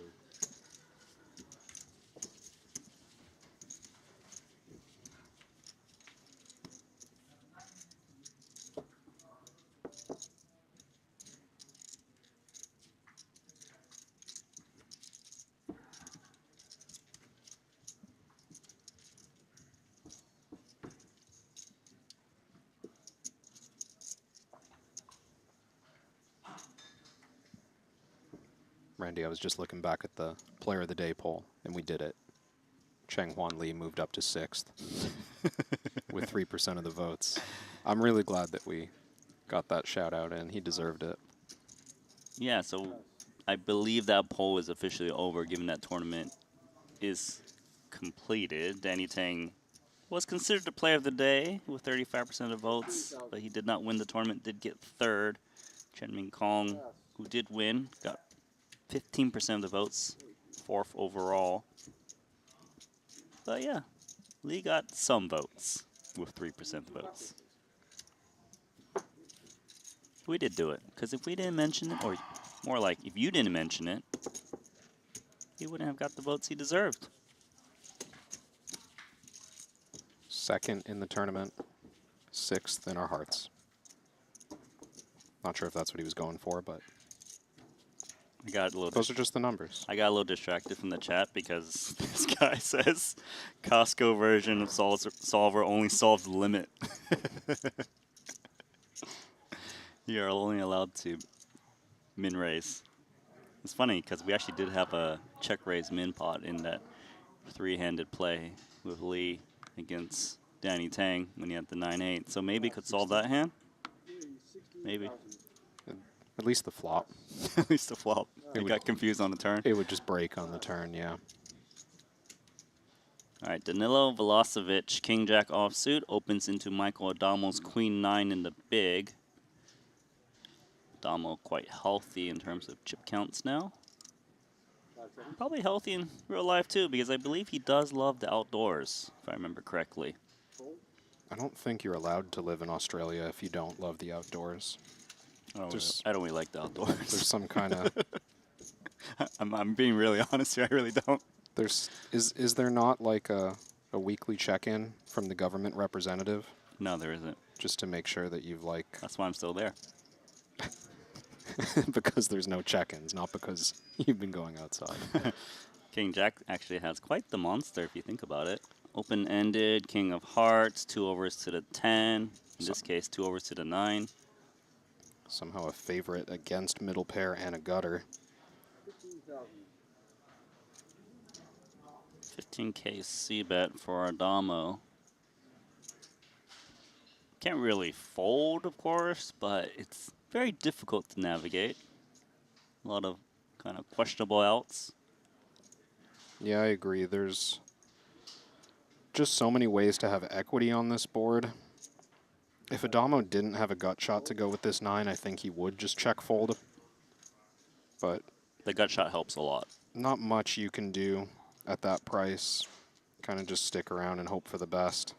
I'm very curious about turn play from Danilo Velocevic. Still has that monster's draw, but just one card to go now. His opponent just check called. Given that we're still early on day one, Adamo's big blind range is going to be very, very wide. So I do think there's just a lot of like one pair with not much to go with it. Like a lot of King 9 random. offsuit or something, black.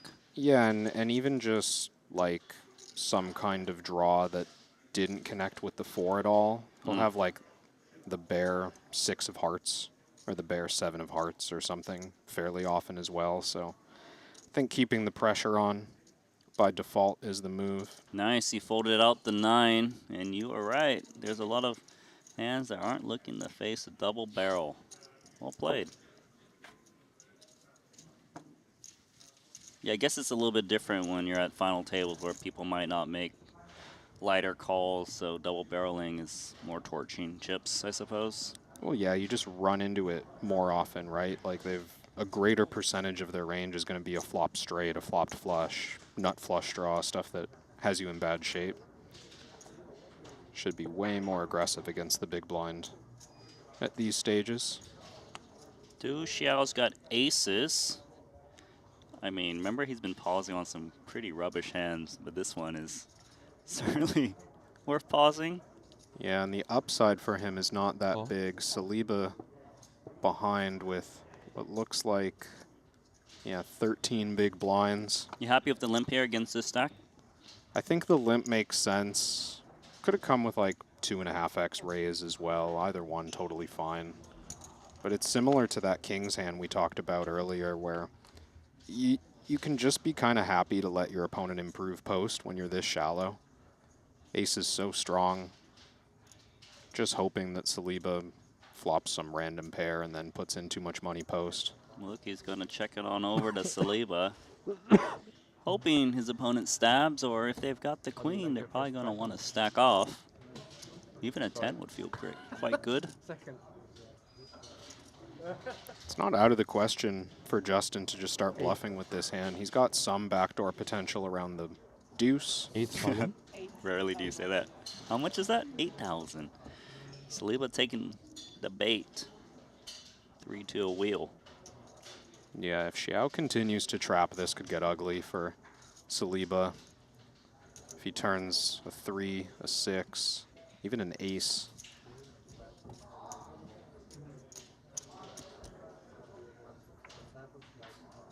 That's a 3. That is a 3. 3 of hearts, no less. Saliba interacting very well on this card. It is quite tempting to continue the bluff right now. I guess one of the things he also needs to think about is how often will he get check raised, because it would be a disaster to bet fold a hand that has very clean outs. Yeah, I think it would surprise Justin to get check raised on this turn. But look at that. Finds the correct card. check back. Your card's the king.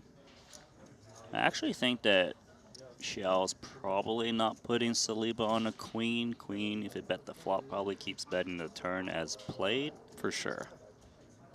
So I guess it's hope your opponent rivered the king, or maybe a 10. He's going to check. Look at that. Sneaky, sneaky. Yeah. This is just perfectly played against Justin's hand. Continuing to trap. Justin might think he can fold out an ace high. Yeah, I was trying to think of what Xiao might arrive here with and fold. I mean, he limped pre-blind versus blind. He could even just have a deuce, right? That is true. Could have just had like 4 deuce. Suited, I hope. All in. He's going to jam all in, and he's getting snapped off so fast. How does it feel to have the nut low? Oh, no. And your opponent shows you pocket aces. Collect the tokens. That was a big jam of 99K into, what, 40, 50K or so in the pot? Yeah, and I understand Justin's idea there. I actually think that's a pretty well-executed hand, and he just ran into it. But he gets the king river. It's not a spot where he's going to ever value bet thin, so he knows he has to make a big claim. He has to say, I just rivered a straight, I just rivered 2 pairs, some kind of strong hand, and that's the right bet size. I mean, Du Xiao knew exactly where Saliba was at. He didn't even care that was like a 2x pot jam. He's like, this guy's bluffing. Call. He really didn't take that much time to process how big the bet was. He was just like, yes, I did it. And, I mean, credit to him. He's tapping away on WeChat. He's like, I just stacked this American pro. He tried to bluff me with 5-4 offsuit. Easy game. Put in his moments. To be fair, I would do that too. Yeah. Immediately text the group chat. Just busted Justin. What a fish. What a fish. He had 5-4 high. And I trapped him. I limped.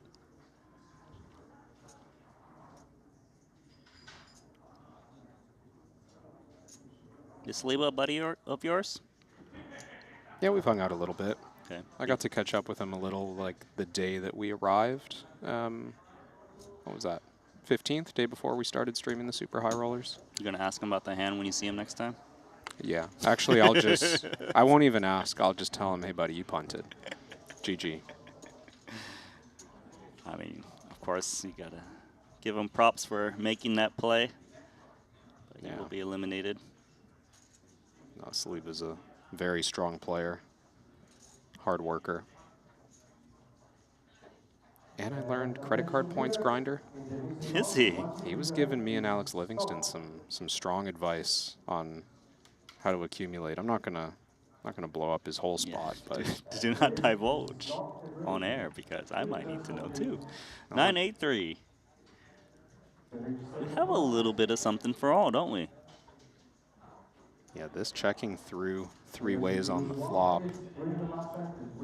Kind of nice spot for Tollerine in the big blind to think about taking the lead. This board looks like it's all over the big blind range, and Du Xiao passed on his chance to open the action on the flop, which is generally going to rule out a lot of strong hands on this board. You wouldn't expect the button to call pre and then check back the flop with like a flop set or top 2 pair or anything. So it makes sense to me that Tollerine's going thin here for value, and I mean, he might get called in 2 spots. Right, open-ended from Kolev. But once Kolev continues, is Xiao happy about the 8? Certainly not happy, but still just facing a 2 big blind bet with a decent second pair. Decent kicker in position. I wouldn't think a fold is a huge mistake, but I do think this kind of setup is kind of likely. Like just the 2 marginal hands that we're looking at right now is relatively common. Don't worry, Du Xiao doesn't make mistakes. He made the right call. 3 ways to a river.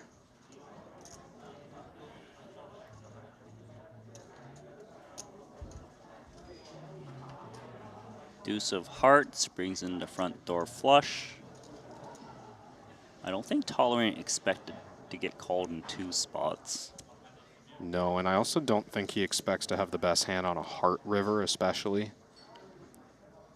Kolev's range for calling the turn is going to be somewhat draw heavy, because once you open from the hijack, not that many of your hands are going to have like a pair of 8s or a pair of 9s, but a lot of your hands are suited.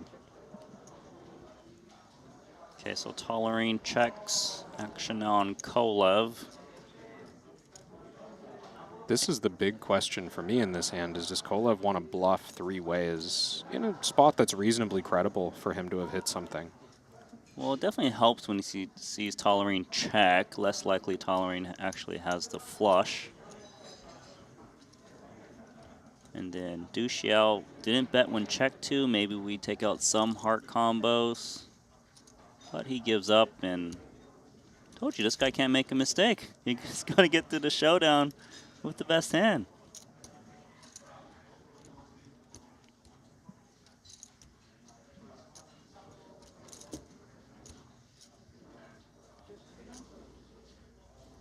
Xiao does check. Kolev's going to see those hands and think, maybe that bluff would have worked. Maybe. I do not know. Because that man doesn't make mistakes so far.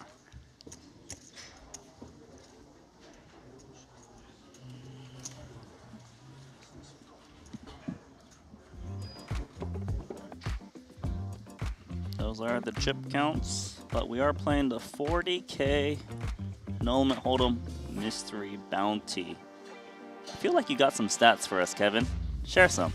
Yeah, you want to talk about who has won the most money in bounty tournaments at the Triton Super High Roller Series? I am looking at a list of the 7 biggest collectors. 5 of them 7-figure payouts in bounty tournaments on the whole. I remember number 5 on this list very well. I think it was last year in this very tournament that Juno Barra went on an absolute tear. He's got $1,050,000 in lifetime bounties. Pretty sure it was just all in that tournament. It was all in that tournament, guaranteed. Next up, Matas Symbolas, $1,080,000 in bounties. I think that was also all in one tournament. But he didn't open as many envelopes. Yeah, Juno Barra set the record, did he not? 16 envelopes But or who has the something like most that? bounties? That's what I want to know. Most all time. Well, let me get through. We still got number 3. Fine. We still got number. You just want to skip over? No. Talk about Matthias Eibinger. Matthias Eibinger, number 3 all time, 1.11 million. Those 3 tightly packed. I don't know if that was all in one. I think that's a couple tournaments. Then you got Ding Biao, number 2, 1.245 million. But number 1 on the all-time bounty list here is none other than the Season 4 Ivan Liao Player of the Year winner, Artur Martirosyan. 1.65 million. 1.65 million in bounty envelopes. And he also won $13 million in prize money. Yeah, I would say he's having a good time. Is that 13 million just in bounty No, tournaments? it should be just overall on Triton winnings. That Otherwise, seems impossibly high, right? There's not that much prize money. It's overall Triton winnings. I just wanted to give you a little spook. There's Matthias Eibinger, number 3 on our bounty He's spending prize list. his bounty envelopes on massages.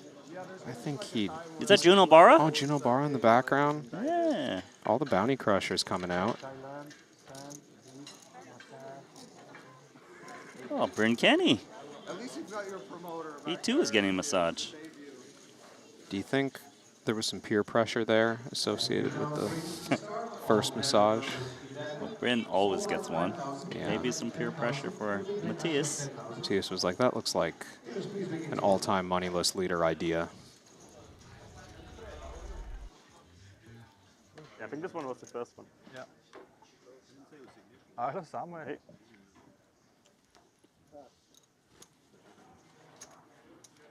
Let's empty the pockets. So we empty the clip. Watch out, nachos on field.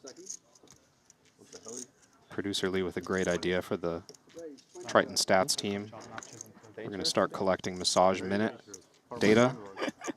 Most minutes spent.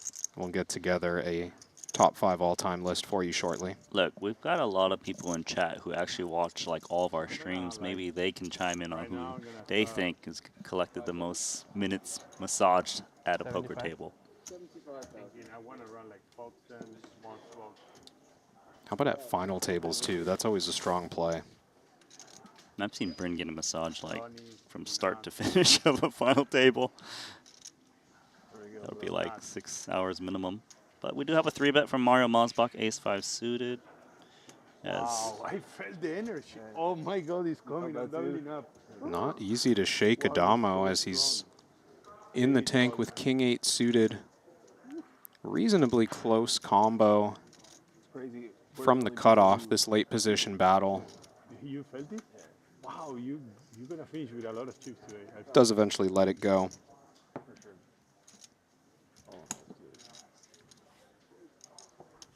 Mario is showing off. He didn't play a hand on the other table. Came to the TV table. He plays every hand, 3-bet. I'm waiting to play pot against you, but we're missing each other a little bit. I never have anything, so it's fine. Don't worry. Don't worry about me. Look at the other customers. Look at the other customers. Come on, Joseph. Really? So much for me. Queen 10 of hearts now for Adamo after folding King 8 of hearts.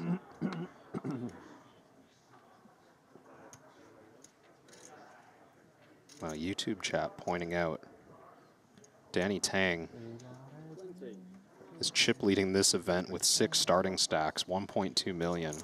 How long has he been done with his 3rd place finish? Right. In the 30K, he just jumped into the mystery bounty and doubled up every hand?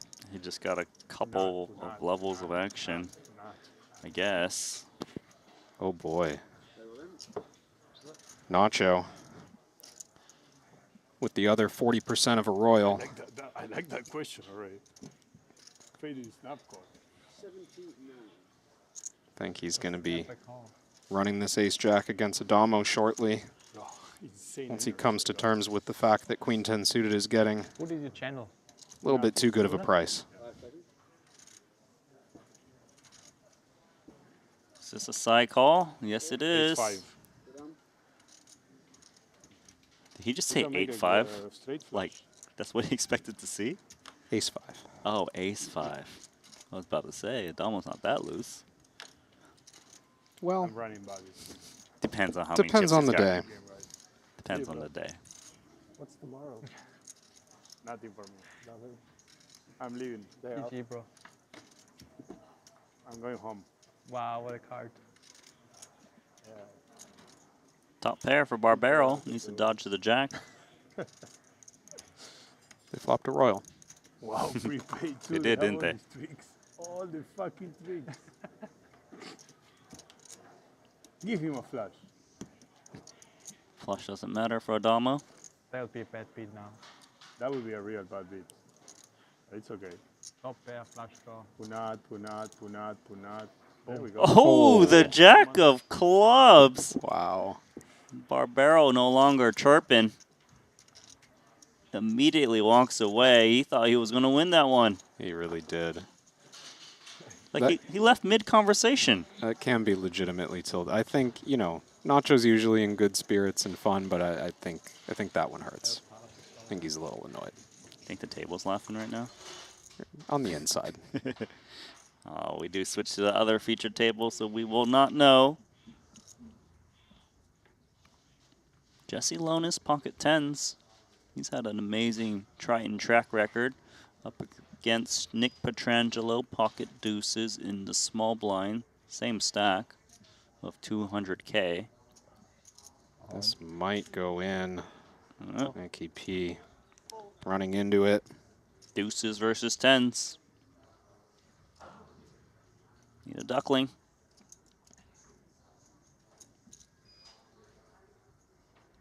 Overlooked Lonis on that all-time bounty list before.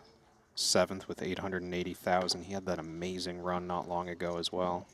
He would love to build a stack to add on to his lifetime bounties here at the Triton Super High Roller Series. 420 is the pot, and it's 8-3 deuce. That's a set of deuces for Nick Petrangelo and Lonis. He's only got 2 outs, and he's covered. 5 on the turn.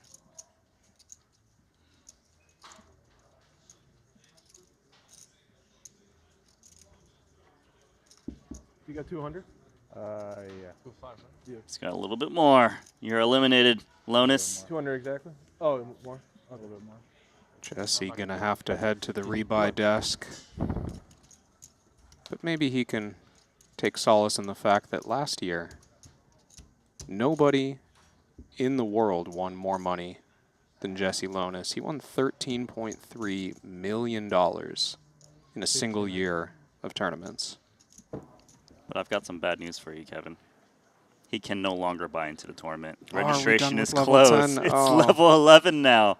Registration is closed. So he won't be able to use any of those 13.3 million in winnings from last year to get back in this one. But he can wait till tomorrow to play a new event. And we do have a mystery hand featuring Mario Mosbach. And currently he's up against Samuel Muller. Love it. Poker code on poker code action. Mm-hmm. Pretty sure Fedor was once a mentor to both of these players. Fedor Holtz, that is. The now retired Fedor Holtz. That guy retired multiple times now. Is he going to come back once again? No, I think this is it. Officially. But we are going to have a three-way pot to join the two Austrians. Ace, queen, deuce, monotone. Muller's got middle pair with jack of hearts, so only the king of hearts is bigger in terms of flush draws. Get another monotone board here. Interesting against the cutoff flatting range. Mario's range should be pretty strong here overall, but when these couple of high, the Broadway hearts are removed, it's a little harder for Mario to have flopped a flush. More likely he's just got middle pair with a heart, pocket pair with a heart. Good chunk of his range is going to be pocket pairs, given that an ace and queen are dead, and Sam has a queen as well. It was just a one big blind bet on the flop, so Mario can certainly stick around, even with a lone heart that's small. Turn card is the 3. Now seems like the time for Muller to check. Play defensively? Just a very mid-strength hand. It would be unusual to keep betting. What exactly would he hope to get called by? And he's got to respect that Mario could still have a number of ace-x hands, still some flushes. Okay, so he does check it over to Mario with his hand. It makes sense. Can't really bet a hand like this and expect good things. Just keep in mind they start the hand with about 33 big blinds effective. That helps decide what kind of hands that Mario would have as a flat. Question here for bet sizing is whether Mario's going to open the action with, let's say, like marginal top pair hands like ace-9 suited with no flush draw. It's 75,000. It's quite a meaty bet. Yeah, this looks bigger than that hand strength to me. This looks a little more like Mario's claiming to have sets plus. I don't think he has ace-queen in his pre-flop range. You think he 3-bets ace-queen? Pretty Usually, sure. at least. Hijack versus cutoff for 33. Maybe he has it once in a while, but So what? You're saying sets plus, but that's only like deuces. deuces, threes, and then flopped flushes. Flop flushes that don't have the jack of hearts. So king 10 of hearts, 8, 9 of hearts, something like this. Yeah, and I guess you could sneak in. If he had ace-jack with the jack of hearts, I would think he's also comfortable with this size, but Sam's got the jack of hearts, so we can remove that as well. River card's the 5. If somehow a player has a 4, they would have a straight. Is there a chance Mario could ever have pocket 4s with the 4 of hearts? Yeah, definitely. I think that's quite consistent with this line. I think bluffing the turn would make a lot of sense to try and clear out Muller from, I don't know, he might have pocket 10s, pocket jacks, might even fold a queen with no heart. Well, guys, get your guesses in on what Mario Mosbach's got. As we wait for him to decide if he's going to bet or not, I assume he will. What are you thinking, though, in terms of bluffs? Are they mainly pocket pairs? Like 6s, 7s? I don't know. I do think it's hard to come up with bluffs that aren't the low pocket pairs, but I guess there's also some frequency of king 10 suited, jack 10 suited, king jack offsuit even. Question is just which of those combos are going to start bluffing the turn. They're not mandatory at all. A lot of those might check the turn. Well, I'm going to give you my guess. I think he's got pocket 4s with the 4 of hearts. What do you think? Yeah, I'm feeling something similar, maybe even pocket 5s. I mean, that's good enough to go for value on the end, right? True. Any set should be happy to move in on this river. You're beat from time to time, but Hello again. But we lean towards value? I don't know. Any hand I watch Mario play, I feel like he's one of those guys that you just want to assume, like, he's always up to something. He always finds a way. Well, Muller is actually deep in the tank with just queen jack, jack of hearts. The Jack of Hearts feels like just a very good card to have. Yeah, maybe you block King Jack offsuit with the Jack of Hearts, that would bluff, but removing King Jack of Hearts, Jack 10 of Hearts, Ace Jack with the Jack of Hearts, removing all those value combos is more important, I think. And the Queen's just kind of a blank. Again, maybe Mario has Ace Queen, but it seems unlikely with pre-flop. So it's a pretty good bluff catcher. Says he feels like he's going to make a bad call. It's that extra level of competition against your friend, isn't there? Just like, I really want to be right here. Hard to shake that.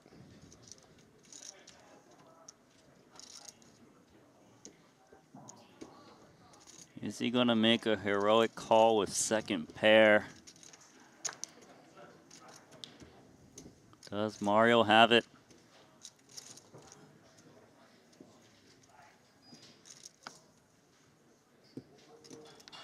He can't decide. Clock's ticking, Sam. It is ticking.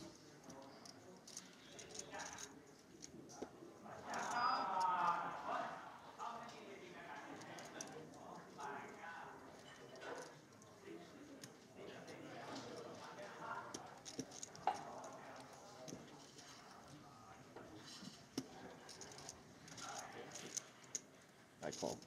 He calls. Mario, what do you got? 6-5 of hearts. He just flopped the flush. Moeller just did not believe his friend. Really can't blame him if you've watched Mario play over the last few years.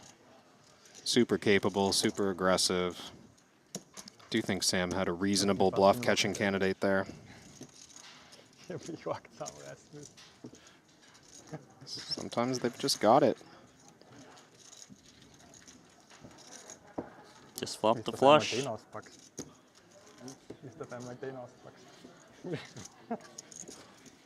Yeah, holding that Jack of Hearts actually blocked a lot of the flop flushes.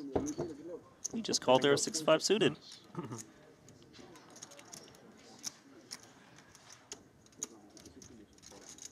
Moeller's down to 4 big blinds. Well, if you guys enjoyed that mystery hand, give us a thumbs up, a subscribe, a follow, whether you're on Twitch or YouTube. Look relaxed. We'd appreciate it. And if you want to see more mystery hands, doing that would probably make it more likely to happen. Also relaxed. Little. Yeah. Good. How is the casino going? It's building. Yeah. Yeah. When is there'll be the merit, right? No, I mean it's run by people from merit, but not merit anymore. But, Okay. But yeah, there'll be good surprises. I'm excited, honestly. You know when the opening date will be? March next year. Really? Ramin Hajiev, Ace Jack. He has some pretty impressive results at the Triton Super High Roller Series. Biggest casino in Europe. That's crazy. That's crazy. Are you gonna have a fighting event here? Next year already? He too also has amazing results. That's Alex Foxen. Hopefully. We're working on that. Just remembering Ramin, Touch the topic that is happening. quite the results in the invitationals now. Hopefully in He's September the during the competition. invitational crusher. Or maybe you heard something. Really? Oh, no, I didn't. I was really just random. But it's going to be hard for him because he's up against top pair and the king high flush draw. Does have that ace jack, which is 1 over to the king. A gut shot to the straight. Is it overblock? Is it overblock? Depends. I believe he pushed out a white chip. 25,000. Great board for the pre-flop raiser. We like check calling here, or do we just check raise with king 5?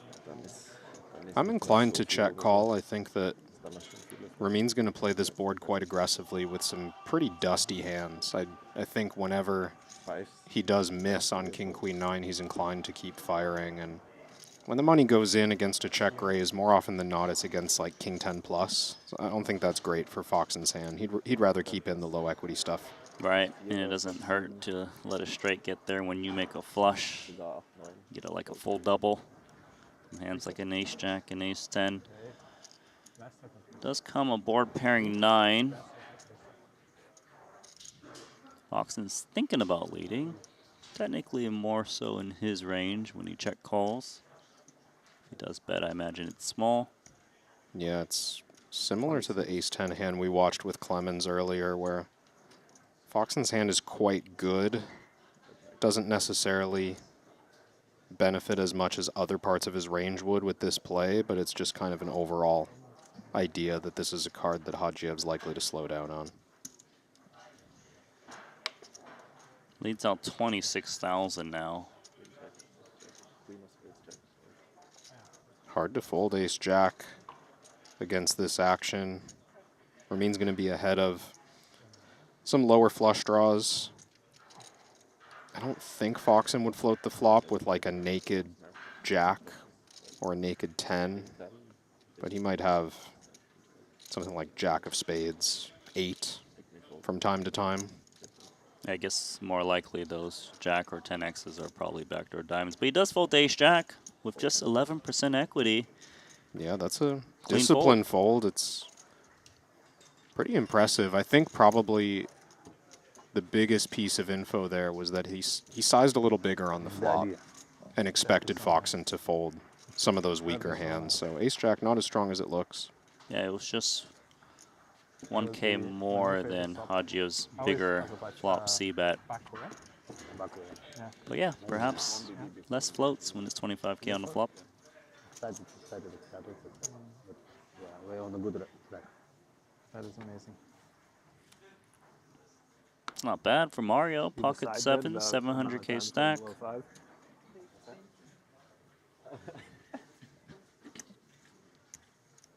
Ace jack suited for Michael Adamo. He's in the cutoff. Focus. A little bit thin to 3-bet ace jack suited against under the gun. I think call is the default play. There it is. Watson's got ace-10 suited and only 10 big blinds. UTG open off of 70 big blinds of Mario Mosbach. This is going to get weird, Randy. I see him jam it in. I think Watson's in there, and when it gets back to Mario, I'm not sure what he'll do. His hand is strong enough by far to call the 102,000 of Watson, but he doesn't really want to be in for 400,000 against Adamo. And before we get there, it's kind of a funny spot for Sam. He's now getting an amazing price. He's got 5-4 suited in the big blind. Just has to put in 2.3 additional blinds. Yeah, he did. And that changes things because the price is a lot better for Mario or Adamo. I mean, it's less attractive now for Mario to get involved. Watson's all in. Muller's all in. He's going to have to beat multiple hands to get anything back here. I guess there's side pots, though. He's just going to shove and try to push out Michael Adamo, who's got ace-jack suited. He can't believe the action in front of him. 3 all-ins. He's going to need a minute. Well, he's thinking about... Yeah, no, Mystery Bounty. Because Mystery Bounty's calling, right? Good to clarify. Just make sure you don't throw away like 200,000 in equity. Because he would always hunt Watson and Muller. So ace-jack suited him up, and ace-jack would be doing quite well against these hands.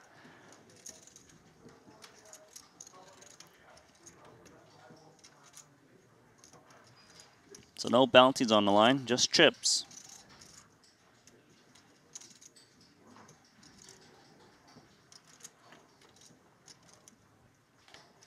Queen, Jack, 9. Oh, how about that? Of those hearts for Watson and the straight draw, isn't it? Smile, Watson. It's a good flop for you.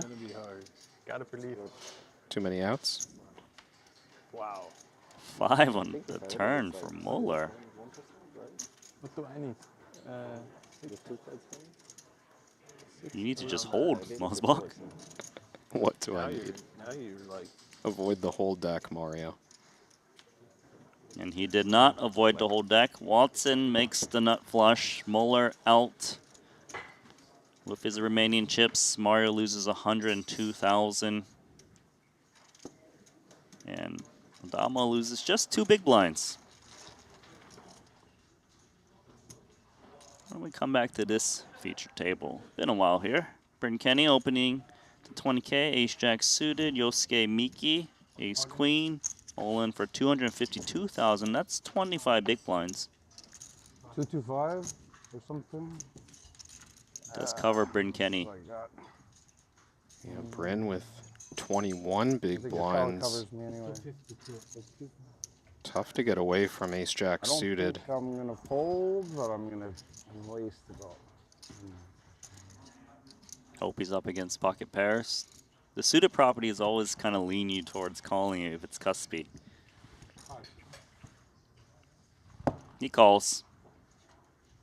Bad news, he's got ace queen. That's what I was worried. Yeah, worried about that.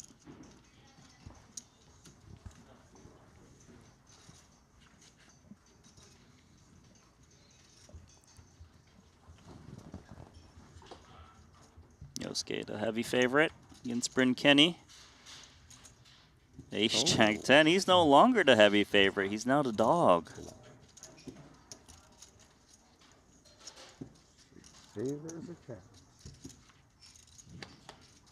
Deuce of spades. Taking out the king of spades as an out for Yosuke. 5 on the river. Bryn Kenny. Lucky. Sometimes Lucky, better to be lucky. lucky than good.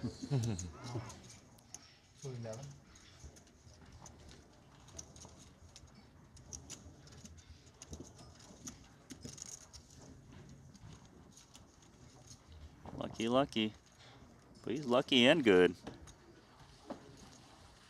Never feels like you're a heavy favorite going to a flop against Bryn Kenny, does it? Somehow gets it done. I'm telling you, most minutes massage is this man for guaranteed. That earns you the run good? I mean, maybe. But, you know, you got to pay to find out. I always forget that you're superstitious, Randy. Yeah, I'm super superstitious. I've got the feng shui in me, you know? Gotta have the cards in a particular manner, the chips. So you think if Bryn Kenny ever stops getting a massage, that's just like... That's just a busts. bad idea. He's run so well to this point, why would you ever... Why would you change it? Yeah. You would bust level 1 of every single tournament going forward.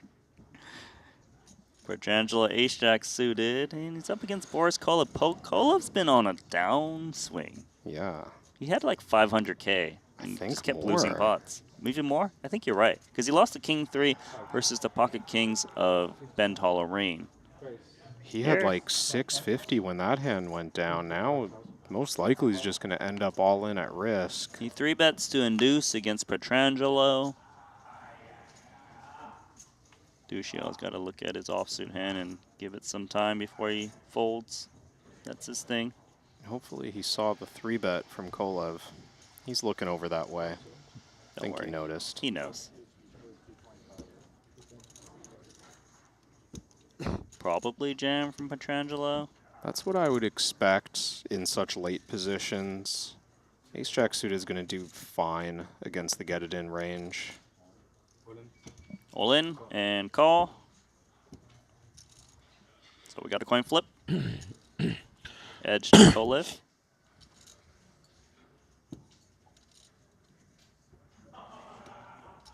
Pot just shy of $500,000.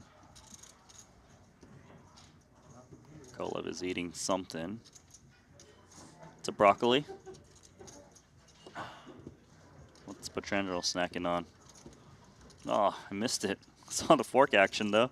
Is this a competition to look less interested in your own pre-flop all-in? Looks like Petrangelo is winning that competition because he's got top pair and he only has to dodge the 2 red 10s. Hey, Petrangelo's not even sweating the board. Pulls the chips back. Looking a little confident. Eat some more broccoli while you can. Come on, Kolev. GG, sir. Terrible run for him. Officially eliminated. Ace Jack suited too good here. Ace Jack suited with back-to-back wins. But Bryn Kenny had to work a lot harder than Petrangelo's.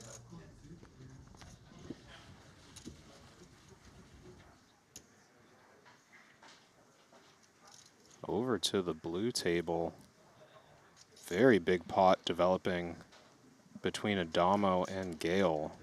Yeah, it was a pre-flop raise from Gale.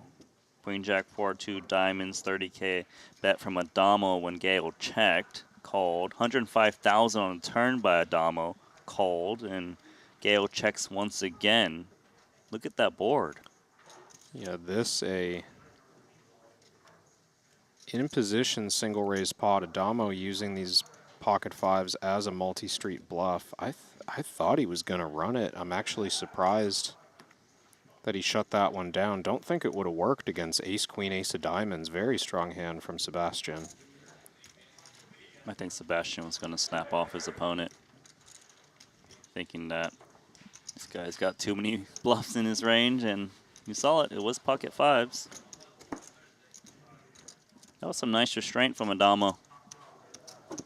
Once upon a time, he would always kind of go for that move. You think he's reversed it for 2026? No, It's like these guys all saw me. They do like to try and trap street. him, though. They really do like to trap him. Yeah. Well, it's if you knew your opponent was going to bet 90% of the time on every street, in every spot, that's what you would do, right? That'd be a good adjustment. But you said you were surprised that he didn't fire the river. Just looks like it has the right properties to go for it, like small amount of removal on flushes that we're trapping, no removal on like pocket tens, king jack offsuit, king queen offsuit, Things just with like one paired, big diamond. yeah, stuff that's pure bluff catching. I think even 10-9 suited got there on the end, and he can represent that. So felt like kind of a straightforward follow through. Good thing he didn't, because he preserved his stack in that one. Ramin Hajiev, 6-3 offsuit. He's got the little natural 9 against ace-5 suited, and Mario's got that type of hand that likes to limp jam pre from blind versus blind. Yeah, I think. Oh. He just calls. I'm Perhaps. surprised by the call. Is he spooked? That is Sizing odd, right? Against 130K back? Yeah, sizing was quite large by Hajiev, and I thought that would also lean Mario in the direction of jamming because it means his call is getting a worse price. His jam stands to pick up more dead money. I agree with you on that, especially when it's a 4x ISO from the big. And now he might have created a way for him to lose this pot against 6-3 offsuit. However, it's very difficult for a stab on Jack 9-8 Rainbow. Yeah, this board looks like it interacts really well with Mario's range. If I'm in Hajiev's spot, I'm not loving this bluff opportunity. He turns the best hand. Okay, that might work. Might work, but Mario does pick up a gut shot if he can find the 7. Mario's going to recognize the same thing we did, which is that this board looks like it's all over his range. So it's a pretty reasonable spot to start running a bluff. Ramin could have ace-king high. He could get him off of that. Ace-queen high. Yeah, he's going to start to try to do just that. Even for Ramin, with the best hand, it looks like a really hard call to make with bottom pair. I agree, it's already difficult. You're in really bad shape against even just like 10-9. Yeah, 10-9 suited's right. Jack 10s. 8-9. What a call from Ramin. Just a pair of 6s. I mean, just a pair of, not a pair, it's trip 6s. Well, no longer a difficult spot for Ramin. I mean, now he's hoping his opponent has the goods. Pressure still on Mario to figure out if his hand is worth a river bluff. He might still feel like he's up against ace-queen high. Ace-queen would have a gut shot, right? So he might stick around. He gives up. But he probably thought ace-king would just fold the turn, I assume. So that's why he's not following through, trying to shake that hand out. I mean, I also think it just feels a bit wrong to bluff the river with ace high. Like, it just seems, when the board pairs, it just seems like too much showdown value to follow through on this bluff. It'll still be, what, king-queen, I guess? Well, we're also forgetting that, you know, Ramin has 6-3 off here. He could have had 10 deuce off, or like, you know, 7-3 off. There's some other bluffing hands pre. And that's that why make Mario's open-ended. thinking, right? Oh, Mario's going to think about bluff catching this for sure. Like, if Ramin can have 6-3 off, he can have a missed open-ender. I think Mario fully understands that even though he just called pre, that doesn't mean he never gives Ramin credit for bluffing the spot pre. Yeah, he's giving this a lot of thought.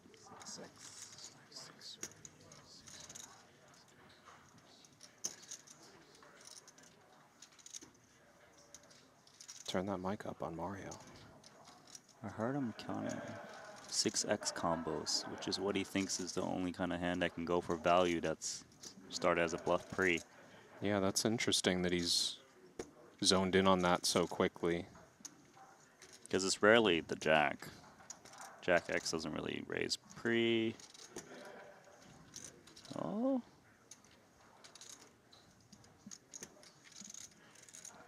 Maybe some like really nutted hands too could get here. Pocket jacks, pocket nines. Some kind of value raise pre that trapped on the flop. Possible. I think he's zoned in on the garbage stuff right now.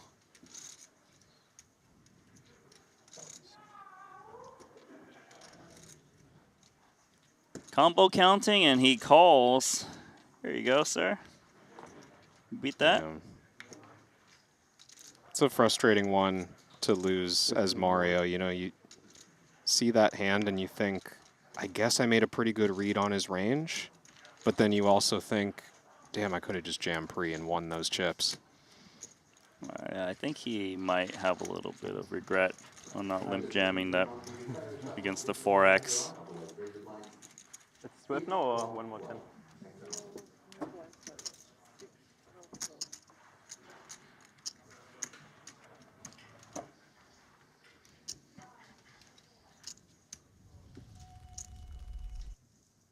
And also, players, in event number 5, we have just announced the blinds, but we confirmed your prize pool as well. 160 entries, including 50 re-entries, generating a total prize pool of $6.4 million. Half of this, 3.2 million, will go towards the payout. We're going to pay 27 spots, with the 27th player finisher receiving $32,000. And the winner of this event number 5 will take home $709,000. Half of the other prize pool, 3.2 million as well, will go to the mystery bounties. We're going to have 11 golden envelopes. 6 of them are going to be 100Ks, 3 of them 200Ks, the biggest envelope 400K, and 1 dreaded envelope of 0. Best of luck, everyone. Okay, but the 0 gets a draw again, right? Not just 0 straight up. Just 0, Randy.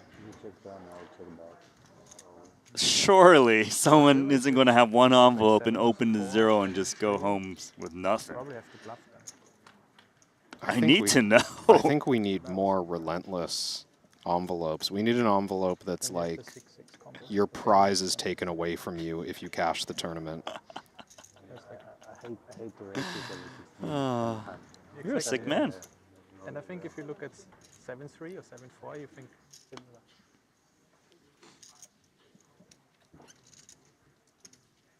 So 400K is the biggest envelope, is what I heard.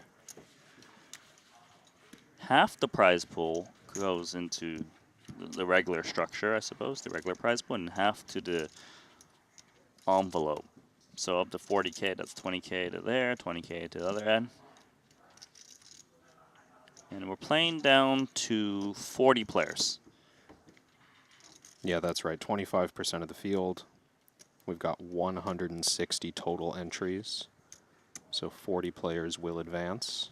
So the average price of a bounty, if you do the EV, is 80,000. That sounds accurate to you? Yeah, it should be 80,000. 20K per player going to the bounty pool.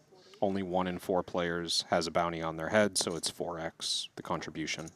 Congrats on 6. I do have some extra information for you, and you're going to be a little bit sad, Kevin. The $0 envelope does get to draw again. Aww. I know you wanted to see them have max pain, but there could be some pain here for Foxen because he's got ace-queen. I'm certain he's going to call it off against Hajiev's jam with pocket kings, and he's going to get the terrible news. Yeah, he's going to be surprised to see kings even, I think. 25 big blinds effective. Ramin could have gone with a small 3-bet, but runs into a calling hand. That's Foxen in terrible shape.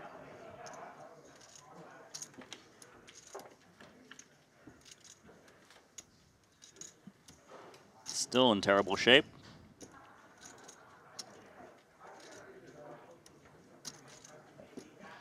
Five on the turn is not so terrible for Foxen. Wheel draw. Mm-hmm. Oh. Just the wheel?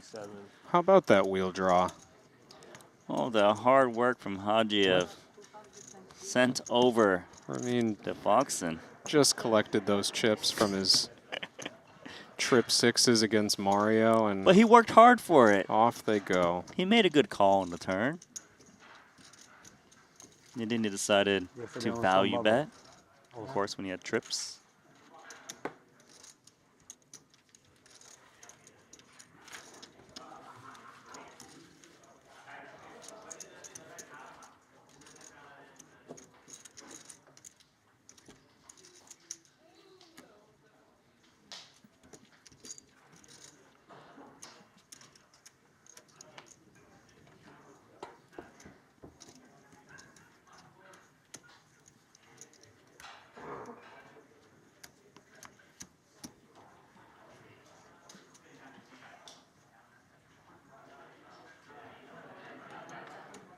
Must be nice to be Foxen.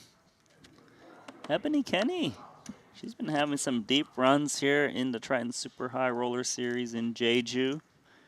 Also at our table now, Hajiev, ace-7. Shovels in the last 52K.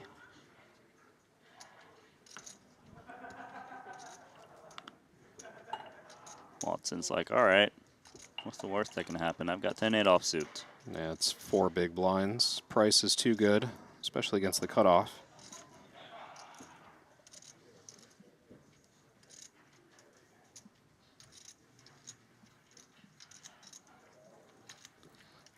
Okay, Hajiev could move back up to 10 big blinds, which it looks like he will as he hits top pair against Watson's 10-8, but 10-8's got out. Never easy. And I thought Alex Foxen was like, I never can beat him. Hajiev saying he can never beat Foxen, but he can beat Watson. How about Mike? I believe. Mike is second first, but now I beat him. Now it's usually I lose to him also. I hope that you think of me before every stop. No, come on, man. You're not the sexy girl that I would think about every stop. It's like the opposite way, though. Yeah. Well, this table might be in one room, but the players come from everywhere. Europe, Americas, Asia, Australia, and crypto moves across borders in a similar way. Jupiter Global focuses on enabling international transfers of digital assets using decentralized networks rather than traditional banking systems. That is Jupiter. You just win versus everyone else. That's good one also. Yeah. I don't complain, bro. Just complain losing to you. But maybe that's part of the process. But complaining is also part of the process. Yeah. Complaining is also part of the process. Okay. I like that. That's something I would do. brave. It's not so Ace easy to jack. call also, you know. Ramin.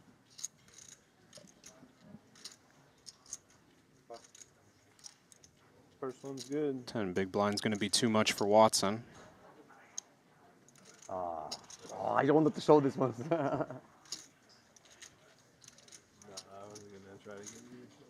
It's actually kind of funny. The chat is wondering why I put really a works 0. Mario, bro. Oh, that's easy. No, bro, that's not easy. That's easy. Why put a 0 envelope in there if you get another draw? Well, it's because it's a bit of a troll, right? Because the way you pull the envelope open, you see a bunch of zeros. So the draw again is golden ticket, just like the big payouts. And you think you're going to get a 400K prize, but then you realize it says all zeros and you get the draw again. So that's the whole point of it. Do they print like 3 zeros, comma?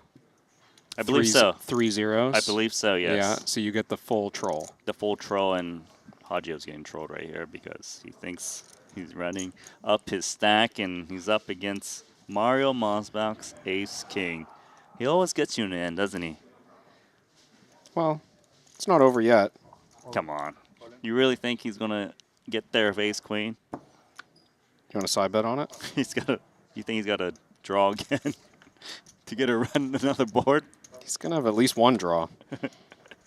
Pocket 4's in the muck. Pretty sure they still deal flops here. They do? I just said I win versus Mario. Might be a turn in river as well. Hope so, bro. He does beat Mario. Did beat him with the 6-3 offsuit. Whatever happens. Whatever happens, happens. Attention players in municipality, tonight we will play down with 40 players remaining. Once again, day one will end at 40 players remaining. 10-7-3. Okay, I might like your side now. Of course. That's why I didn't want to take your money. 8 of hearts on the turn. Just not feeling it for Hagiev. Would love to see him try to spike a queen. 9 of clubs on the river. Yep, no luck. Should have bet you, man. Dropped the whole roll on the table. Could have gotten so many dumplings. You know it. But he got involved in a lot of hands very quickly, Hagiev. At least 3 or 4 all-ins. Nothing out of line, just dealt into the action and dealt out of the tournament.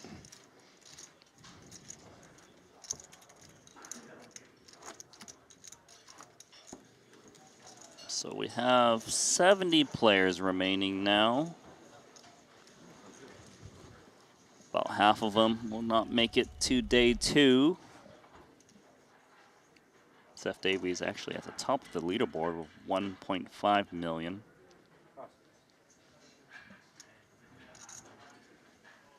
And at the bottom is Winfred Yu, Punat Punsu with 10 big blinds apiece. Ace King for Watson. 24. He's the man of the Trident, right? Watson, one of the 2 players, if I'm not mistaken, with the Triton Trident. You're referring to a title in No Limit, title in PLO, and a title in Short Deck. Yeah, but I feel like we need to start handing out an actual like Trident trophy. You know, like kind of like you want like an like actual Poseidon. Yeah, an actual trident they can stab people with. Oh, so it's sharpened. Yeah, because when you say silly things, I want to stab you with it. Wow, as if you're gonna get one.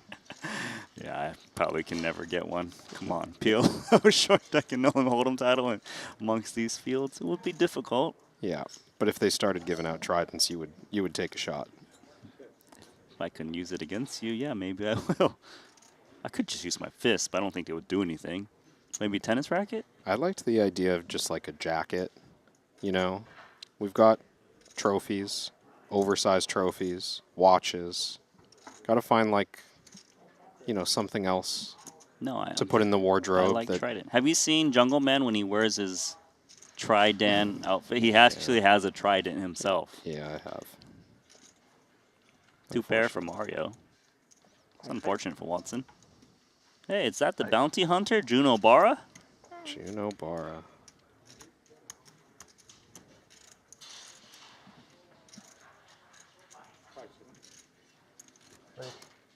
Check raise. He probably expected Watson, if he was willing to c-bet this flop, has a piece. Yeah, I think ace king high. Not a surprising c-bet, but just a low interaction hand that was really just hoping to take this down on the flop. Mosbach not targeting this. Hey, how are you? Hand over. Good to see you. Yeah. Be careful, Barra. Every time he makes friends with his table mate, he eliminates them. This is your tournament. Yeah. They giving out bounties at the other table, Randy? Some guy's just screaming. What do we got going over there? Tomorrow. This year no good. Next last year upswing. I know. Yeah. And what an upswing. Last year, all upswing, all tournaments. Yeah. 24. All right, Sebastian Gale of Germany, 24K.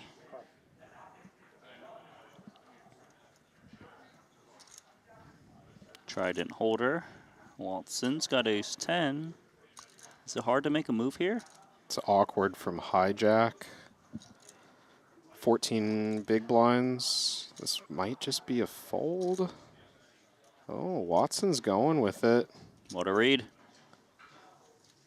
Undeterred by the under the gun raise. Should clear Fox in. You don't get a Trident by playing like a nit, all right? Yeah, point taken. It's true. Counts shouldn't matter for ace 4 suited. So good high sense. So high sense, yeah. I put a good model. Yeah. Thank you. Thank you very much.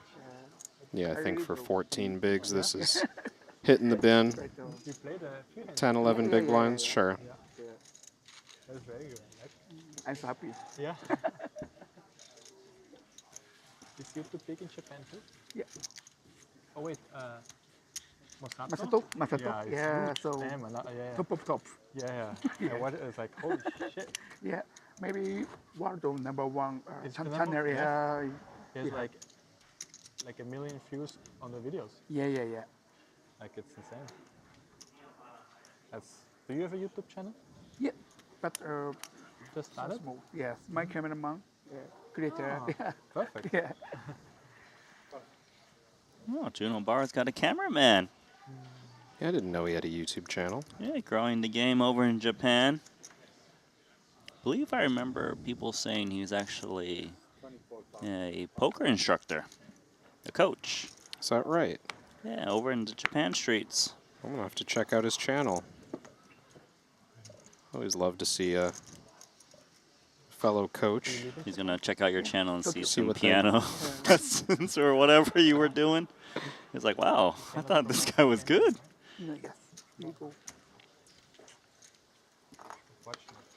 Okay, so Gale defended Queen 4 offsuit in the big blind against Watson's +1. I don't think every player would defend this hand. No, in this spot. This is a bit light against +1. I mean, sure, against like the cutoff or the button, very reasonable defend. But I'm surprised to see this one. Watson's not that short either. We'll say it's loose. It is loose. Last time Watson bet ace king on the flop, he got check raise. This time he'll check. Queen of diamonds, like, he just can't get it right. Yeah, that's really unfortunate for Watson. I understand the check back. His hand is just got too much showdown value to think about like bluff c-betting, and on a lot of turn cards, Watson would have been able to bluff catch, but Sebastian, not going to put any pressure yet. Maybe a little surprised to see him check his hand with no diamond in his holdings. I understand the check. It would be totally reasonable that Watson just turned top pair, or maybe that he checked back some other weaker hand and decides to start bluffing. Still not going to bluff ace king high. I think Watson still believes he has showdown value. And the way Watson's played his hand looks like he's not looking to put any chips into his pot. Flop check, turn check. Yeah, now for that reason, I would say this is the moment for Sebastian to ask for value. Yeah, just let Watson figure out what to call with. He's already grabbed 2 white chips. That's full pot, I'm pretty sure, that he's cutting out. I like this. This is really nice recognition of, missed potential value earlier. You've got top pair, you had a strong enough hand to bet the turn, but after it checks through, good spot to size up and try to get full value on the end. Yeah, we have seen players do this kind of larger sizing when there's been some passive action previously, which helps them make up, like you say. I think in particular it's with those like top pairs. When you have a lot of top pairs that check down to the river. Because you're often checking over to the pre-flop raiser on those like board changing cards. Just to feel out if they've made top pair. So on the river you do have quite a lot of like strong value bets in those spots when it checks through twice. Here's Ebony Kenny.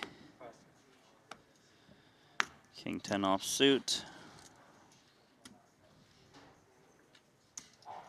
See that with Ebony's score in the previous event, she actually eclipsed Kristen Foxen's Triton earnings by just 35K. Just by 35K. Is that right?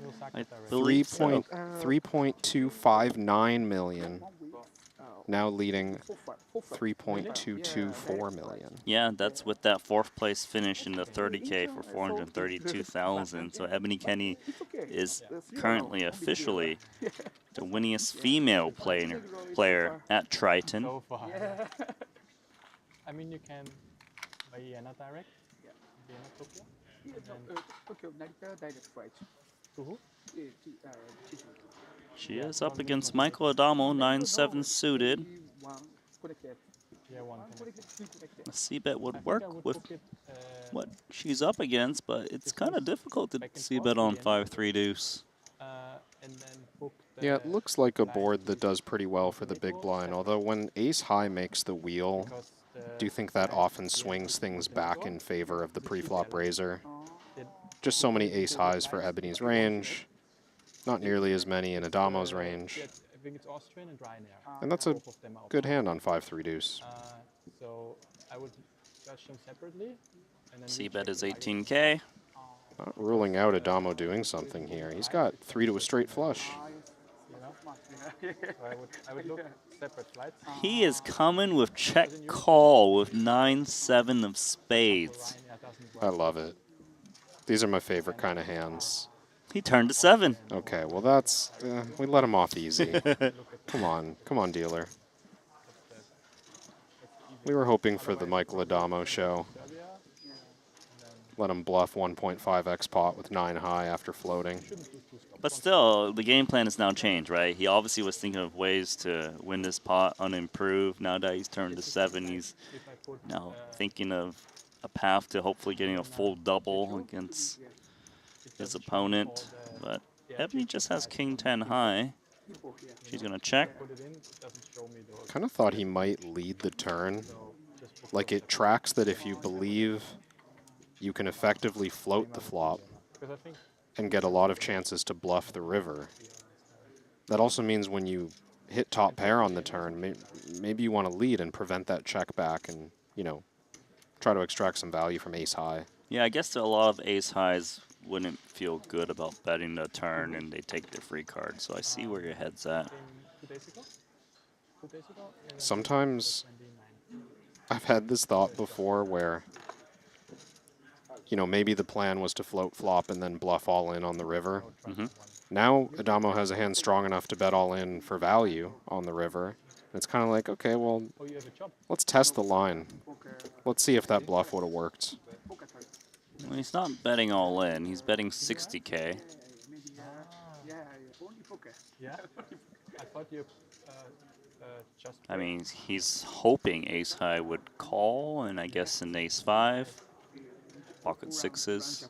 Oh, definitely hands that strong. I think even king 10 high beats all bluffs, but certainly no obligation for Ebony to defend that hand on the river. Just think from time to time, Adamo's going to get hero called there very light. King, queen high, ace 10 high, that kind of stuff. Especially with his reputation. Yeah. Like where you work in poker? In poker, but only poker 5 days ago. Yeah. Only poker. Yeah. Not our e-commerce site. Okay. Only 24, now 37. Yeah. Ace, yeah. Yeah.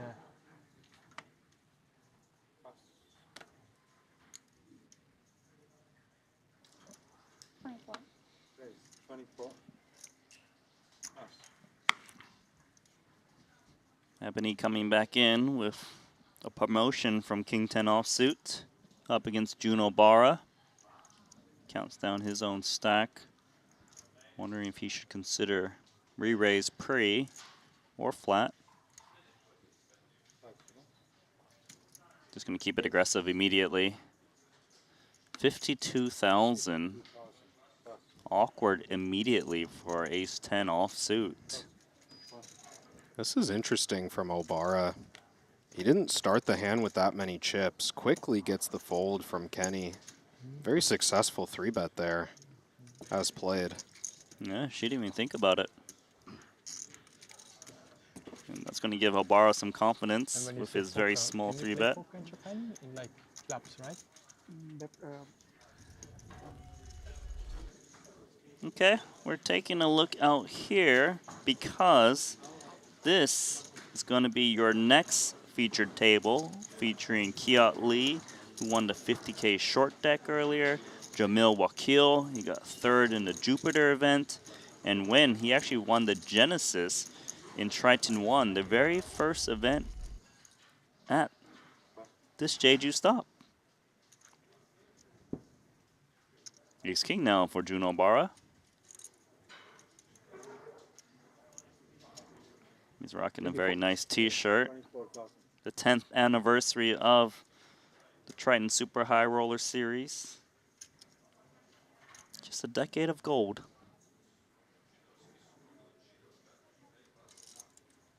$10 years. Yes, I believe that Gale is 3-betting King Jack offsuit in the cutoff. I do believe that. Because you can see it. You okay with it? Or do you think it's a little bit out of line? No, I think this is... I don't want to oversimplify it and say very standard, but... Okay. Hijack versus cutoff, 20 big blinds effective. It's a very reasonable choice. I'm sure Sebastian's going to play wider than this in the cutoff. Flat a bunch of hands as well that also look similarly weak, but I think this is just kind of standard procedures for day one, playing just 20 big blinds. Obara's going to pick up almost 100K uncontested. Okay, is that his cameraman in the back in the red hoodie? Did you see that? He's got a little... Could be. He did point behind him when we were looking the other direction. Yeah, it looks like he's got like a media pass on. Could just use the footage from this, right? Wouldn't it be higher quality? But would it zero in on Juno Barra at all times? Sometimes you need like 3 minutes straight of just him, right? No, right. No cuts. The back of the headshot, I think it's a good good camera to shoot. Okay, YouTube producer Randy.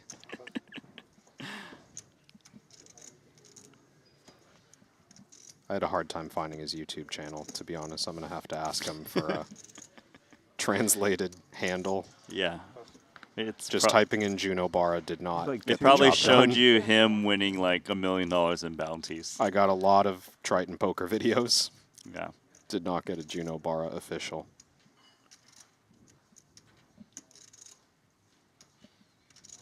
$36,000. Alex Foxen, 36K into Ebony Kenny, who's got 8-7 off suit. Looks like she doesn't want to play. feel like some players would defend there. Am I wrong? Yeah, I do think that's defendable. And you know, thinking back to Junobara taking what looked like somewhat light of a 3-bet against Ebony, I wonder if there's a little talkative over dynamic. This talking, but are you guys as talkative out there as you are here? The same? Awesome. Seems like it might be. I know. Maybe not, though. You never know. You know what? He How I wants would have hands responded if to he that? stopped talking. Tell me. That's how I would Mario say wants everyone nothing. to forget that he That's was my just response. behind those blues Just keep when you chirping stop and talking. just pretend. Just respond with nothing. You just take the AirPods out. Yeah, just troll her. Put your headphones on. I mean, most people are obviously chattier on our featured tables. Spotlights on them. Never see Adamo get into these conversations. He just speaks with his chips. In a good way. An entertaining way. Takes a lot of focus to play all those hands and run all those bluffs. And those floats. Float the flop with 9 high, yeah. Takes some intensity. Not a lot of people would do that with 9-7 suited. Mossbox got King 6 suited. I know solvers are very interested in this type of hand. Maybe Yeah, that's this. why he's 3-betting. But why King 6 suited? I don't know. Solver stuff. Come on, you're the solver guy. I, You're my wingman.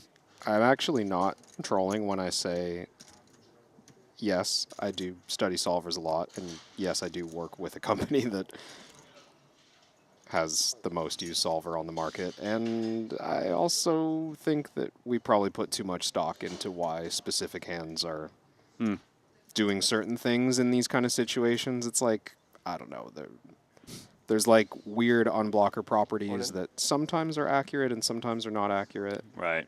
And a perfectly reasonable bluff, obviously, and, you know, I'm sure there are benefits to having some suited hands post-flop, because he's going to get called more often at 50 big blinds effective than he would at shorter stack depths. But, you know, the details between King 6 versus King 3, the details between, like, Ace-Deuce against different positions, it's very sensitive stuff. If the range is just, like, a little bit different than what the solver thinks, then it goes out the window. Right. OK，这个牌王爷还真的挺接近的，是吧？圈8是肯定防，圈7同花肯定防，圈7 off 杂 off 花数，庄位应该是防的，就是你要再前一点我就 fold 了是吧？对对对，我就说我在庄位开始应该是防的，应该是100%防守，我感觉。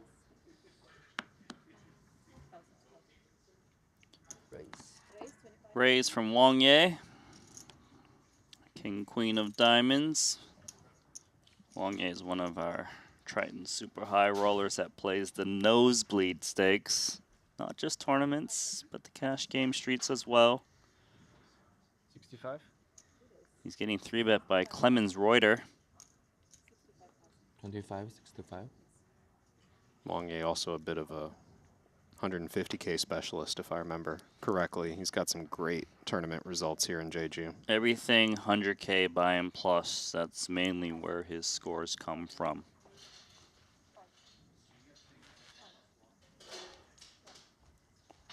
I'm very curious to see how he approaches King Queen suited in this spot. Under the gun versus hijack. He is definitely a fighter. Yeah, I don't think we'll see a fold, but continuing by calling or by 4-bet shoving both feel kind of reasonable to me. It's going to dominate some bluffs in this case. Just hoping to make a flush. Otherwise, they'll chop it showdown. I mean, there are ways where one of these players does win the pot if they want to go on a multi-street bluff. Both players with the gut shot to Broadway. Advantage to Reuter in the sense that he's got more of the ace-X. Yeah, very comfortable c-bet for Clemens. Wang Ye is not going to go anywhere at this price. But continuing across multiple streets would be challenging. Turn card is the 8. I kind of feel like this is the important juncture of the hand. If Reuter double barrels, he wins. If he checks, he might actually lose this pot, as Wang Ye might attack with king-queen. Yeah, I agree. It's not the most attractive hand to bluff the turn in Reuter's position. If you're going to get a fold out of Wang Ye at this point, you're kind of hoping that he has king-queen, maybe queen-jack suited, maybe king-jack suited. Having blockers to both of those hands makes me understand why Reuter decided to check back. To bluff or not to bluff if you're Wang Ye? I would love to see a bluff. I think it's quite hard to be unpaired. He's called a 3-bet under the gun. He's called a c-bet on an ace-high flop.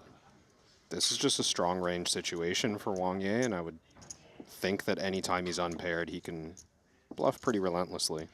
Yeah, and if Clemens had an ace-king, ace-queen, there's a good chance he just keeps betting the turn, so why don't we just bet ourselves? And that price is 62,000. He's not even betting that much, but what can king-queen do if you're Clemens?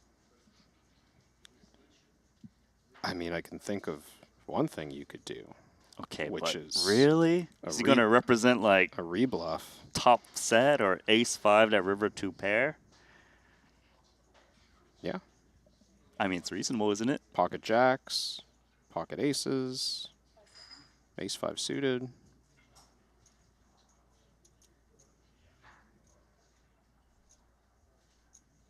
We're rooting for you, Clemens. Rooting for action. I think this song is likely over for Reuter. No, we were on like this row or the middle row. The middle row, yeah, like where Seth is, or one past Seth and stuff. Somewhere over there, yeah.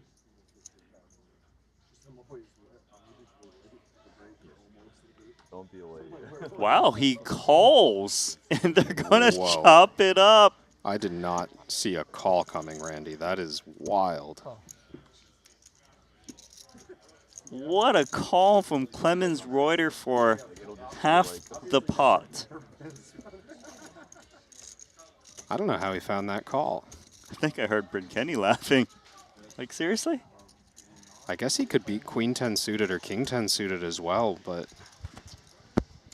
most people can't make that call. No, I just didn't read that sizing for one of those bluffs either.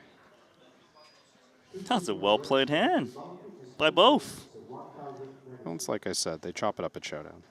I know, right? You did say that. Hand plays itself. Remember when I said the turn is the juncture on when we decide which player is going to win this pot unimproved? Apparently they both won the pot. Yeah. Look at Sebastian Gale's small blind flatting range. Queen 10 offsuit against a Watson UTG Open. Sebastian has really stretched the boundaries of his pre-flop ranges. Like he's getting after it in this tournament. We've been lucky enough to see a lot of fringe combos, but consistently opening the fringe, defending the fringe. He lives outside the fringe.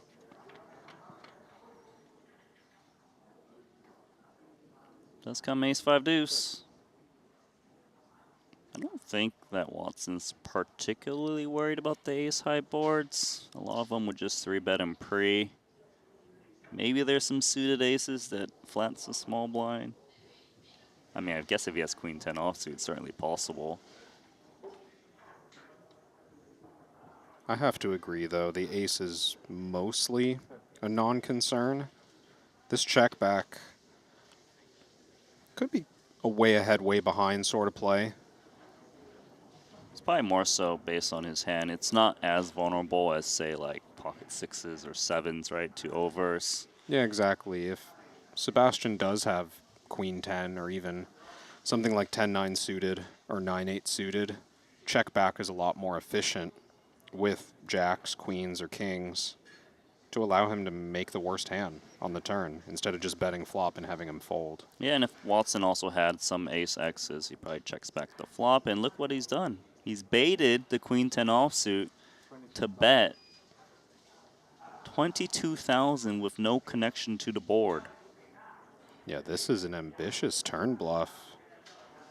Kind of hard to see what motivates it on this board texture. Like you said before, Randy, out of the small blind, you don't look like you have a lot of aces in your range, but I guess with this sizing, Sebastian's more trying to claim that he's made a 9. He's trying to value bet that, maybe just fold out king high. Well, it makes sense why Watson's calling. Is like, how in the world do you ever have an ace from flatting the small blind against my stack? No, I think Watson still believes he has the best hand, even if Sebastian does have value.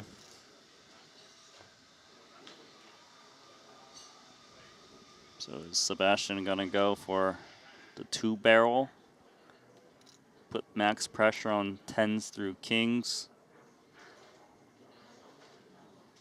It's tough to give up these spots once you've gone down this path. And it'd be such an annoying feeling to... All right, he's gone all in. Wow. Real test here for Watson. But I bet Watson must have saw this one coming a bit.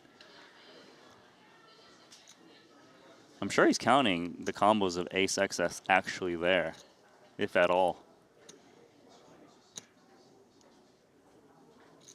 And also trying to piece together if there's ever a world where Jacks is just like ahead of King 9 suited for some reason. Like this is only 10 big blinds on the end. It would be unusual versus under the gun to go that thin. But check on an ace high board. It wouldn't be unreasonable for Sebastian to just immediately rule out any ace for Mike and then start going thinner for value. Well, he's going to fold the pocket jacks, and Sebastian Gale, with his looser pre-flop calls, has made up for it with his post-flop aggression. Really got after that one. Oh, we're going to lose this featured table. That was a good one. Yeah.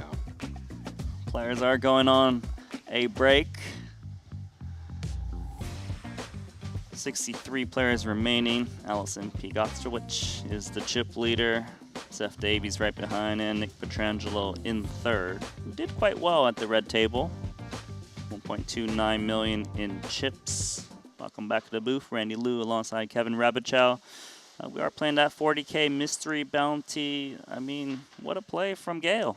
That was wild. I did not expect Watson to fold the jacks. I don't fault him facing a river jam. I do think he just has a pure bluff catcher there, but I think once you go back to the tape and see how Sebastian Gale was playing during that segment, you start to second guess all of your assumptions about him, right? He was really getting after it. So we do have just a short little break, about 5 or 6 minutes, and they're going to resume action. So see you soon. Imagine sending money anywhere in the world as fast as dealing a card with crypto. No waiting, no crazy fees, no banks slowing you down. Jupiter Global lets you pay, send, and spend your crypto seamlessly wherever the game takes you worldwide. Just use Jupiter Global today. You track your hands, you track your reads. Now track your crypto the same way. Jupiter Portfolio gives you a live view of all your crypto assets, your holdings, your returns, your rewards, all on one clean dashboard. No more jumping between apps. Just log in and see exactly where your crypto stands. Just use Jupiter Portfolio today at jupe.ag. I've played against the best, I've won on the biggest stage. But what if I told you, it's not just about luck or talent. It's about using the right tools. GTO Wizard is the fastest and most efficient way to study any spot in poker. This is how you level up your game. This is how you unlock your potential. Don't get left behind. Get GTO Wizard today. Beat the best, crush the rest.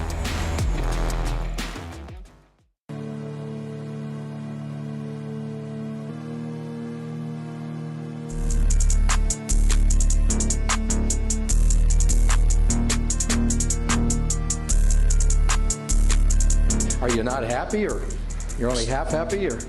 Still to be happy about. You're up 2-0. Job's not finished. Job finished? No, I don't think so. Okay.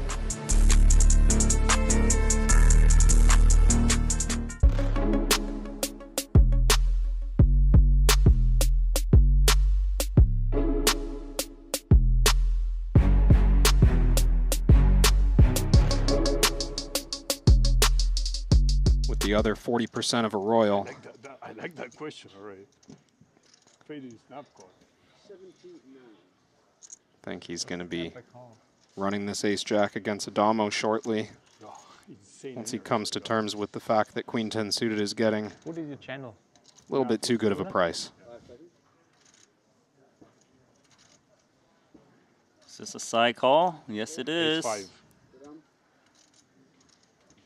Did he just say 8-5? Like, that's what he expected to see? Ace-5. Oh, ace-5. I was about to say, Adamo's not that loose. Well, I'm running bodies. Depends on how depends many on the chips day. he's got. Depends on the day. What's tomorrow? Nothing for me. Nothing. I'm leaving. GG, bro. I'm going home. Wow, what a card. Yeah. Top pair for Barbaro. Needs to dodge to the jack. They flopped a royal. Wow, prepaid too. They did, didn't they? Tricks. All the fucking tricks. Give him a flush. Flush doesn't matter for Adamo. That would be a bad beat now. That would be a real bad beat. It's okay. Top pair, flush draw. Punat, punat, punat, punat. There we go. Oh, the jack of clubs. Wow. Barbaro no longer chirping. Immediately walks away. He thought he was going to win that one. He really did. Like, he left mid-conversation. That can be legitimately tilted. I think, you know. Focus. A little bit thin to 3-bet ace-jack suited against under the gun. I think call is the default play. There it is. Watson's got ace-10 suited and only 10 big blinds. UTG Open off of 70 big blinds of Mario Malzbach. This is going to get weird, Randy. You can see him jam it in.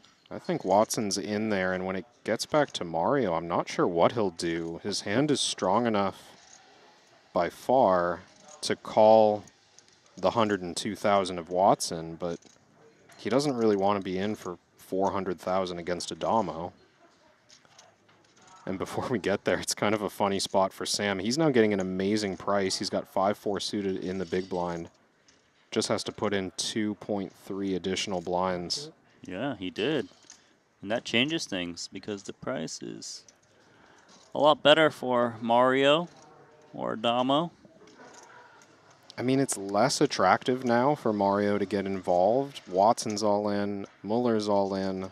He's going to have to beat multiple hands to get anything back here. I guess there's side pots, though. He's just going to shove and try to push out Michael Adamo, who's got ace-jack suited. He can't believe the action in front of him. 3 all-ins. He's going to need a minute. Well, he's thinking about... Yeah, no, Mystery Bounty. Because it's Mystery Bounty's calling, right? Good to clarify. Just make sure you don't throw away like 200,000 in equity. Because he would always hunt Watson and Muller. So ace-jack suited him up, and ace-jack would be doing quite well against these hands.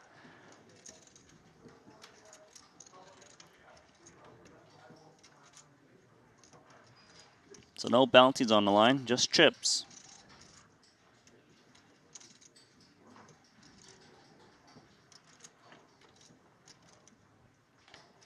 Queen, Jack, 9. Oh, how about that? Of those hearts for Watson and the straight draw, isn't it? Smile, Watson. It's a good flop for you. Gotta believe. Too many outs. Wow. 5 on the turn for Muller. What do I need? You need to just hold, Malzbach. What do I need? Now you're like... Avoid the whole deck, Mario. And he did not avoid the whole deck. Watson makes the nut flush. Muller out with his remaining chips. Mario loses 102,000. But then you realize it says all zeros and you get the draw again. So that's the whole point of it. Did they print like 3 zeros, comma? I believe so. 3 zeros? I believe so, yes. Yeah, so you get the full troll. The full troll, and Hagio's getting trolled right here because he thinks he's running up his stack, and he's up against Mario Mosbach's ace-king. He always gets you in the end, doesn't he? Well, it's not over yet. Come on. You really think he's going to get there with ace-queen? You want a side bet on it? You think he's got to draw again to get a run another board? He's going to have at least one draw. Pocket fours in the muck. Pretty sure they still deal flops here. They do? I just said I win versus Mario. Might be a turn in river as well. Hope so, bro. He does beat Mario. Did beat him with the 6-3 offsuit. Whatever happens. Whatever happens, happens. Attention players, unit rebound. Tonight we will play down with 40 players remaining.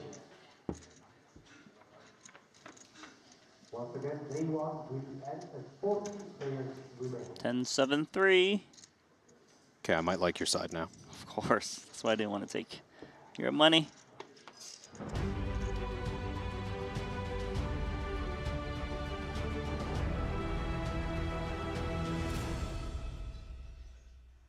Hello, everyone, and welcome back to the Triton Super High Roller Series powered by Jupiter here at the Jeju Shinhwa World in the Leze Casino. My name is Randy Liu alongside Kevin Rabachow, and we actually have a third guest.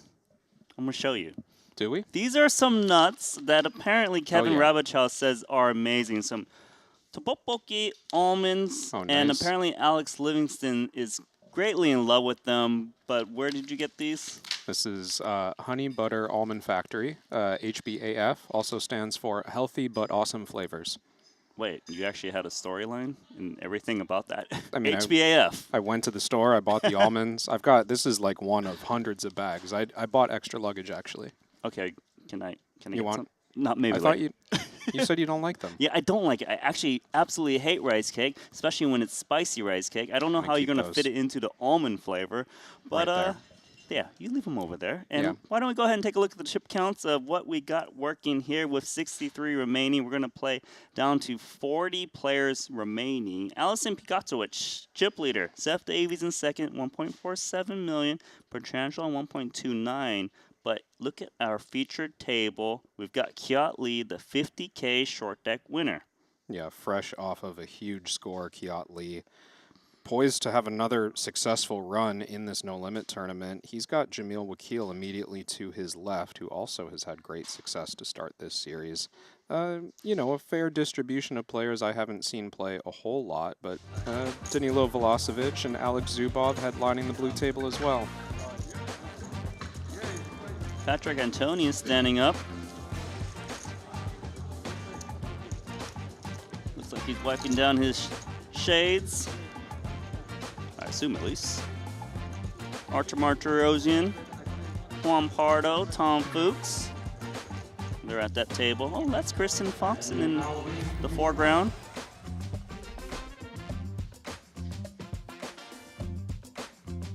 Are you munching on some almonds, Kevin? Yeah, sorry, I'm just going to mute my mic for the next 7 or 8 minutes. Kiat Lee is the table captain. At our featured table, Danilo Velocevic, you mentioned him earlier, 55 big blinds. Yehor Dabrowski, Belarus, 30 big blinds. Hans Jessica, Zubov, Jamil Wakil, and Hu Dong Nguyen with 8 big blinds. He won a Triton 1 trophy in our opening Genesis event. I was going to say, I know that name's familiar. That's why. Actually, not really a good story, but a little story about him is that he dedicated, well, I mean, this is the good part, where he dedicated his trophy to his son, but the bad story is that I saw him at the coffee shop, and he said hello to me. And that's the end of the story. That's why it's a bad story. He said hello, and that was a problem? No, I meant it's not as exciting besides that. Oh, it's not exciting. Yeah, that's right. But it's exciting for him now because he's got 7s against pocket 4s. Yeah, that does seem pretty exciting. Just 8 big blinds in the middle. Poised to be an 80-20 favorite. I feel like you have it. Zubov puts the call in. I think that's still Zubov behind that scarf. I wish you Yeah. were. Sorry, Zubov. You got me back now from last time. Hudong Win, Crazy. Genesis champion in Triton 1. Looking to take a shot here at the Super High Roller Series, and he's looking very good against the pocket fours. That's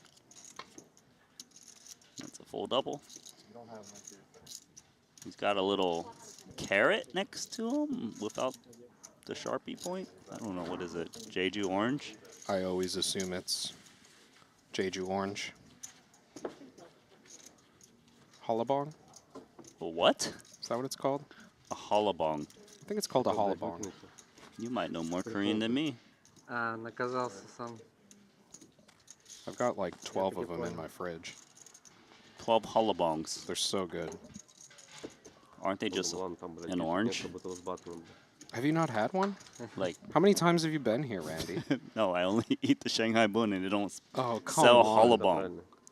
You've spent like 100+ days on this island, and you've never had the one fruit that everyone has here. It's an orange. It's so much better than that. It's a tangerine? More on the tangerine side, yeah. But is it a tangerine? Does it taste it's like it? It's like easy peel. You know, like the clementines that yeah, are I know what a easy. clementine is. It's like 3 times bigger and 3 times more flavorful. Why don't you just eat 3 clementines? No, that's not how flavor works, Randy. That's just 3 times longer of the same flavor. I'm not exactly a chef, in case you didn't know. Actually, it's kind of funny that I mentioned that because sometimes I'm responsible for the cooking in the house, and my daughter says, but no, Daddy's going to burn the food. You've got a reputation. Yeah. And not a good one. Not a good one, no. Can we order pizza? Randy's going to mess it up. How can you mess up an order of pizza? I'm talking about cooking, man. No, I'm saying order the pizza so you don't make dinner. Oh, got it. Yeah. From Costco? You get a discount. That's a strong... You've had it, certainly, in your life, The right? Costco pizza is actually very good. I know. I'm a big fan. That's a nice callback.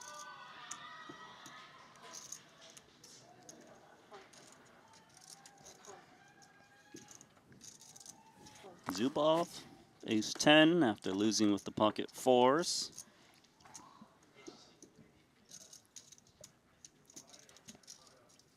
Somewhat interesting ace-deuce for Jeshka. Playing relatively short effective here. And just takes the price. Yeah, just flatting. I'm sure he doesn't love it, though, if he flops an ace, right? I mean, what else can you get, though, right?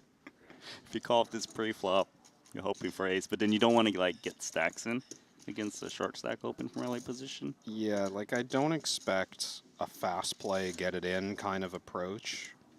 This is more hope that Zubov runs a bluff with Queen-Jack high.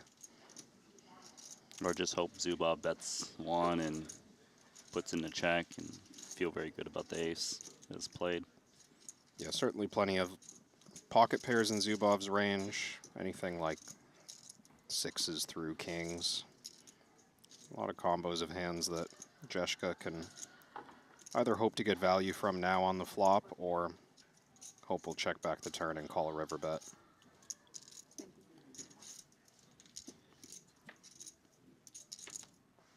Eight of hearts on the turn. I guess what's the game plan for Zubov with ace 10? Is it bet good enough jam river 2? Or is it a check and maybe hope some 4-5 just attacks? Yeah, I think the main argument in favor of betting is that check calling on ace 3-3 just takes a pretty decent hand in the first place. We don't expect Jeshka to have a lot of pure floats.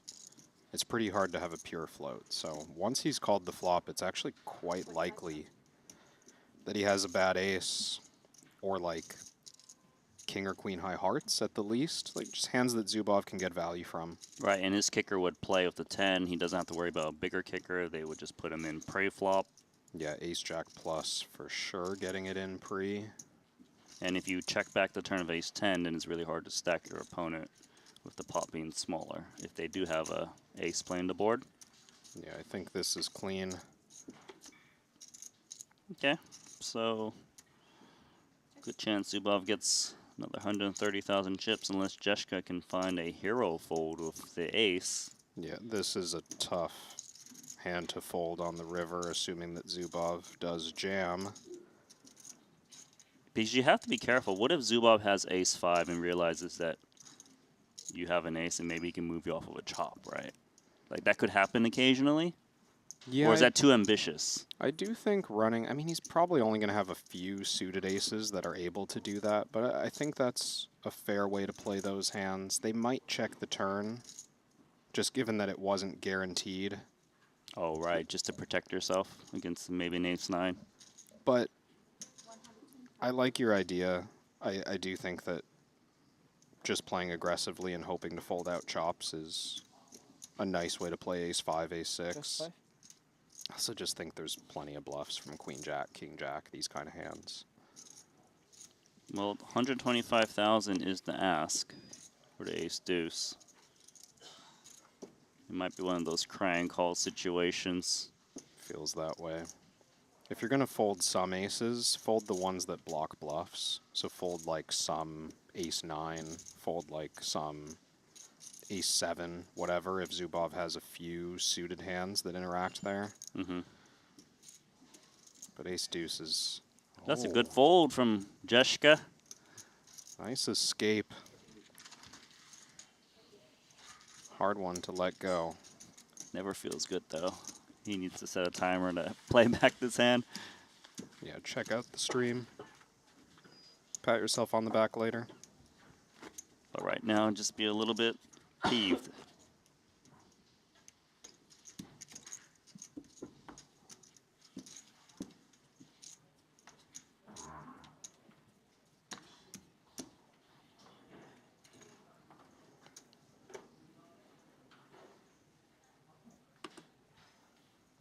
I don't know if almonds were the right snack choice, Randy. You might have to go on without me. Why do you have, like, the nuts in between your teeth or something? Just sitting in the back of my throat. Just don't mind me while I choke for the next 23 eliminations. I will not call a medic for you. Of course. Did you expect me to? Why would I expect anything? Anything more? Do you know how much you play? Like 450? Do you know how much you play? 450. Okay, thank you.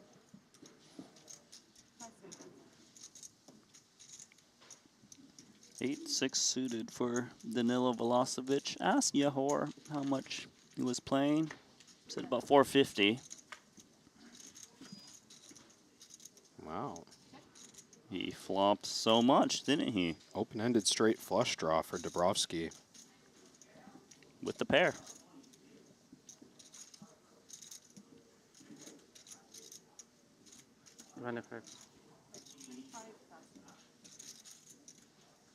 That's 25K. Danilo with a weird straight draw, bottom end. Price is good enough that I think he might take one off here, but we never love the prospect of tainted outs. Right, the queen. He makes it sure of the queen, something that they've got the king, but he has those backdoor clubs that does not come into fruition on the 3 of spades. And at this point, I wouldn't mind checking behind the queen 9. Obviously, there's some good things that can happen by betting turn, but just a pair of 9s with a queen kicker is going to show down good somewhat often. Or make trip 9s and try to win a big pot against the Jack X.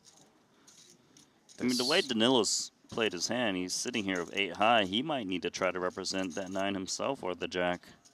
It feels impossible not to bluff this hand if we're Velocevic, and I wouldn't fault him even for putting in a very large bet on the end, because like you said, Randy, he can easily represent a 9. He also could have check called like a flop straight. Fortunately for him, he goes cheap. I don't think any size was going to work against Queen 9. Yeah, he bets 50K.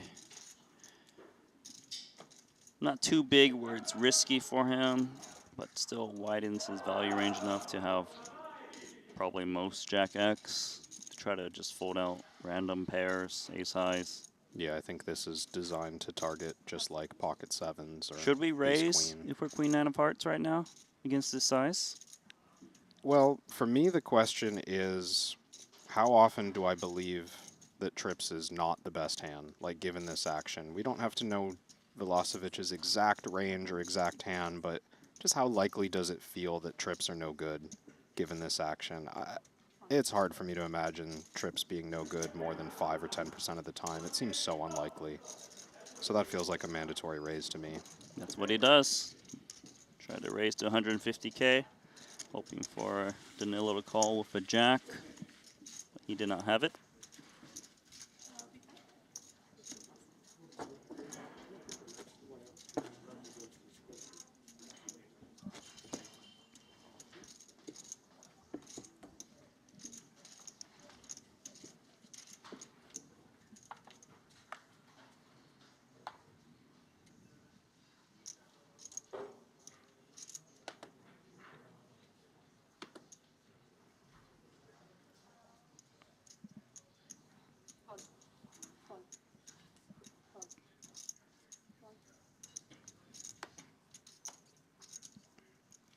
All right, Hans Jeschke, Jack 10 of hearts.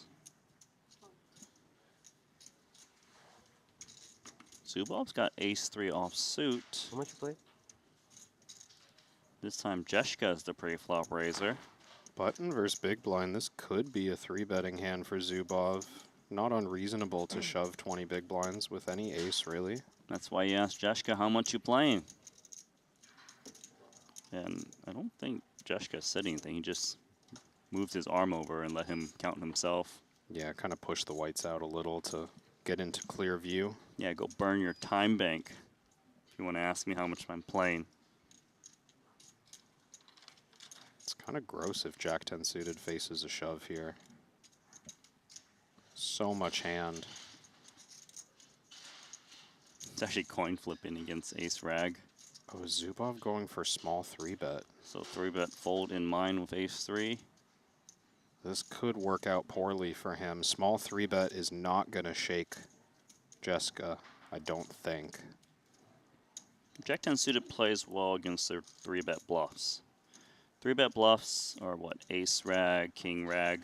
They don't tend to have jack and 10x, right? Like queen jacks, they're not really 3-betting. No. King jack, ace 10. Wow. Yeah. He does jam Jack 10 suited, and that's the problem with 3-betting small, trying to conserve some chips in case, you know, they wake up with something, but because they can make moves like that. Yeah, that's a really nice find from Jeschke. Just confidently moving in, really. It seemed like he had that figured out while Zubov was in the tank.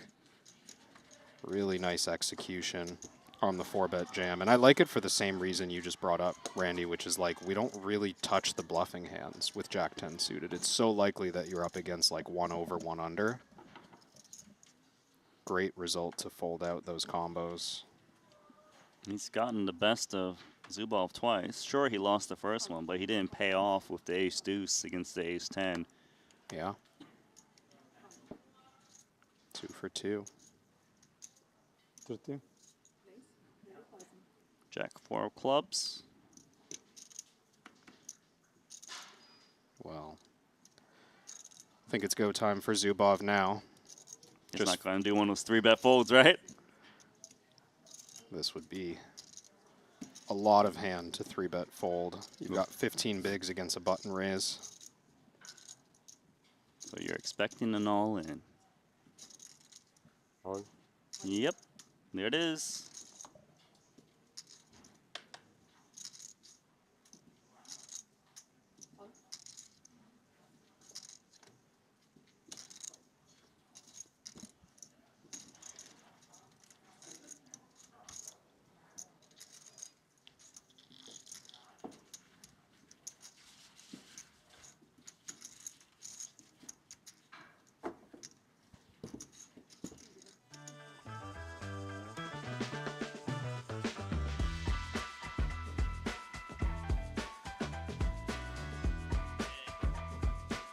So 61 remaining now.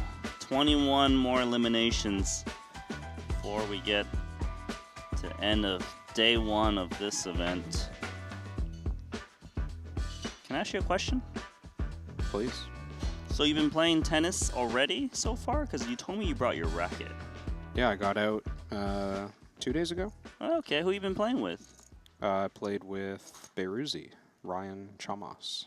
Ah, okay. He's a pretty good tennis player. He's the guy that convinced you to play with frying pan in pickleball, right? Yes, same guy. Have you tried to do tennis with frying pan at all? No, I don't think I'd stand much of a chance in that format. You need a lot more power on your shot on a tennis court. So when you guys play, do you guys just rally for fun, or are you guys actually playing with points? We play with points. A lot of the guys who I've played at these stops like to do like a baseline game, so we don't use like traditional tennis scoring, but just feed from the baseline. And just stay at the baseline, or first no? 2 shots don't count. No, you play out the point, however, but like first 2 shots don't count just to get it started, and then you play like a game to 10 or a game to 7. Okay, so you're not doing overhead serves. Correct. You're underhand. Yeah. Or just normal hit, I guess. Just like a feed, yeah. I see. Yeah. It gets it going quicker, and a lot of us don't have great serves, so it also keeps the action moving. So no double faulting. Yeah. I like that idea. It's good. Hmm. You should come out sometime. I feel like I would just ruin your game, though, buddy. Okay, maybe. But you'll play with me? I don't think there's a pickleball court here. No, but you can always use the tennis net. One of those. I've actually tried to play a little tennis here and there because teaching my daughter, we paid for lessons or whatever, and I take her to the court and throw balls. Nice. But I tried to do the double backhand or whatever, and that thing goes out of the court, you know? Your two-handed backhand. It's terrible. Does not stay in. Non-existent, yes. Maybe there's a way for you to play pickle and for her to play tennis on opposite sides of the same court. All right, all in from Ace King from Hudong. Looks like he will win. Yeah. No resistance from Zubov with Queen Jack. So have you ever seen you know how tennis, maybe you don't know because you're not a kid, but when you teach kids tennis, you actually give them like red balls. Have you seen them before? They're like larger. I think I have compress seen these. more when they land on the court so that they don't bounce as high, basically. Yeah. So usually I play with that, and then sometimes I try the real ball, and I can't hit that ball because it flies like crazy. I don't know how the tennis players do it. How much bigger is the red ball? It's like a Jeju orange. You know what I'm saying? That's a perfect analogy. Thank you. So a little bit bigger than a tennis ball. It's bigger than the Clementine, yes. That's a good reference point for you. Yeah. Yeah, that helps. I might pick up the game just to kind of play with you on these stops. I might start saying Halabong on the tennis court. Halabong! Every time I win a point. All right, Kiatley's got ace-6 suited. Ooh.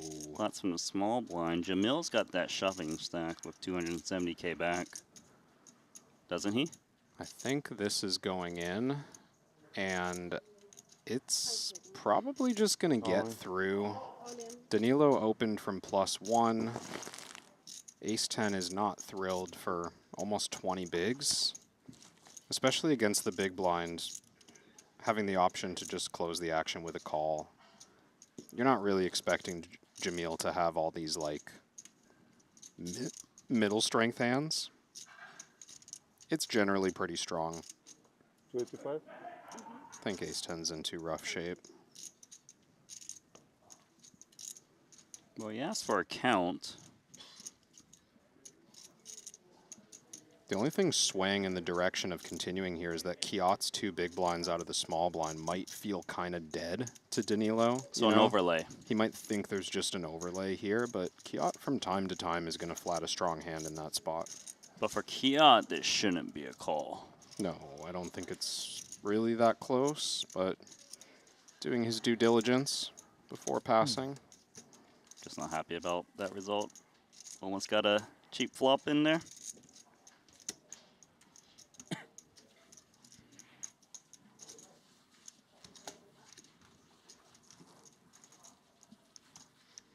Have you ever tried padel? No, but I want to. So you'd be okay with that? Heard there's padel courts in Montenegro. There are. Yeah. I was playing tennis there, and I saw some of the guys going up to play. Is it padel? Paddle? Depends on where you're from. But okay. I heard paddle. My previous Kevin co-host, Vanderkoy, was telling me that apparently I would love that game. Yeah. And that, you know, maybe I should give it a go. And you ever play squash? It's I feel like it's kind of squash meets tennis. That's the way that I conceptualize it. No, I've never played squash, and I never eat squash either. Wow. You might not have enough fiber in your diet, Randy. But does butternut squash count as squash? Yes. I don't eat that either. How did you get me with that? My goal here is really just to bait you and rage you. It's the only reason I'm in the booth with you. Kiot Lee, Queen 10 suited. Opens into Hans. Hans has got top pair and got a ball. It's good at flopping bad top pair on an ace-high board. This one's a bit better in the sense at least he's got a gut shot to go with it. Last time it was ace deuce deuce or similar. Maybe ace 4-4 actually. Turn card is the 8. Kiot didn't actually lose any chips on the flop. He checked it back. Yeah, I think 2026 might be the year of the check back. People just a lot more patient with flop C betting in position, a lot more willing to take a free card. And not just having a C bet range kind of strategy, especially with people being so much more aggressive with flop check raises these days. I think that's just it, is you can only take the dynamic so far where everyone thinks everyone is under check raising flops and under defending flops. If the whole poker world c-bets range on every flop, you can just demolish them, right? People adjust eventually, right? Like they start to realize, oh, I got to learn how to play defense. More defensive checks from both players. Trip aces for Jeshka. It's a really good card for him, just in case he's up against some pocket pair that was doing a bit of pot control. Yeah, this another one of those spots where now that we've checked down to the river with such a strong hand, maybe large bet is the idea for Jeshka. Any ace strong enough to think about overbet. Or even like a third check to check raise.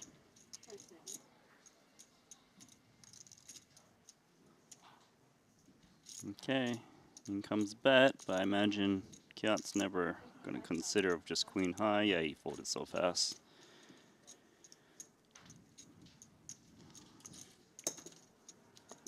You ever tried badminton? I have. It's been a while. Game sucks. I played... The racket's too long. Racket is too long, actually, I agree. Played for like a year when I first moved to Toronto. It's like, why do you have to keep changing the birdies every like 10 hits? Do you? Maybe you were pro. That sounds like a high level problem. Wherever I Okay, I was exaggerating, obviously, or under exaggerating with 10 hits. I don't know if I've ever changed a birdie. No? I just play. I don't know. I've only played it once in my life. I've never changed a birdie either. Badminton. But I know expert. they do. No, Because go. whenever I see people training, like sometimes you're just playing for fun, and there's those two serious players. They bring like 1,000 birdies with them, like a bucket. Maybe they just break them really often. Yeah, they're always trying to slam it.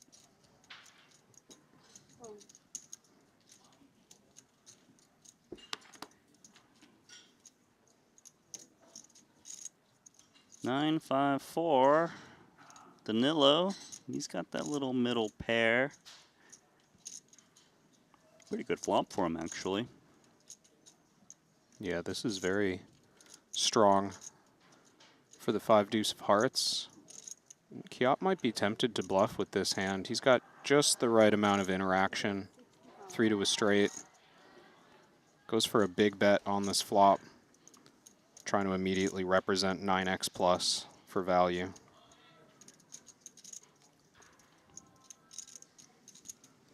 Yeah, a lot of nice turn cards that are very scary for flop check calls like the queen or king. And obviously if he hits a jack or 10, he can start going for value against the 9x's across multiple streets.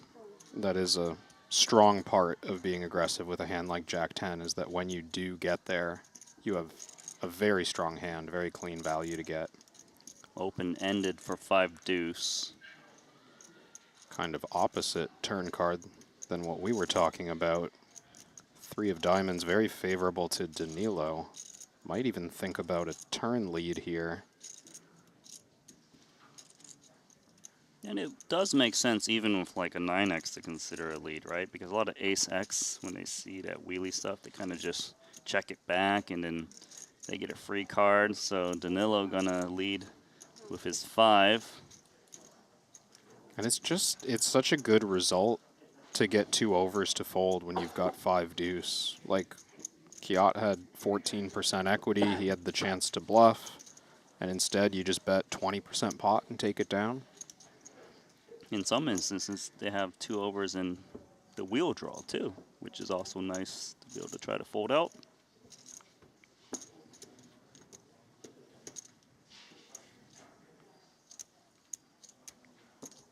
So the tennis court over here, though, there's no like racket to rent or anything, right? No. So what, am I just going to use my hands? I'm just going to have to find someone with a racket. Just going to borrow, like, who's... Loan you. Loan me a racket to school Kevin Rabichow. You want me to text the group chat? You might have to. I might have to prove myself. There's no group chat. I just wanted you to feel God. left out for a moment. My God. Oh, my God. I can't believe you got me. You got me. We got him, chat. You got me. Oh, my goodness. I didn't know you had it in you. I'm very upset. Nice. Is he too shallow to 3-bet small with 9s? Yeah, it looks like it, so he just jams. But if he had like 20 big blinds, you would like him to do the induction play, right? Like how he did with the ace-3 offsuit earlier? Probably, yeah. I mean, also just consider Zubov's style and like what players are going to imagine his range construction looks like. It's more important for him to find inducing sizes with thin value than it would be for another player who doesn't really bluff that way. So there really isn't a tennis group? No. Okay. Okay. There's like a different group chat that's not. There's like a massive organized tennis anywhere where there's poker happening kind of group. Oh, okay. There's not like a Triton super high roller. So it's like all we're in tours. Jeju. Yeah, there's just like, there's a mega group. Got it. Of people who play sometimes wherever. So you need to be a bit qualified to be in that group, I assume. Yeah, you actually just need to win 1 point against Patrick Antonius. Do you think you could? Otherwise, 1 point? Maybe. Give me like 20 points. I could win. 20's a lot, man. Yeah. But when we say point, are we talking like 15 love? Does that count? Or do you need to get to 1? Yeah, just 15 love. Okay, that's enough. Yeah, just 1 point. I don't know. He's going to miss eventually, they right? They call things points in matches, you know. Do you know about the... Somebody help Randy out. The difference between points, games, sets. I watched a little bit of tennis only because the... What is it called? Aussie Open? Australia Open just happened recently in Melbourne, which is where I live. And they had something called the 1 point slam. Have you ever heard of this? Yes. That was a big success, like a big marketing success. Ever heard of this guy named Jay Chou? It's yours. He's No. like this famous Taiwanese musician and like super famous Okay. from back in the day. And he was in the 1 Point Slam. Wow. And he's friends with, I believe, Federer. Okay. Anyways, so he's playing the 1 Point Slam. The guy serves to him, and he does a split step and doesn't move. He just got aced. And then we're like all the Asian fans are like watching this, and they Yeah. paid money to be there for this 1 Point Slam. Yeah. And they're just watching this guy just. And just see you later. Yeah. He just stands And still. he goes like this, and then he claps his hand for the other person. It was like the biggest scam if you bought tickets to watch that man play. That's so good. I mean, at least you get to watch the other 1 points. Yeah, with other- true. But I think a lot of the people that went there are just fans of Jay Chou, and they didn't want to watch anyone else. Well, they signed up for a very, very short. That's like going to see Mike Tyson. Yeah. But And that was like round 1 of the 1 Point Slam. You know, like literally like 10 seconds you got to see him. But we got a situation here. Kiat Lee's got the king high flush draw against top pair, top kicker of Jeshka. Yeah, Kiat opened under the gun. Jeshka flatted in the hijack. 30 big blinds effective. Jeshka going to be able to flat some marginal stuff, but overall has a pretty strong range, especially on a queen high board, so I'm not surprised to see Kiat checking over to him. Question to determine how this hand goes is really just if Kiat goes for check call or check raise on the flop. Both seem very reasonable to me. I mean, a check raise can definitely get some better hands to fold. Probably those pocket pairs that bet when check to. Yeah, and even a bluff, like Jeshka's going to bluff king-jack on the flop. He might bluff like ace-10 or ace-jack on the flop, so. True. Very reasonable incentive to go for check raise, and that does look like Kiat's plan. 110,000 is the check raise. You're sitting there with top pair, top kicker. What is the best way to maneuver here? I don't think he's ever folding. Is it just better to just call, maybe leave some bluffs in there, or pile in chips now?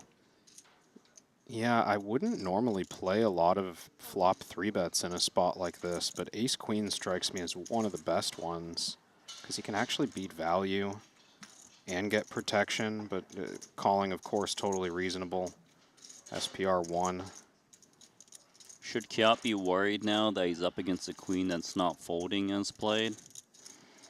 It's a possibility, but I think he expects other hands to still be here as well. Like if Jeshka has pocket nines, I don't think you can just always bet fold the flop and feel good about your strategy. There's definitely going to be some floating.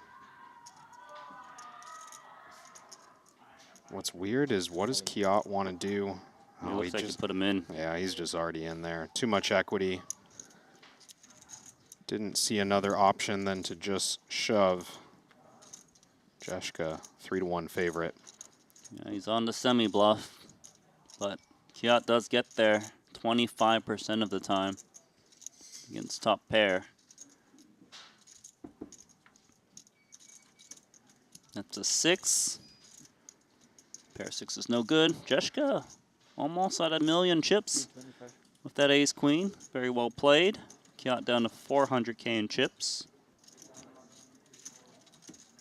That's going to bring Jeshka near top 5 in chips. Just see 5 names with over 1 million on the leaderboard. Allison Piakazowicz, still our chip leader with over 2 million in chips. Nick Petrangelo, Sean Winter, Danny Tang, and Seth Davies rounding out the top 5. We might as well look at the bottom two. And Anatoly Zlotnikov has got 4 big blinds. Ben Tollerine on 7. Mal Renji's got 8 bigs. Foxen's got 10. And Divorce, 10 big blinds. That's your bottom 5. Strong tennis talent at the bottom of the leaderboard. Tollerine, been known to swing a racket or two. Divorce, very good. You know Adrian Mateos was a tennis pro. Really? Before he was a Wait, poker pro. Pro? I believe so. I don't think I'm misspeaking. Like teenager. Yeah, I get it what you're saying.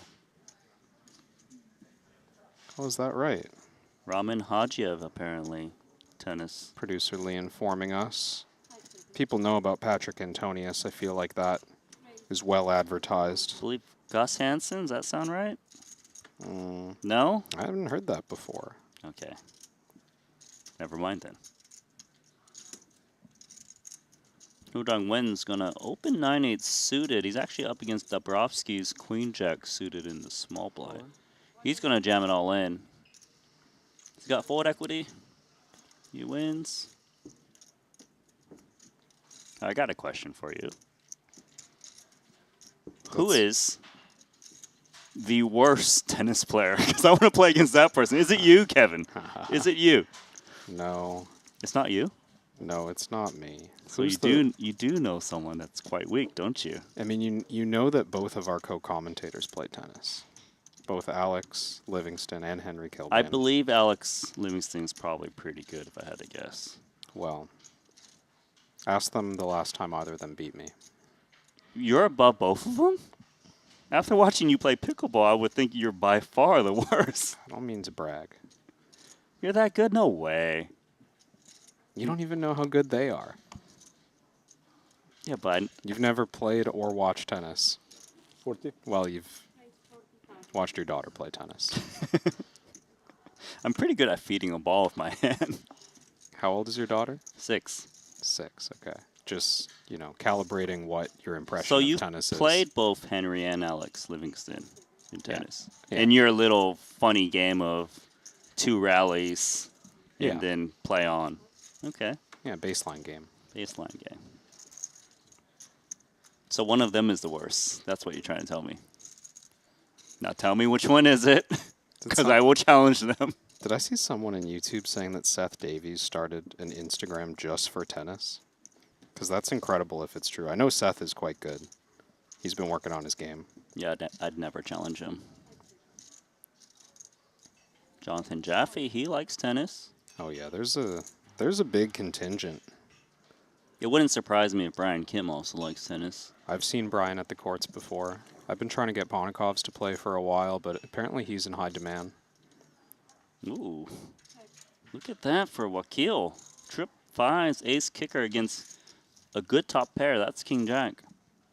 Yeah, this is, I mean, mini cooler, 15 big blinds. Jamil's going to be willing to go broke with a lot less than ace-5 here. I don't see how Danilo doesn't give him the full double unless he finds one of the 2 remaining kings or backdoor spades. So it's a min bet from Danilo. I'm sure check raise is on his mind, which is probably where most of your bluffs do come in from, rather than check call float. Yeah, he's playing it fast. 2.5x.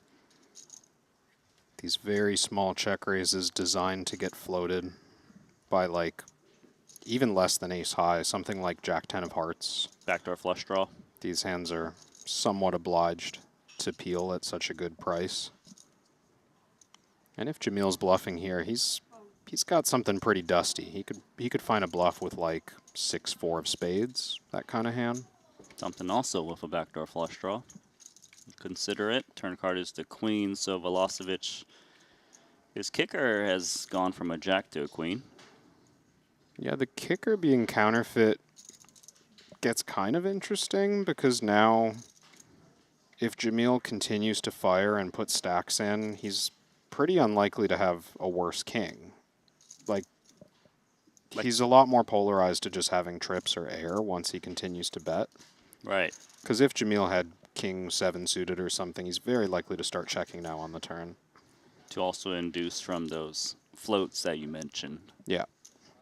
Way easier to catch a bluff with that kind of hand than it would be to get called down by worse.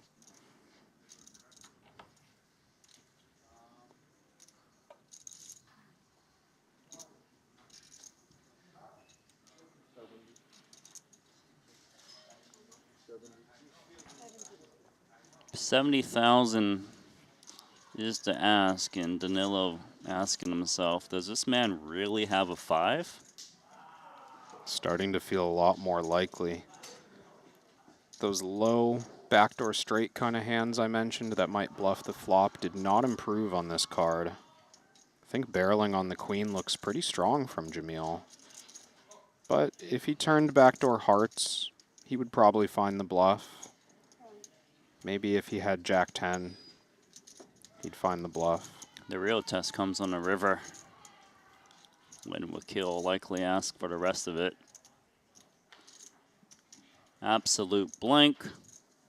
Wakil's gonna practically jam 170K, I would imagine. Then what does Danilo do? It's just a guessing game, right? Of whether he's up against a 5 or not.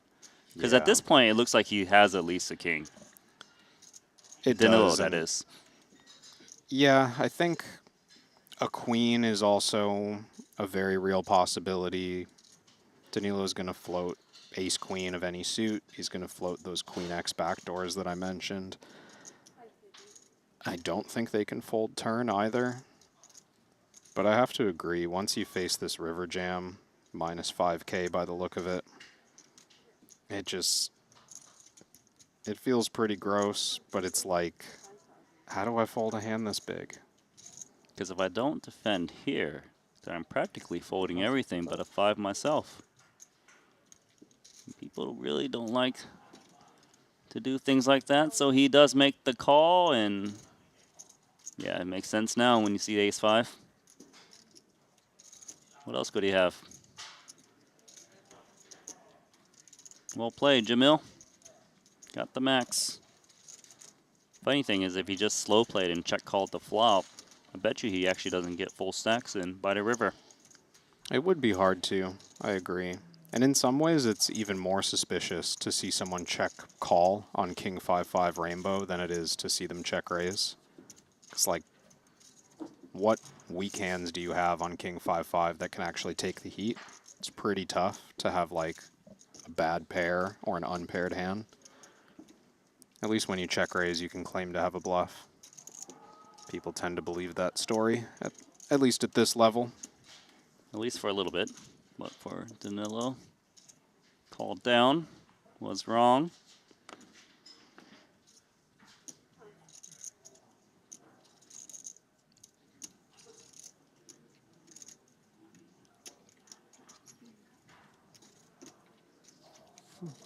I've decided. I'm going to get tennis lessons with my daughter at the same time. Like, hey, coach, can you toss me some balls too? They actually do something called like fruit salad at some point. So you have to let the coach know what fruit you want to be. So like a peach, for example. Yep. Then they call your fruit and they toss you a ball. And then at some point he goes, fruit salad. And then you have to run to the other side of the fence while he throws tennis balls at you. I don't know if I'm going to get good at tennis. That's what how I'm going to be trained. That game sounds mildly abusive. Yeah, mildly abusive. That is right. Yeah, that's not a good coach, is it? I don't know. I should change coaches. Huh. You've sure enlightened me. You sure he doesn't just love throwing tennis balls at little kids? It's pretty messed up, isn't it? It's kind of mean. Yeah. The fruit thing is cute, though.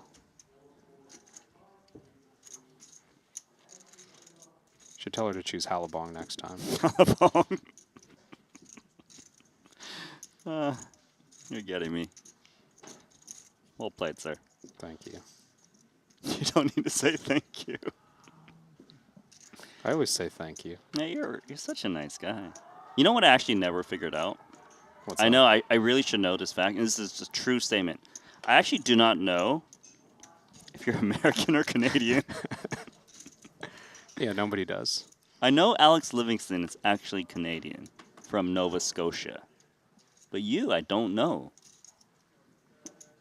Are you going to tell me? That's great. Well, are you going to ask? Yeah, I'm asking. I am asking, obviously, when I say that out loud. I was born in the U.S., and I live in Canada. Okay, but you could be born in the U.S. but be Canadian. You know what I'm saying? I was born American. Oh, you're born American. And I am a naturalized Canadian. Got it. Yeah. I'm Canadian in the same way that you're Australian. I see. I see. And look at this play from Jamil Wakil. King Jack offsuit, 40 to 90K. And that's a winner. Little spin up for Wakil. Okay, so you're in the U.S. for a long time then, right? Before you Yeah, you left? I left after Black Friday. Yeah, sounds about right. Chicago. You were in Chicago. I was home. Chicago University? University of Chicago? I don't know. I don't think there is a Chicago University. No, there isn't? No. Where did you grow up? California. Went to UC Davis. Have you heard of it? Mm-hmm. Guess what, though? What? I didn't actually get in. I had to write an appeal. I'm proud of it. I don't know why I'm proud of it. You sound proud of it. Yeah. Did you tell them in the application that you were playing poker and they were like, red flag? I wasn't playing poker at the time because that was high school. I started playing in university. I wrote a damn good appeal. I tried to get a letter of recommendation from my English teacher, and she said no. She actually said no. Can you believe it? That's pretty rough. Let's put the story aside for a second. Mystery hand time. Danilo Velocevic is in the small blind, decides to limp against Zubov. Similar stack. Zubov's got queen jack offsuit. We'll come back to that UC Davis story, though. Just 16 big blinds effective. Limp check. But we know these two are going to give us a show no matter how short stacked they are. So I guess immediately we need to talk about that ace on the board. Is it still possible for Danilo to have off of 15 bigs? I would say it's almost only possible for Danilo. It's very tough for Zubov to have any aces here. Right, big aces would raise, and even the small one might just jam, right? Exactly. But Danilo would have some traps with premium aces. He might play the odd limp with like ace-6 offsuit or some marginal one that doesn't want to open jam. So I would rate Danilo as relatively uncapped on this board, and I think that's why Zubov is checking back the flop with queen jack. So it does go check, check. Although, of course, if Danilo did have the ace, sometimes he would actually bet the flop. But he checks again to Zubov. Queen jack has to feel good as played, I would think. Can see Zubov eyeing Danilo through his sunglasses. Oh, you're right. They're Feels darting over. A little suspicious, almost, to see someone not taking the aggressive lead on a board that favors them so much. But I have to agree, queen jack's just, in absolute terms, very strong at this point. You got to think that you should go for value. But, you know, it's a mystery hand, so I'm suspicious of the impending check raise, whether it's now or later. Sure, of course. But we need to play the hand as is. It makes sense that Zubov can get called by worse jacks. Even a hand like 8s or 9s might be looking for a trap with a limp from the small blind, I would think, given how strong they are. Yeah, those hands started as pre-flop traps and are now just bluff catchers. I think that's definitely part of Danilo's range. Also just like king-queen high comes to mind, or king-10 high, very reasonable. Have lots of showdown value. Board pairing 6 on the river as Danilo check called the 40K bet, checks it over once more. Is Zubov gonna consider value betting the queen jack? Would it be too thin, or is it okay? Well, I guess the question hinges a lot around how much 6x Danilo's meant to have here. Small blind pre-flop range has some, but not a ton. We haven't really talked about tournament dynamics yet, but we're down to 49 players. 40 are moving on to the bounty stage. It's super valuable to make the bounty stage. Like, this is kind of a soft bubble. Right, access to half the prize pool if you can make it to day 2. Yeah, so busting in the final 10 players of the night is actually quite devastating. So I would say Danilo's probably a bit tighter, open limping the small blind. He's a bit less likely to have a 6. So maybe there is value to get for Zubov. He could think he's going to get called by king high. He could think he's going to get called by, like, you know, the pocket 8s or pocket 9s that you mentioned, Randy, and Certainly there's weaker Jack X hands. Right, the kicker would play. The queen still plays. So he bets 45,000. Quite. Danilo's got, what, 270 back? Quite a small river bet and quite inviting for counter aggression. This is a bit non-standard to bet so small. It's kind of face up what he's got. Does seem that way. Because I don't really think 40K always goes in on the turn if he was holding a 6. He's kind of selling the story that he's got a jack. Well, here's the check raise from Danilo Velocevic, practically all in. Time for you guys in the chat to get your guesses in on what Danilo's got. It's a very confusing one, but there is that soft bubble of trying to get into day 2 on tap. What are we thinking, Kevin? Danilo put this together pretty quick. I'm impressed by this play. I, from the start of this hand, was a bit suspicious by the line that Danilo was taking to not bet the ace-high flop, to not bet the ace turn. Kind of just felt like he nailed the flop. Like, it became more and more unlikely that that was the case because the board double paired. But my snap instinct was, I feel like you flopped a big hand. This is very consistent with some big hand that flopped. So maybe this is just a case of, yeah, you've got ace-6 or ace-jack and happen to end up with this run out. A bluff here would be nasty. It's hard to come up with, but I don't know. What do you think? What's Danilo going to bluff with here? I don't know. Maybe he just turns something to bluff because he thinks his opponent's just value betting thinly with a jack. Possible. Yeah, maybe he thinks that Zubov never has an ace. Like you said, he probably raises pre-flop in some manner. I thought so too. I felt like 50-50. Yeah, some players undeterred by their blockers just see the spot, think that it's light, decide to bluff with king high. Whatever you got here with.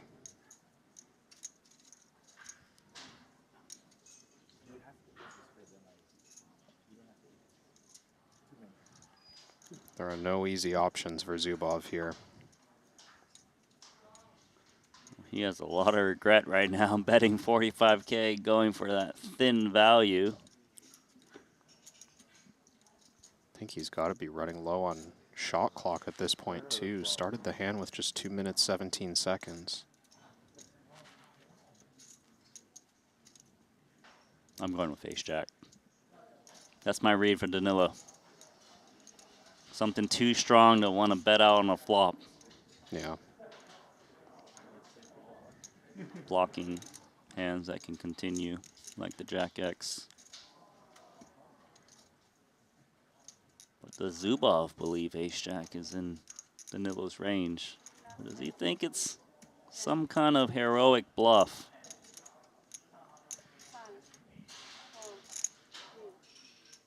He's going to fold. Danilo, king deuce offsuit. Just king high air.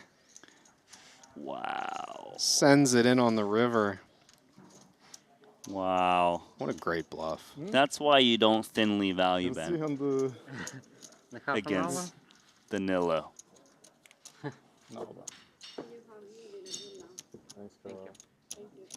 Was I close, ace-jack? Oh, you nailed it. Were you close, ace-jack? I heard you say king deuce. King deuce offsuit, what a hand. Well, I'm going to take a moment here to recognize Jacob & Co., the official timekeeping partner of the Triton Poker Series, renowned for creating some of the most intricate and distinctive watches in the world. The brand continues to redefine what's possible in ultra-luxury watchmaking. It's a balance of craftsmanship, innovation, and unmistakable identity. King deuce offsuit. Nice. I'm just kidding. These mystery hands have been very tough. Those were good.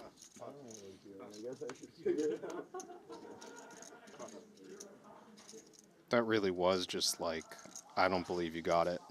Good luck with this. Oh, yeah. Now he jams the suited king.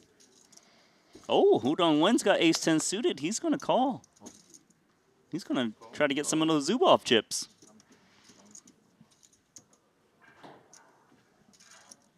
Spin the wheel late in the night. Try to earn yourself a bounty hunting stack for day 2. I think Zubov is rooting for ace 10 clubs right now to try to get revenge on Milosevic. All right, what do we got? Jack 6-4. Ace 10 high is actually good.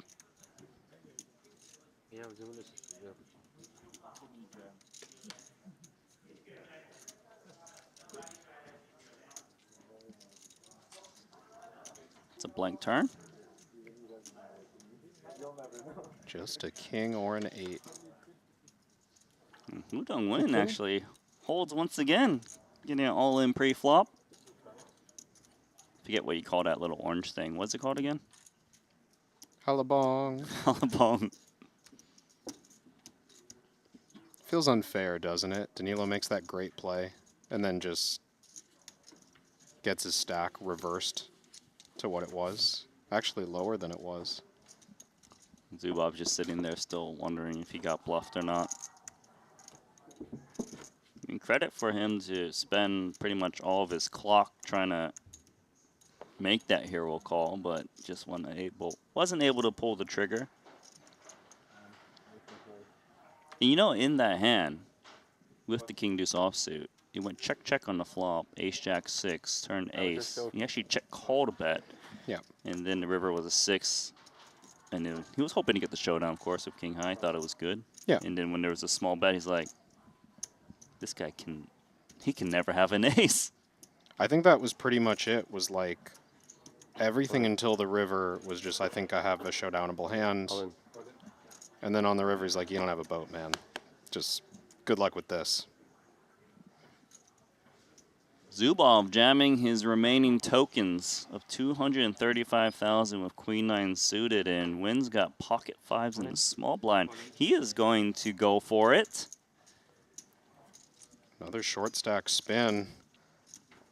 This is as close as it gets in terms of equity. 50-50. We're going to need some decimal points.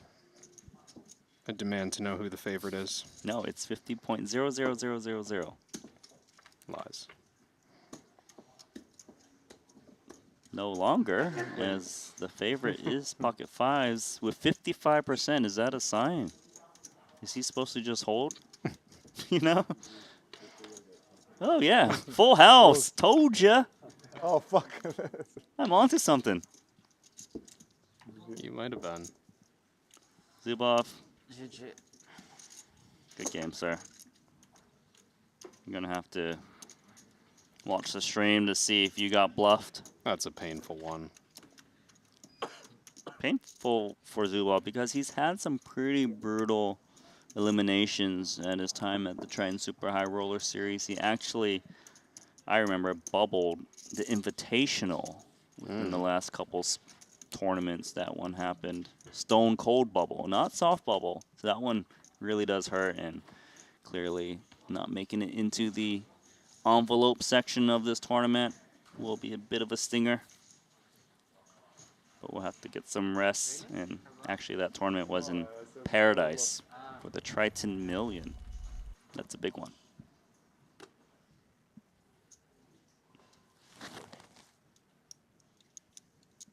We'll be seeing more of Zubov. Really excellent player.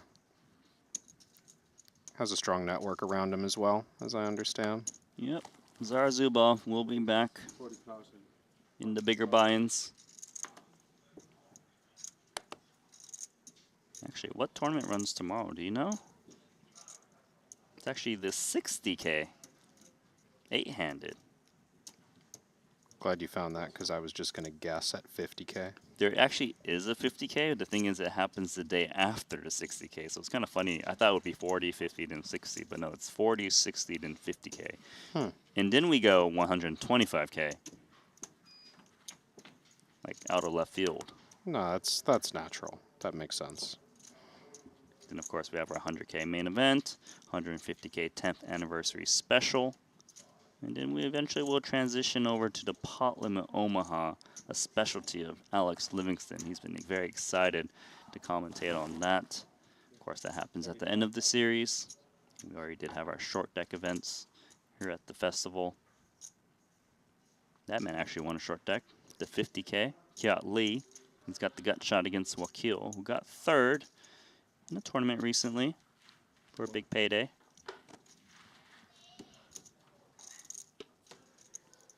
Queen of Spades gives Kiat Lee additional outs against the top pair.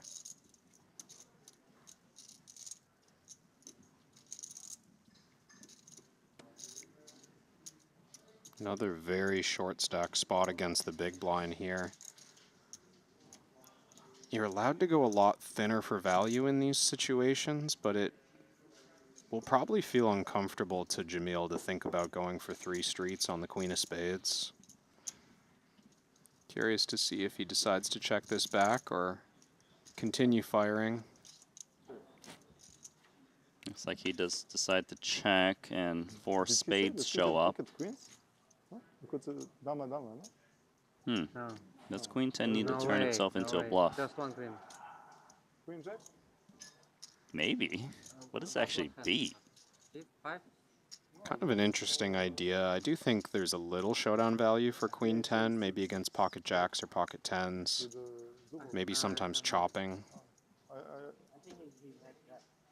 Yeah, I know. You're not going to try to beat those pairs with a check. I guess you just check it back of a6 now as played. Yeah, it feels ambitious. Even though Kiat's unlikely to have 2 pair or an ace at this point, it's just way too easy to make a flush. Way too easy for Kiat to just check some of his flushes on the end. Right, he's in the big blind with a lot of unsuited hands. It's no good.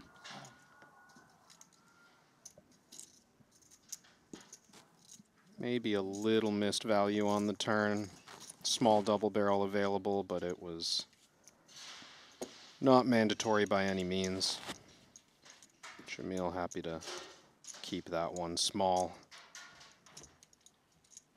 Good chance of getting into day 2 with a healthy stack as things stand for him. Right around average. Tournament average is 36 big blinds right now. 727K.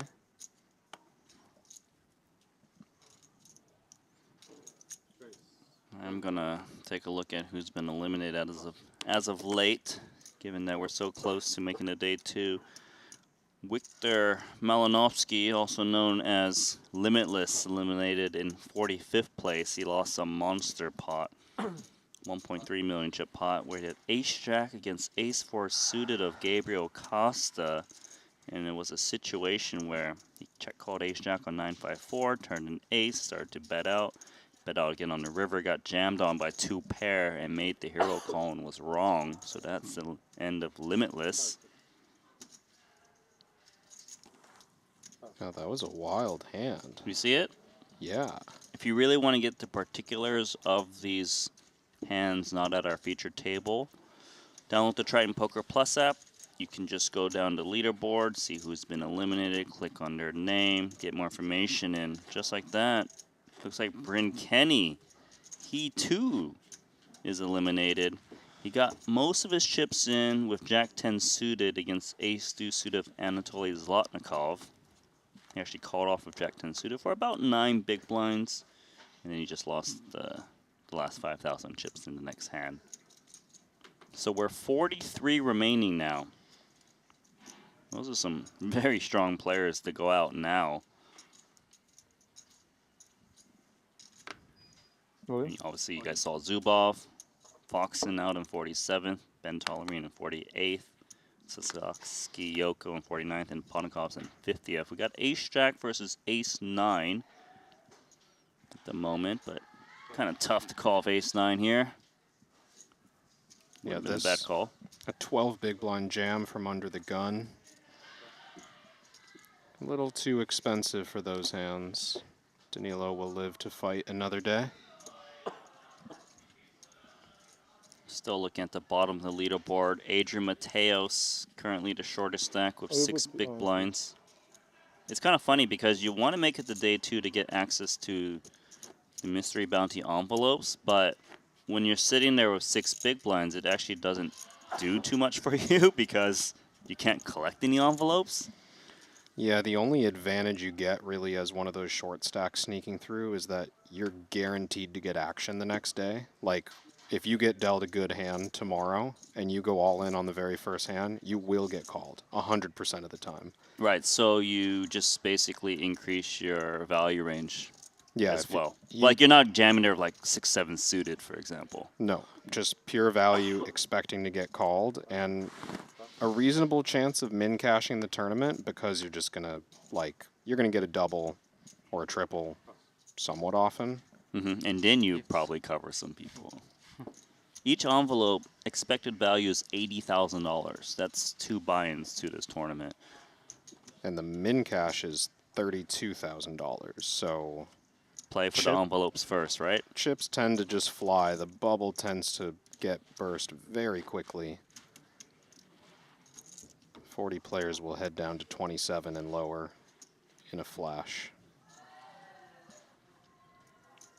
Other big names still in there towards the bottom. Michael Adamo, who's sitting on 11 big blinds. Artur Martirosians, he's got 13 big blinds. Kristen Foxton, she has 13 bigs. Ding Biao. There's so many big names still in this tournament. Kiat chucks in 10 big blinds plus a sprinkle. 10-8 suited in the hijack. And Jeshka has a decision. If this was the envelope time, he would certainly continue with ace-8 of hearts. But then again, maybe Kiat wouldn't jam in the hijack if it was envelope time. If this was envelope time, Jamil would have been all in, and then Jeshka all in on top, and then Danilo would call in the small blinds. And then we're at the final table, because this happens on every table at the same time. Nice call from Jeshka. Dominates the 10-8 suited. It's usually pretty hard to be dominated with the 8. Yeah, this unfortunate confrontation. Kiat's going to need some help. Spades are a 10.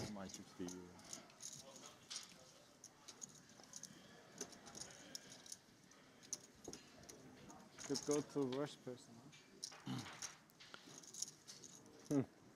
What a flop for Hans Jeshka. Not flush draw. Still?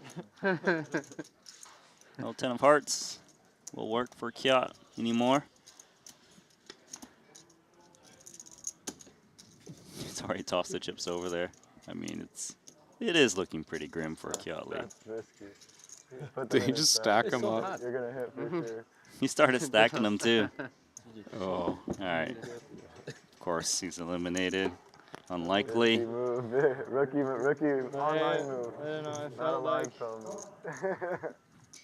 So with the elimination of Kiat Lee in 43rd, 42 remaining.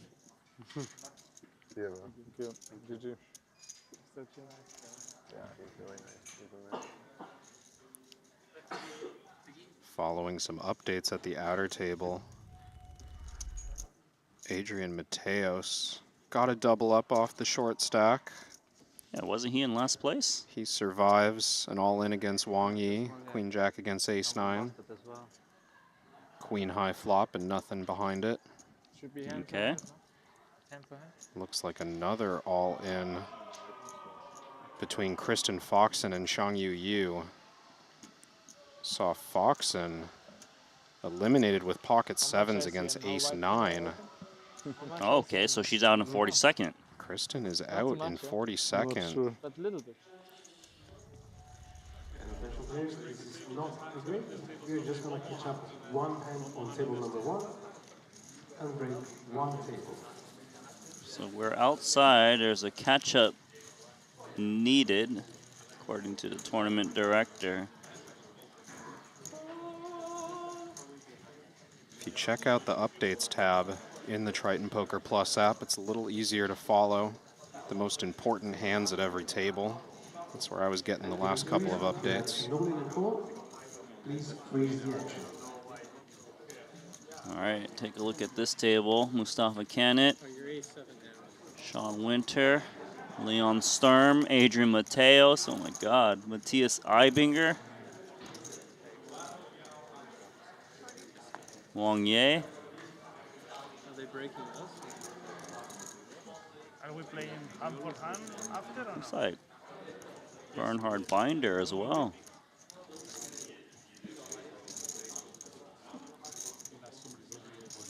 This was a raise from Leon up front. Awaiting Winter.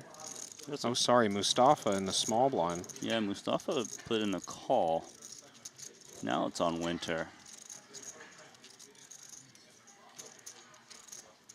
We're actually going to go 3 ways here.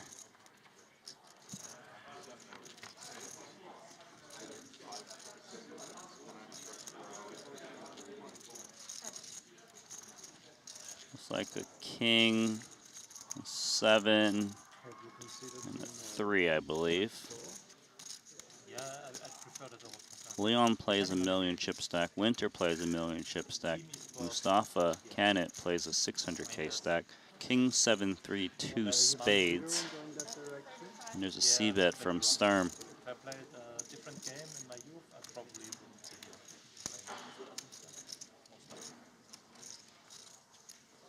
wouldn't be here. In position against both players, Sturm feeling he has a pretty big advantage on a king high board.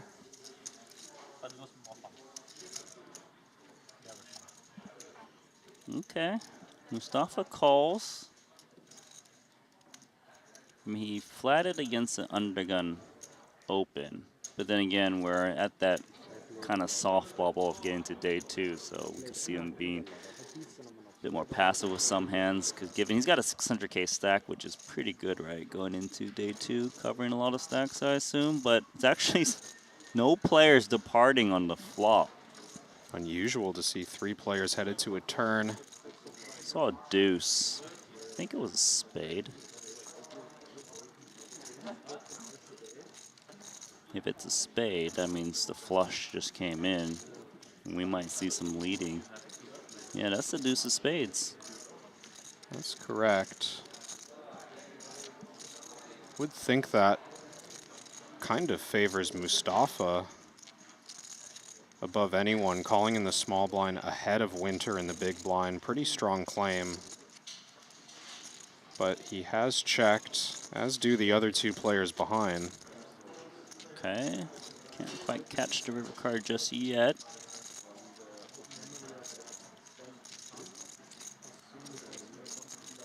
What do we have there?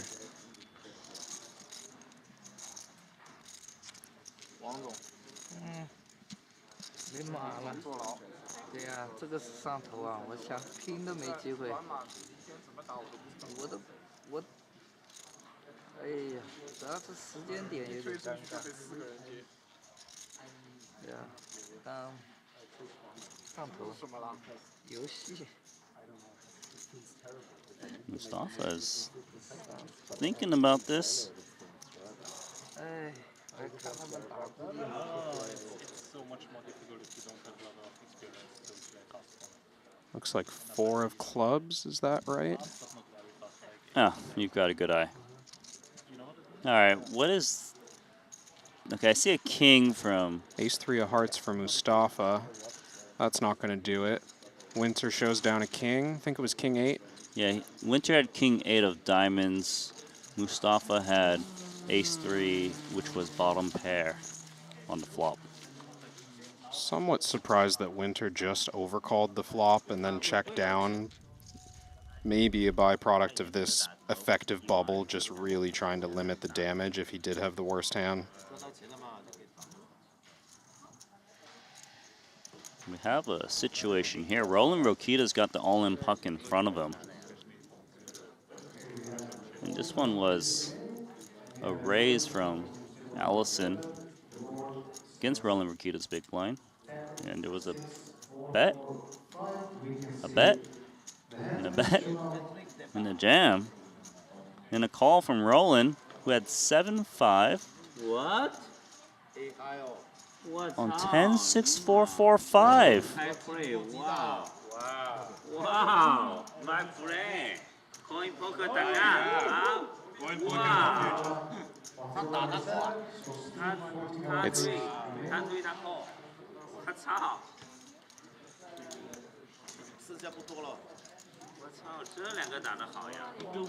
sounding to me like Allison was bluffing there on the end. Rakita hero calling to get the full double. Yeah, so Rokita had 5-7 on 10-6, 4-4-5, bet 35K, got jammed on and called it off. Just against ace-3 offsuit. Yeah. Backdoor spades even got there and he bet called off the 5. Very short effective stacks in that hand. Roland did actually steal the lead on the turn with that 30K bet after check calling his open-ender on the flop. That's right, it was a board pairing 4. And he hit the 5 and did a block bet call for tournament life. Both players getting after it in that one. If you really want the particulars, download the Triton Poker Plus app. You can see every single hand on the outer tables. You can replay that ridiculous hand just now. Stone Cold Bubble. 41 remaining. Who is not going to make it to day 2? It is the reigning champ, Juno Barra. He's got some white chips in hand. Am I allowed to say Stone Cold Bubble, though? It seems a little wrong. Stone Cold Bounty Bubble. Stone Cold Bounty Bubble. Day 2 bubble. Day 2 bubble. But is it Stone Cold?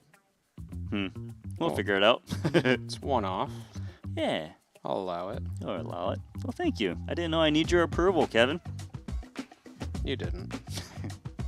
Adam was sitting there with 10 big blinds, and he is hoping to get to day 2 because he is the tournament short stack. However, people near him at the bottom don't have many big blinds themselves. Archer Martirosian has 11 bigs. Christopher Wynn's got 12. Mateos, you said he got that double. He's now on 13 big blinds.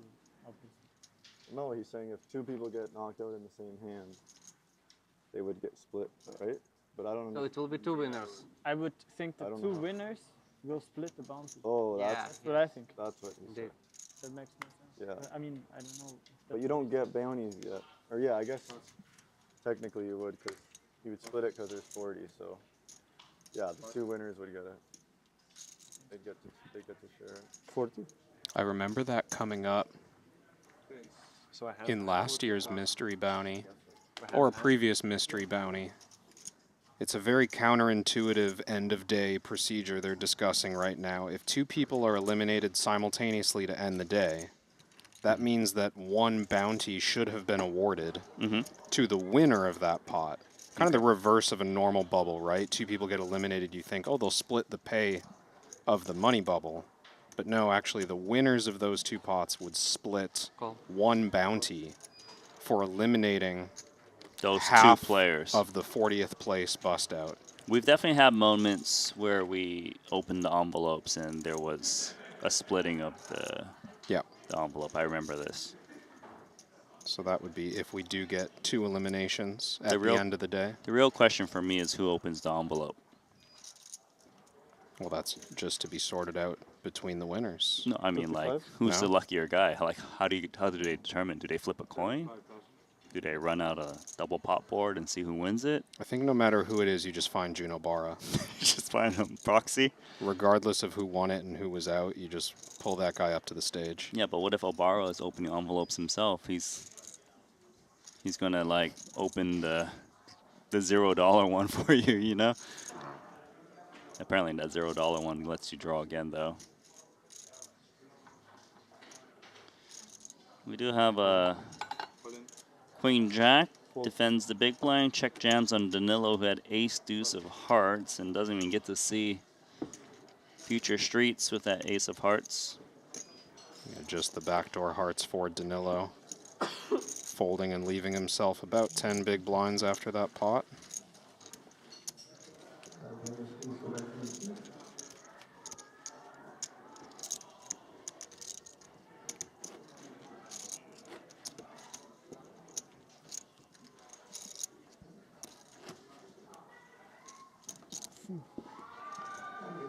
Now's not the time to be yawning, Danilo. Hang in there. What is going on there?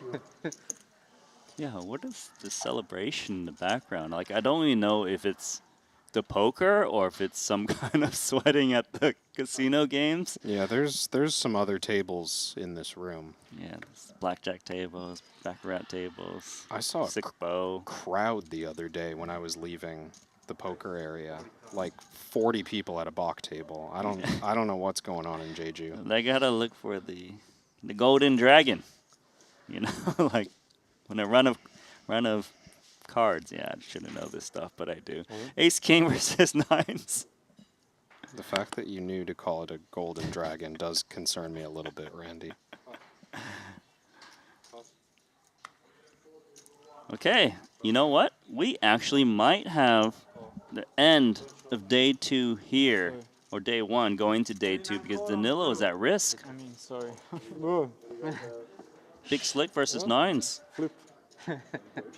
Players tried to fast roll their hands. Told, hold it under wraps. We're in hand for hand here. Gotta wait for action at the other tables. Yep, so we won't flip those cards up just yet. Let's take a look outside as we finish all of the hands on the outer tables first before revealing that one. Looks like Allison Gotchowicz is involved with cards in front of him. He's up against Nick Petrangelo, who also has cards in front of him. I believe Petrangelo's in the big blind, given where the puck is at. Gabriel Costa also involved from the small blind. King 10, 4, 2 spades. Turn card is the 10 of hearts. King 10, 4, 10. Was a check around on the flop, in case you didn't realize.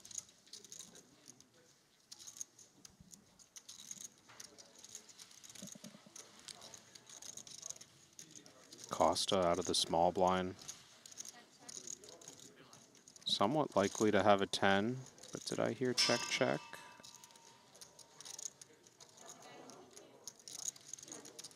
You know, all 3 of these players have very good stacks going into day 2. 2 of them with 2 million. Costa has 1 million. Yeah, very relevant. These are the players most affected by the dynamic of the end of day bubble. River 4 of hearts, double pairing the board. Saw Costa check again already. Nicky P as well.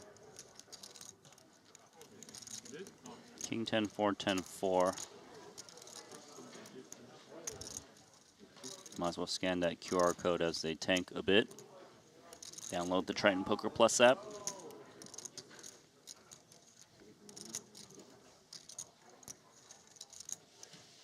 If you were following on the Triton Poker Plus app, you'd know there are 2 all-in calls to get to. More on that later. Allison's got ideas for now.